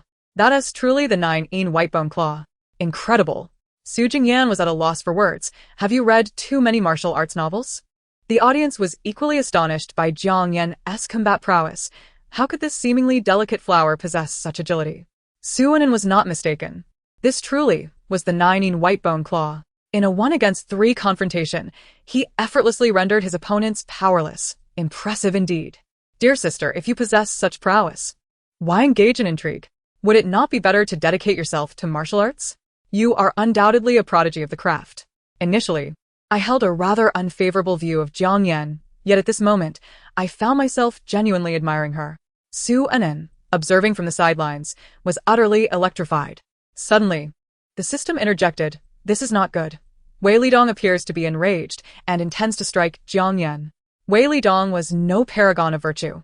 His interference was merely for the sake of his reputation, particularly with the cameras rolling, as he sought to present himself favorably to the audience. Yet, after enduring a few slaps, his temper flared. It was the first time in his life he had been so thoroughly bested by a woman. This woman, strikingly beautiful, was surprisingly fierce. As Wei Lidong prepared to retaliate, the Su siblings' eyes widened in alarm. Su Anan and Su Jingyan were left speechless, and the audience was so captivated by the unfolding drama that they momentarily forgot to comment. Su Jingyan quickly regained his composure and covered Su Anan's eyes, admonishing her to avert her gaze from such impropriety. The system remarked, Jiang Yan is indeed a wild spirit, yet it is rather exhilarating to witness. Perhaps she ought to abandon these machinations and pursue martial arts, which could lead her down a more successful path. You two siblings are no paragons of virtue, and this couple is hardly commendable either. What worth is there in those from the entertainment industry? Duan Xian and Wei Lidong wore expressions of discontent, with Wei Lidong stiffly withdrawing his hand, staring blankly at it. Duan Xian suppressed the impulse to shield himself and, with a grim countenance, addressed Jiang Yan. Miss Jiang, your sister's behavior has crossed the line. First, she assaults my sister, and now she insults me. Are you not concerned about the backlash from the online community? Jiang Yan shrugged nonchalantly. I struck your sister because she deserved it. Had she not provoked me, she would not have been struck. She simply had it coming. As for you, you are no saint either, but the one who insulted you is not me. It is that person behind you. Jiang Yan had truly liberated herself, having come to terms with her situation. Regardless of her uncertain standing with Tang Jia, she held all four of them in disdain. Su Yinan suddenly found Jiang Yan to be strikingly admirable, certainly more so than her previous, loathsome demeanor. Noticing the sparkle in Su Yinan's eyes, Su Jingyan felt an ominous premonition and quickly pulled her aside, saying, "You must not emulate her." Chapter 64. The Actions of the Pious, Imposing Morality on Others While Failing to Regulate Oneself. Jiang Yan's antics had rendered the atmosphere palpably awkward. During lunch, the Su siblings sought a place to dine together, while the remaining five merely exchanged bewildered glances, utterly at a loss for how to proceed. Let us casually select a place to dine, but let us avoid establishments that are overly extravagant. This area is a tourist hotspot, where prices tend to be elevated. Perhaps we should simply find a fast food outlet for a quick meal. Xu Jingxin's words were remarkably considerate. The priority was to distance themselves from this contentious place. The Duan siblings could never possibly share a meal with Jiang Yan, so they promptly departed, leaving Jiang Yan alone on the beach in no time. Observing her solitary state evoked a sense of inexplicable pity. Those with a savior complex began to voice their concerns on her behalf. Is she being ostracized? This is entirely excessive. Others were at fault in that altercation as well. Reassess your moral compass. Is this truly ostracism? Jiang Yan has offended all three other groups. Would you dine with someone who has wronged you? You self-righteous individuals ought to be placed in an apocalyptic world devoid of a savior, where zombies would tear you apart. Indeed, to witness such sanctimoniousness over a variety show is absurd. If you wish to attain enlightenment, you might as well seek immediate liberation instead of posting online. Some netizens wielded particularly sharp tongues, causing the self-righteous commenter to retreat from the live stream. The girl in question was a high school student who often took a moral high ground to criticize others, inserting herself into conflicts without discernment, believing solely in what her eyes perceived. Even when the truth diverged from her observations, she would concoct an excuse for herself, maintaining that her intentions were noble. What is wrong with these individuals? I merely felt sympathy for her. If she acknowledges her mistakes, why can she not be forgiven? The girl sat alone at her desk, stewing in her resentment, and the more she pondered, the angrier she became. At that moment, her parents called her to join them for dinner, and upon seeing her sulking demeanor, they wondered what was amiss. After learning the full context of a situation, they were left speechless. Did we not teach you to refrain from judging others based on your whims? If you were to share a table with someone you despise, someone who has previously bullied you, would you be able to eat? Upon hearing her parents' reproach, the girl felt even more unsettled. Why not? To recognize one's errors and amend them is of great significance. They are merely petty. The individuals at school were equally small-minded. It was merely a conflict among classmates. If one were to label it bullying, I find those few individuals unlikely to be bullies. Why have I never been subjected to such treatment? The girl ought to introspect. If she had done nothing wrong, how could others possibly bully her? I mentioned her flawed character, yet she stubbornly resisted my viewpoint. Those involved in the bullying have already been expelled from the school, and she, for her involvement, has faced a temporary suspension. With such a significant incident unfolding, she remains unchanged. Must she wait until a grave mistake transpires to realize her shortcomings? The girl's father and mother began to argue. While the mother acknowledged her daughter's problematic mindset, she still defended her. However, during dinner that evening, an unexpected guest graced their home, her cousin, who had mercilessly bullied her in their childhood. As the girl beheld her cousin, seated on the couch with a radiant smile directed at her, her expression shifted dramatically. "Mom, why did you invite her to our house?" she exclaimed. Her mother, maintaining an impassive demeanor, replied, "She's your cousin. Why shouldn't she come?" Enraged, the girl retorted, "Have you forgotten how she used to torment me? This scar on my knee is a testament to her cruelty. You are fully aware that we do not get along, yet you still invited her." Her father, casually munching on sunflower seeds, remarked nonchalantly, "To err is human, to rectify is divine. Is that not what you always say? Besides, those events transpired during your childhood when you both were too young to understand. Your cousin would not bully you now." The cousin, grinning, chimed in, Indeed. We were foolish as children, dear cousin, so please do not be upset. I promise not to bully you." The girl, witnessing her parents' lack of support and her cousin's smug demeanor, trembled with indignation. It is often the case that only when the whip strikes one's own back does the pain become palpable. She would not utter platitudes about rectifying mistakes if the shoe were on her foot. The younger cousin had indeed been invited by the girl's parents, and while she had matured significantly, she chose to feign her former self at the behest of her uncle and aunt. From a young age, She had harbored disdain for her cousin, perpetually parading a moral high ground that was only ever wielded to constrain others, never herself. Thus, the girl's arduous life was about to commence. In the program, Su Jingyan took Su Ainin to an upscale restaurant. The audience was astounded upon seeing this establishment, for they had only a mere 500 yuan for living expenses. This restaurant appeared far beyond what could be afforded with such a sum. Is this restaurant truly high-end? Will 500 yuan suffice? Ah, it seems wealth has blinded them to the struggles of life. How dare they dine in such luxury with so little? I see other groups feasting on fast food outside, which looks rather dismal. They are certainly flaunting their extravagance. Observing the restaurant and glancing at the handful of red bills in her brother's hand, Su Ainin could not help but inquire, "Brother, can we afford to eat here?" Su Jingyan affectionately ruffled her hair and reassured her, "Fear not, we can afford it. What in our family's enterprise is beyond our means." The phrase "our family's enterprise" left everyone, including Su Ainin, utterly astonished. Did their family own this restaurant? How could she have been so oblivious? Was she truly so neglectful of her family's affairs? "Oh," she murmured. The system elaborated, "Your brother is indeed quite remarkable. The small company he founded has grown impressively.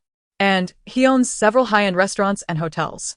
Su Ainin sighed, "I feel like I am the most useless one in our family." Su Jingyan, speechless, replied, "You are only just realizing this?" Yet, as they entered the restaurant, the system began to buzz with excitement. Big scoop. There's a big scoop. The Su siblings instinctively lifted their heads, exclaiming, "Big scoop. Where is it?" Chapter 65. The juicy gossip. At the next table, the siblings' eyes darted around, guided by the system, until they finally located their target. The system, brimming with excitement, urged, "Quickly now, there's another table nearby. Let us sit closer and indulge in the gossip." Su Ainin promptly took Su Jingyan's hand and led him to the adjacent table, which was occupied by the individuals of interest. At that table sat a man and a woman. The woman appeared somewhat mature, while the man bore the youthful countenance of a playful pup. "Greetings. We are filming here. Do you mind if you appear in our shot? If it bothers you, we can relocate," Su Ainin politely inquired of the pair, as it would be quite impolite to film without consent. The couple waved her off dismissively, barely glancing in her direction. Shoo, just get out of the way. If you want to shoot, then shoot. Don't block our path." Seeing their disdainful attitude, Su Jingyan's expression darkened, and he pulled Su Ainin away. The audience shared a collective disapproval of the couple's rudeness, though their faces remained obscured. The cameraman, happily shouldering his equipment, took a seat at their table, pleasantly surprised that he could enjoy a meal on the house. My goodness, how many enterprises does the Su family possess? Do they dine here without spending a dime? Why would the owner need to pay for a meal at their own establishment? Everyone here is essentially working to profit from them. Another voice chimed in. Hey. Those two at the next table are quite good-looking. They must be mother and son, someone remarked. Didn't they just exhibit a poor attitude? How can someone so attractive speak so rudely? It seems this mother and son share the same disposition, another observer noted. Several audience members had taken notice of the pair at the neighboring table, given their appealing looks, one exuding maturity and allure, the other brimming with youthful vitality. However, they mistakenly assumed the two were related by blood. As Su Ainin and Su Jingyan perused the menu, they attentively eavesdropped on the conversation between the individuals next to them. They're siblings. Their bond seems quite strong. Even at their age, they can still be playful. "My brother and I have been bickering since childhood," one of the onlookers commented. The age gap between these siblings is significant. Naturally, the younger one would be spoiled, another added. The audience regarded the siblings' relationship with admiration. The system, with a mischievous tone, interjected, "Hee, they are not siblings at all. The young man is a student from a nearby university, while the woman is a married lady with a wealthy husband." After ordering their dishes, the Su siblings strained their ears to listen. So, this woman was maintaining a young lover? She certainly had an eye for youth. The young man radiated vigor. The system continued, "This woman has already spent millions on this young man, purchasing him a house and a car. Every item he wears is a gift from her. Most intriguingly, he has a girlfriend at school." The Su siblings were taken aback. Just as the table next door began to delve into this very subject, the beautiful woman inquired, "How is your little girlfriend? She must still be unaware of our relationship. When will you end things with her?" The photographer was taken aback, as were the audience members, who were shocked by the unexpected turn of events. What is the nature of their relationship? Why does this woman want the young man to break up with his girlfriend? At that moment, astute netizens began to speculate. I sense a juicy scandal brewing. This pair is truly intriguing. Wherever they go, drama follows. They urged one another, stop commenting and listen closely. The photographer moved in with his camera, and the Sue siblings adjusted their positions to capture every word. The young man reassured the woman, "Don't worry. She has no idea about us. I can easily buy her gifts to keep her happy. As for breaking up, she is quite stubborn. If I force her, I fear it may lead to disastrous consequences for all of us." Noticing the woman's displeasure, he quickly added, "But you can rest assured, I've been neglecting her lately. With some cold treatment, she will eventually bring up the subject of a breakup herself. Besides, she's just a girl. She can't possibly compare to you." The beautiful woman, charmed by his words, laughed and playfully tapped his nose. "Your way with words is as captivating as ever. It's no wonder I'm so fond of you. Running low on funds, are we? I'll send you some money shortly. Come accompany me for beauty treatment, and then we shall enjoy a splendid outing together." It has been ages since we had a proper adventure. Suanan savored the delicacies brought to her, her excitement palpable. Oh, how thrilling. This is simply exhilarating. Spending her husband's money on a young lover, who in turn has a girlfriend. It's difficult to form an opinion about this woman, mused Su Jingyan. I wonder whose wife she is. It seems rather unfortunate. If both partners are playing around, that's one thing, but if not, it's truly tragic. The audience was left in stunned silence, as this live stream garnered the highest viewership. After all, indulging in gossip is human nature, especially when the drama is so captivating. Goodness. Let me recap. This woman is married and uses her husband's money to support this young man, who occasionally asks her for more funds, while he himself has a girlfriend. How chaotic. That wealthy husband seems rather unfortunate, being cuckolded by his wife. Not necessarily. Perhaps that affluent man has his own mistress. It's quite common for wealthy individuals to engage in such arrangements. Suanan pondered this question and inquired of the system. Are this woman and her husband leading separate lives? The system responded, not at all. Judging by her appearance, it's evident she is quite attractive, and her husband treats her well. However, due to business commitments, they often find themselves apart. As her husband ages, he can no longer satisfy her needs, prompting her to secretly seek out a young lover. Before this young man, she had numerous lovers, and she has plenty of bed partners and casual flings, including those with her friends' husbands. Suanan widened her eyes slightly. Is it true? She plays this game on such a grand scale? Su Jingyan was equally astonished. Having a young lover was one thing, but to also have casual partners and to involve the husbands of friends and confidants was truly remarkable. Chapter 66. Trouble Strikes at Home. Meanwhile, the beautiful woman and the young man were completely oblivious that their conversation had been recorded. The audience was fervently commenting online, attempting to uncover the identity of the woman's husband. Can someone find this woman's husband? The humiliation he must endure is unbearable. This man must feel utterly constrained. Even I, as a woman, feel suffocated by his situation. We need to identify this man's girlfriend as well. He is truly despicable. Judging by his age, this young man appears to be a university student. Can we find out which university he attends? While the young man was halfway through his meal, he excused himself to the restroom. The woman seized the opportunity to retrieve her phone. Today won't work. Let's meet tomorrow instead. Your wife won't be home, right? If she isn't, I'll come find you. Oh, don't worry. She will never know about us. She is so naive that even if we cross paths, I can easily concoct an excuse to deceive her. The system interjected. She is calling her friend's husband. Her friend is quite gullible and confides in her about everything happening at home. One could say that this woman has effectively invited trouble into her own home. Suanan and Su Jingyan were rendered speechless. Was this woman truly akin to an octopus? She had a husband yet maintained a young lover while simultaneously engaging with her friend as husband. She was indeed a master of time management. So, this woman not only keeps a young lover, but is also entangled with her friend as husband, correct? The adage about guarding against friends is undeniably accurate. This woman is utterly reprehensible. Hurry, hurry. Someone has already uncovered her husband's identity, as well as the young man's girlfriend and university. Interestingly, her husband is quite affluent, having built his fortune from scratch, and often living a life of luxury. Moreover, her husband treats her well, granting her every desire, providing stars when she asks for the moon, despite being over a decade her senior. The young man's school was also identified by netizens, with many attendees revealing that it is a prominent institution. The head of the school was on the brink of exasperation. This situation jeopardized not just an individual's reputation but the institution's standing as a whole. It was imperative to manage this matter diligently, minimizing any adverse effects on the school. It truly felt as though calamity had struck from nowhere. The students' private lives were largely unknown to the authorities, yet the institution invariably bore the brunt of the consequences. Listening to the woman on the phone, Soo-in quietly remarked to her elder brother, "Brother, this woman is quite formidable." Su Jingyan promptly delivered a playful tap to her head, retorting, "If you dare emulate her, I shall flay your skin." Rubbing her forehead, Soo-in replied, "When did I ever express a desire to emulate her? I am well aware of my own capabilities. I simply do not possess the cunning to tread multiple paths simultaneously." Meanwhile, Lu Siheng and Ji Yunyang sat on the sofa, thoroughly engrossed in the unfolding drama, which had also captivated Mrs. Lu and Mr. Lu. This family was glued to the screen as if it were the most riveting of serials.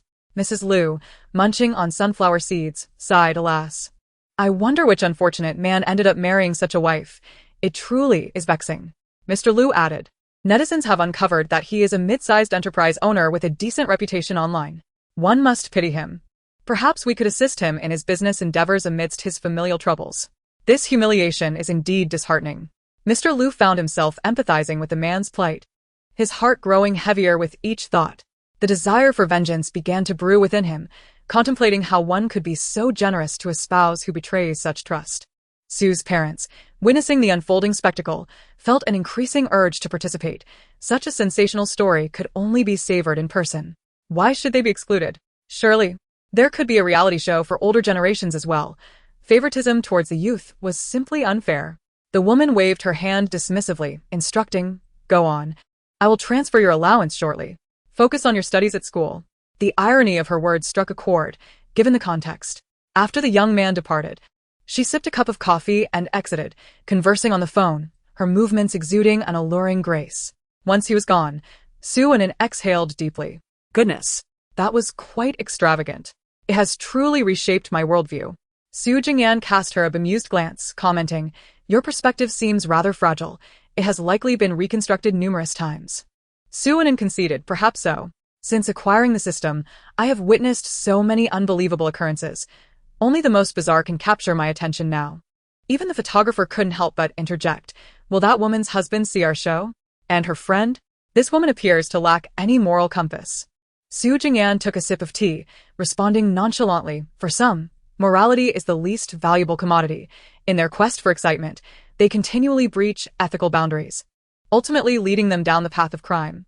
In every circle, it is a common truth that when there is profit to be made, certain individuals will resort to any means necessary. When the stakes reach a threshold of 80, they are capable of committing heinous acts. Murder and arson become trivial matters. Society is inherently complex, harboring both shadows and light. After all, humanity encompasses both virtuous and nefarious individuals. One can only hope that the majority of those they encounter in the future will be of good character." Chapter 67. The Fate of Scoundrels and Shameless Women. A flawless live broadcast. The live stream featuring the Su siblings has reached an unprecedented number of viewers, thanks to the assistance of online users. The woman's husband has been made aware of the situation.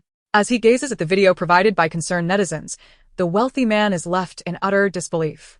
He is reluctant to accept that the person in the video is indeed his wife, yet the evidence leaves him no choice but to confront the harsh reality. Moreover, the woman's close friend has also been identified by online users who are equally eager to assist the unfortunate companion. The system eagerly updates Soo-in on the unfolding drama, and both Soo-in and Su Jingyan listen with rapt attention. All right. Enthusiastic netizens have even uncovered the location where the woman and her friend's husband are rendezvousing. The woman's husband has raced over there, and it seems this man is quite formidable. He has alerted the authorities, claiming that someone is engaging in prostitution. The woman's friend is currently absent but has summoned her family to the scene. That boy has already been summoned by the school. His future doesn't he look promising? And his parents have also been called in. What a disgrace, broadcasted to the entire internet. Such morally corrupted individuals truly deserve their fate. Online viewers are closely monitoring the developments, with a prominent figure continuously updating the progress in the live stream. They've been caught in the act. The police are en route. This situation has escalated significantly. My goodness, this is utterly thrilling. I wish I could witness it live. In comparison, the other live streams seem dreadfully dull. The Sue siblings broadcast is captivating, surely. They are the reincarnated kings of gossip. The police apprehended the couple, with the woman as husband and friend accompanying them. Reportedly, due to the man's direct call to law enforcement. Well done. They should be arrested. Once at the police station, the woman persistently claims her innocence, asserting that she has been drugged. Husband, you must believe me. You know what kind of person I am.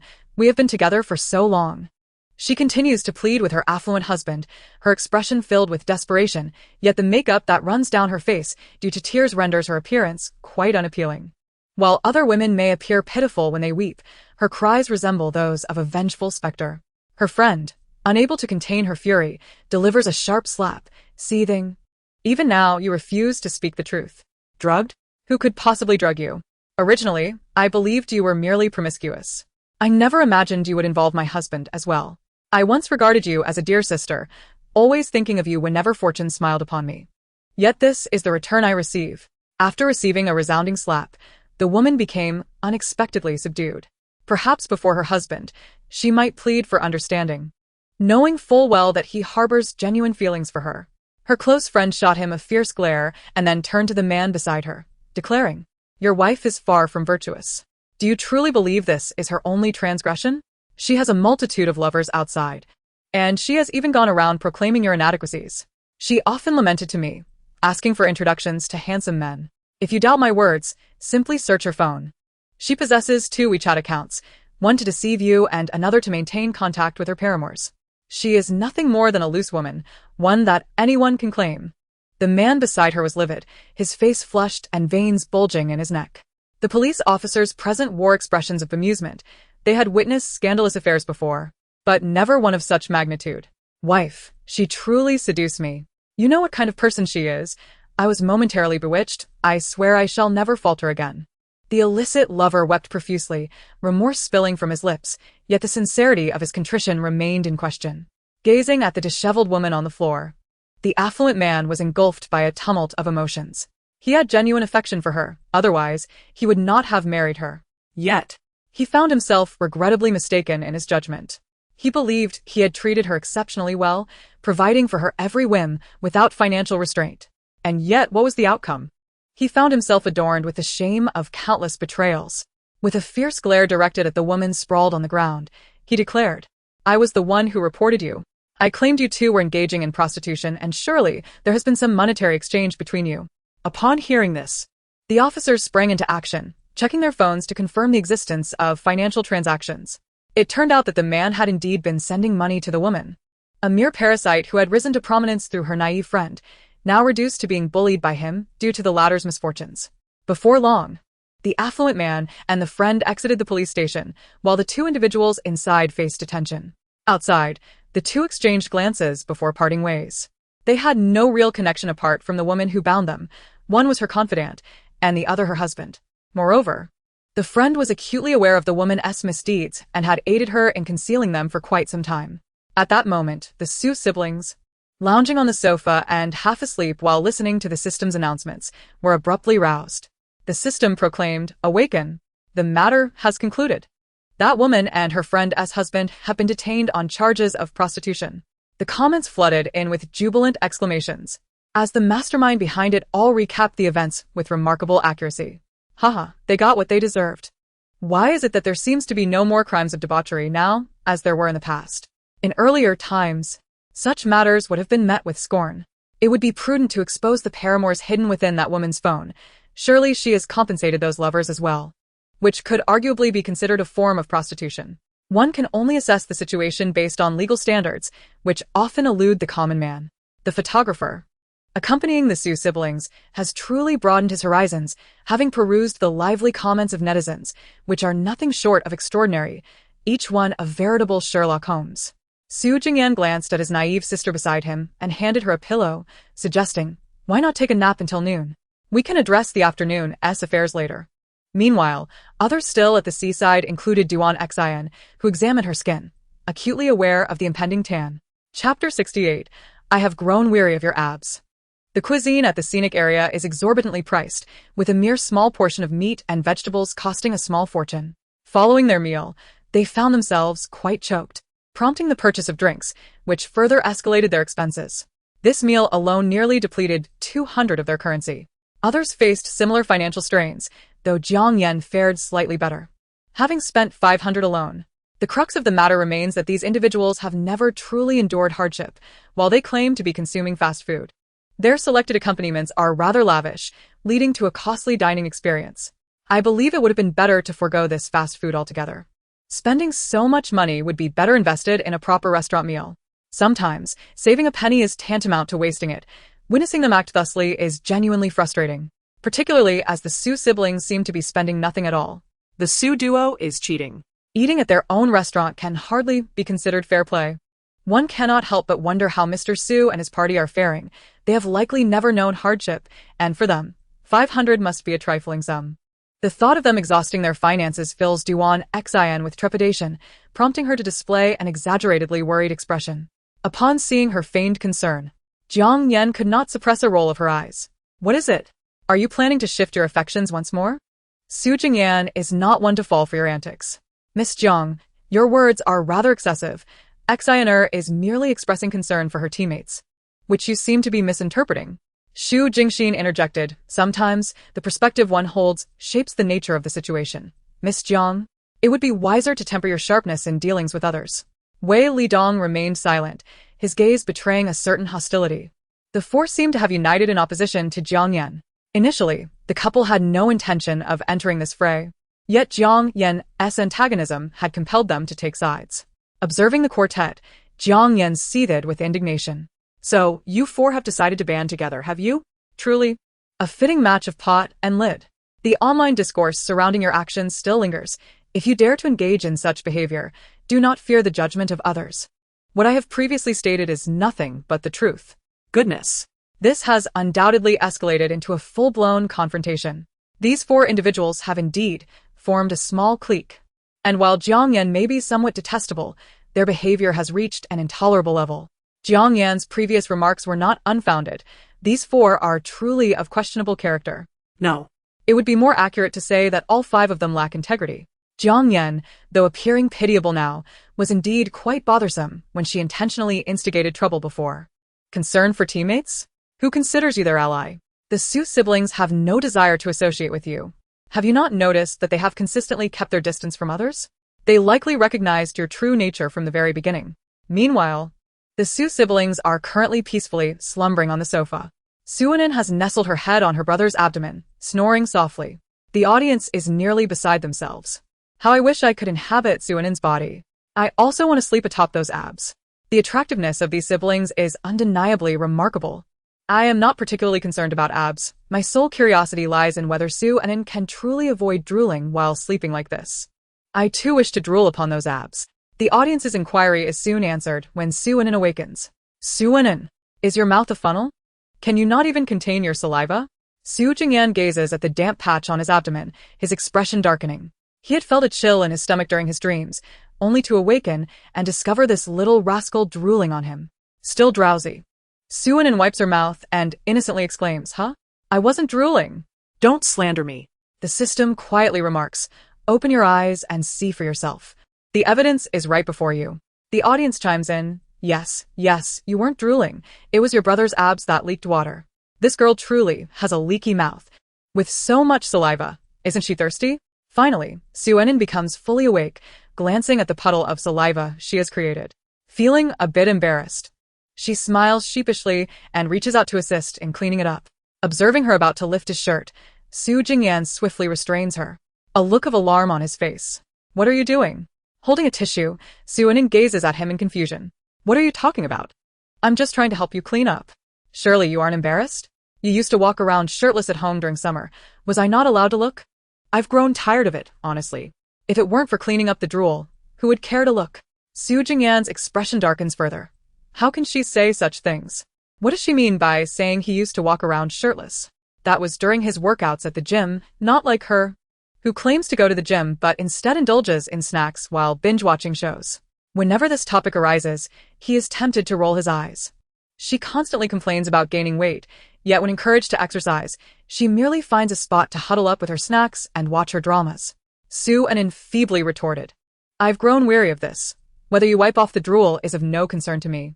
If you choose not to, then I shall simply disregard it. Ah, I haven't grown tired at all.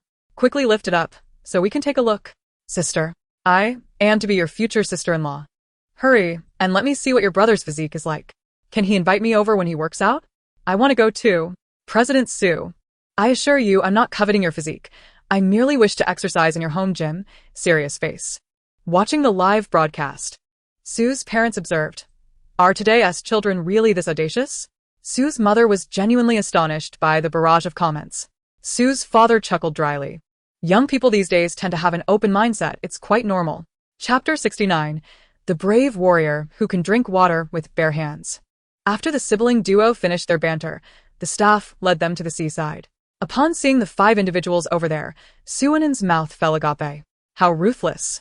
They truly seem unbothered by the prospect of getting sunburned. System.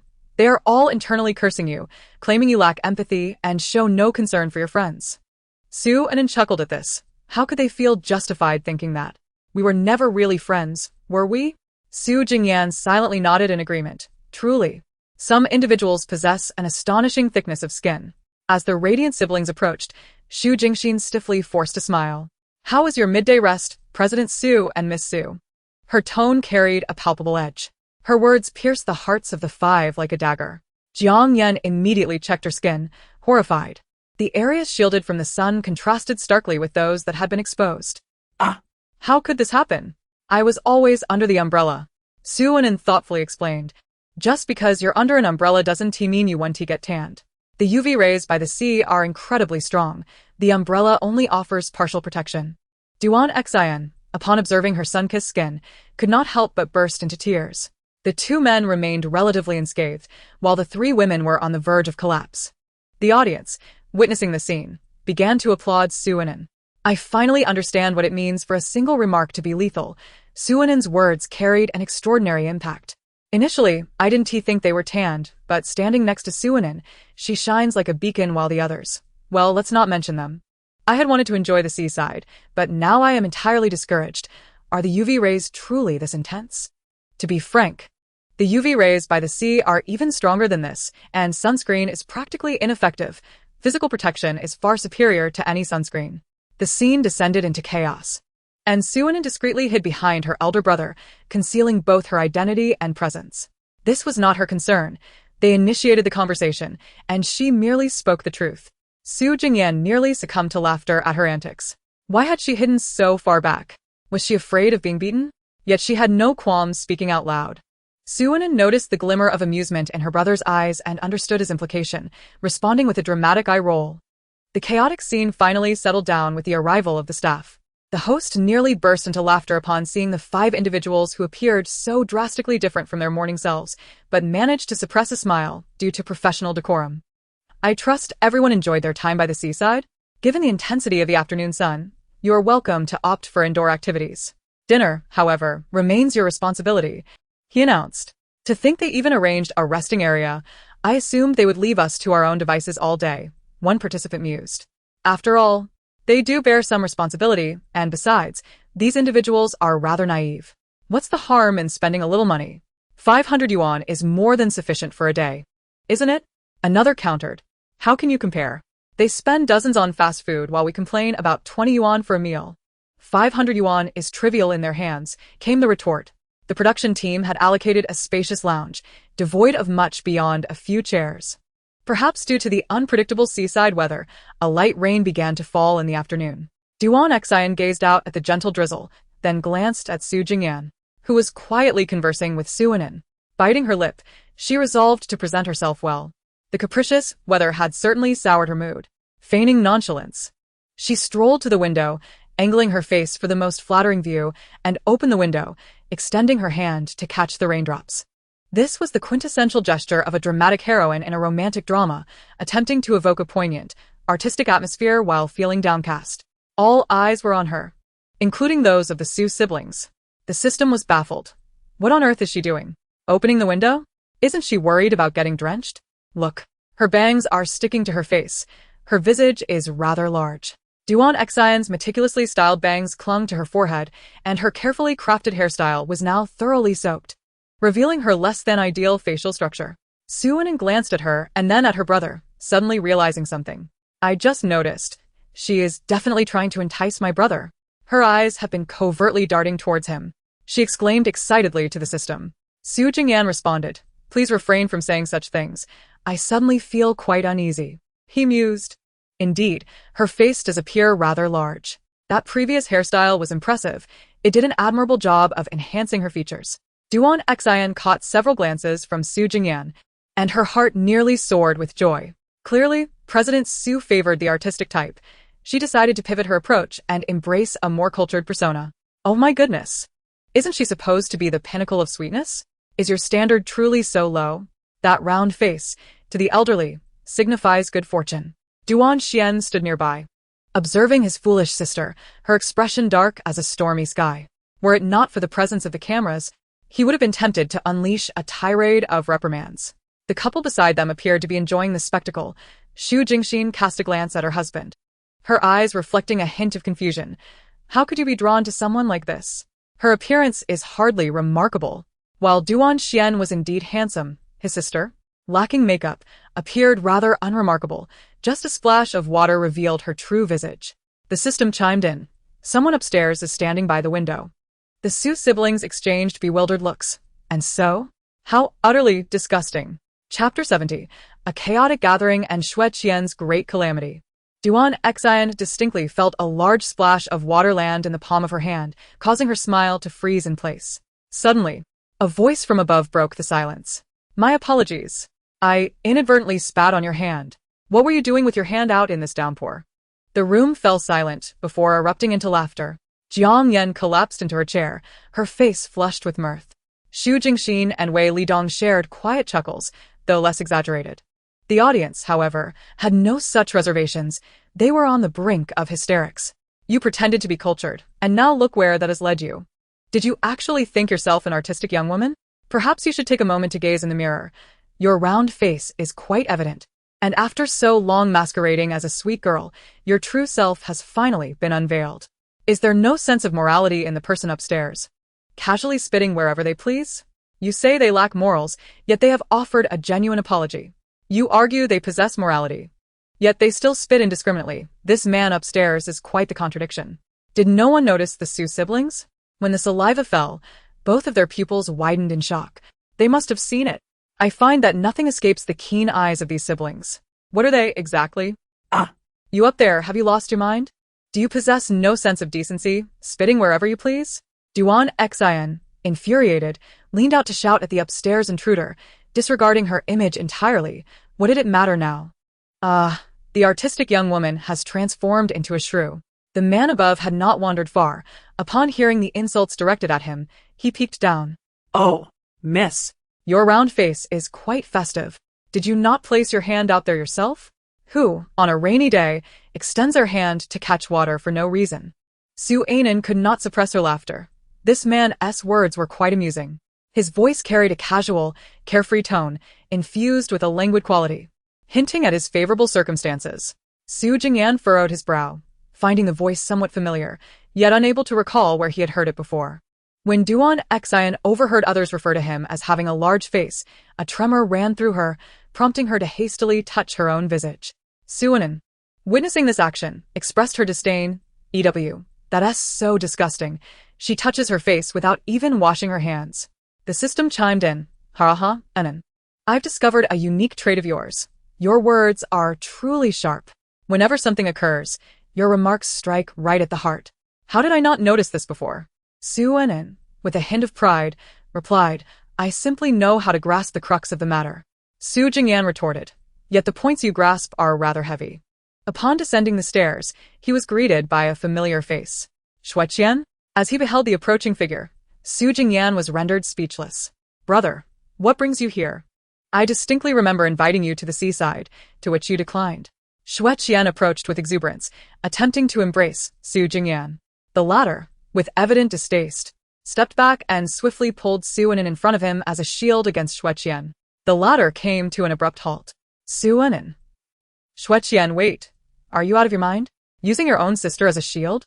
Meanwhile, Su's parents and Lu Siheng, watching this unfold on screen, were nearly beside themselves. Look at your son. He's using his sister as a human shield. He must be asking for a beating. Su's mother was already reaching for something to strike him with. Lu Sihan, observing Su Jingyan's actions, struggled to contain himself from standing up. Is he insane? Dragging that girl in front of him as a barrier. Doesn't he worry about her being taken advantage of? Noticing her agitated cousin, Ji Yunyang raised an eyebrow. It's evident that my cousin is genuinely concerned about that girl. The audience watching Su Jingyan's antics was nearly in stitches. Su Jingyan, Sister Shield. Su Anan, completely bewildered when pulled over, was genuinely on the verge of throwing a punch. Thankfully, the man in front halted just in time. That man is quite handsome and possesses an impressive demeanor. Given their familiarity, they must belong to the same social circle. I know him. That is Xue Qian, a renowned scion of a wealthy family. Yet, his previous relationship with Su Jingyan was rather tenuous. How come they seem so amicable now? Perhaps this is the intricate dance of rivalry and camaraderie among the affluent. The system interjected. He's here for a yacht party, but there are complications. Some attendees are misbehaving. Su Anan and Su Jingyan immediately seized upon the term misbehaving. The system continued. Xue Qian enjoys a lively social life. Thus, he has a diverse array of friends. His abstention from unsavory activities does not imply that his friends share the same restraint. This party is hosted by one of his more questionable acquaintances, who dragged him along for support, and they intend to ensnare Xue Qian as well. The expression on Su Jingyan's face grew increasingly grave as he fixed his gaze intently upon Xue Qian. Xue Qian was so unnerved by the way he was being scrutinized that cold sweat began to bead on his forehead. I came here to attend a party. Why do you look at me with such a gaze? If you wish to join, I can take you along. But your expression makes it seem as if you are looking at a heartless scoundrel. Su Anan, already burdened with her own thoughts, found the atmosphere shattered by his words. Su Jingyan suppressed the urge to strike him. Who is looking at a heartless scoundrel? Do not attend those chaotic parties. Do not blame me for not warning you. Chapter 71. Xue Qian is set up. Su Jingyan persuades Xue Qian. Chaotic parties? That seems rather far-fetched. The person hosting the party is a close friend he has known for many years. Xue Qian believed that a good friend would not do him harm. Observing Xue Qian's naive demeanor, Su Anan could only shake her head in disbelief. Su Jingyan, witnessing her reaction, felt an overwhelming urge to pry open his head to understand why he, usually so astute in business, could be so gullible regarding his friends. Had the Xue family not taught him how to navigate relationships with such acquaintances? At the very least, he ought to exercise some caution. Both siblings from the Su family were internally critiquing, yet the audience remained entranced by their good looks. Indeed, a handsome man's friend is also handsome. I am eager to see what this yacht party, described by the handsome gentleman, is like. Is it as depicted in novels? Could we perhaps take a glimpse aboard that yacht? Let us witness what a high society gathering truly entails. Director, could you lend us a hand? The director, witnessing such comments, was left speechless. The gatherings of the elite were beyond his reach. Typically, they were exclusive and tightly controlled. Wei Lidong and Xu Jingxin stood aside, feeling like mere spectators. They would have liked to associate with Xue Qian, but they were acutely aware of their tarnished reputations and the strained relations with the Su siblings. Meanwhile, the system was diligently searching for what might be found on that yacht. System. And I believe when this party commences, you could simply call the police. Anything and everything is likely present, including the three most dangerous elements. Xue Qian's current companion is indeed a poor choice. She was arranged by that friend of his, precisely to lead him astray. Although Xue Qian can be somewhat arrogant and prideful, his character is genuinely commendable. If you wish to assist him, it is certainly feasible. Su Anan. How am I supposed to help him? I can't just confront him about the potential issues with the yacht party. He would probably think I am out of my mind. System. Could you not hint to your brother? He will surely have some ideas. Your intellect may be lacking, but his is sharp, and he is bound to devise a good solution. Su Anan. Su Jingyan, I appreciate your high regard for me. Su Anan responded to the system in exasperation. What kind of excuse do you suggest I use to persuade my brother? Please do not simplify this matter so much. After a few minutes of conversation between Xue Qian and Su Jingyan, a stunning woman clad in a swimsuit approached them. The system. This woman was arranged by Xue Qian's friend, and she is not clean either. She is entangled with all sorts of disarray. Su Anan narrowed her eyes, scrutinizing the woman from head to toe. Perhaps it was a matter of perception, but the woman indeed appeared unsteady on her feet and bore a pallid complexion. Despite the heavy makeup adorning her face, the dark circles beneath her eyes remained conspicuous, and most notably, the needle marks on her hands were still evident. Suwonen's eyes brightened, and she promptly tugged at her older brother's sleeve. Su Jingyan swatted her hand away and leaned down to look at her. Suwonen whispered into Su Jingyan's ear, "This woman seems rather strange. Despite her heavy makeup, she looks extraordinarily haggard. Brother, look at her arms. There are needle marks." While the presence of such marks could be attributed to a recent blood test at a hospital, Suwonen could think of no other excuse to alert Su Jingyan. Fortunately, Su Jingyan did not require her warning. Otherwise, her rationale would have proven utterly ineffective. After observing the woman, Su Jingyan pulled Xue Qian aside. He disabled his recording device and forbade the photographer from capturing any images. What is going on? Why do the faces of the Su siblings appear somewhat off? Where did Su Jingyan take that handsome man? Are they sharing some secret words? Xue Qian found his actions rather peculiar, questioning, "What are you doing? Making everything so mysterious?" Su Jingyan replied directly, "The woman beside you has issues. I believe she has been involved with something she ought not to have." Xu Qian instinctively retorted, "Impossible." Qing has been by my side for a month. She could not possibly engage in such behavior. Observing the foolishness before him, Su Jingyan had no desire to engage in lengthy debate. He stated plainly, "You have not been with her 24 hours a day. So, why do you believe she would never do such a thing? To be frank, I have received some information that reveals certain undercurrents. This yacht party harbors significant problems. And your friend is not a trustworthy ally. This woman is one he has placed beside you." Xue Qian attempted to interject, but Su Jingyan interrupted him. "Think carefully. Do you believe I would deceive you? You know what kind of person I am. Your companion appears haggard, unsteady, and bears needle marks on her arms. How has she explained these marks to you?" Xue Qian paused before responding. "I asked her. She said she has not been well lately and went to the hospital for a blood test." Su Jingyan immediately recognized this as a likely excuse. "Xue Qian, I must tell you, you have been sheltered by your family for far too long. You spend your days in revelry without discerning the true nature of your acquaintances. While you may possess some talent in business, when it comes to indulgence, you are merely a pawn being played by others. You have both good and bad friends. I refuse to believe you cannot distinguish between them. Having said all that needed to be expressed, if you trust my words, I urge you to report this matter to the authorities. I can assure you that an unexpected revelation awaits. If you choose to disregard my counsel, then I shall no longer concern myself with your fate." With that, Su Jingyan departed, leaving him to ponder in solitude. Suwonen and the system overheard their conversation quite clearly. Suwonen was bewildered. How could my brother possibly know there was an issue with the yacht? Where could he have obtained such information? The system could not fathom that it was its own leak, as it had never contemplated such a possibility. Eventually, Suwonen was persuaded by the system. In her heart, she believed her elder brother to be formidable, possessing nearly omnipotent abilities, save for the constraints of legality and the heavens. Before long, Xue Qian departed with the woman, casting a glance at Su Jingyan as he left. Su Jingyan acknowledged him with a nod. Xue Qian's gaze was profound, and he slightly inclined his head in response. Observing their exchange, curiosity piqued about the nature of their conversation. Why do I sense that these two handsome gentlemen harbor a secret?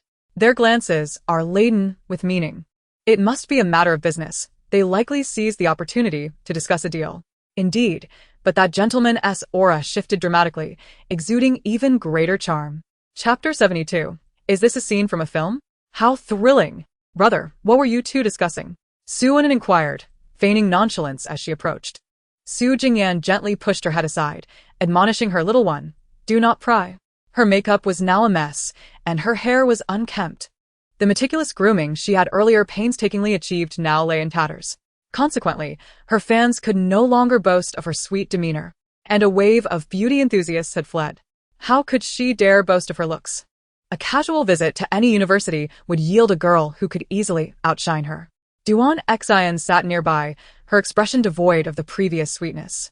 Jiang Yan observed her and silently rolled her eyes. How could such a person even entertain the notion of competing with her? Suddenly, the system announced, "Attention, attention. The yacht party has commenced, and all guests are beginning to upload their experiences. Let us go outside and enjoy the spectacle. It's far too dull in here." Suonin genuinely wished to escape the stifling atmosphere, finding the company lacking in excitement. Very well, let us venture out, but do not wander off. Upon seeing the siblings preparing to leave, others also rose to their feet. Why don't we all explore outside together? Sitting idly here serves no purpose, proposed Xu Jingxin. Perhaps we could take a look at the yacht. While we may not be permitted to enter for recordings, it would still be a chance to witness its grandeur. I have yet to see a private yacht myself. As celebrities, they had previously posed for promotional photos on rented yachts, which, though luxurious, could not compare to the splendor of a private vessel. Moreover, a stroll along the seaside by the yacht might unveil some opportunities. For those attending such soirees are often scions of affluent families, and one might just forge connections with a person or two. Let us venture to the yacht. It would be a splendid chance for us all to behold what a private yacht entails, and ideally, we could even board it. The Su siblings and Tangzhe should certainly be able to partake in such gatherings, but since Tangzhe is currently absent, might we persuade the Su siblings to grant us a glimpse? Who do you think you are, expecting others to showcase their experiences to you? Such parties are invitation only. Do you truly believe one can impose upon another to escort them in? I merely made a suggestion. Why such indignation? Did I offend your master? It seems some individuals have been in servitude for so long that they have forgotten their humanity. Some truly are self-centered, unleashing a torrent of scorn when their demands go unmet. Upon reaching the yacht, they encountered an array of handsome men and beautiful women, each adorned in resplendent attire. Su Ainin instantly spotted Xue Qian amidst the crowd. While everyone else donned swimwear, he stood out in a suit, distinctly out of place. Su Ainin mused internally, system. Why is he clad in a suit? Shouldn't one wear swimwear to a yacht party? He looks as if he has come for a business meeting. Zhu Yan, upon witnessing Xue Qian's appearance, felt a twitch at the corner of his mouth, utterly at a loss for words. Was this fellow truly lacking in common sense? Did he fear that others might not recognize his uniqueness? The onlookers were nearly in fits of laughter at the sight of the impeccably dressed man on the yacht. Isn't that the handsome guy from earlier? Why is he wearing a suit while everyone else is in swimwear? We want to see his abs. It feels like he is entirely out of sync with the atmosphere. Though it appears quite absurd, it is genuinely amusing, haha. At that moment, Xue Qian was exceedingly anxious. He had already contacted the authorities, as nothing supersedes personal safety. Most crucially, the police had acquired certain leads, even if he refrained from reporting. The yacht would inevitably be raided. Should he choose not to report, he would certainly find himself at the police station, potentially entangled in complications. For he was friends with the host of the yacht party, and suspicions would naturally arise regarding his involvement. However, his proactive report altered the nature of the situation, allowing the police to advise him to act as though nothing were amiss and continue with the festivities. Xue Qian felt utterly despondent, wishing he had refrained from indulging in such frivolities. When the system relayed these developments to Su Ainin, she was at a loss for words. If one were to label someone unfortunate, he would indeed fit the bill, yet his fortune was equally remarkable. Had he not encountered them, he might have truly fallen into peril. Mr. Xue, would you care to change into swimwear and join us for some fun? That suit must be rather warm for you here. A graceful beauty approached, casting a flirtatious glance at Xue Qian. Xue Qian tilted his head, dismissing the presence of the woman before him. In the past, he would have shown more warmth towards a beauty, but the circumstances had changed dramatically. Who could fathom the sanity of those aboard the yacht? Moreover, those entangled with such vices were often plagued by ailments. The Su siblings had settled into chairs below, observing with a sense of leisure, and others followed suit, resembling a vacation scene. Watching the two siblings relax, Xue Qian exclaimed, "How can you both lie there so comfortably? The police will be here soon. They'll take you all away." He vowed never to indulge in such frivolity again, pledging to focus on his work and sever ties with these dubious acquaintances. Su Ainin took a sip of juice and sighed contentedly. The others remained oblivious to the siblings' true intentions for being there, simply enjoying the moment alongside them. Before long, police cars arrived, and the sight of armed officers boarding the yacht left those below in utter shock. What was happening? Why were the police involved? The onlookers gasped, "Is this a movie?" Upon seeing the police, the Su siblings simultaneously exhaled in relief. The system noted, the police arrived remarkably quickly, far sooner than I anticipated. Rest assured, those individuals have just revealed their contraband, which can serve as evidence. Chapter 73. A shift in impression of Jiangyan. Under the gaze of the cameras, chaos reigned aboard the yacht. The shrill screams of women and the frantic attempts of individuals to dress were all captured on film. Su Ainin shook her head and remarked, "Why must it be this way? Can't one simply live well?" Su Jingyan playfully slapped her on the back of the head, admonishing, "Refrain from speaking out of turn. If you wish to watch, do so quietly." Observers noted, "It seems the Su siblings are privy to some information. They must know something, otherwise, why would they have so conveniently brought chairs to watch? What on earth transpired on that yacht to warrant such a police presence? I even saw officers wielding weapons. I suddenly realized some circles are truly treacherous." The police escorted one individual after another off the yacht, with Xue Qian being the sole exception. The officers, momentarily perplexed by the sight of the siblings watching, were soon directed by Xue Qian to approach them. "Mr. Su, Miss Su, we need to ask you a few questions. Please accompany us to the police station." The Su siblings exchanged bewildered glances, protesting, "But we merely came to watch." Su Jingyan shot a look at Xue Qian, who responded with an innocent smile. "So, this is how you repay my assistance?" he retorted. The others were equally confounded. Why were the police taking the Su siblings away? Did they have any involvement in this affair? Didn't they come here to witness the spectacle? Perhaps this time, the incident is of considerable magnitude. I am inclined to believe they summoned the police themselves. That seems implausible, for at this hour, do they not lack mobile phones? They are only to receive them upon finishing work tonight. The audience buzzed with speculation but ultimately arrived at no conclusive result. Meanwhile, Su's parents at home were in a state of utter panic. How could the police have suddenly taken them away? What on earth had transpired? Over at Lu Sihing's side, investigations commenced promptly, and upon ascertaining that the Su siblings were not in any peril, he resumed his viewing with a sense of relief. Ji Yunyong, observing his cousin's anxious demeanor, found himself at a loss for words. Day after day, he had been watching this variety show, perplexed as to what was captivating about it.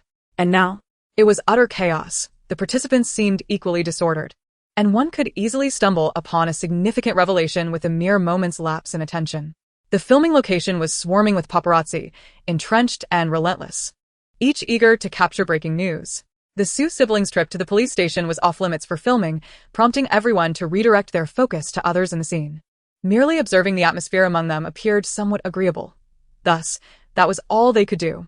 Jiang Yan rolled her eyes at this remark. "So, you imply that the Su family has committed some wrongdoing, and that is why the police took them? If you have something to say, state it plainly. Why beat around the bush?" Duan Xian, feeling disheartened, replied, "How could you so misinterpret my words? I am merely concerned for them." "Misinterpret? Huh. Do you truly believe everyone else is devoid of intelligence?" Jiang Yan's true nature had already been laid bare, and she saw no need for pretense any longer. Had she not been exposed, she might have feigned virtue and generosity before the cameras, but now it seemed unnecessary. The audience gradually found themselves charmed by Jiang Yan, as she was refreshingly candid, unafraid to confront and criticize. Previously, she had a decent reputation online. No one knew her true nature, making it easy for her to manipulate perceptions with a few choice words. But now, her tactics no longer work. I genuinely wonder why I was ever drawn to such a person. Was I bewitched? Do not be so harsh on yourself. There were many who were captivated by the duo. The key is to recognize their true selves now. Ji Yunyong was quite astonished by the screens before him, not expecting such a multitude to rally in support of Jiang Yan. Moreover, her current demeanor was a stark contrast to the person he once knew. In essence, she had become much more genuine and improved significantly. He mused, how wonderful it would have been had she been this authentic from the start, devoid of ulterior motives. Lu Sihing interjected, "Come now, is it not the innocent, delicate flower type you were enamored with? Had she presented herself as she does now, you would have never given her a second glance." Ji Yunyong, must you be so blunt? Allow me a moment of reflection, if you will. Upon their arrival at the police station, the Su siblings divulged all they knew. Su Jingyan crafted a remarkably convincing excuse. In the chaotic world of affluent circles, it is all too easy to find a suitable pretext, especially since some individuals had previously exposed their true colors. Su Anin observed her elder brother as he spoke eloquently, content to play the role of a good luck charm beside him. Xue Qian, seated nearby, was utterly astounded by Su Jingyan's prowess. How could he discern their misdeeds from such scant clues? He ought to abandon business and pursue a career in criminal investigation instead. The officers also held Su Jingyan in high esteem, harboring similar sentiments. However, given his status as an heir to a major conglomerate, It was implausible for him to take on such a role, leaving them to ponder silently. As the trio exited the police station, Su Anin cheerfully gave her brother a thumbs up, incessantly praising him. "Brother, you are truly remarkable." She genuinely believed that Su Jingyan had already uncovered some telling signs, unaware that he could read her thoughts. Xue Qian, now thoroughly convinced by Su Jingyan's capabilities, reflected on how his parents often claimed he could never measure up to him. In the past, he had resisted such notions, but now he found himself in complete agreement. Su Anin playfully ruffled her sister's hair and turned to Xue Qian, saying, "Consider whether you will dare to mingle with such people again. You are an only child. Should anything happen, what will your parents do? Think carefully about your private life. Do not let it spiral out of control. If you were to fall ill, who would you turn to for solace?" At last, Xue Qian had gleaned a valuable lesson, realizing that he would indeed dread attending such parties in the future. Chapter 74. Indulging in gossip on the streets. A cat spends his girlfriend's money pursuing other romances. System. Why are they following you too? Your relationship with them cannot be that close. Su Anin glanced back at the 5 individuals trailing them, remarking, "Their legs are their own. If they wish to follow, let them." Su Jingyan paid no mind to the 5 following them, his gaze fixed on the various stalls, utterly uncertain about what to eat. "Choose whatever you desire. Take what you want. Here, 300 yuan, he said, handing Su Anin the money with great ease. Su Anin's eyes sparkled upon receiving the 3 crisp bills, and she promptly ventured into the nearby milk tea shop. "Boss, I want a fully loaded milk tea. Everything in it. Make it a bucket." Upon hearing her enthusiastic order, Su Jingyan suddenly regretted giving her such a large sum. The 5 individuals behind them were left bewildered by Su Anin's decision. Huh? I truly did not expect her to dash into the milk tea store like that. Su Jingyan's expression is absolutely priceless. I have never seen regret so clearly etched on a person's face. Su Jingyan must be regretting giving that 300 yuan to Su Anin. The siblings, in their earnestness, have inadvertently become a source of amusement, delighting everyone around them with their antics. Soon, Su Anin emerged, proudly carrying a bucket of milk tea. "Brother, would you like a little?" Su Jingyan observed her tightly grasping the drink and replied with exasperation, "Then let go of it." "How am I to drink if you're holding it so tightly?" The system chimed in. "Ah, how generous of you. If you can't bear to part with it, just admit it." The audience chuckled, remarking, "Come on, just loosen your grip a bit. No one is going to snatch your milk tea away." The 5 companions behind them swallowed hard at the sight of the milk tea, having spent the day frugally to save money. Even their car ride had been a shared venture, costing them a small fortune. Duan Xinshi could no longer contain herself. "I must go buy some milk tea." The allure was undeniable, especially on such a sweltering day, where icy milk tea offered a refreshing respite. By the time they stepped outside, the Su siblings had mysteriously vanished from sight. The system urged, "Hurry up. There's a juicy story unfolding ahead." Su Anin tugged at Su Jingyan, sprinting ahead, with the cameraman in hot pursuit. What had caused this sudden burst of speed? The audience, caught up in the excitement, felt a surge of tension. What is happening? Why the sudden rush? Is something amiss? Now I'm getting anxious. Are they secretly participating in this show against their family's wishes, and are the bodyguards now after them? In a crowd, a girl in a red dress boldly slapped another girl in a yellow dress, while a bespectacled boy stood by, seemingly paralyzed by the scene. Su Anin and Su Jingyan pushed their way to the front, curiosity piqued. The audience buzzed with anticipation, eager for yet another unfolding drama. I knew following this pair would lead to something entertaining. They always find themselves at the heart of the action. Su Anin has quite the keen eye, spotting the commotion from afar. Where there's a crowd, there's bound to be something worth witnessing. The system began to elucidate the situation. "Allow me to explain." The bespectacled boy brought the girl in the yellow dress to the snack street when they encountered another girl. The girl in the red dress is his legitimate girlfriend, while the one in yellow is the mistress. The scoundrel was caught in the act by his rightful partner. The Su siblings exclaimed, "Oh, how thrilling." Su Anin eagerly inquired about what would transpire next, and then? It can't be that simple, can it? The system. It certainly cannot be that simple.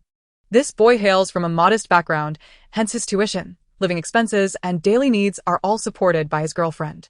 This freeloader not only lacks gratitude, but has also strayed. Su Jingyan cast a disdainful glance at the boy, who appeared rather spineless, and mused about the poor taste of the girl in the red dress. "You consume my resources, and even have the audacity to spend my money on a mistress. Do you still have any shame?"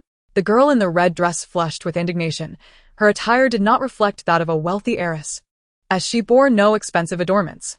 The bespectacled boy stood silently beside her, his lips sealed, casting a pleading glance towards the girl in the yellow dress. The girl in yellow wore a pitiful expression, as though she had suffered an injustice. I truly apologize, dear sister, but Axion and I are genuinely in love. Would you kindly bless our union? As she spoke, she attempted to kneel, only to be unceremoniously kicked over by the girl in red. Su Wenin, watching from the sidelines, clapped her hands. That was a splendid kick.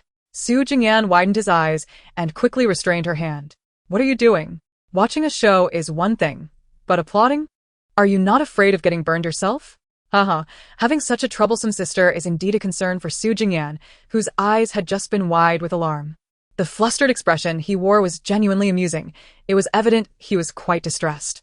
The girl in the red dress is quite impressive. That kick truly struck a chord. That mistress deserves to be obliterated. I can't shake the feeling that the mistress resembles someone I've encountered before, yet I cannot recall where. The girl in red, gazing at the despicable couple, found their audacity both infuriating and laughable. So you wish for me to bless your union? Fine, but know that your entire life is financed by his earnings, which were supplied by me. You shall return my money. And as for you, she directed her ire at the bespectacled boy, delivering a sharp kick to his knee. I pity you. Yet this is how you repay my kindness? You both claim to be truly in love, while I am the fool here. Over the past 3 years, I have invested substantial sums in you. Tuition, living expenses, and even your mother's medical bills. I do not ask for much, merely 100,000 yuan. Just 100,000 yuan. And I shall grant you my blessing. TSK, TSK, TSK. To think he had the gall to have someone else pay for his mother's medical expenses while being unfaithful. Chapter 75. The mistress and the scoundrel must repay. You cannot deceive my affections and expect to escape with my finances. The crowd surrounding them regarded the man with evident disdain. Those who stray are forever unworthy of forgiveness, particularly a man who betrays while financially dependent on his girlfriend. The system observed the scene with a sigh. The last instance we encountered was also a freeloader, and yet here we are again. What has become of these men? Zhuhingyan. What do you mean, what has become of men? We men shall not bear this blame. These individuals are mere exceptions. Indeed, a few rotten apples can spoil the entire barrel. Su Wenin remarked, not all men are wicked. Take my brother, for instance. He is truly a good man, albeit a bit sharp-tongued. Yet, in terms of character and morality, he is beyond reproach. Su Wenin felt a sense of pride regarding her brother's qualities. In their social circle, most individuals were rather unrestrained, with some lacking any sense of ethics, and there were indeed those who engaged in unlawful activities. Her brother inevitably interacted with various individuals due to business matters, and it was sometimes difficult to refuse. Nonetheless, he managed to remain untainted by the muck around him, which was commendable. The system responded, indeed, your brother is exceptional. He remains untainted, and Lu Siheng is also quite admirable. His approach to relationships mirrors your brother's. Lu Siheng? Su Wenin almost forgot about his existence until now. She was curious about Lu Siheng's personal life. Is he truly disinterested in women like my brother? Are we certain there is no issue with him physically? Su Jingyan immediately perked up, eager to listen. The system continued. Did I not mention previously that he is in excellent health? Moreover, he possesses all the attributes typical of a male lead. If he had not met his demise, Ji Yunyang would never have been able to assume the role of the protagonist. As long as he survives the next 2 years, he shall undoubtedly be a figure of admiration, though he is already held in high regard. However, given his youth, some individuals still attempt to leverage their seniority and experience to assert dominance. While they discussed Lu Siheng, the drama of infidelity was drawing to a close nearby. The man had agreed to pay and was negotiating repayment with his mistress. Upon hearing about the repayment, the mistress's expression shifted dramatically, and she retaliated against the man. You are the one who told me you had no girlfriend, and every penny you spent on me was voluntary. Why should I be responsible for repaying you? The mistress's demeanor had transformed from pitiable to predatory, revealing her true nature. The man, shocked by the sudden change in the woman he had cherished, exclaimed, I initially told you I had no girlfriend, but after we became involved, I was honest with you. Wasn't it your request that I spend money on you? With a cold laugh, the mistress retorted, What's wrong with you spending money on me while we were together? I certainly will not share the burden of repayment. Just moments before, she had implored the other woman to facilitate her relationship with the man, but now, when it came to financial matters, her true colors emerged. Her perspective was rather straightforward. If the other woman chose to end the relationship, she and the man would not suffer any loss, having already benefited significantly at the other's expense. When the 5 individuals squeezed into the scene and witnessed this spectacle, their expressions were difficult to describe. Although the unfolding drama was undeniably captivating, it inevitably led them to reflect on their own experiences. After all, they had not been strangers to the role of the mistress. In the entertainment industry, morality was the least valued currency. The viewers in the live broadcast room were utterly astonished. How could there be such an unashamed woman, boldly playing the role of a mistress? It seems this mistress has revealed her true nature.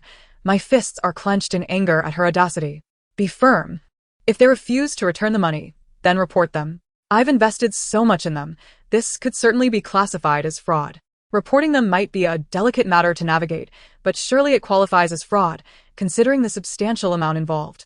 The scoundrel and the mistress began to argue openly in the street, completely abandoning their earlier affectionate demeanor, while the girl stood with her arms crossed, coldly observing them.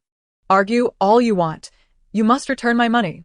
If you don't blame me for calling the police. You both deceived me for money, and the amount is well over 100,000. I've already simplified it for you. Suddenly, Su Anin shouted, repay the money.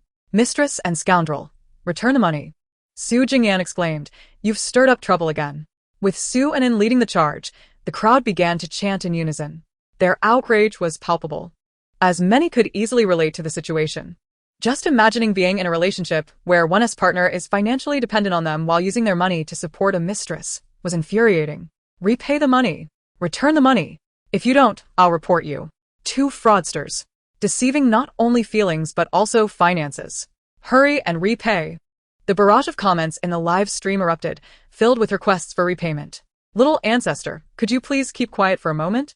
Just enjoy the show and refrain from speaking out. Su Jingyan often felt the urge to give his troublesome sister a good thrashing.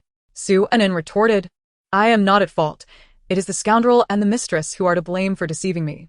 You can trick my feelings, but you cannot deceive my finances. Su Jingyan responded, what do you mean by you can deceive my feelings but not my money? The audience resonated with this sentiment. Exactly. I would rather be deceived in love than in finances. Money is my lifeblood. Anyone who dares to cheat me of my money will face my wrath. Love is just a game. If I'm deceived in love, I might just cry it out, but losing money would genuinely push me to despair. People nowadays are so pragmatic. One cannot survive without money. I never expected Miss Su to share our thoughts. I assumed she wouldn't place much emphasis on wealth, having never lacked it throughout her life. Jiang Yan observed the agitated crowd and quietly withdrew, beginning to contemplate her options. She had come to realize that marrying Lu Siheng was indeed appealing, yet the path was far from easy. Su Anin's words rang true. In matters of love, money held far greater significance. She needed to devise a strategy to accumulate more wealth. Chapter 76. Duan Xian's sugar daddies have abandoned her. Ultimately, the matter concluded with the scoundrel and the mistress agreeing to repay the debt. However, they were unable to produce the sum immediately, leading them to issue a promissory note. With numerous witnesses present, they bore no fear of denial. While they indulged in gossip and entertainment, Tang Zhe remained in his hospital bed, moaning in agony. He longed to join the recording of the variety show sooner. Each day delayed meant one less day in the company of Su Jingyan. Can I participate in the recording tomorrow? I feel as if I have nothing else to attend to. He inquired for what seemed like the umpteenth time as the doctor made his rounds, for he truly despised being in the hospital. After a brief examination, the doctor responded, it appears the swelling has subsided. You should rest for another 2 days. If all is well after that, you may be discharged. 2 more days. Tang Zhe was on the verge of cursing. Had those 2 women not caused a ruckus in front of him, he would never have sustained an injury, let alone spend such an extended period in the hospital. The thought of wasting another 2 days was unbearable. That time could have been spent nurturing his feelings. Today had been undeniably pleasant, a delightful day of gossip. System.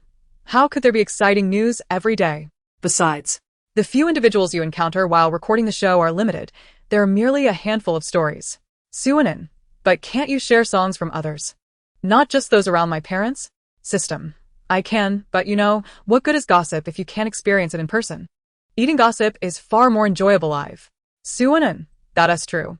In this episode, the audience followed the Su siblings throughout as they frequented lively locales. They either mingled with the elderly or engaged in playful banter with one another, completely avoiding interaction with the other guests. Perhaps these individuals had learned to be shrewder and no longer sought trouble. When they spotted the Su siblings, they greeted them with friendly smiles. One intended to greet Su Jingyan, but Su Jingyan promptly took Su and Anne's hand and departed. Observing Tang's condition, Su and couldn't resist asking the system, is he really okay in his crucial areas? It looks like he can barely walk without turning his feet inward. Su Jingyan glanced back at Tangja, noting that his gait appeared rather peculiar. System. There's no significant issue. He simply hasn't fully recovered yet, given that he was struck and swollen. Suan glanced at Su Jingyan's backside and confidently remarked, "Don't worry, I'll keep a close watch on my brother, and besides, Tangja currently lacks the capacity for such matters." As Su Jingyan felt her gaze on him, he instinctively tightened his posture. Where was she looking? Who needed her oversight? As long as she could take care of herself, it was already a blessing. The notion that he lacked such abilities while lying there was absurd.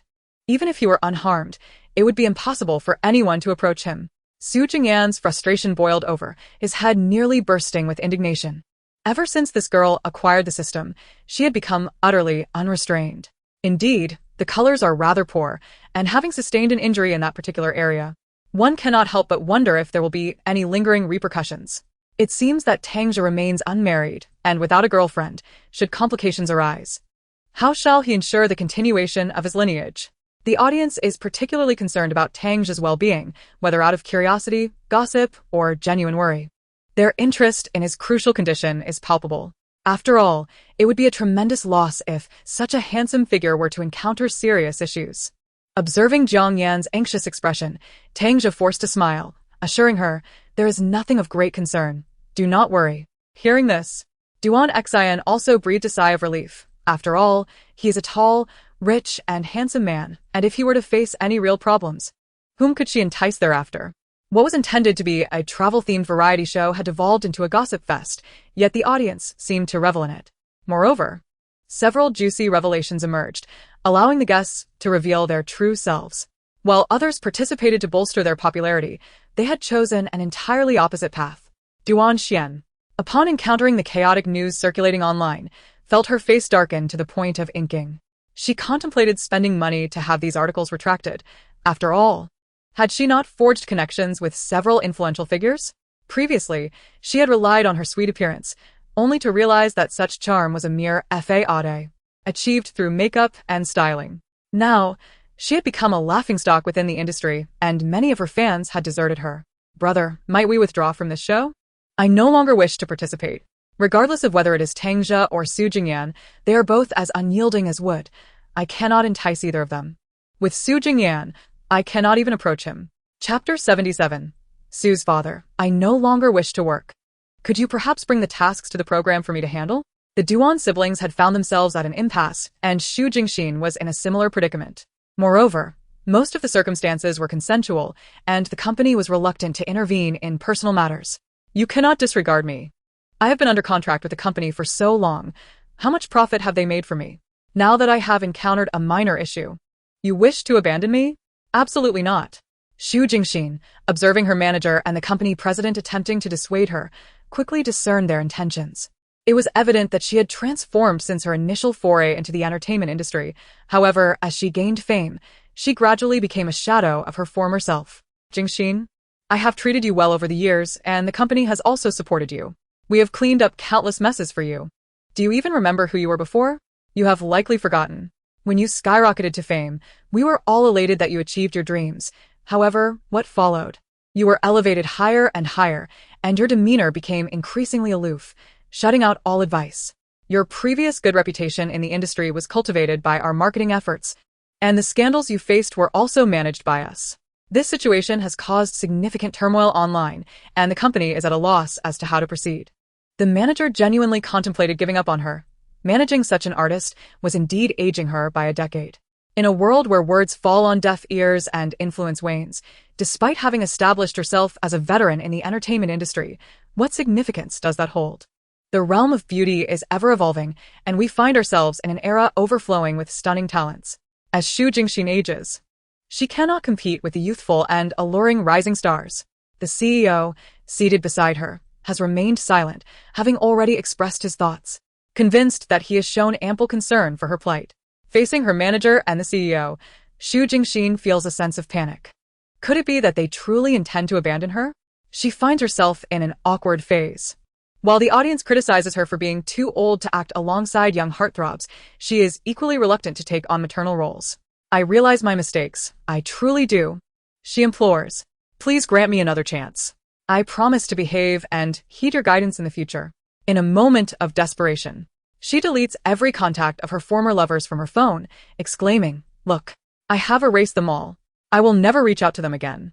Please help me this once. If you don't, I will be utterly doomed." Initially, she believed that the situation would subside after a few days, but to her dismay, it only intensified. Individuals with even the slightest connection to her began to emerge, fanning the flames of gossip. Wei Lidong, her husband, proved to be of no assistance, dragging her down instead. In this age of rapid information exchange, it is possible that in a month or two, the scandal will fade into obscurity, overshadowed by fresh news. While her manager's reasoning holds merit, Xu Jingxin remains discontent. The Duan siblings have also felt the repercussions, questioning why only Wei Lidong remains unaffected. As a man, this scandal merely amounts to a fleeting rumor for him, one that lacks tangible proof and exists only in hearsay. He can easily dismiss it as mere fabrications, while Xu Jingxin faces undeniable evidence. Amidst the chaos surrounding her, the Su siblings enjoy a life of comfort at home. You haven't been bullied, have you? I noticed some individuals targeting you on the variety show, but your responses were commendable. Our mother teaches us not to be submissive. We must retaliate when necessary, remarks Suanin as she munches on chips. Initially, a few dared to provoke us, but they ceased once they recognized our strength, she adds, savoring her tomato-flavored chips. Dad. You're no longer young. It's time to stop being unreasonable. To which Su father responds, being called unreasonable by my own son is quite an unusual experience. Yet, I truly wish to avoid returning to work. Chapter 78. The true face of the charming uncle. The father and son nearly came to blows, and Suanin could only shake her head at the sight of them. The system chimed in. Rest assured, they won't actually fight. Your brother wouldn't dare. And your father is rather timid. The Su family duo exclaimed, who are you calling timid? This system truly needed to refine its language skills. Amused, Suanin remarked, my father and brother are certainly not timid, but fighting within the family is unacceptable. Life at home had grown rather monotonous lately, with no outings or new developments to speak of. The system interjected. Who says there's nothing new? Allow me to share a juicy tidbit. I thought you were only paying attention to those few personalities on the variety shows recently. The entire Su family gasped in anticipation, eager to hear the explosive news that the system had promised. Su father pondered the recent business meetings he had attended.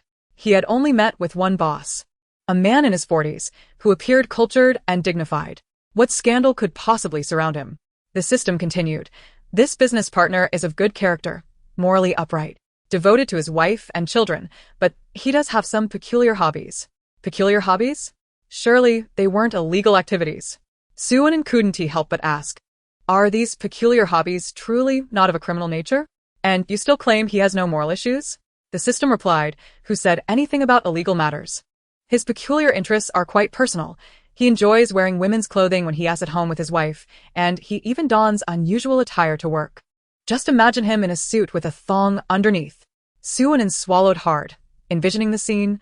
Goodness, it was a bit shocking. While she had no idea what this business partner looked like, it couldn't be too terrible, could it? If he were an overly rotund individual, that would truly be a sight to behold. Su Jingyan took a sip of water to quell his inner turmoil. He was aware of the kind of person his father had recently met and knew exactly who the system was talking about. That boss was indeed a good man, running a successful business and maintaining solid family relations, yet it was astonishing to learn of such a quirk. Su father's lips twitched. He had a meeting tomorrow to discuss collaboration, and now he had to face this situation. Su mother glanced at her husband, assessing his physique. He had managed to keep himself in decent shape, but she wondered if he could fit into her clothes. Suddenly, Su father felt a chill breeze sweep past his ear, raising goosebumps all over him. The system chimed in again. Your father has a meeting tomorrow, and he is already selecting his outfit tonight. His wife has picked out a rather seductive fishnet thong for him. Sue Enin exclaimed, "No way," while the other three could only stare in shock. "You two certainly have a unique sense of marital fun. I must admit, this scandal is truly exhilarating. However, it pertains to someone else's private affairs. As far as character and ethics are concerned, there is no issue at hand. The preferences of that individual are of no consequence. If the couple harbors no objections, what right do outsiders have to comment?" Mr. Sue glanced at his son and suggested, "Tomorrow, I shall meet with them for business. Would you consider going in my stead?" He was genuinely reluctant to confront that business partner. Although this partner was quite affable, Mr. Sue's mind was a whirlwind of confusion. Su Jingyan replied, "If you do not wish to go, why would I want to?" He unceremoniously declined, saying, "Father, the business you negotiated requires your personal attention. No one understands the intricacies of your work better than you do. My involvement may not yield favorable results. Furthermore, should I attend, others might perceive it as your negligence, sending your son to entertain them. They may even think you look down upon him." Mr. Sue retorted, "Why is it that you suddenly have a plethora of excuses? When the company was entirely under your purview, you managed everything effortlessly. Did you not receive guests of all ages back then?" Su Jingyan responded, "That was then, and this is now. At that time, I single-handedly managed the company. Now, it is you in charge. Father, simply clear the chaotic thoughts from your mind and focus on conducting business tomorrow." Rising from his seat, he placed his cup on the table, stating, "It is getting late.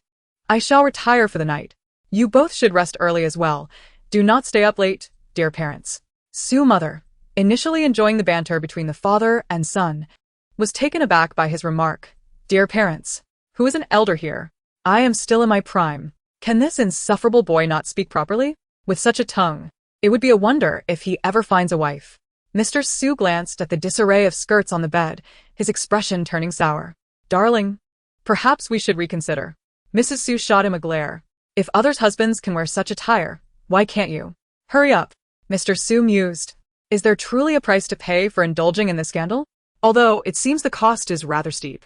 Yet perhaps it was simply a novel experience, as the couple's evening life was exceptionally harmonious, providing them with newfound enjoyment. No wonder their relationship was so strong. They certainly knew how to have fun. It was undeniably thrilling. The following morning, Mr. Sue took his children, Su Ainin and Su Jingyan, to the company.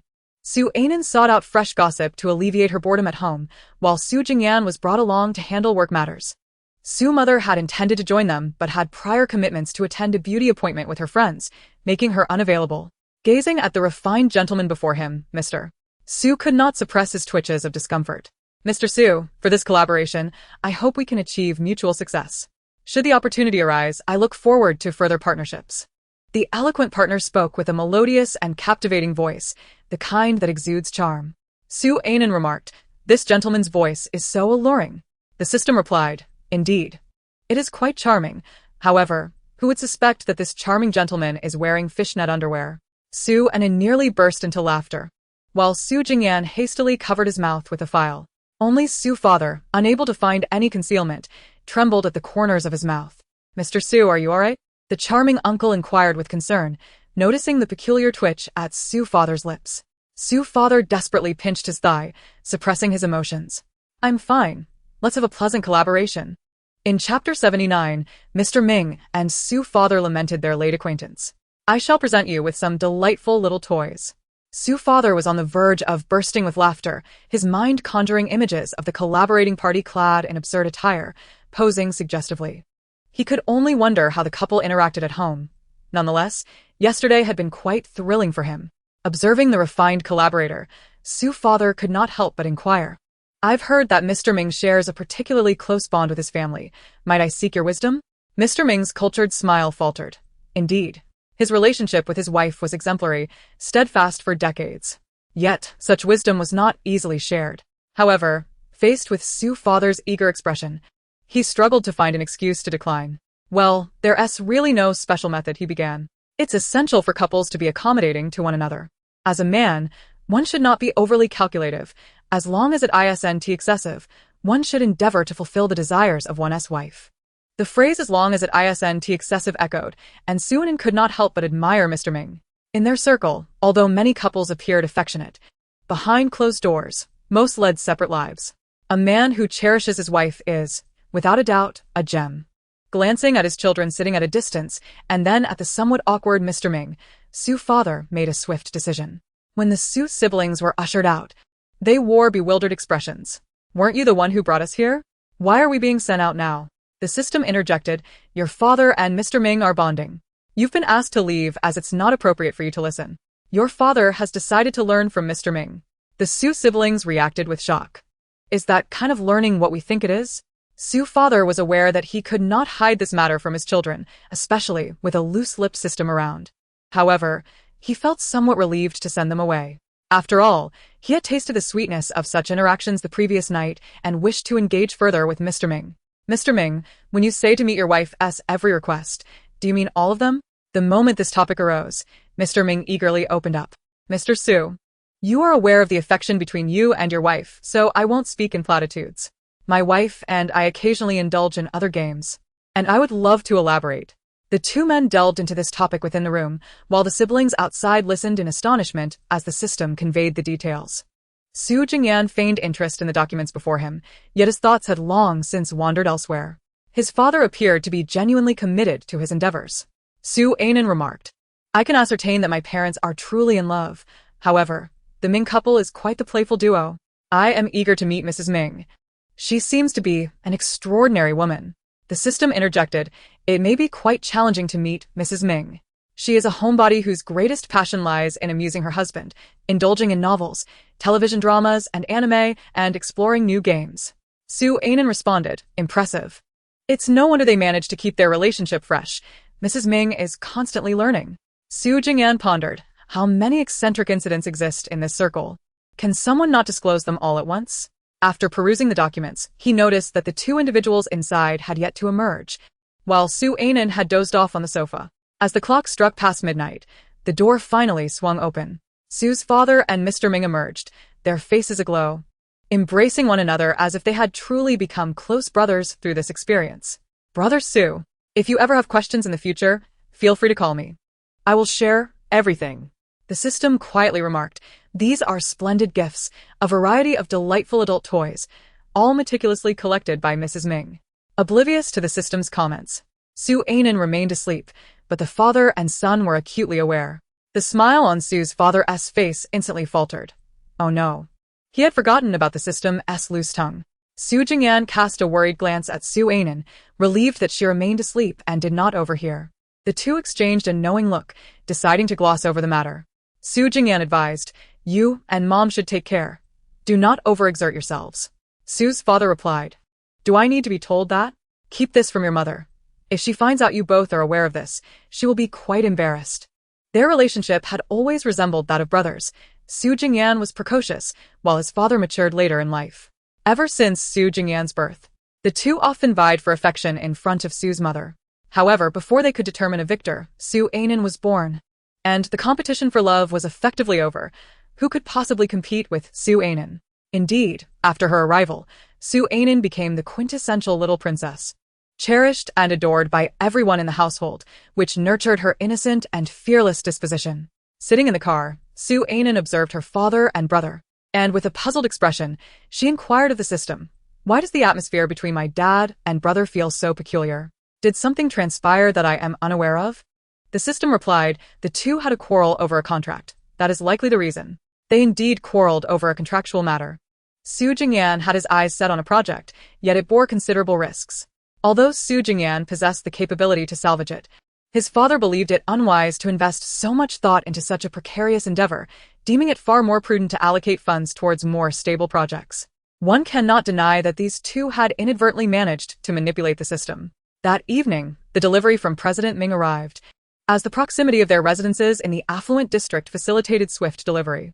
Su Mu found the package belonging to her husband curious, but thought little of it, simply placing it in their room. "Your package has arrived. What could possibly warrant a delivery at this hour?" she pondered, bemused by his penchant for acquiring such oddities. Chapter 80. Su Anan. Does Lu Siheng have feelings for my brother? Upon discovering the package post-shower, Su Fu was utterly delighted. He had not anticipated President Ming's promptness. The delivery was remarkably efficient. The couple's evening together mirrored the previous night's bliss. Meanwhile, Su Anan lay in bed, engrossed in a drama with the system. The female lead is quite foolish. They are willing to sacrifice her heart to save a lover, yet she still harbors affection for that man. Is there no law in this drama? While munching on chips, Suein replied, one cannot approach such dramas with logic. Doing so would diminish their appeal. She continued, consider this from another perspective. You mentioned that our world is akin to a book, right? Our family, as antagonists within that narrative, commits numerous heinous acts. Why are there no police to intervene? The system suddenly grasped the implication. Indeed. Why is it that in the narrative, your family's misdeeds go unchecked? And even after their demise, the police are absent? Suein explained, thus, it is plausible that while the original plot could unfold, there remains a significant divergence. The system concurred. Precisely. The male lead is not truly the male lead, the female lead is not genuinely the female lead. And you do not resemble the characters in the book. Your brother and family are law-abiding, conscientious entrepreneurs. Under these circumstances, you should have extricated yourself from the narrative of a supporting character. Suein mused, I am uncertain. But it seems unlikely that our fate mirrors that of the original story, especially since I am no longer under its narrative control. I have read numerous novels where the female leads or supporting characters are compelled by the plot to act against their desires, thus becoming entrenched in their roles. As I am not bound by the narrative, it stands to reason that the story can be altered. For now, we shall quietly enjoy our lives, relishing our days of joy and leisure. Should the need arise for us to champion justice, we can lend a hand. The system affirmed, yes. Let us unleash our potential to the fullest and aid in the pursuit of righteousness. Lu Siheng arrived at the Su residence bearing this news, provoking an eye roll from Su Jingyan. Are there matters that you cannot articulate over the phone? What brings you to my abode for such a trivial issue? Upon mentioning this, Su Jingyan felt a surge of frustration. He had initially intended to embark on a holiday, yet somehow ended up entangled in this absurdity. Lu Siheng shrugged, indicating his own ignorance. My cousin entrusted his subordinates with the selection process, but the individual responsible for that selection has already been dismissed. You are aware of the relationship between my cousin and Jiang Yan. If he were to make the choice, there is no way he would include Jiang Yan. This statement held truth. The former romantic connection between the two was hardly a secret. After all, during the last banquet hosted by the Lu family, Ji and Yang had brought Jiang Yan along, and many attendees had witnessed their presence together. The news of their breakup had surprised numerous onlookers, as their attendance at a public event had effectively signaled their relationship's openness. Under ordinary circumstances, one might have assumed that marriage was on the horizon. Yet, just days later, the two had abruptly parted ways, and the reasons behind their separation remained utterly perplexing. As Su Jingyan pondered this, he suddenly realized he had been sidetracked. Why should he concern himself with their selection process? The real question was why Lu Siheng frequently visited his home. Could it be that he had developed an interest in the big oaf residing there? Although not particularly bright, that big oaf possessed decent looks. After all, no one in the Su family was unattractive. With a discerning gaze, Su Jingyan scrutinized Lu Siheng from head to toe. Indeed, his attributes left little to be desired. Albeit his character in that novel was somewhat short-lived. Lu Siheng sat quietly, allowing himself to be appraised. Just then, Suein emerged and caught sight of the two gazing at each other with a tender intensity. She paused, uncertain whether to retreat or remain. What is this? Ah. Are they gazing at each other like that for a reason? Could it be that they have taken a liking to one another? Zhuhinyan. Lu Siheng. Coughs, what on earth is this girl thinking? Her imagination is running wild. System, I am unsure. Your brother just inquired about his purpose for visiting your home so frequently. Suein internally screamed. What could it possibly be? He must be enamored with my brother. I knew it. My brother is a straight male paragon. Lu Siheng nearly choked on his own saliva, while Su Jingyan clenched his fists. A biological sister. A biological sister cannot be struck. Unbeknownst to Suein, who was hiding in the corner, she had already revealed herself and continued her conversation with the system. What is it about my brother that draws so many admirers? Tang Zhe likes him. Even those repugnant father and son duo are fond of him. His junior also admires him, and now there's Lu Siheng as well. Could it be that my brother is the male lead of this novel? Is this a boy's love story? The system was astonished, beginning to question whether it had somehow transported into a fan fiction, considering that in this reality, the male and female leads were both unraveling. The female antagonist was not nearly as outrageous as depicted in the book, and the villainous family was not a band of lawless rogues. Upon careful examination, the system confirmed that it had not misidentified the book. This is indeed a romance novel, featuring the correct male and female protagonists. Your brother is certainly not the male lead. As for why so many are enamored with him, it may simply be a matter of personal allure. Su Jingyan felt an overwhelming urge to confront someone, yet fortunately, Lu Siheng remained oblivious to his turmoil. At that moment, Lu Siheng's mind was in disarray. No wonder Tang Jia had engaged in such peculiar antics. He was vying for a spot on that variety show, and it turned out he had feelings for Su Jingyan. Moreover, according to that girl, there were numerous men infatuated with Su Jingyan, and she had mistakenly believed him to be one of them. Lu Siheng scrutinized Su Jingyan closely. He was indeed handsome, but what was it that made him so irresistibly attractive to men? Chapter 81. Let my brother establish a harem here. Su Ainin was utterly exhilarated, astonished that Lu Siheng also harbored feelings for her brother. Why not let her brother establish a harem right here?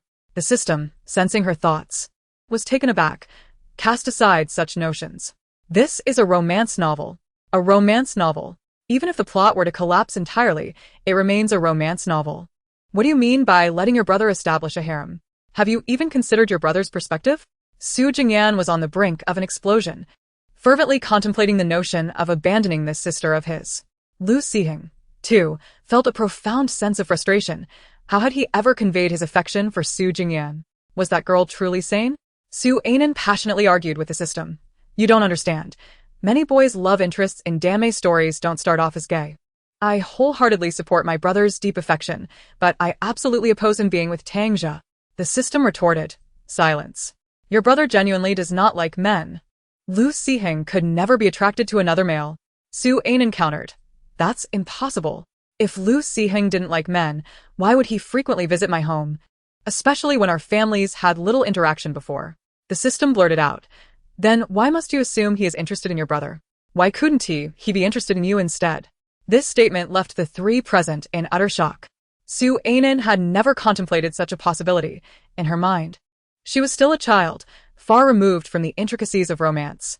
The system's remark inadvertently singled out Su Jingyan, leaving Lu Siheng to wonder if he truly had feelings for this girl. What was it about her that had captured his attention? Surely it couldn't merely be her looks. If Lu Siheng was indeed attracted to her appearance, it would be rather superficial of him. Lu Siheng earnestly pondered this dilemma. Initially, he had little interaction with the Su family, apart from knowing of the beloved young lady. However, following that fateful banquet, he discovered his ability to read Su Ainin's thoughts and learned of some astonishing truths, which sparked his curiosity about her. As time went on, he found himself increasingly intrigued by her, perhaps out of curiosity or other reasons. As for the notion of affection, he had never truly contemplated it. Nevertheless, it was conceivable that he harbored some feelings, for he had never shown such interest or concern for any other woman. In truth, being with her would not be out of the question. It could indeed be quite an amusing experience. After the system uttered that statement, it regretted its words, for Lu Siheng was destined to be a tragic supporting character, despite being a top-tier one. In 2 years, he would meet his demise in a restroom. Hardly a glorious end. If the conclusion remained unchanged, and Su Ainin ended up with this male counterpart, then his death would only serve as fodder for mockery directed at her. The system whispered, I was merely speaking casually. Please do not take it to heart. Su Ainin, however, brushed it off, saying, Rest assured, I do not mind. How could Lu Siheng possibly develop feelings for me? We hardly share any common ground. The crux of the matter was that if she truly became involved with Lu Siheng, and he indeed perished 2 years hence, she would be left utterly innocent in the face of such misfortune.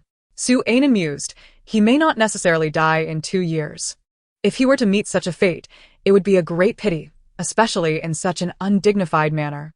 The thought of such a humiliating demise, suffering in a restroom, was almost beyond contemplation. Lu Siheng interjected, Please do not dwell on my potential death.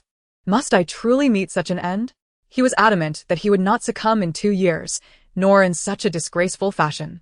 The system replied, As long as you are aware if you genuinely harbor feelings for him, I have no objections. The plot has already shifted significantly. Perhaps this aspect will alter as well. Besides, this male counterpart is of exceptional caliber. You would not be at a loss in such a pairing. Su Jingyan clenched his fists, irritated that someone so young would be preoccupied with thoughts of pairing with a man. Was this but a dream? Glancing at Lu Siheng still seated nearby, his frustration boiled over. Is there anything else, Mr. Lu? If not, I must ask you to leave. We have personal matters to attend to. He needed to properly address that girl. Who dared to entertain such thoughts? Did she truly believe her musings would go unnoticed? Lu Siheng smiled lightly, standing gracefully. I have said all that needs to be said. I trust that Su will know how to proceed. I shall take my leave now. He cast a glance at Su Anan, who was still engaged in nonsensical chatter with the system. Once he departed, Su Jingyan approached Su Anan with a dark expression. The system sensed impending danger. Anan, quickly hide. I detect an extremely perilous aura. Almost instantly, Su Anan was lifted off her feet, facing her brother, their eyes locked in a silent standoff. Su Jingyan, with a forced smile that failed to mask his irritation, asked, "What are you hiding here for?" Su Anan, wary of her brother's threatening demeanor, swallowed cautiously and replied, "I was just drawing circles. This corner is quite nice." The system. What nonsense are you spouting? Can't you even come up with an excuse? Are you just going to curse from the corner? Su Anan, shut up. If you're so capable, think of an excuse for me. The system. Perhaps it's for the best. A dead friend is better than a dead Taoist. After all, you are the one who will face the consequences. Tomorrow's live stream better be an improvement. If you are as lazy as last time, just wait and see how I deal with you. Su Anan, alright. No matter what, I'll escape first and deal with it later. I finally get to pack my things, and tomorrow will come soon enough. At over 20, why does she still behave like a child?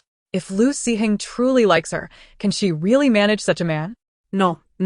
Lu Siheng surely wouldn't he be attracted to a young girl like Zhang. He must prefer a more mature woman. Su Jingyan persuaded himself internally. Chapter 82.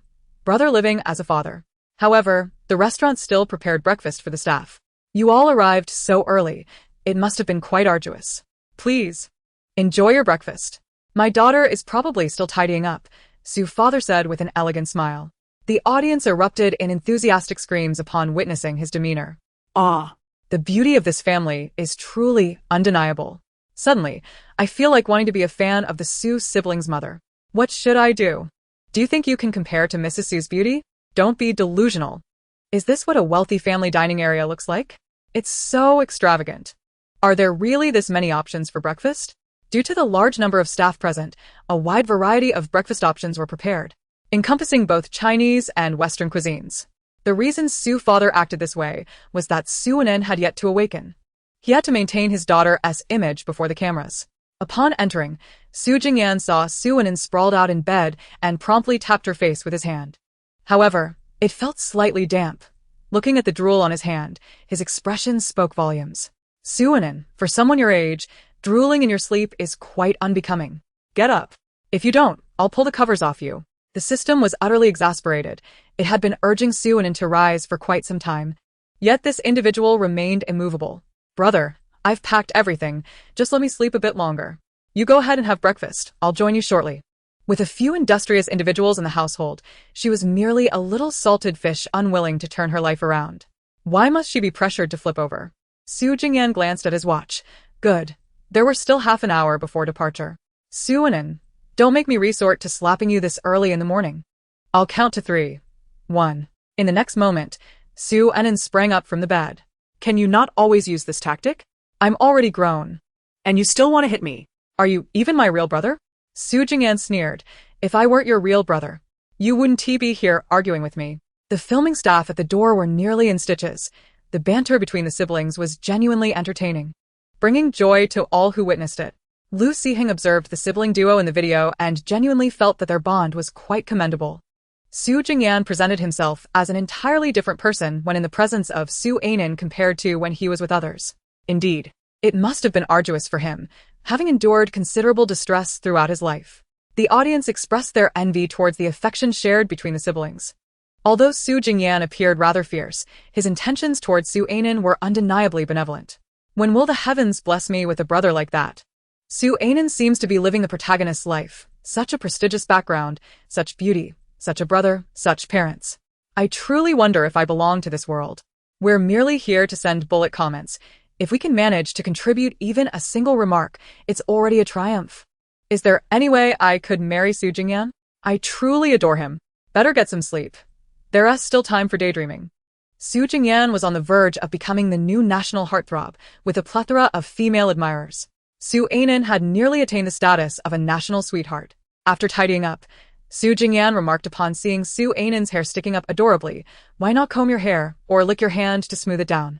Your hair is all askew. With narrowed eyes, Su Ainan instinctively reached to lick her hand to fix her hairstyle, but Su Jingyan quickly intervened.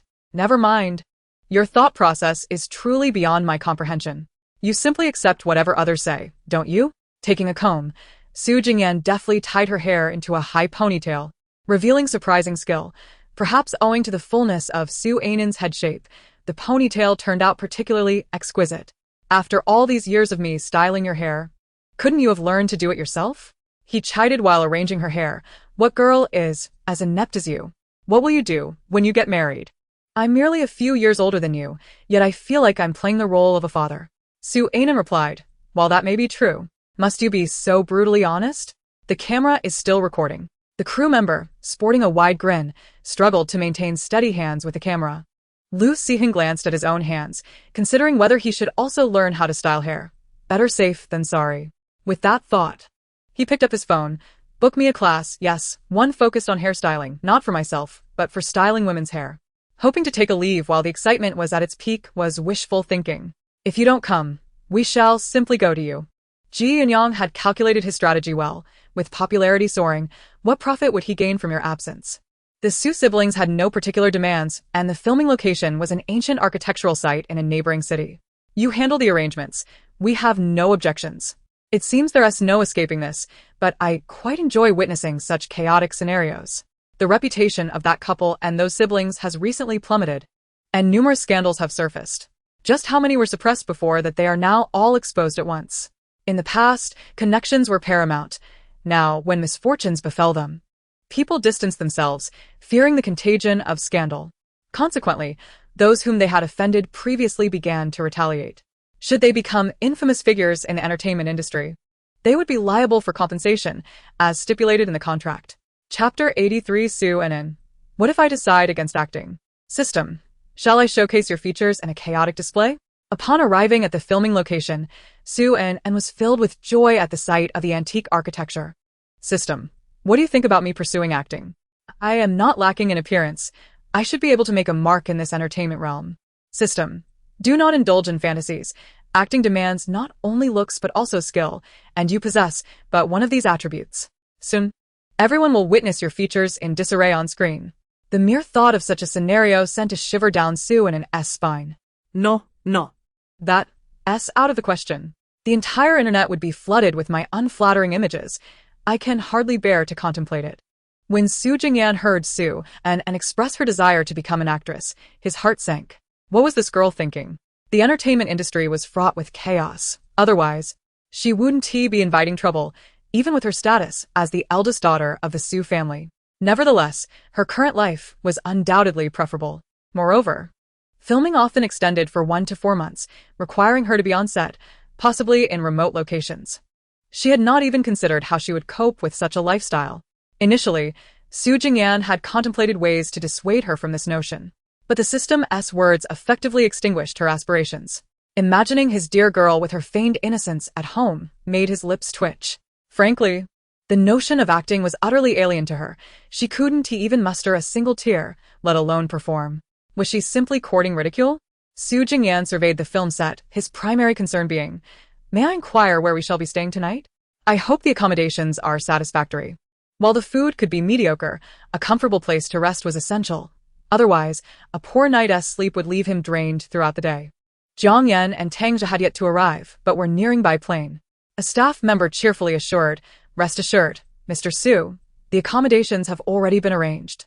Some viewers, observing Su Jingyan's entitled demeanor, began to feel uneasy.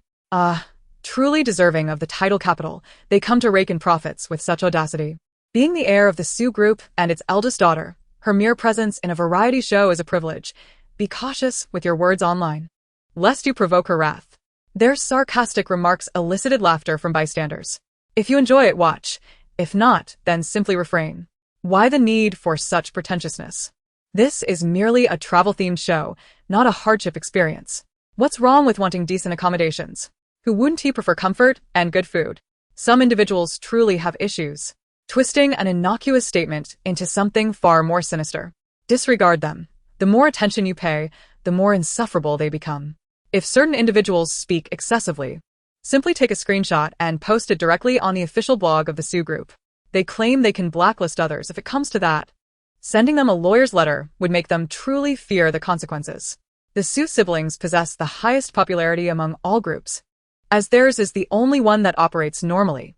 After Su Anin and Su Jingyan were settled into their accommodations, Tang Zhe and his companions arrived as well.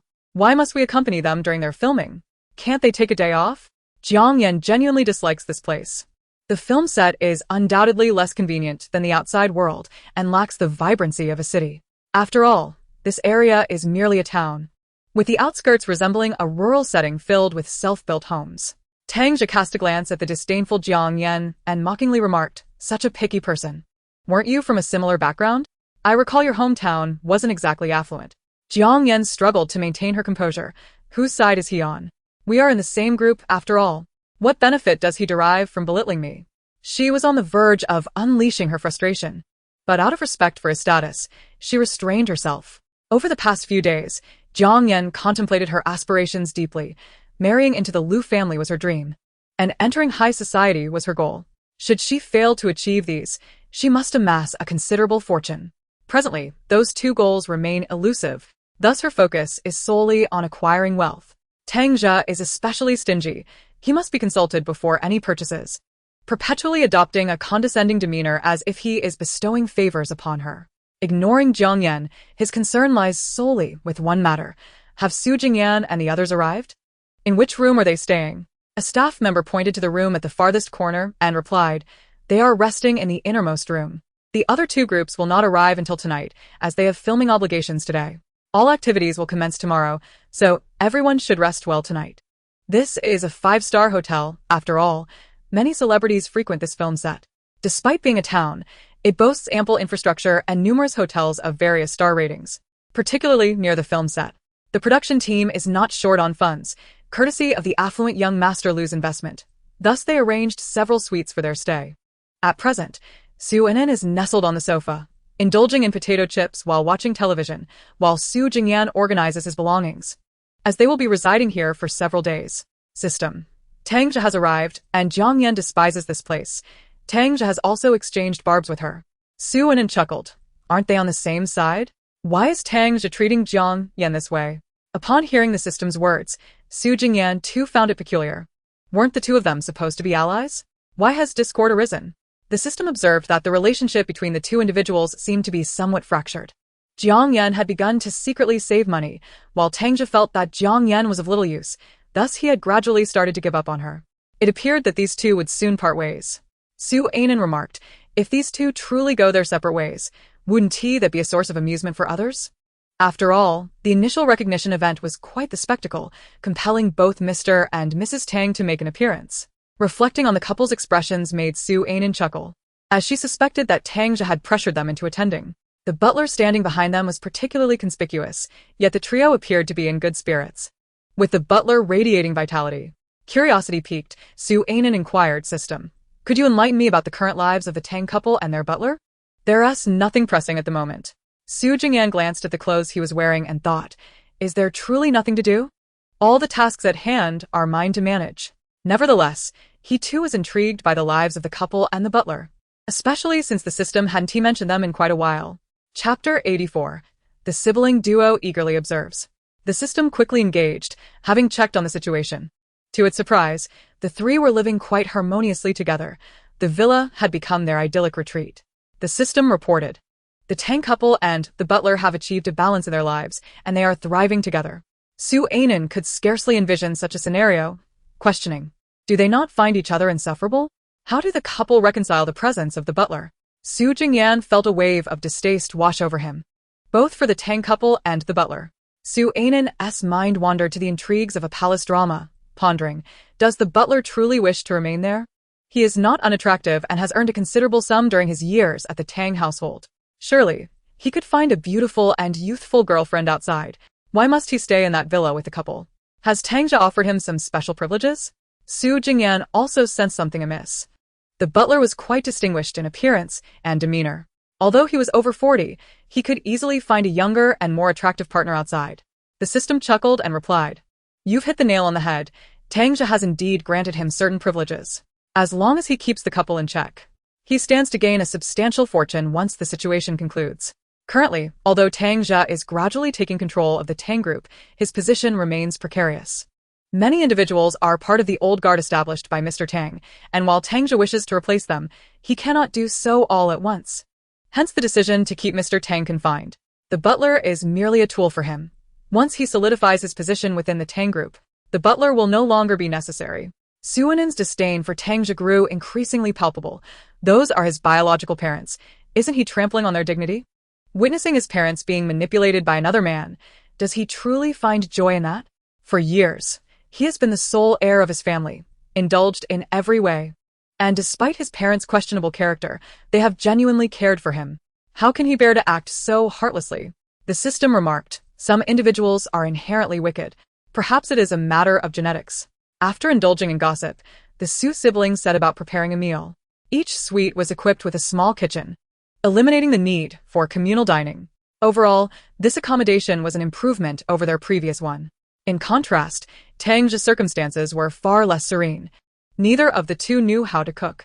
Jiang Yan, though of humble origins, had never hesitated to spend her earnings on herself, opting for takeout rather than cooking.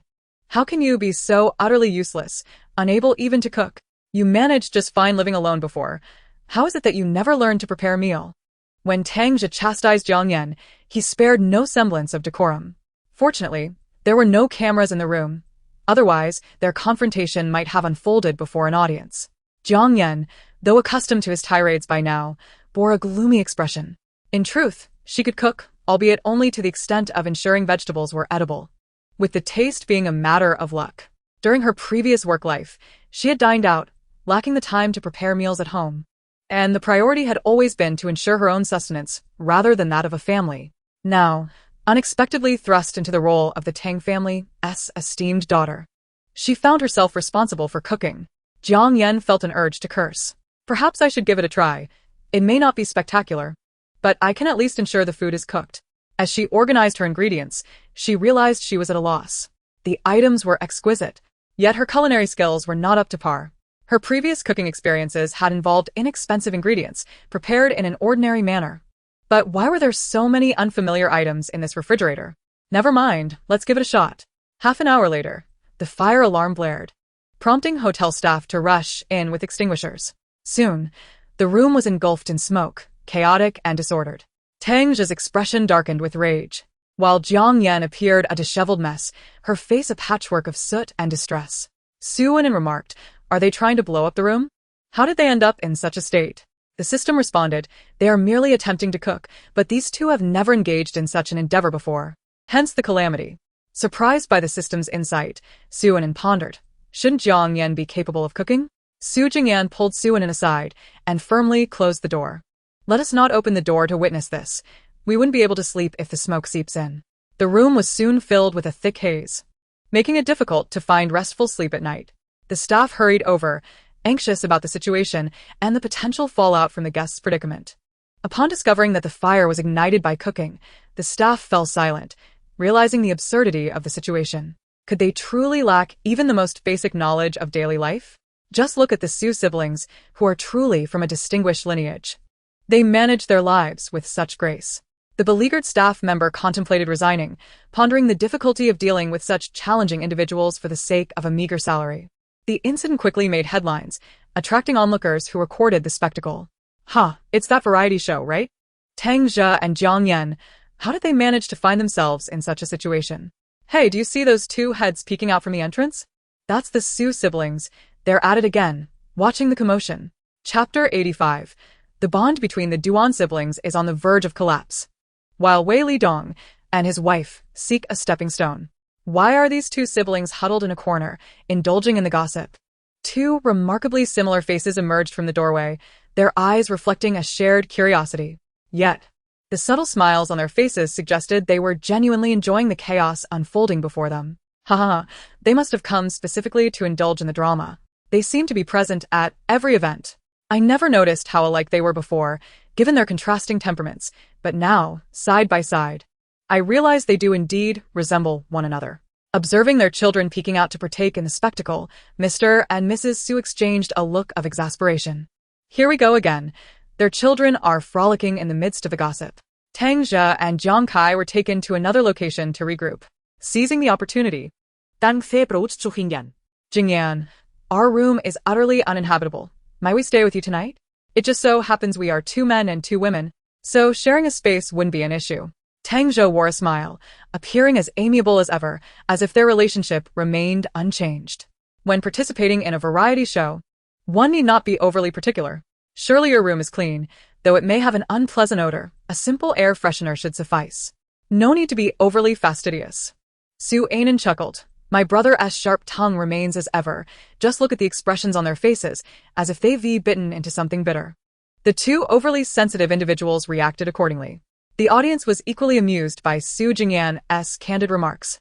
Indeed, I detest that kind of moral coercion. Your troubles are your own, so why disturb others? Helping you is a kindness, not an obligation. Tang just speaks with such conviction, making arrangements before even receiving a response. I had heard that their relationship had soured. I initially thought they would maintain appearances, but it seems they no longer care to uphold even that. This is a sweet. Is it not reasonable for 2 individuals to share a bed? The Su siblings seem rather lacking in compassion. Offering assistance costs nothing when one encounters difficulties. Lending a hand could invite help in return during one's own trials. The ever-persistent do-gooders have arrived. It has been stated that aiding someone is an act of kindness, while withholding assistance is merely fulfilling one's duty. Why impose a rigid expectation on others to assist you? Su Jingyan promptly expelled the 2 individuals, realizing he should never have allowed them entry. After being cast out, Tang Jia and Jiang Yan wore expressions of profound displeasure. During their days of filming, the hotel staff refrained from offering cleaning services, leaving them to fend for themselves. The atmosphere was exceedingly grim for the couple and the siblings at Hengdian. Duan Xian, adorned in ancient attire, glanced at his anxious sister and coldly remarked, when soldiers arrive, one must confront them. When water flows, one must build a dam. It would be best if you ceased pursuing Su Jingyan and Tang Jia. Had you not been entangled with that old woman, we would not be in this predicament. Now, you audaciously place all the blame on me. Do not forget, I was the one who elevated you. We are bound together in this journey. Without my rise, do you truly believe you would enjoy your current status? Is it necessary to incessantly dwell on how I once assisted you in childhood? Furthermore, it is primarily you who has been dragging me along. The bond between the siblings now teeters on the brink of fracture. In times of harmony, they were inseparable. Now, confronted with adversity, they cast blame upon one another. Their manager, witnessing their discord, felt a mix of exasperation and helplessness. They were seeking a stepping stone to extricate themselves from this predicament. They must not rush to become someone else's crutch. Previously, they supported those individuals due to their resources.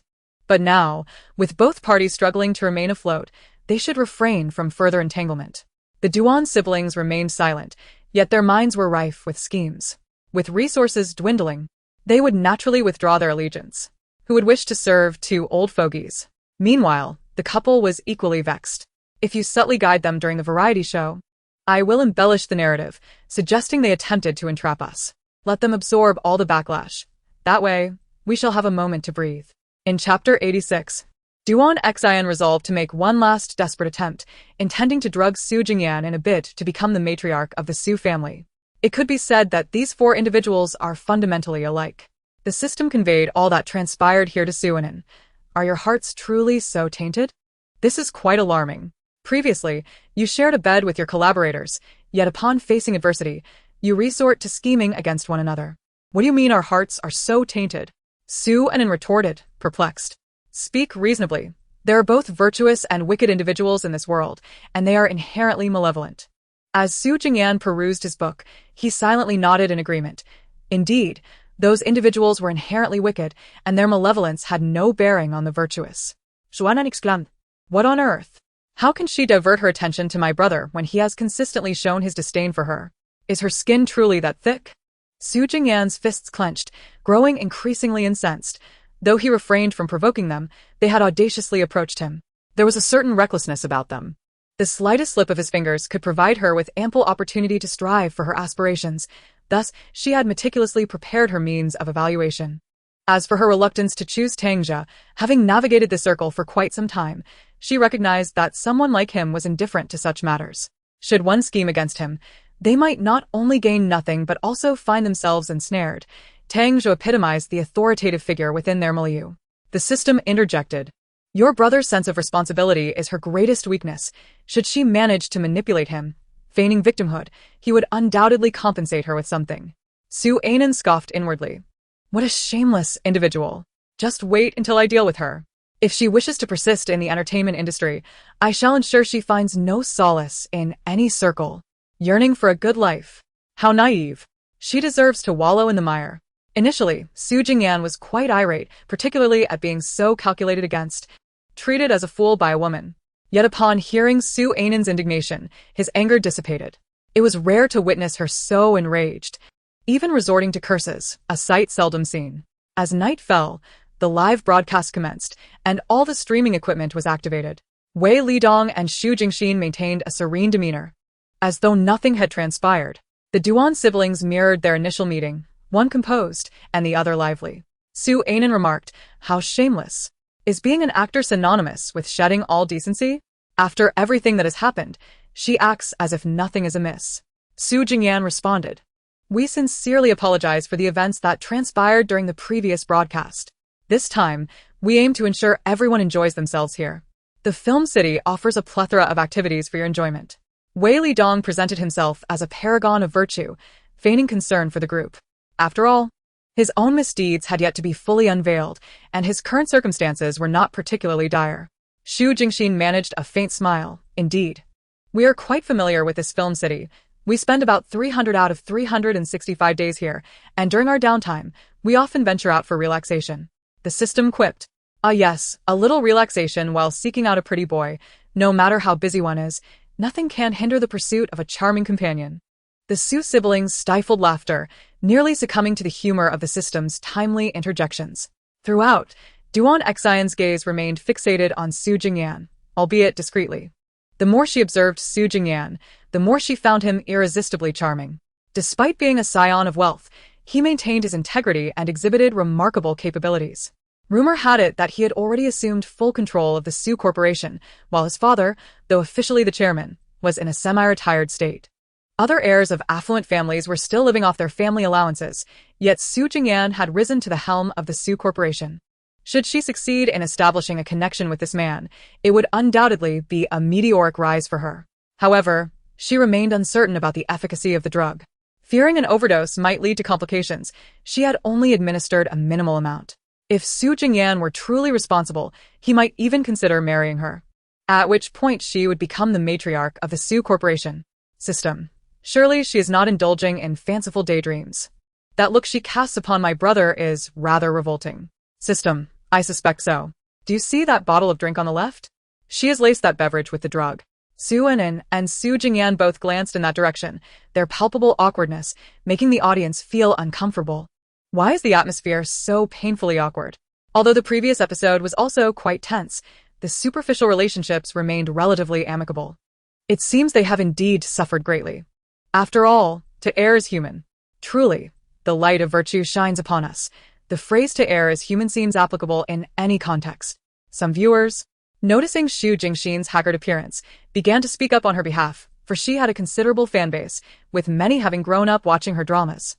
One cannot help but admire the audience's capacity for forgiveness. One wonders if they extend such understanding to their own families. Chapter 87 System. Tang Zhe consumed the spiked drink. Advise your brother to be cautious while he sleeps. Nowadays, many believe that unless misfortune befalls them, they can afford to be generous with others' misfortunes. However, while there are many confused individuals, there are even more who possess clarity, with the majority siding with the Su siblings. Duan Xian retrieved the drink she had poisoned and carefully poured it into a cup, sliding it towards Su Jingyan. To avoid detection, she also poured drinks for everyone else, ensuring theirs were freshly opened and free from any tampering.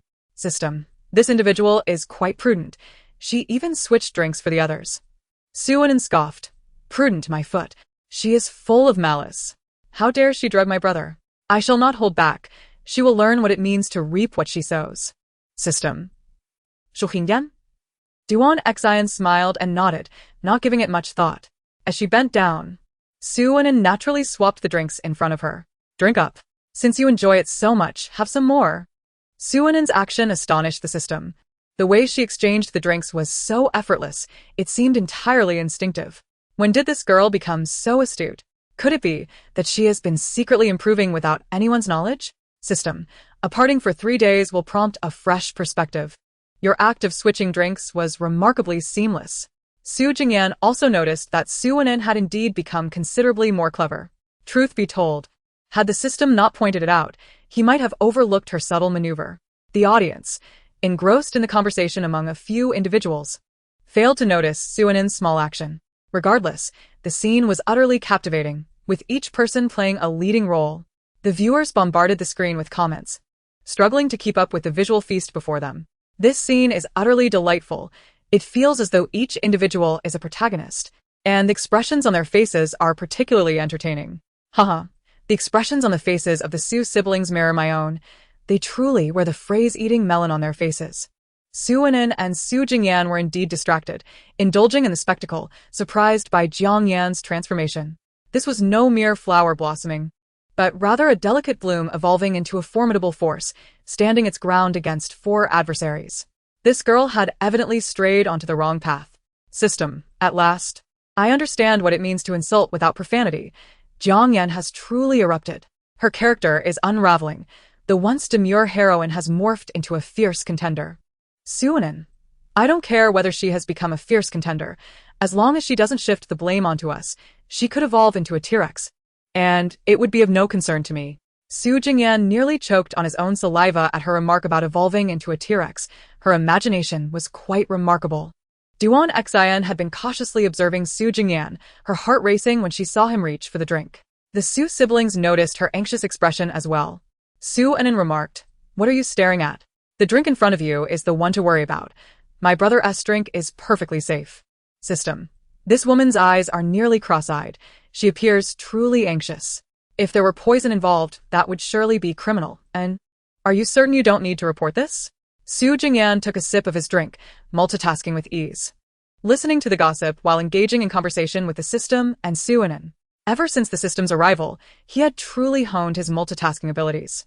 Normally, he could enjoy gossip while attending to other matters without hindrance, maintaining his efficiency at work. Perhaps this could also be considered an evolution. Others were too busy undermining each other to take a sip, so the assortment of drinks on the table posed no issue. Suwon, why do you have to take such a convoluted path when reaching for a drink? Do you need to install a steering wheel on your hand? Suwon was nearly rolling her eyes in frustration. System, what if she doesn't get to drink that beverage? In the next moment, the unfortunate Tang guzzled down the drink. He casually picked up a cup, primarily because the incessant chatter from those few individuals made him feel as though their spittle had mingled with the beverage before him. Thus, he chose what he deemed the cleanest cup. Duan Xian had remained silent throughout, leading him to believe that the drinks on her side were untainted. Suwon widened her eyes in astonishment as she watched Tang consume the entire drink, leaving not a single drop behind. Su Jingyan, observing the girl's incredulous expression, playfully tapped the back of her head, admonishing her to exercise some restraint in public. What if Tang noticed something amiss? The system paused momentarily before responding. Remember to lock the door when you sleep. The effects of this medication are potent, and given Tang's fondness for your brother, he may act irrationally under its influence. Suwon gasped, is it really that intense? She covertly glanced at her expressionless older brother, genuinely feeling a twinge of sympathy for him being the object of such attention. Su Jingyan sighed. Why must it always be me? Chapter 88. Tang succumbs to the medication's effects, revealing his innermost thoughts to the audience, leading to a collapse of his character. The effects manifested swiftly, causing Tang's face to gradually flush. As Duan Xian noticed the two preparing to leave, she grew anxious and suggested, Miss Su, if Mr. Su is unwell, it would be unwise for you to manage alone. Having 2 is certainly better than 1. Jiang Yan, overhearing her remark, scoffed, the intentions of Sima Zhao are apparent to all. Are you truly there to care for him? Or are you merely aiming to get him into bed? Her words silenced the room. Even the audience noted Jiang Yan's increasingly reckless candor. Has Jiang Yan experienced some significant shock recently? Why is she speaking so indiscreetly now? Are you all hired by the Su siblings? She is merely trying to help. Must you respond so harshly? After being rebuffed by Jiang Yan, Duan Xin looked at Su Jingyan with a face full of distress, as though she had suffered a great injustice. Had he truly absorbed all her words? Was their existence not sufficiently grim already? Biting her lip, her expression darkened as she addressed Jiang Yan. Miss Jiang, why must you be so confrontational? The past is behind us. Can't we coexist peacefully? She genuinely feared this woman, who now exhibited a reckless demeanor devoid of the caution and amiability shown during their first encounter. How ironic that during their initial meeting, Jiang Yan had sought to win Su Anin's favor, yet now she appeared entirely devoid of such intentions. The world she inhabited bore no resemblance to the fictional realm she once knew. The Su siblings were not the antagonists she had imagined, and she possessed no heroine's halo. She had once firmly believed in her own protagonist status, convinced the world revolved around her, yet after enduring so much, she recognized herself as merely an ordinary individual in this vast tapestry of existence. Though she still harbors the desire to marry Lu Siheng, her ambitions have expanded beyond this singular goal. Even if she cannot achieve union with Lu Siheng, she is resolute in her determination to marry into a prestigious family. If that proves unattainable, she shall at least acquire considerable wealth. Su Anin feels little interest in the two of them. Her current preoccupation is with Tang Jia. After consuming that beverage, it is inconceivable that Tang Jia would remain unaffected. Was it not said that the drug's effects were quite potent? The system conducted an inquiry. The medication was not misprocured. Tang Jia is indeed in great discomfort. Once you entered, the effects of the drug commenced, and he now sits on the sofa, flushed and in a daze. Tang Jia has already begun to lose clarity as he gazes at Wei Lidong beside him. Wei Lidong suddenly transforms into Su Jingyan in his vision. Upon seeing Su Jingyan, he lunges forward. Jingyan, why are you so cold towards me now? We grew up together. I merely made a minor mistake. Wei Lidong, startled by the unexpected embrace, is further unnerved as Tang Jia buries his head into his neck, leaving him pale with fright. Mr. Tang, you have mistaken me. I am not Mr. Su. Yet, Tang Jia is unable to discern anything clearly. He is wholly ensnared by the drug's influence. I simply like you. What is wrong with that? For all these years, I have refrained from revealing my feelings for fear that you would leave me. Yet I never anticipated you would eventually find out. Why can't this world accommodate my affections? Clearly you do not despise me, do you? I only wish for us to become a family. I thought that by marrying Su Anin, we could unite as one. I have already taken a step back. What more do you desire from me? The reactions of all present. The audience caught off guard. The Su siblings, relayed by the system. Su Anin, is Tang Jia out of his mind? The system. Indeed, he is unhinged. Did you not realize this long ago? Su Anin. Su Jingyan's expression is now one of frosty disdain. Marrying Anin is a mere concession, and this scoundrel truly believes he has sacrificed much, does he? At this moment, the audience seems to have grasped some monumental revelation, inundating the screen with comments. My heavens! This is explosive news. Imagine being in Mr. Su's shoes. It must be utterly revolting to have a childhood friend harbor such feelings. Tang Jia audaciously seeks to leverage Su Anin and Su Jingyan's connection. As if he has suffered a grievous loss. How shameless can he be? No wonder the Su siblings regard him with such disdain. It turns out he has committed such repugnant acts. Chapter 89. Tang Jia's feelings for Su Jingyan are known by all. Wei Lidong's desperate cry finally rouses the other guests. Regardless of past conflicts or compatibility, the current situation demands immediate action to separate the two. Despite being outnumbered, Tang Jia is swiftly subdued, yet his overt reactions remain evident to all. Why do you distance yourself from me? Why do you not harbor affection for me?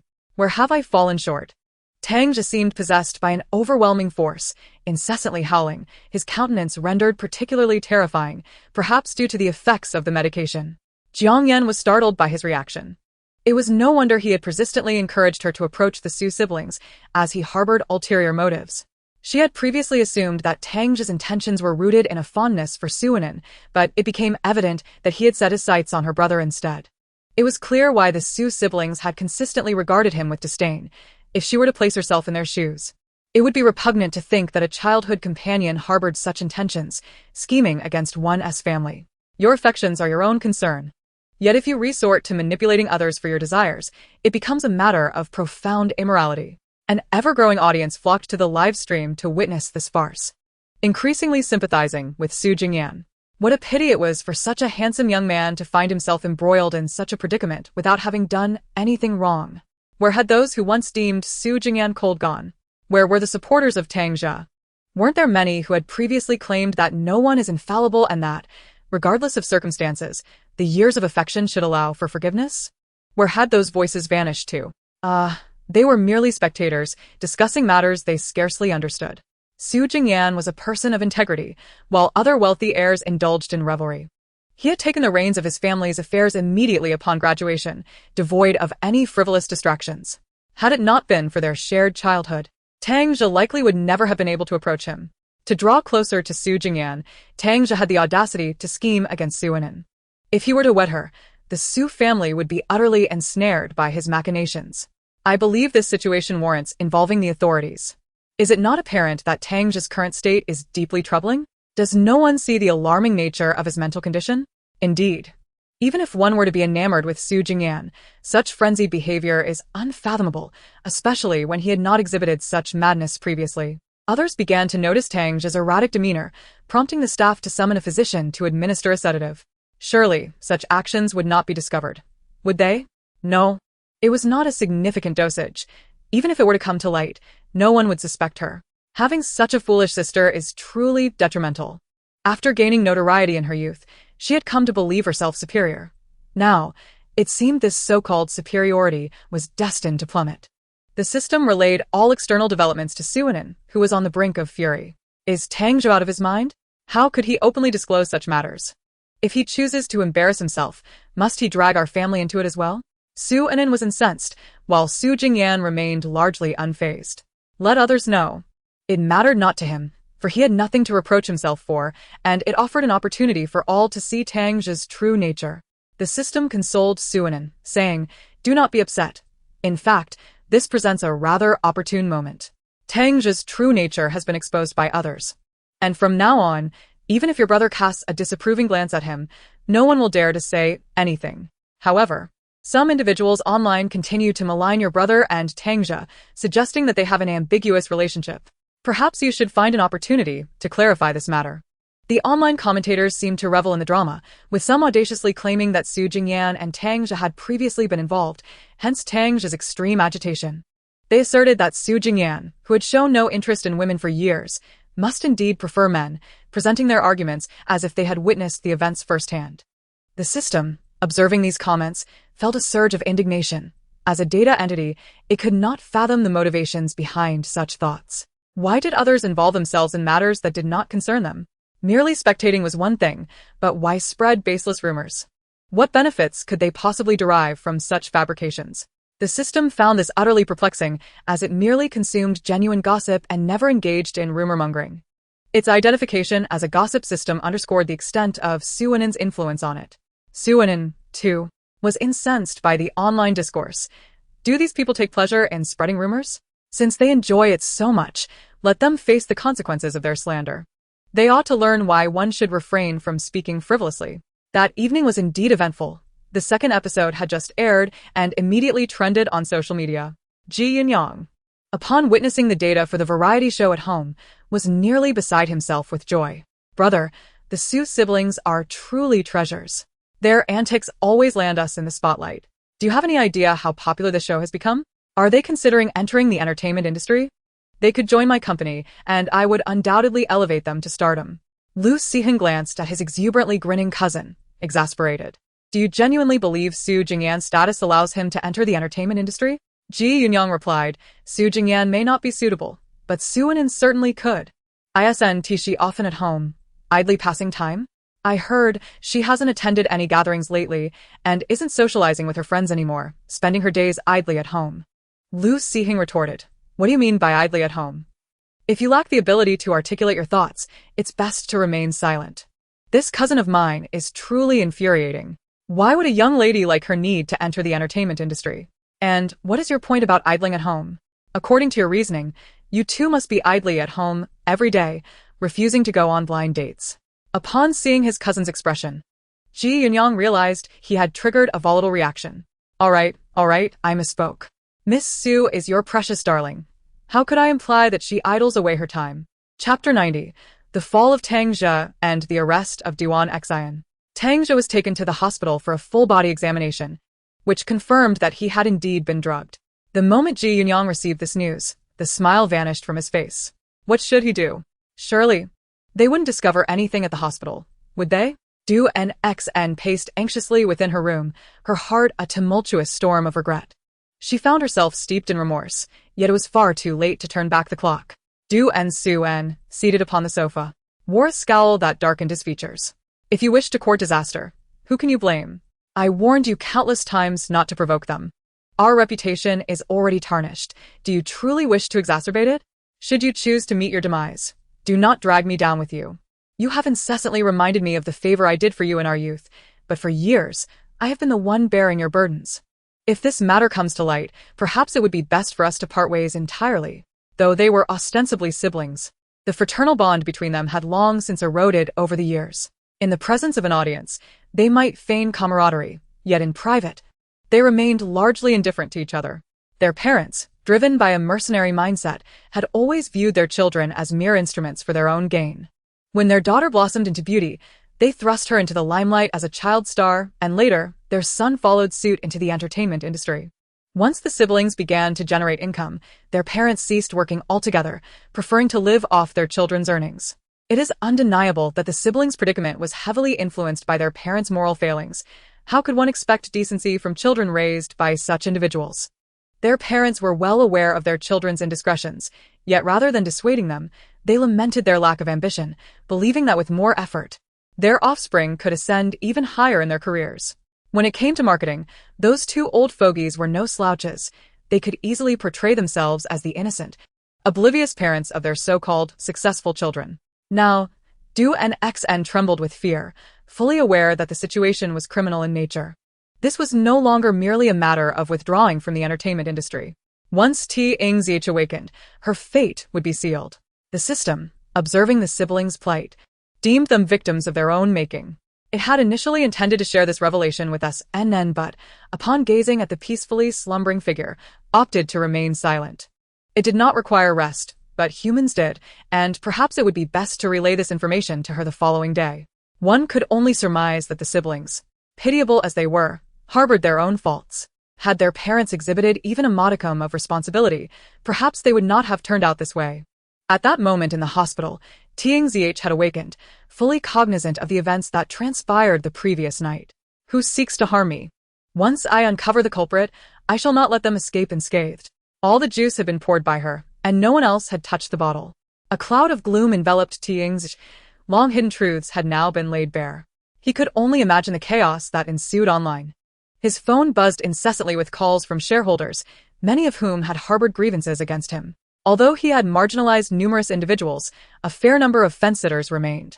The revelation of this incident had inflicted substantial losses on the company, causing its stock prices to plummet.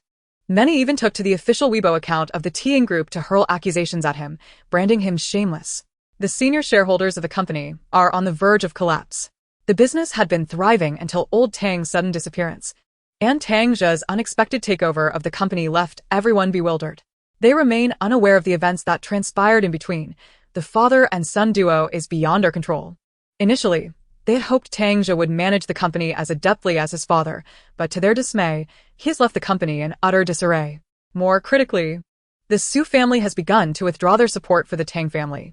Previously, during their amicable relations, many of Tang's ventures relied on Su's backing. However, for reasons unknown, the two families have severed ties, with the Su family not only ceasing their support but also conspiring with others to undermine the Tang family. The shareholders have now come to understand the rationale behind Su's hostility, especially considering Tang Zhe's recent indiscretions. He was fortunate not to have faced physical confrontation on the show. This cannot continue. If it does, they will all be left to fend for themselves. Exchanging glances, the shareholders resolved to take matters into their own hands. Although Tang Zhe possesses a significant number of shares, it pales in comparison to the collective power of the shareholders. Unbeknownst to him, he is on the brink of being ousted, as his singular focus remains on identifying those who have wronged him. He has issued a lawyer's letter with the declaration: "If I do not bring her down, I do not bear the surname Ji." Duan Xian, after finally drifting off to sleep, was abruptly taken away by the police. Meanwhile, the system, indifferent to the late hour, shrieked to rouse Su Ainin from her slumber. At the mention of a juicy scandal, she sprang awake and immediately knocked on her older brother's door. When Su Jingyan opened the door, he was taken aback by the commotion. Why was she awake at such an ungodly hour? As Duan Xian was taken away, she struggled, adamantly claiming her innocence. Nearby, it seemed that paparazzi were capturing the moment. Chapter 91. Su Ainin exclaimed, "You mean that director is a woman? And she's pregnant?" After an extensive explanation from the system, Su Jingyan finally grasped the situation. All the guest groups had encountered issues, with only their group remaining unscathed. The couple, while currently stable, is a ticking time bomb, and the siblings are thoroughly doomed. Given the severity of Tang's recent actions, it is unlikely filming will continue. Thus, only the two of them remain in the fray. Ji Yunyang is currently at home contemplating this predicament. The show is guaranteed to go viral, but with such significant problems arising, it is uncertain whether filming can persist. The second group of guests has already departed, and Tang's group is likely finished as well, leaving only two options. The couple in question is also not to be underestimated. Should they seek to add two more groups of guests? Although these two episodes have already yielded considerable profits, who would ever refuse more wealth? Brother, open the door. I have something important to discuss. Ji Yunyang knocked furiously on Lu Siheng's door. Lu Siheng, lying on his bed, stared blankly at the ceiling. This brother of his is truly unbearable. Perhaps it's time to find an opportunity to cast him aside. How did he become the male lead in this book? Surely, the system must have made an error. Brother, hurry, open the door, please. After shouting for 3 or 4 minutes, Lu Siheng finally opened the door, his demeanor radiating an icy chill. Any ordinary person would have been intimidated, but Ji Yunyang, having grown up alongside him, was already accustomed to such an aura. The current variety show had devolved into a gossip-laden spectacle, with all the viewers eagerly consuming the drama unfolding within. While the show's popularity was commendable, gossip-laden programs often found themselves ensnaring their guests in unexpected turmoil. Lu Siheng scoffed inwardly at the thought. With the Su siblings involved, one could hardly hope for a simple, unadulterated travel experience. Even in the absence of scandal, they would surely conjure one. If you wish to seek, then seek. However, I believe it would be prudent for you to take a break for a month or two. Take time to carefully select your guests, and do not delegate this task to others. As for the Su siblings, if they wish to continue participating, then so be it. If not, there is no need to pressure them. Yunyang. Why do I feel as though you are evading the question? Did I mention anything about the Su siblings? Half a minute later, Ji Yunyang was unceremoniously ushered out of the room by Lu Siheng. Regardless of whether the show would proceed to a second season, filming must continue. The Duan siblings had been taken away by the police, and Wei Lidong and his wife were trembling with fear, worried that the siblings might expose their past dealings. Thus, for the past few days, they had been dutifully filming on set, while Suanin and Su Jingyan observed from the sidelines. A notably rotund director caught Suanin's attention. She whispered to the system, "That director's belly is enormous, larger than any pregnant woman's after 10 months. How can a man have such a large stomach?" The system replied, "He is not a man, she is a woman." Suanin gasped in surprise, and Su Jingyan's pupils widened slightly. The siblings examined the director closely, from head to toe. He appeared entirely masculine and not particularly attractive at that. There were no discernible feminine traits about him. Suanin, somewhat incredulous, asked the system, "Are you certain you're not mistaken? Are you sure this director is a woman? Do you see that handsome male lead?" The system prompted, directing Suanin's gaze toward the actor beside the director. Su Jingyan also looked over. The male lead was quite clean-cut and looked charming in his period costume. The system continued, "This director is indeed pregnant, and the child is the male lead's." The Su siblings. No way. That man is truly not picky at all. This director seems to be nearing 50. This woman is indeed a high-risk pregnancy. It seems that the most scandalous tales arise within the film crew. The system observed Suanin's astonished expression and continued, "Otherwise, why do you think that young man was able to become the leading actor at such a tender age, especially in a production of this magnitude? Although this woman may not possess striking looks, she wields considerable resources and has starred in numerous hit dramas. That young man has certainly expended considerable effort to align himself with her." As Suanin gazed at the director's rather unremarkable appearance, physique, and demeanor, she truly could not fathom how that young man could possibly be drawn to her. She reassured herself, perhaps the director's spirit is beautiful. A beautiful spirit is still a form of beauty. The system interjected, Her spirit is far from beautiful. This director has derailed many careers. She has set her sights on numerous male actors, and those who have resisted her have invariably found their careers compromised. The male leads in her hit dramas are all somehow connected to her. Those unwilling to associate with her are either struggling in the shadows or have been forced to exit the entertainment industry altogether. In short, those young men are now suffering terribly. Many possess both talent and good looks, yet their futures have been irrevocably ruined simply because she took an interest in them. Suwonen's fists clenched in indignation. It was utterly revolting. How infuriating! Su Jingyan's brow also furrowed, disgusted not only by her appearance, but even more so by her character. The system sighed. Ah, such is the power of capital. Those young men simply cannot contend with her influence, and thus are buried in the entertainment industry. After a moment of contemplation, Suwonen earnestly proposed to the system, "What do you think about me establishing an entertainment company to discover these overlooked talents? With your assistance, I could assess the character and abilities of these artists. Together, we could rectify the entertainment industry. In terms of capital, she herself would embody that very capital." Su Jingyan was taken aback by Suwonen's ambition. He had thought she only indulged in pleasure, yet here she was setting a goal for herself. Chapter 92. The repulsive green director sets his sights on Su Jingyan, and Suwonen protects her brother. Su Jingyan actually supported Suwonen's idea. Keeping her occupied with meaningful pursuits would prevent her from causing daily mischief. The system was also quite in favor of Suwonen's initiative. I wholeheartedly agree. Together, we shall be unstoppable. Soon, we will savor the fruits of the entertainment industry. The system had grown fond of this new, exciting life of indulging in the gossip of the industry. As for the task at hand, since Suwonen could never become the malevolent supporting character, this task could be considered accomplished ahead of schedule. As long as Lu Siheng remained unharmed, Ji Yunyang would be unable to inherit the Lu Corporation. With Lu Siheng, who was far superior to the male lead, how could Ji Yunyang ever become the lead himself? If he was not the male lead, naturally, the ensuing plot would not unfold. Moreover, the character Jiang Yan had already devolved into chaos, seemingly oblivious to anything beyond her relentless pursuit of wealth. Initially, she harbored dreams of marrying into a wealthy family and becoming the wife of Lu Siheng. However, perhaps realizing the unattainability of such aspirations, she shifted her focus towards financial gain. After Tang Zhe was taken away by the hospital, Jiang Yan went to the hospital to provide care, now intent on extracting as much monetary benefit as possible from Tang Zhe. The female director was engaged in a scene with the male lead, their playful flirtations punctuated by occasional touches. Suddenly, upon lifting her gaze, she spotted Su Jingyan standing a short distance away. With exquisite features and a tall stature, Su Jingyan exuded an aura of coldness that rendered all the other men present inferior by comparison. The director's eyes lit up, and she pointed at Su Jingyan, inquiring of a nearby associate, "Is that a new actor? I don't believe I've ever seen him before." Under normal circumstances, such a striking actor would not escape her notice.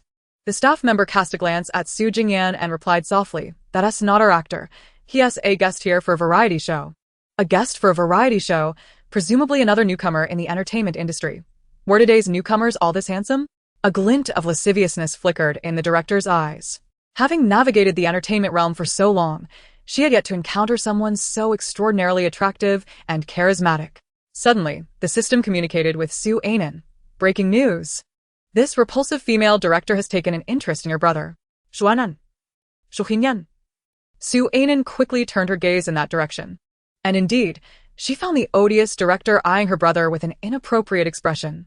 A wave of revulsion washed over Su Jingyan. Being the object of such a woman's attention felt far worse than being pursued by Tang Zhe. The system continued. She believes you both are newcomers in the industry, thus intends to target you. Su Ainen and me? Isn't she interested in my brother? What does this have to do with me? The system replied, "You're quite attractive as well. Although she favors men, she might consider offering you to someone else." Su Ainen felt a surge of nausea rise within her. How could people be viewed merely as commodities for the exchange of interests? The experiences Su Jingyan endured were utterly revolting.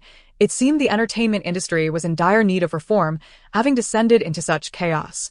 Moments later, a staff member approached the woman, exuding an amiable demeanor as they addressed the siblings. "Our director would like to invite you both for a discussion. She has directed numerous hit dramas and believes your appearances are particularly suited for roles in one of her upcoming projects." Exchanging glances, the Su siblings resolved to confront this repugnant director.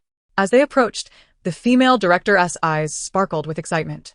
The male actor beside her wore a visage of jealousy. He had painstakingly won the favor of this unattractive woman, only to have another rival appear. If it weren't for the allure of these valuable resources, he would never deign to associate with such a woman.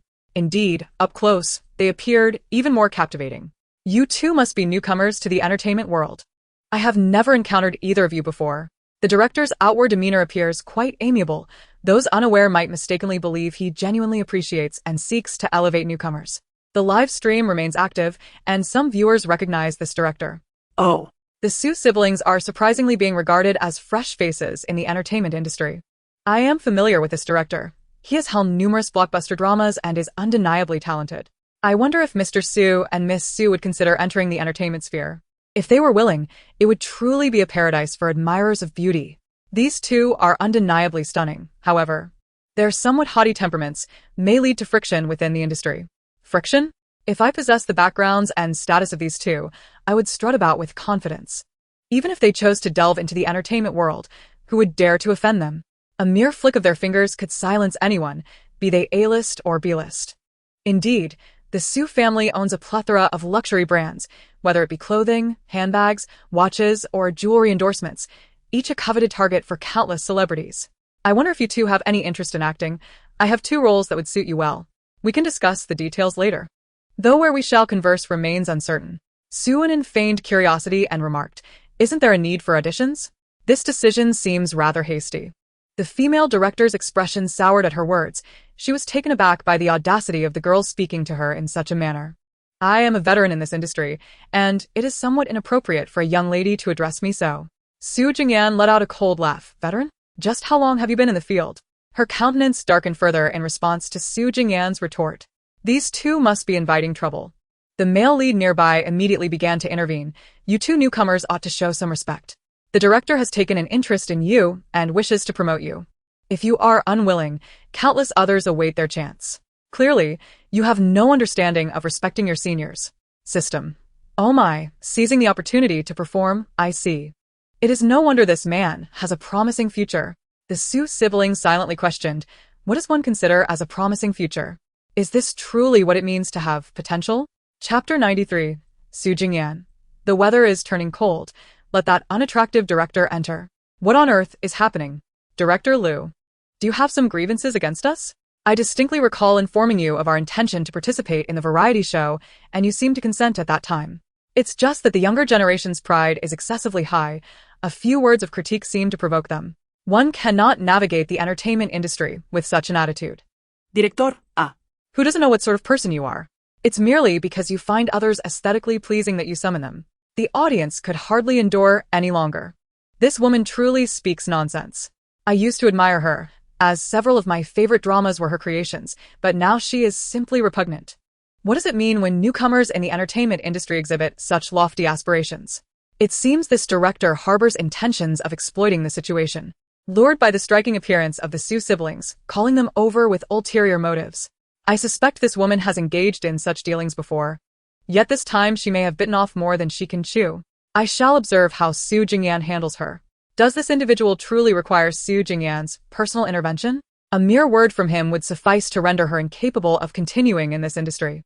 However, this woman is indeed reaping the consequences of her own actions. You claim to be unaware of online happenings recently, yet you still find yourself so easily enamored by a mere glance. I genuinely believe these two young talents are too captivating to remain confined to variety shows. Hence, I wish to offer them an opportunity. I need you to give me a chance, Su Jingyan retorted with a charming smile. Do you really consider yourself a tyrant in the entertainment realm? Though I do not navigate this industry, I have certainly heard my share of strange tales. I am quite aware of your intentions. Do you truly believe yourself to be a figure of capital? And the man beside you, does he truly think he has latched onto a significant opportunity? System, oh my. Your brother is quite handsome. Hurry, let us ensure this Liu fellow can no longer thrive in the entertainment world. Su Anan. System. Why do I feel you are more excited than I am? Your detached observation is rather amusing. System. Isn't it simply a matter of boredom? Plus. This woman is genuinely detestable. Could you please refrain from speaking for a moment, dear lady? You truly fear no consequences. Su Jingyan assessed her from head to toe. noting the complete absence of any feminine traits. To be frank, at first glance, I could not discern whether you were male or female. Given the words you just directed at us, I have made my judgment. You had best pray that I do not uncover anything further. For otherwise, a mere glance from Su Jingyan sent shivers down the director Lu's spine. What manner of person is he? How can he utter such words? Is he not a newcomer in the entertainment industry? Su Jingyan pulled Su Ainen aside, leaving the woman quaking in fear. Who is he, really? To speak in such a manner? The male actor began to sense something amiss. These two are certainly not mere newcomers to the entertainment sector. Which newcomer would dare to speak so boldly? The program director sighed, casting a sympathetic glance their way. They are the heirs of the Su group, Mr. Su and Miss Su. How foolish to provoke them. The female director and male actor were left bewildered. What on earth has transpired recently? They had truly been oblivious. While this director may hold a minor stake in the entertainment realm, he pales in comparison to true capital. The Su family is a top-tier aristocracy. Though they may not directly engage in the entertainment sector, their brand permeates various aspects of life. Their array of luxury brands is extensive, and which star in the entertainment industry does not fight tooth and nail for them? One might say that although she is not involved in the entertainment industry, her mere stamp of a foot sends tremors throughout the realm of showbiz. Alas. Alas. The female director, with a vacant gaze, muttered incoherently before her eyes rolled back and she collapsed. My goodness! How could this woman be so heavy? The director of the program was nearly driven to the brink of vomiting blood under her weight. She truly bore no semblance of femininity. The audience was treated to a splendid performance, one that was delightfully humiliating. Observing the director's reaction, one could surmise that she must have engaged in numerous unsavory deeds. A female director? Is she truly a woman? I had presumed her to be a man, perhaps a greasy uncle. Good heavens! How could she have come to look like this? While I am aware that commenting on someone's appearance may be deemed impolite, it is undeniable that this director is rather unpleasant to behold. Her weight must be around 200 pounds. With an enormous belly and a chin that seems to have multiplied into 3 layers, she appears quite unseemly. Wei Lidong and Xu Jingxin, having finished filming, sensed that the atmosphere was amiss. However, they had been remarkably well behaved lately, and upon noticing the tension, chose to remain silent. After dinner, Su Jingyan promptly made a call to ensure that all information regarding that woman would be exposed. Such a repugnant individual should not be allowed to remain and wreak havoc on others. It would be best to send her away sooner rather than later. Yet, as she is currently pregnant, it would likely take some time before that could happen. Chapter 94, Late Night Revelations. Netizens erupt. Su Ainen watched her older brother in action and inquired of the system. I must admit, my brother appears rather dashing. Indeed, a man dedicated to his work possesses a unique charm. The system concurred. Your brother has always been quite handsome. Among the male characters in this narrative, he is undoubtedly ranked among the top 3, which is why he is referred to as the formidable antagonist. Intrigued, Su Ainen pondered the implications of her brother's third-place ranking. If she resembled him so closely, it must mean that the two who ranked higher were even more attractive. Who, pray tell, is ranked above my brother? I know Lu Siheng, and his looks are beyond comparison, but who might the other be? In truth, Lu Siheng met an untimely demise early in the original story. Otherwise, he would have undoubtedly been the leading man. The system replied, Ji Yunyang, the first place is Lu Siheng, and the second is the original male lead, Ji Yunyang, while your brother occupies the third position. In fact, I believe my brother is more handsome than the male lead, yet the book's original setting dictates otherwise. Su Ainen exclaimed, What folly! How could Ji Yunyang possibly be more attractive than my brother? I suspect this is merely the author's subjective opinion. The system responded, I cannot say for certain. Perhaps it is indeed the original author's bias. Ji Yunyang's appearance tends toward a warm, sunny disposition, and in the original narrative, he is portrayed as someone who quietly aids the female lead, teaching her to navigate various challenges in life rather than keeping her solely by his side. Su Jingyan's exquisite appearance is remarkable, with features resembling those sculpted with utmost precision, and his demeanor exudes an icy elegance. Standing at a height of 186 meters, he epitomizes the archetype of an aloof flower atop a high peak. In contrast, Lu Siheng also possesses a refined visage, yet his presence is imbued with a more commanding aura, perhaps a consequence of his prolonged tenure in a position of authority, which amplifies his cool and formidable charisma. After concluding a phone call, Su Jingyan silently listened to his Na'vi younger sister engaged in a debate with the system. What significance does their argument hold? He harbored a certain dissatisfaction with his own appearance, feeling he bore too close a resemblance to his foolish sibling. Each time he witnessed her engaging in absurd antics, an unsettling sensation washed over him. In contemporary internet parlance, one might say this sibling duo shares a singular visage. That evening, the trending news site erupted with activity. The sordid past of a certain female director surfaced, revealing a plethora of scandals that spanned a wide spectrum. Notably, many of her past acquaintances included renowned celebrities, some of whom are currently at the pinnacle of fame. These are mere slanders. This is undoubtedly a fabrication. Someone must be envious of Chen Luo's rising stardom and is resorting to such baseless rumors. How could Hu Rui possibly be attracted to such a domineering woman? There must be some evidence to substantiate these claims. Impossible. This is utterly inconceivable.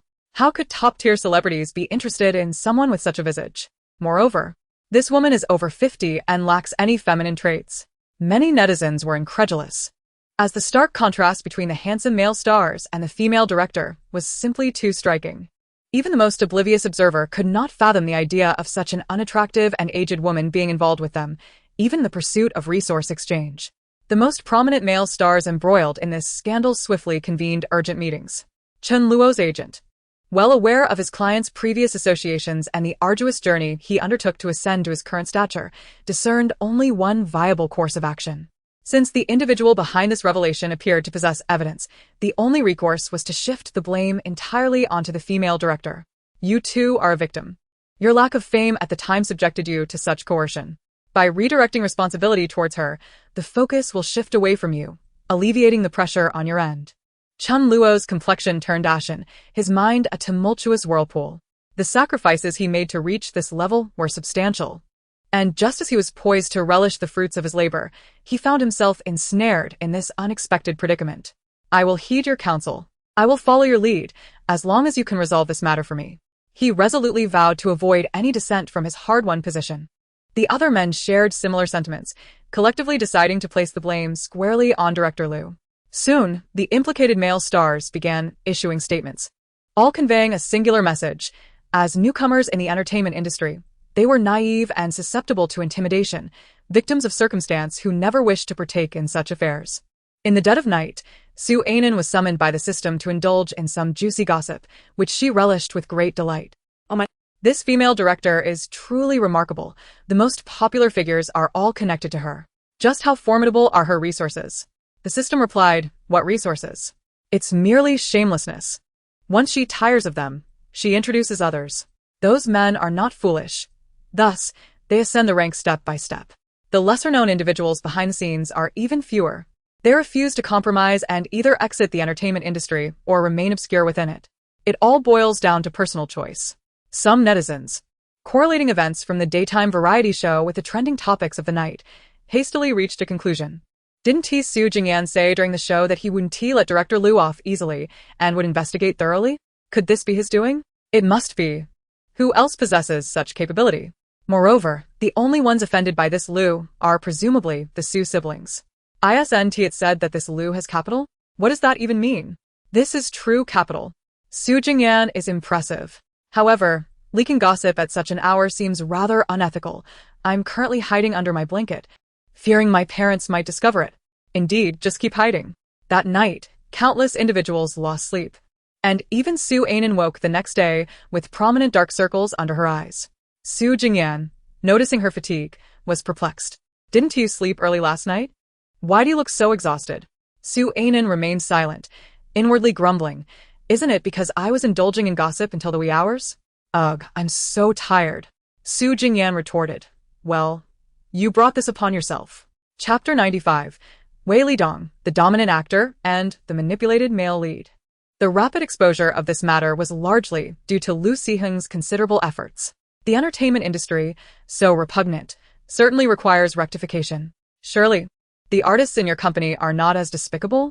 Lu Siheng cast a doubtful glance at his cousin. He trusted his cousin's character, but felt uneasy about the artists within his cousin's company. After all, one can know a person's face but not their heart. Hadn't a previous selection for a variety show led to a series of chaotic incidents? Ji Young felt goosebumps rise under his cousin's scrutinizing gaze. Why are you looking at me like that? The people in my company have all undergone my scrutiny, and the dose and danties are clearly stipulated in their contracts. Should they dare to engage in any misconduct, I would not show them mercy. Ji Young sensed that his cousin viewed their entertainment company as a den of criminals. Surely, there are both good and bad individuals in this industry. It would be unjust to tarnish everyone due to the misdeeds of a few. Lu Sihing smiled but chose to remain silent. Today, the production team I am visiting belongs to Wei Lidong, who is fervently explaining the nature of this television series. He is directing a spy thriller, in which he plays the male lead, a character immersed in espionage. Upon hearing his description, the project indeed appears intriguing and intellectually stimulating. Just as this thought crossed Suinen's mind, the system began to interject with alarming revelations. This production is rife with chaos. Wei Lidong has become entangled with the mother of the female lead, who is accompanying her daughter on set. Seeing the mother's enduring charm, Wei Lidong made a slight advance, and they swiftly became involved. Suinen raised an eyebrow, while Su Jingyan's lips twitched, at a loss for words. It was evident that this individual had no discerning taste. The system continued. The female lead is also romantically involved with the director. This series is an adaptation of a novel, which originally had an excellent storyline. What Wei Lidong just recounted is from the novel. However, during production, significant alterations have been made. Wei Lidong is the quintessential scene stealer. Despite having ample screen time as the male lead, he still feels dissatisfied and has usurped much of the male second's role, relegating the latter to the fringes. Originally, this series could have featured a dual male lead dynamic, with one character operating in the shadows and the other in the light, complementing each other. Alas, the character of the male second has been utterly transformed. Suinen furrowed her brow, bewildered by their apparent disregard for potential backlash from the audience. Does the actor portraying the male second have no objections? He cannot simply accept such indignities. The system sighed in response. What choice does he have? The male second is just over 30, possessing a commendable and upright visage, with various admirable qualities. Early in his career, he was approached by numerous opportunities. However, he has steadfastly upheld his principles. Due to his rejections, he has faced suppression for years. It is a blessing for him to have any role, especially as the male second. He has ceased to pursue anything further. Initially, he had fought for his character, only to see his scenes diminished, leading him to gradually abandon his aspirations. Ultimately, his character is commendable and his acting skills are exceptional, yet the entertainment industry often fails to accommodate individuals of such integrity. The Su siblings fell into a contemplative silence, recognizing that every profession has its share of talented individuals who remain overlooked. It's all right, I shall sign him to my company, along with all the hidden gems in this industry. I will support them. Su Jingyan inhaled deeply, feeling somewhat exasperated. Did she truly believe that establishing a company was such a simple endeavor? The entertainment industry is fraught with intricate relationships, and this Na'vi girl was unaware of the challenges that lay ahead. Su Jingyan appeared to foresee the grim future that awaited him. This foolish girl had established a company, indulging in daily revelries, while he was burdened not only with his own business affairs but also with assisting her in managing her company. Merely contemplating this prospect cast a shadow over his future. The online audience, oblivious to these underlying truths, perceived the venue as a remarkable reproduction, with some loyal fans of the original work expressing their satisfaction with the adaptation. I generally harbor disdain for adaptations of my beloved novels, yet this scene and the costumes are truly commendable, and the casting is exceptionally well done. Is that the second male lead seated over there? He possesses such a virtuous appearance. The character in the novel is depicted as a paragon of virtue, albeit with a hint of stubbornness, yet he exudes undeniable charm. Indeed, Wei Lidong appears a tad older. If only he were a decade or so younger, he would embody the character of the male lead more fittingly. Wei Lidong exuded confidence in his professional domain, possessing a firm belief in his acting prowess. Having navigated the entertainment industry for numerous years, emerging from the era of celestial battles, to maintain prominence for so long without genuine talent is simply implausible. Mr. Su and Miss Su, please take a moment to rest here. We are about to commence filming over there, Wei Lidong informed them, arranging seats and requesting his assistant to bring some refreshments. Suinen glanced at the second male lead beside her and whispered to Su Jingyan. That second male lead is rather handsome, and he performed quite well earlier. Given his attributes, why can't he be the male lead? Suinen intentionally made this remark to elevate the young man's profile a bit, hoping to shield him from undue ridicule. Su Jingyan understood her intentions and concurred. Whether he is suited for the role of the male lead is not for him to decide. That is determined by the director and the investors. Continuing, Su Anin declared, "Brother, I wish to establish an entertainment company. What do you think about signing him to my firm?" Su Jingyan raised an eyebrow, responding with gravity. Starting a company is a serious and solemn endeavor. If you are resolute in your decision, you must remain committed. Should you falter midway, do not blame me for reprimanding you. Why do you always threaten to hit me? I'm grown up now. Can you show me a bit of respect? Chapter 96. The male lead transformed into a superhero upon hearing her intent to launch an entertainment company. The audience erupted with comments. Is Su Anin truly planning to start an entertainment company? Can she really manage it? Looking at her demeanor, she hardly seems suited for a job. Could this be just a fleeting whim? Look at her. She speaks of starting a company as if it were as simple as spending $1. The disparity between people is astounding. After being cautioned by her brother, Su Anin indeed contemplated her decision more seriously, but ultimately resolved to proceed with her plan. Rest assured, I shall not give up halfway. Su Anin harbored a profound sense of self-assurance. Although she relished in the pleasures of life, she was not ignorant. She had acquired knowledge when necessary, yet often chose to refrain from exerting herself mentally or physically. The individual most anxious about Su Anin's venture into entrepreneurship was undoubtedly Ji Yunyang. To his astonishment, he found himself inexplicably confronted with a rival. His cousin's evident regard for Su Anin signified that she would undoubtedly receive his support, thus diminishing Ji Yunyang's advantages. Most troubling was the fact that Su Anin had an elder brother, complicating any competition. Ji Yunyang envisioned a future where he would be overshadowed by her success. This was unacceptable. He resolutely decided to speak with his cousin, ensuring that favoritism would not cloud his judgment. There could only be one object of his affection. Yet he had only one brother as well. How could he possibly neglect his sibling in favor of the one he cherished? The system, observing Ji Yunyang's predicament, nearly succumbed to laughter. This male protagonist possessed an absurd quality that starkly contrasted with the composed demeanor typically depicted in literature. The system relayed all occurrences involving Ji Yunyang to Su Anin, who found amusement in the situation. Could he possibly be suffering from paranoia? He can pursue his business, while I pursue mine, and we shall remain unbothered by one another, she mused. The system replied, who can fathom his thoughts? Moreover, according to his perspective, Lu Sihing seems to harbor a favorable impression of you. He fears that his cousin will forget him once he finds a partner. Su Anin remarked, this individual is truly overthinking. My encounters with Lu Sihing have been exceedingly few. His capacity for imagination is remarkable indeed. Once more, she thought, why is it so challenging for you to grasp this feeling? The two siblings turned towards the source of the sound. Wei Lidong was reprimanding a young actor, who had been reduced to tears by his scolding. If this continues, we shall never complete this scene. Director, if she cannot find her emotions, I refuse to proceed. This is a waste of time. Wei Lidong's expression was somewhat fearsome, rendering all present silent, which underscored his domineering nature on set. The director, wiping the sweat from his brow, approached to mediate, stating, Little Lee's performance was commendable, her emotional grasp was not significantly flawed. It is only natural for a young actor to lack perfection. In truth, the young actor had performed admirably, yet the spotlight moment had not belonged to Wei Lidong, prompting his dissatisfaction.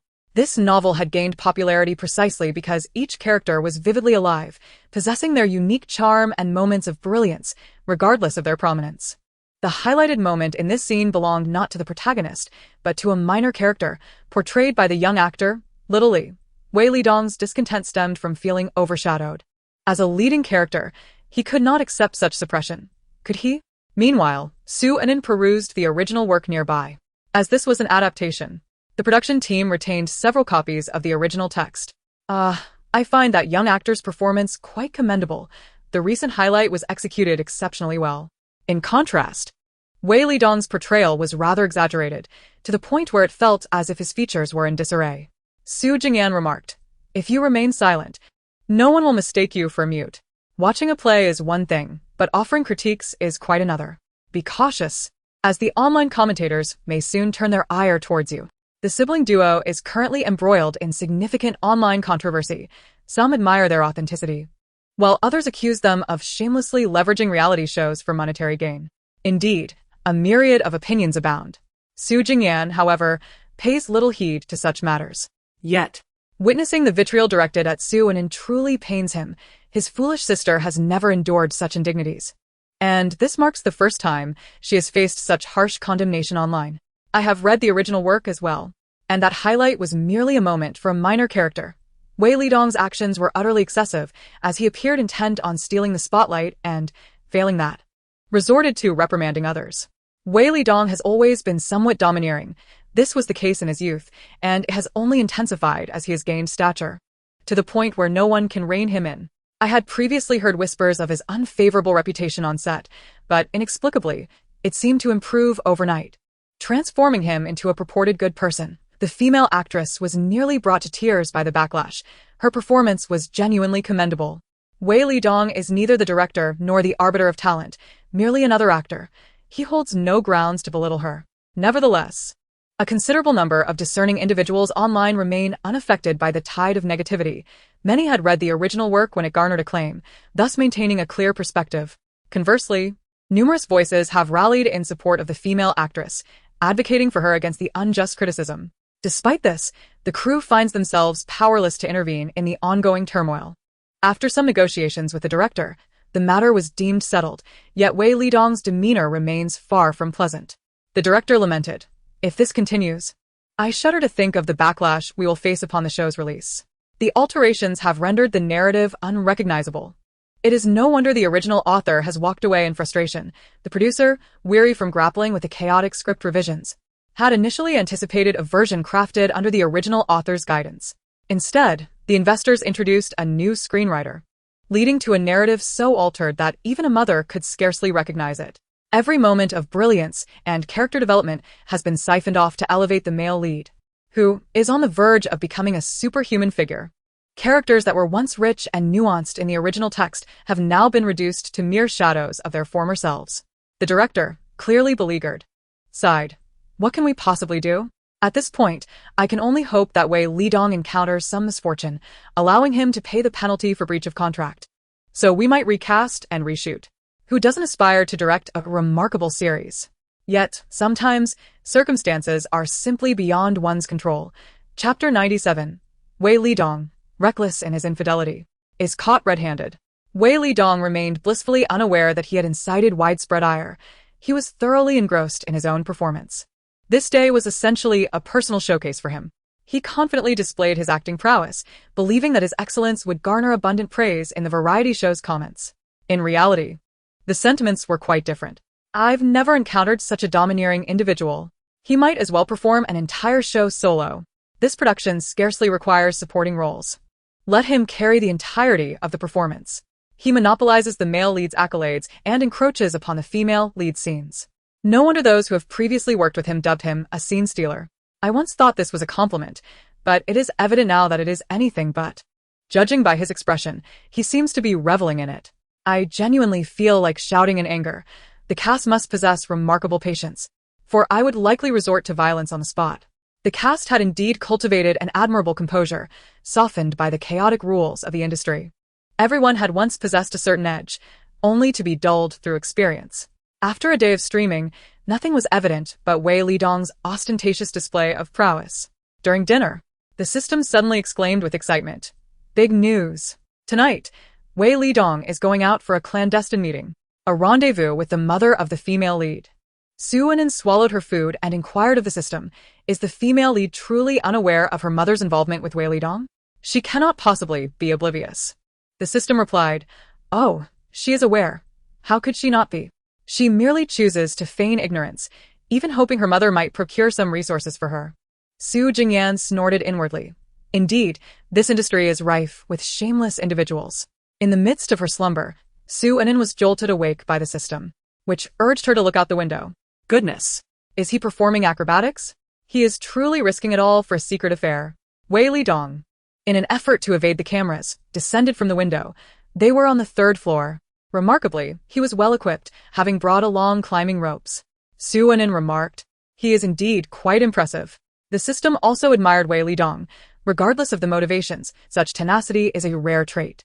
However, when morning arrived, the system excitedly recounted the events of the previous night. As Su Jingyan prepared breakfast for Su Anin, he listened intently. "You cannot fathom how thrilling last night was.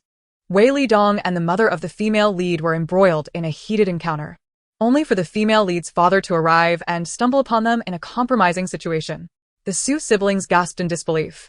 Was it truly that intense? The system continued. Upon seeing his wife with another man, that man completely lost it, launching an attack with whatever he had in hand.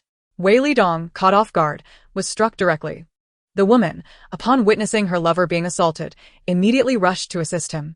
However, neither of them was clothed, rendering them utterly incapable of contending with the aggressor. Merely envisioning that scene sent a thrill coursing through Su Ainen, who swallowed hard while absently sipping her porridge. In Su Jingyan's mind, a vivid image materialized, and he couldn't help but acknowledge the sheer audacity of the situation. Su Ainen inquired, and then? Were they apprehended? The excitement in her voice was palpable. What of that woman? Given her infidelity, surely her partner would not let her off so easily? The system, with a sly chuckle, responded, men are not without wits. He has feigned forgiveness towards his wife and is now diligently gathering evidence of her betrayal. Wei Lidong's belongings are in his possession, including personal items that could serve as damning proof. You cannot fathom how thrilling it was to witness Wei Lidong's frantic escape yesterday. He encountered two women on the street, who were sufficiently frightened, and they even captured photographs, front-facing shots. Exclaimed Su Ainen.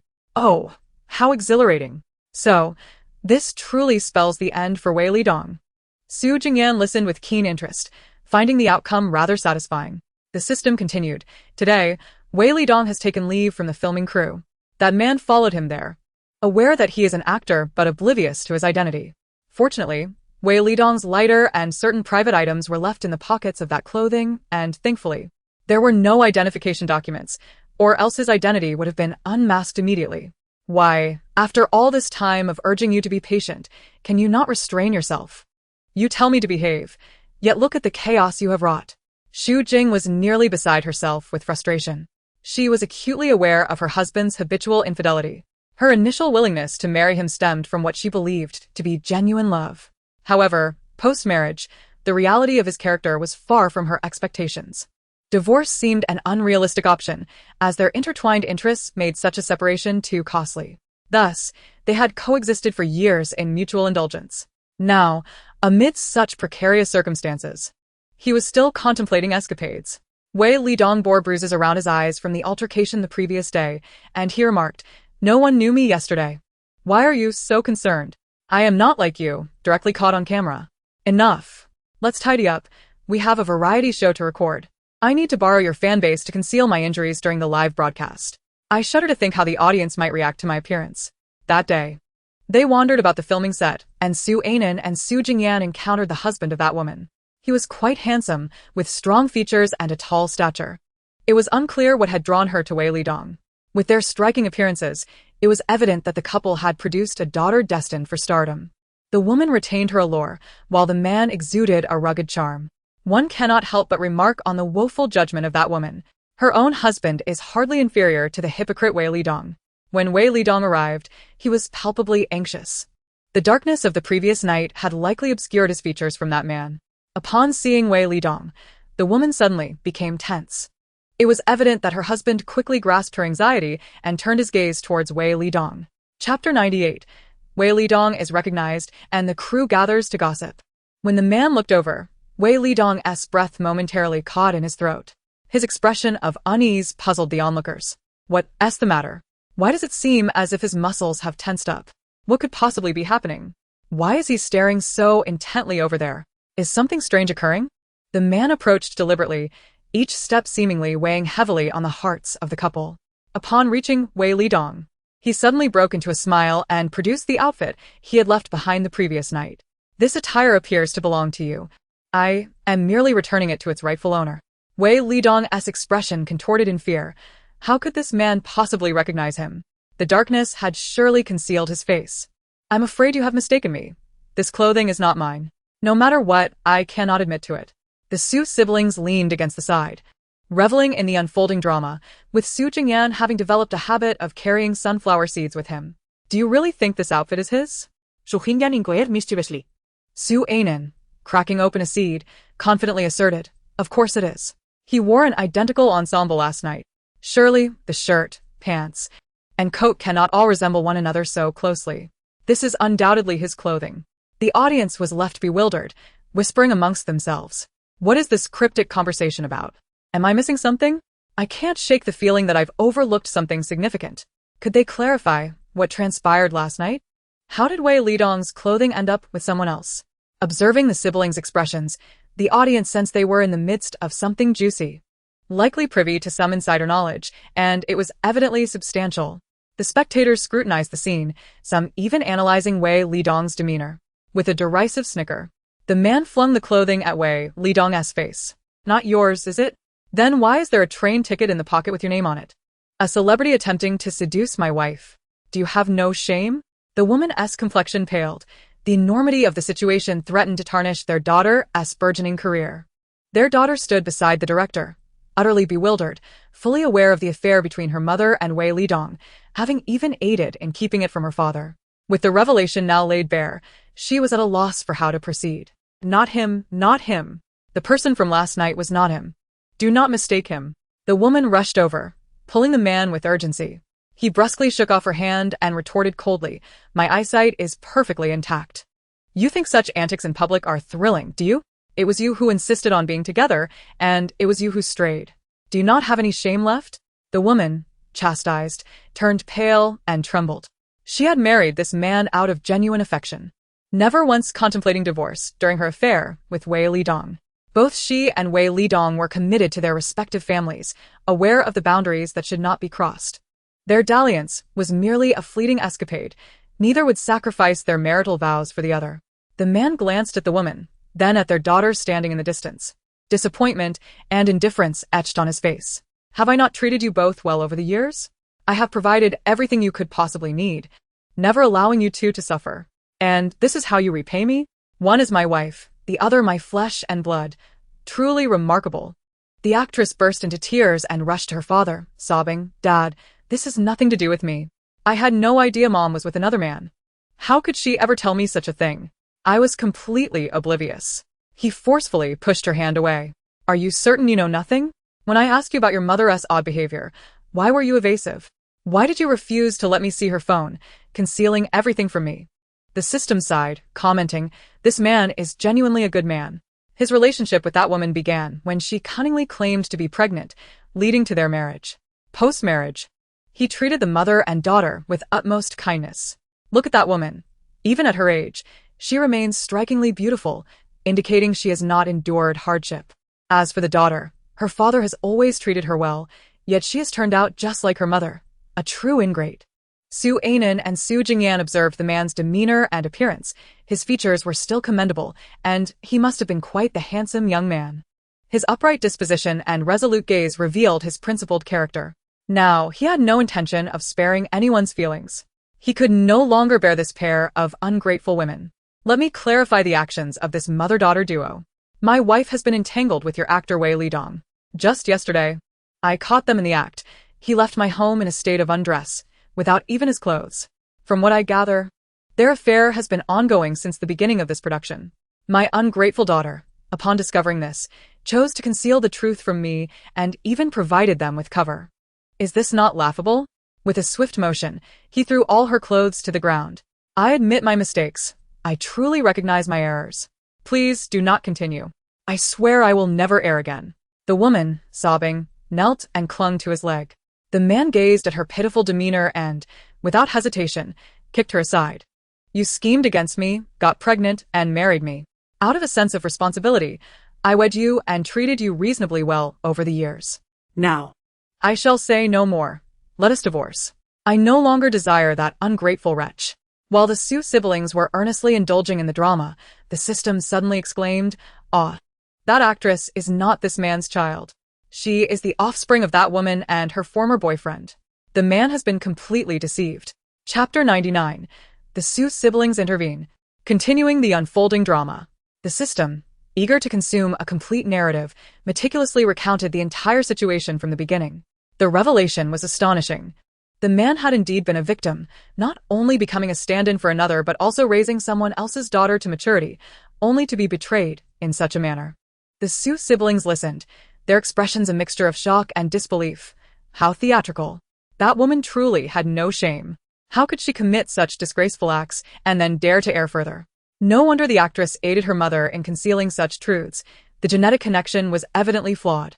The man, possessing an admirable appearance and resolute demeanor, could not possibly have sired such a shameless daughter. It was clear that the genetics were simply mismatched. The Sue siblings regarded the man with growing pity. His plight was undeniably tragic. What sins must he have committed in a past life to deserve such repercussions? That mother and daughter duo truly deserved their fate. I was wrong. I truly recognize my mistakes. Would you consider forgiving me this once for the child's sake? I was genuinely misled. The woman wept, snot and tears streaming down her face, ultimately shifting the blame onto the man. Sue felt her face contort with disgust. How shameless.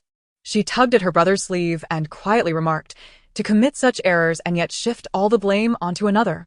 That man works tirelessly for this family. And now he is at fault? Su Jingyan chuckled coldly, directly exposing the woman's true nature. She shirks responsibility, believing her infidelity is justifiable. She places all the blame on others, as if she holds no fault at all. The two observers unabashedly voiced their opinions, creating an awkward atmosphere in the room. The audience resonated with their sentiments. How repulsive. This man is quite decent. He should simply divorce her. How could the daughter aid her mother in deceiving her father? Is she truly the biological child? Suddenly, this man seems so pitiable. This woman's escapades aren't new. Could it be that the daughter isn't even his? I doubt she is his biological child. Look at the actress. She bears no resemblance to this man, and she hardly resembles the woman either. It all seems rather peculiar. Even the audience sensed something amiss. The director, observing the comments on the monitor, felt a sudden jolt in his heart. Could it be that the audience's suspicions were indeed accurate? If so, this man's plight was truly tragic. Wearing the metaphorical green hat for over 20 years, he had supported the upbringing of another's child, only to be betrayed by both his wife and daughter. Alas, he was indeed the most unfortunate of men. As the man gazed down at the woman clinging to his leg, weeping, he harshly pushed her away, expressing his disdain. I do not accept refuse here. If you can engage in such actions, you must be aware of the consequences. I know this is not your first transgression, so spare me the pretense of innocence. He then turned his attention to the actress, standing a short distance away. Her expression was one of anxiety as she pleaded, Dad, I realize my mistake. I kept this from you solely to prevent our family from falling apart. Su Anan found this statement amusing. So you wish to avoid family discord by concealing your infidelity from your mother? That must be an immense burden for you to bear alone. How pitiable you are, shouldering such weighty pressure. Her sardonic remarks elicited laughter from those present. Ha ha ha, this ironic situation is utterly delightful. Having such a daughter is indeed a misfortune. Perhaps a paternity test is in order. I highly doubt that actress is this man's daughter. Su Anan, in a most benevolent manner, addressed the man, Sir, since you are on the verge of divorce, why not resolve matters thoroughly? Additionally, a paternity test with your daughter could provide clarity. Your wife has strayed before, so it is plausible that this daughter may not be yours. Though my words may sound harsh, they are the truth. If she is indeed your child, you can find solace in that. If not, you may sever ties with this mother and daughter duo and even consider legal action for restitution, as it could be deemed fraud. She nudged her older brother, signaling him to take the lead. Su Jingyan understood her intentions and handed the man a business card. This is a lawyer's contact. Should you require legal assistance, you may reach out. I will make an introduction. I can also arrange for the paternity test. If you agree, I can set it up immediately. The man stood there, bewildered, clutching the card, unsure of why they wished to assist him. Why do you want to help me? I possess nothing that you might need. I am merely an ordinary individual. Xuan strived nonchalantly. We wish to help simply because we find that woman displeasing. The faces of the mother and daughter turned pale with anger. The woman was acutely aware of the truth regarding her daughter's paternity, as she was the one who had borne her. If the paternity test were conducted, everything would truly be over. Why do you doubt me so? Though I have erred, this child is genuinely yours.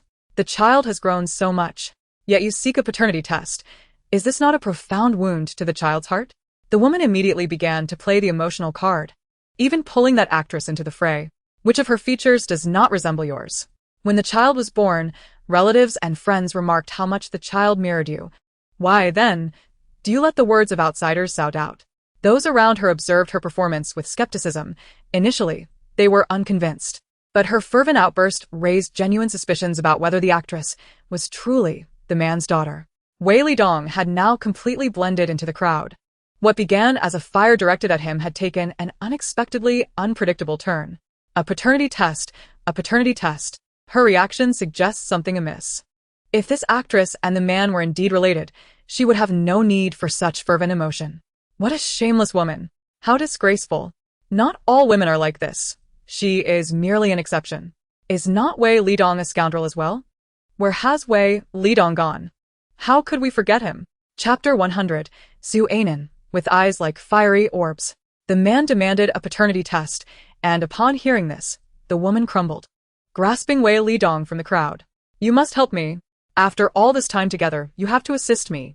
The onlookers gasped in disbelief. The Su siblings were equally astonished. Did she really speak so bluntly? System. She is clearly in a state of desperation, but what use is seeking Wei Lidong? He cannot dictate the outcome of a paternity test, and he is struggling to maintain his own situation. Su Anan. Perhaps she is cornered, for indeed, no one can aid her now. One must reap what they sow. In reflection, my brother is truly commendable, maintaining his integrity. Though he may be a natural recluse, he is free from such chaotic matters. Su Jingyan, could you refrain from constantly labeling me as a natural recluse? Is that truly a flattering description? The viewers in the live stream were utterly captivated. I declare this is undoubtedly the most entertaining variety show of the year. Thanks to the Su siblings for bringing us along on this dramatic journey. Wei Lidong has met his end. Now only the Su siblings remain among the 4 groups of guests. Wei Lidong certainly has taste, for he favors women with a mature allure. I had presumed men preferred the young. Some individuals are drawn to experience. Take Cao Cao from history, renowned for his preference for the seasoned. From Cao Cao of old to Wei Lidong of today, it seems. Xu Jingxin had seemingly vanished, adhering to the philosophy that one should not interfere with another's misfortune. When calamity befell her, this man had also distanced himself. The situation escalated significantly, ultimately attracting the police. Su Anan, munching on sunflower seeds, watched as officers escorted the individuals away, exclaiming, "How thrilling! This is simply exquisite. Mr. G, I truly cannot continue with this task. With no guests available, how can you expect me to shoot?" As Ji Yunyang listened to the director's lament over the phone, he found himself contemplating this dilemma. The daily lives of the Su siblings were undoubtedly worthy of portrayal, as viewers seemed to relish their antics. Previously, there was a steady flow of gossip surrounding a select few individuals, but now, that well had run dry. Su Jingyan, while perusing reports, remarked, "If you're bored, why not venture out for a bit? You've always aspired to establish an entertainment company.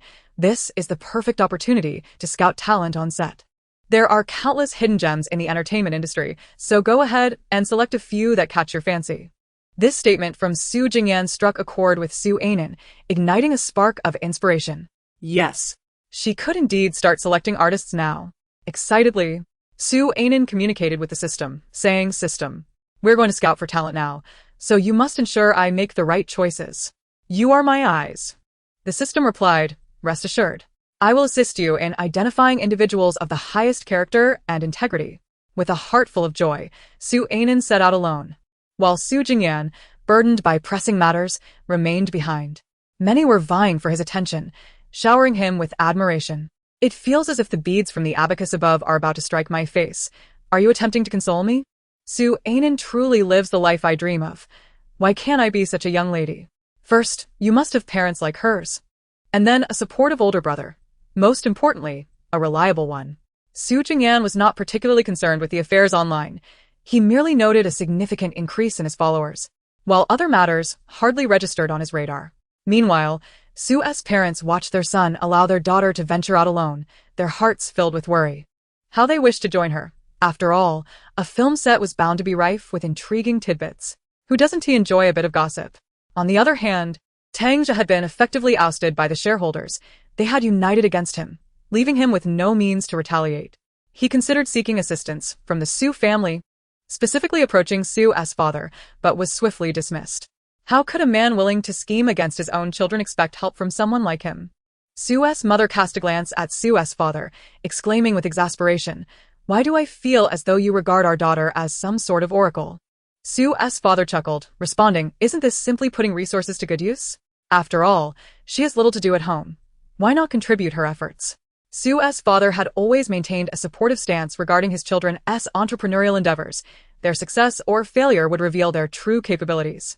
Should they succeed, it would be splendid. If not, it would effectively extinguish any ambitions of entrepreneurship, encouraging them to embrace their roles as affluent heirs.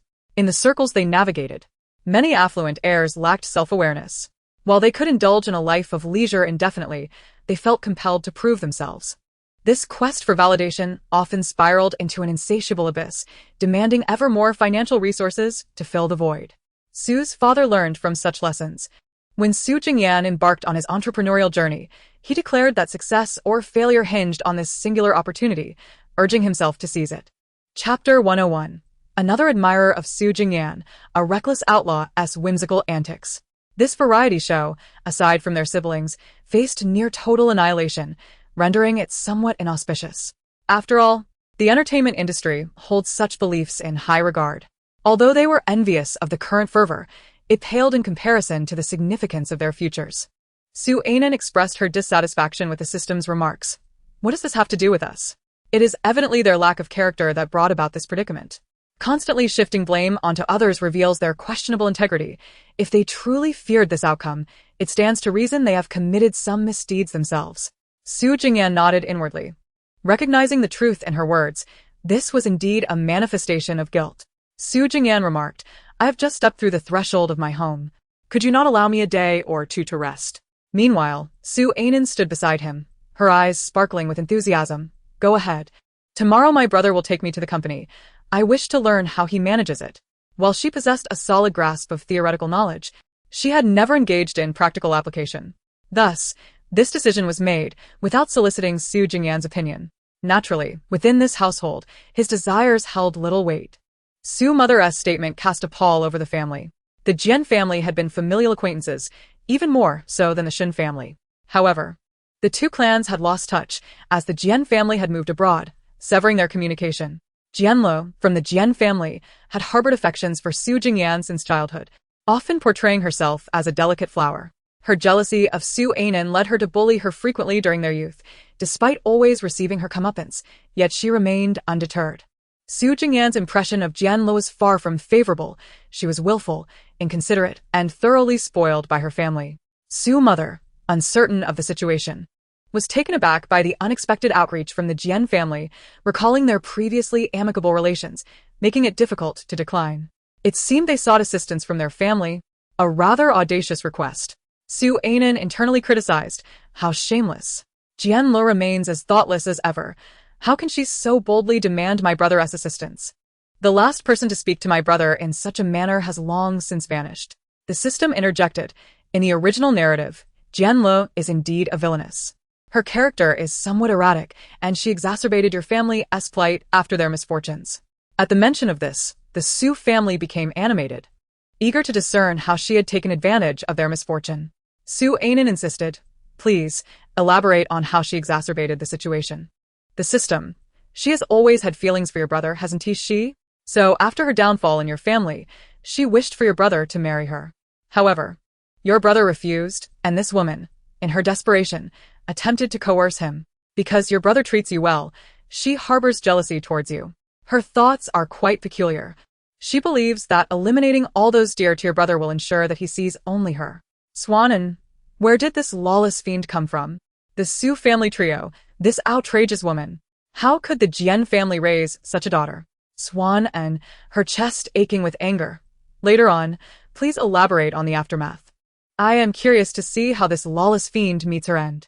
The system. Although she managed to capture your brother, he escaped on his own, retreating to the mountains. In a fit of madness, she thought to set the mountain ablaze to force him down. Yet, fate was unkind. The wind turned against her, spreading the fire towards her instead. She found herself trapped and perished in the flames. Upon hearing this conclusion, the four members of the Su family felt an immense sense of relief. She deserved it. Swan and a fitting demise. My brother truly suffers. Why must everyone who fancies him be so deranged? The system. Indeed, and although Jianluo has feelings for you, it does not hinder her from pursuing other men.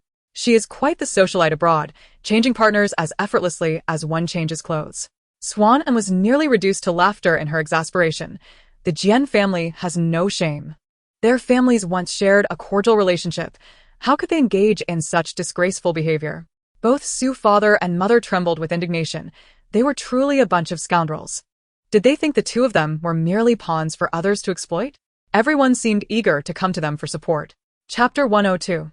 Jianlu, I love you. But that does not prevent me from being with other men. Swan cast a sympathetic glance at her elder brother. Why were all the men in their families so easily bullied? Given the circumstances, it was no wonder they were perceived as villains. After all, with so many twisted individuals fixated on them, it would be unreasonable not to turn dark. Swan candidly remarked to the system, I now understand why my family darkened in the original narrative. It would be strange if they didn't. The system, well, that does hold some truth. It would be expected for your brother to assist the Jian family. After all, is it not normal for a son-in-law to aid his father-in-law? Swan and Ba. These scheming individuals are utterly revolting. How is it that everyone who interacts with my family possesses such poor character? It seems our entire family is fated to attract the worst. The other three members of the Su family, it sounds rather plausible. Mother Su, if they come seeking you again, just tell them directly, we are not afraid to sever ties. Their audacity to approach us indicates they do not hold us in regard. So whether we break relations or not matters little. Mother Su nodded. Rest assured, I understand. When the Jian family learned of the Su family's refusal to pick them up, they were nearly driven to madness. How could they be so heartless, unwilling even to extend a hand after decades of friendship? Jian's mother was on the verge of a breakdown. She had initially appreciated the bookshelf, yet now they wouldn't even assist with this minor task. Jianlu sat nearby, deep in thought, reflecting on the fact that the child had already been 2 months in gestation. If they waited any longer, it would be impossible to conceal it. Mom and Dad, regardless of the circumstances, I must marry brother Jingyan. Please come up with a solution for me. I have no desire to wed anyone else. Jianlu declared, her demeanor remarkably infatuated. However, this did not deter her from her reckless escapades abroad. Otherwise, how would she have come to be in this condition? Jian's father rubbed his temples, exasperated. If you weren't pregnant, I could still facilitate a match, but now what am I supposed to do? Those indiscretions abroad will be uncovered with the slightest inquiry. Our family is no longer what it once was. We lack the means to erase your actions overseas. You claim to love Su Jingyan, yet you must exercise caution while abroad. Now, having returned with a burgeoning belly, you expect assistance? What are we to do if the Su family discovers this? Though he spoke with an air of authority, his mind was racing with thoughts of what to do next. Their family standing had significantly diminished, and without securing an ally, they risked falling from the ranks of the elite. Listening to the system's report made Su feel nauseated. How can these people have the audacity to utter such words? Do they possess no sense of shame? Furthermore, regarding Jianlu, who professed her affection for him while engaging in reckless behavior abroad, he wondered if she might be unwell. I genuinely suspect she has contracted something. The other three members of the Su family held their breath, listening intently. This was indeed a critical matter. There was a chance they would encounter Jianlu again in the future, given they all moved in the same social circles. Although the Jian family was gradually declining, they were still considered part of the elite.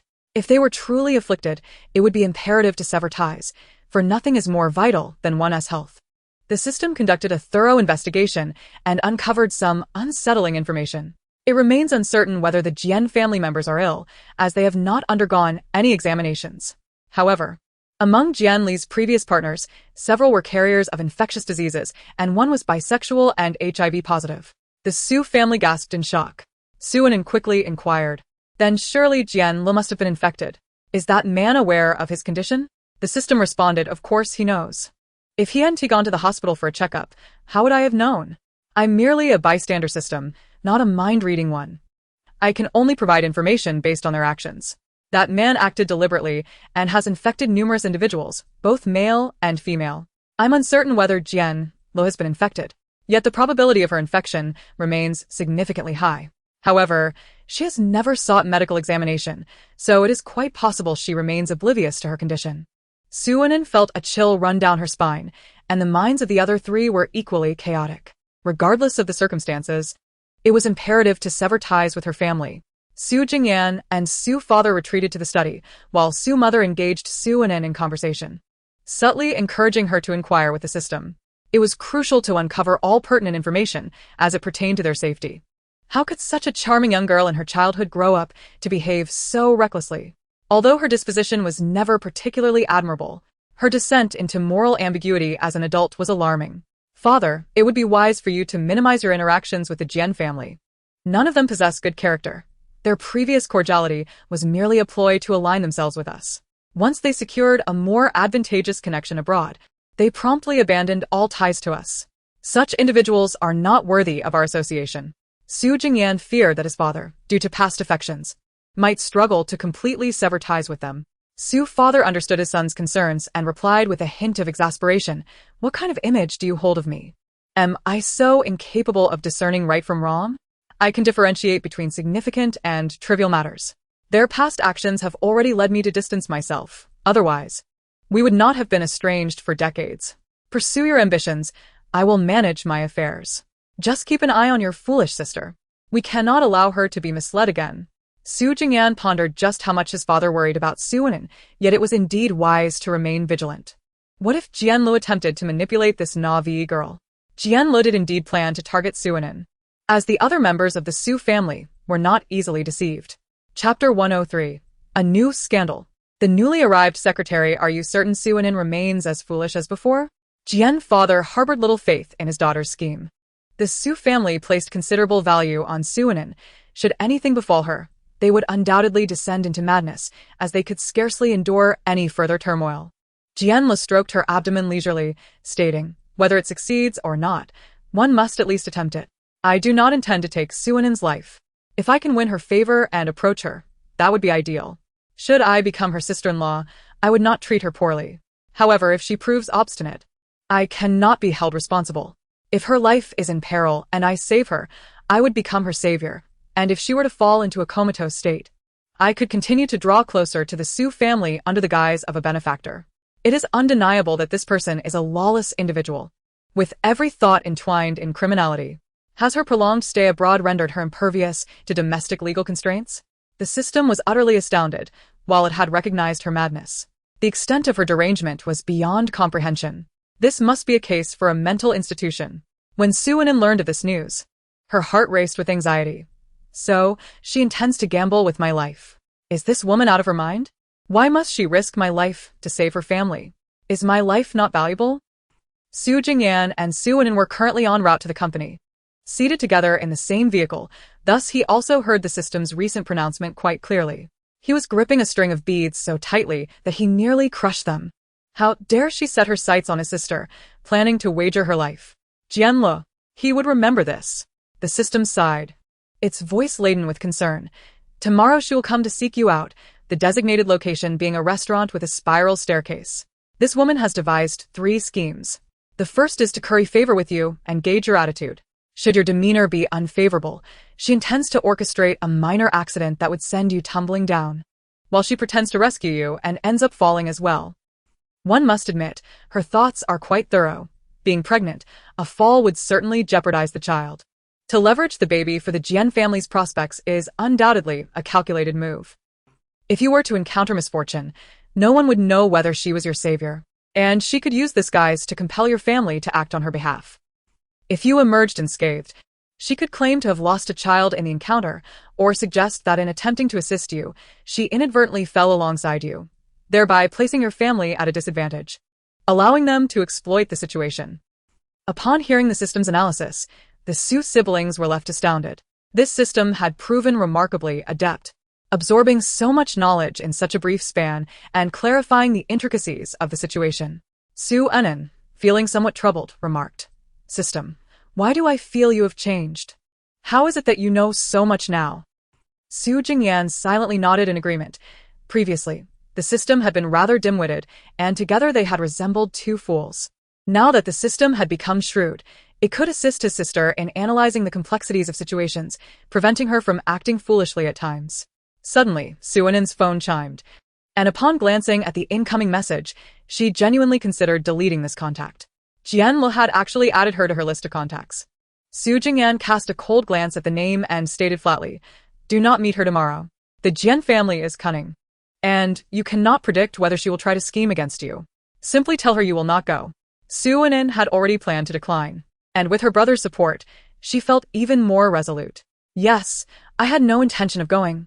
I hardly know her, and she has often bullied me in the past. Su Anan swiftly typed 2 words in response, not going. Upon receiving the message, Jianluo was infuriated to the point of laughter. They truly showed no regard for our family now, did they? Just look at this attitude and tone. Not even bothering to come up with an excuse. Jianluo felt a throbbing pain in her head. Being pregnant was already uncomfortable, and now she had to ponder so many matters. Had she known back then that going abroad would lead to such complications, she might have chosen otherwise. If she had remained in the country, her family's relations with the Su family would likely be much better by now, and perhaps she would have already been betrothed to Su Jingyan. But what could be done now? They were met with utter indifference. Jian's mother, in a state of anxiety, noticed a large blister forming at the corner of her mouth. The family situation had reached a perilous threshold. If they did not devise a solution soon, they would truly face ruin. Initially, they had aspired to flourish abroad, yet the reality of foreign circumstances differed vastly from those at home, leaving them unable to adapt or seize opportunities. Consequently, their business endeavors overseas had continually resulted in losses. The more they lost, the less inclined they felt to depart. Having invested so much, they overlooked the fact that the domestic landscape had also transformed significantly since years prior, with intricate and convoluted relationships complicating their attempts to penetrate the local business sphere. Jian gazed at a photograph of Su Jingyan on her phone and clenched her teeth, making a resolute decision. Mom and Dad, I am prepared to take a gamble. The Su siblings, listening to the system's reiteration, remained baffled about the implications of her gamble, although it was clear it was not a favorable prospect. However, they had no time to dwell on matters from that side anymore. Upon entering the company, Su Anan immediately sensed something was amiss. President Su, I am the new secretary. Li Mo announced a stunningly attractive secretary with a commendable figure as she began to flatter Su Jingyan.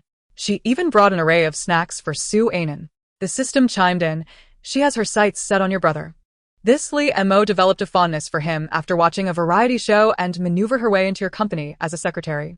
Nonetheless, her abilities are decent, otherwise she wouldn't have secured the position, though her intentions seem questionable. My brother truly possesses an undeniable charm. To which Su Jingyan quipped, would you like this charm for yourself? Chapter 104. Li Mo's Deception.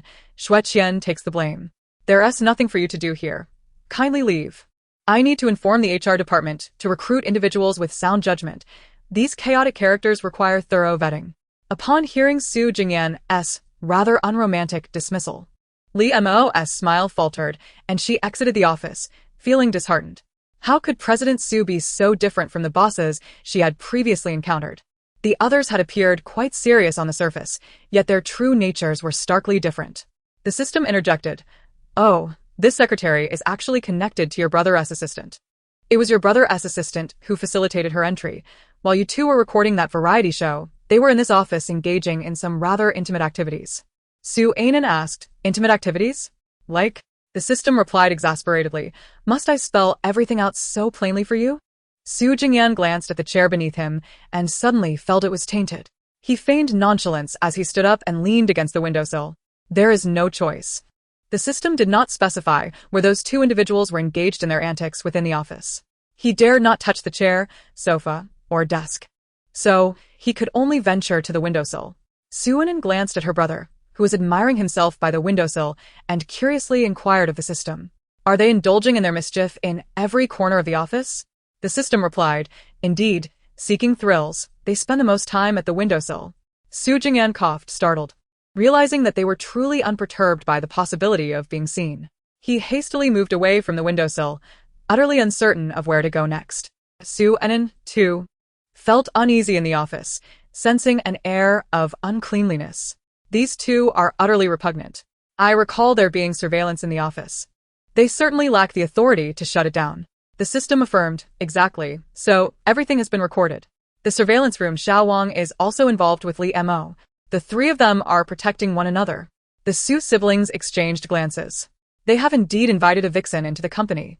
Su Anan turned to her brother, who was engrossed in his documents, convinced that he must be informed of this matter. Brother, that woman clearly harbors ulterior motives. You need to investigate how she gained entry. If you unwittingly fall into her trap, it would be disastrous. Su Jingyan appreciated how this silly girl always provided him with an avenue of escape. Rest assured, I will look into it thoroughly. You intend to start a company, correct? Allow me to teach you the essentials of being a boss. And I shall assign a few individuals to assist you.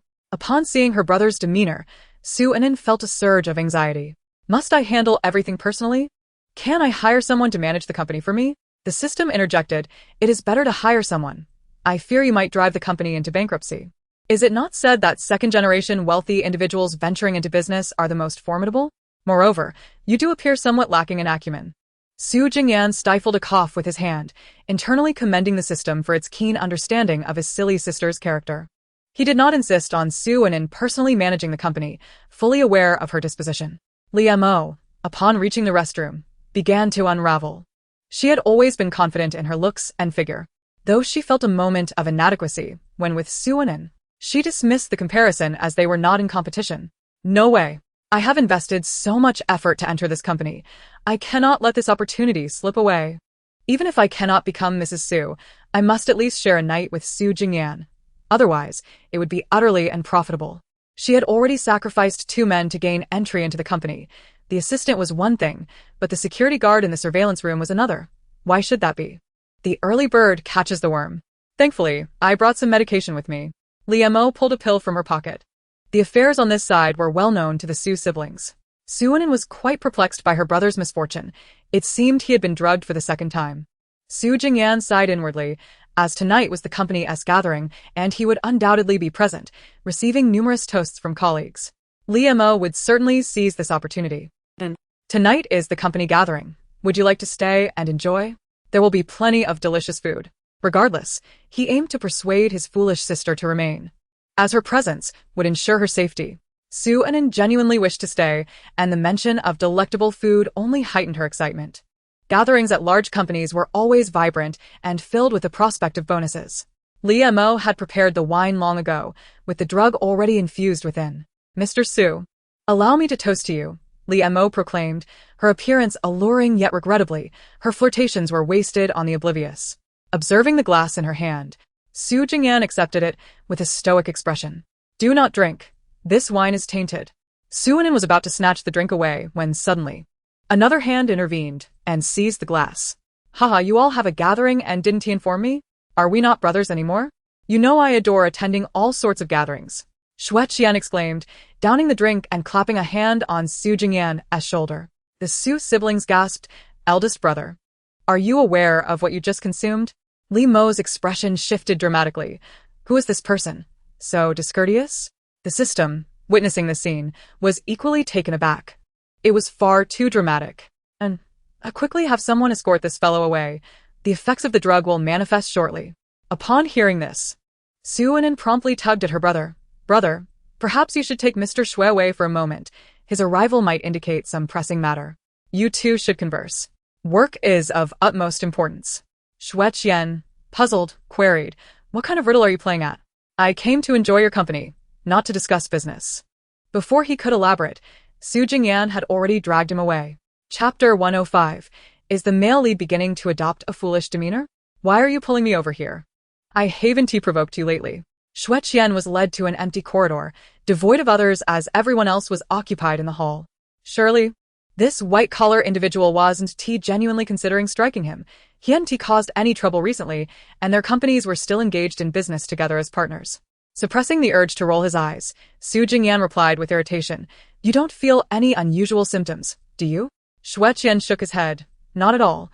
I feel quite comfortable, actually, with a warm sensation, perhaps from having consumed too much alcohol. Su Jingyan retorted, Warm sensation? You've been drugged. Enough of this. Stay right here, and do not wander off. I will fetch my sister, and we shall take you to the hospital shortly. Xue Qian felt a sudden jolt at the mention of those words. Had something happened? Was it related to me? Have I been diagnosed with a terminal illness unbeknownst to me? Su Jingyan rolled his eyes, disregarding him, and led Su Anin out. Xue Qian touched his face, which was burning hot. Su Anin glanced at his flushed countenance and could not help but exclaim, It seems that the drink you had earlier was spiked. And you gulped it down without a second thought. Xue Qian, what on earth? System. This poor fellow, how is it that every time he encounters this situation, he ends up in such misfortune? Fortunately, The drug does not have severe side effects, but he may have to endure some discomfort tonight. As the car traveled halfway, the effects of the drug began to take hold. Su Anan occupied the passenger seat, while Su Jingyan and Xue Qian sat in the back. Su Jingyan. I truly feel awful. I am suffering on your behalf. How could such a thing occur at a gathering of your company? Are your employees vying for a promotion? Be quiet. We will arrive shortly. Pull your shirt up. Upon reaching the hospital, Su Jingyan dragged Xue Qian along, as if he were discarding a trash bag. Behind them, Su Anan pondered. Why does it seem that her brother has become increasingly irritable? Wasn't he always so composed? In the words of others, he displayed no visible emotions. System. Do you think my brother considers Xue Qian a friend or not? Weren't they always at odds with each other before?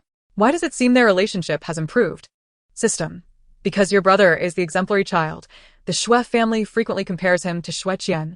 Hence Xue Qian has harbored a negative impression of your brother since childhood. After the previous incidents, Xue Qian has now altered his perception of your brother. Oh. I see. Sigh, cousin. Isn't that Su Anan from the Su family? Why is she at the hospital? Yi Yunyang immediately spotted Suanan. Lu Siheng followed his gaze and indeed saw Su Anan sitting in a chair, seemingly in a daze, though she might just be conversing with the system. Wait here for a moment. I will go say hello. With that, Lu Siheng departed, ensuring to lock Ji Yunyang's wheelchair before he left.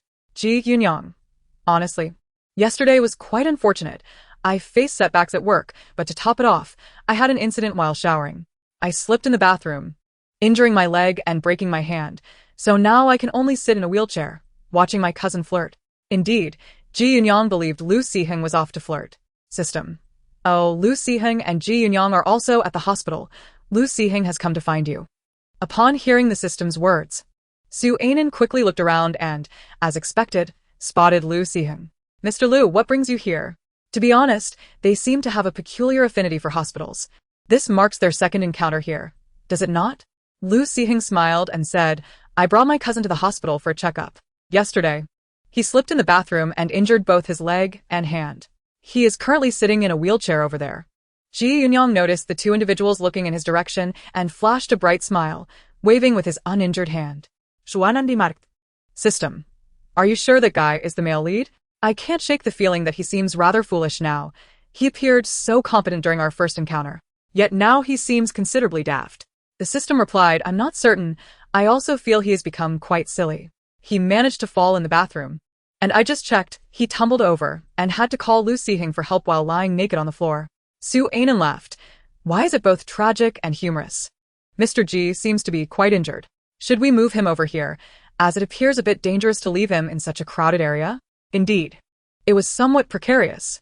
Ji Yunyang was seated in a corner where few people typically passed, but there was a concern that a nurse pushing a cart could inadvertently collide with him. Just as this thought crossed her mind, the system exclaimed, Ah, a nurse is pushing a cart over, it's going to hit him. Before the system's words had fully registered, a cry of distress erupted from Ji Yunyang. Ah. My backside. He had been struck from behind, causing him to launch from his wheelchair and crash to the floor. The impact must have been severe, as indicated by his anguished wail. Su Anan and Lu Siheng exchanged glances, with Lu Siheng feeling a twinge of embarrassment for the choice of location, which had turned out to be ill-advised. He had assumed it was a safe corner, but fate had played a trick on him. Excuse me, I need to check on him, he said. Su Anan stifled her laughter. Go ahead and take him to see a doctor. It seems he has truly hurt himself. Why is this so amusing? Has the male lead begun to take on a foolish persona? In Chapter 106, Lu Siheng slapped Ji Yunyang on the backside. Ji Yunyang, sitting on the ground and bewildered, was swiftly scooped up by his cousin, much like a child, and placed back into the wheelchair. Couldn't you have dodged that? You still have an uninjured hand. Lu Siheng chided. Ji Yunyang looked at him, exasperated, and replied, Didn't he lock my wheelchair? I couldn't reach with that hand. His backside was numb from the fall. Lu Siheng playfully patted his head. Don't speak nonsense. You'll tarnish your reputation. Meanwhile, Su Anan and the system were discussing Ji Yunyang's fall in the bathroom. The system sighed. My male lead has completely fallen apart, hasn't he? Thankfully. He didn't die in the bathroom. It would have been quite embarrassing to perish in such a state. Su Anan. So, it was Lu Siheng who discovered it last night. Did he happen to see Ji Yunyang in the nude? System. Indeed he did. Upon entering, he was greeted with quite the sight. Su Anan could no longer contain her laughter. If only there were footage. I truly wish to see what that moment looked like. When will I be able to share the visuals and videos? System. You are indulging in fanciful thoughts. Have you forgotten that I am fundamentally a villainous rescue system? To inexplicably transform into a gossip system and still be expected to provide you with visuals and videos? How absurd. Please refrain from such unrealistic fantasies. Merely being a spectator is the extent of my capabilities. Meanwhile, Su Jingyan and Xue Qian found themselves in a chaotic situation. Xue Qian lamented. Why must I suffer this torment on your behalf? I am feeling dreadful. Su Jingyan, sitting nearby, replied coldly, I did not force you to drink that glass of wine. You snatched it for yourself. Xue Qian, you must not let that woman off the hook. If she has caused me this much suffering, you better not spare her. A nearby doctor remarked, why do you two seem so peculiar? System. Li Mo is already prepared. She is aware that her actions have been exposed and is getting ready to flee. There are people from Tang Zhe's company who have approached Li Mo. Tang Zhe is also aware of her deeds. Suanan, I haven't seen Tang Zhe in ages. How has he been? I heard he has been ousted from the board. System. Not particularly well, though still better off than most. A starving camel is larger than a horse. He now harbors resentment towards your family and has even bribed some of your company's employees. However, he still holds affection for your brother. If Li Mo falls into his hands, it will surely end badly. Suanan had no intention of meddling with that woman, devoid of any moral compass, and resorting to drugging others. System. Rest assured, no lives will be lost. Tang Zhe is merely a pervert, not a lawless fiend, unlike that Jian Le. As long as no lives were at stake, she wished to remain uninvolved. She was no saint, since others had plotted against them. It was unreasonable for her to assist that individual without reservations. Ji Yunyang was once again taken to the doctor, expressing that the pain in his backside was unbearable and required examination. Lu Sihing accompanied him, already accustomed to aiding Ji Yunyang with his clothing, as he had dressed him the previous night. Cousin, could you please soften that icy demeanor? You smile at Suanan as if basking in spring, yet why can't you show me a hint of tenderness? Ji Yunyang was quite dissatisfied with his cousin's attitude towards him. Previously, he might not have felt this imbalance. But now, in comparison, it left him feeling quite unfair. After all, he was the true cousin. They shared a blood bond of 14 degrees. After Lu Siheng helped him remove his trousers, a sharp slap resonated against his backside, echoing through the office. Instantly, a clear palm print appeared on Ji Yunyang's rear, suggesting that the impact was rather forceful. Enough already, you're injured, yet still so glib. Why should I, a man, be so kind to a young lady like you? Ji Yunyang felt the sting of his injury intensify, rendering him momentarily numb. The doctor, standing nearby and unsure how to intervene, remarked, You two cousins certainly share a unique bond. Am I the one who has failed to understand the dynamics of today's society? Su Anan peeked inside, concerned for Xue Qian. Su Jingyan reassured her, Don't worry, he's fine. He's merely lamenting rather dramatically. In truth, the best remedy for his current state would be to seek the company of a woman. In his former self, he would have done so without a second thought. However, it seemed that the last trauma he endured had been so profound that he had begun to distance himself from the chaos of casual encounters. Xue Qian, anxious about his parents' worry, requested Su Jingyan to keep the matter hidden from them. After all, it was hardly a grave issue, and causing them distress would be a greater transgression. Ultimately, this is our fault. You are bearing the brunt of my misdeeds. If you have any requests, do not hesitate to voice them. Su Jingyan's cold words ignited Xue Qian's frustration. Could you refrain from being so indifferent? Given our relationship, why must we adhere to such formalities? I may have taken this medication, but I possess some experience. You, a mere novice, likely have never faced such a situation. If you encountered this, it would undoubtedly be far more troublesome for you. Xue Qian, though generous, displayed a hint of narcissism. He possessed the quintessential traits of a domineering CEO, yet he was burdened by an incessant need to speak. When silent, he could be quite intimidating. But once he began to talk, that image shattered instantly. Even now, feeling unwell, he continued to chatter away from his hospital bed. Fortunately, it was a private room. Otherwise, neighboring patients might have lodged complaints. Observing his incessant prattling, Su Jingyan swiftly seized a nearby pillow and brought it down upon his head. Enough! Sleep now and silence that mouth of yours.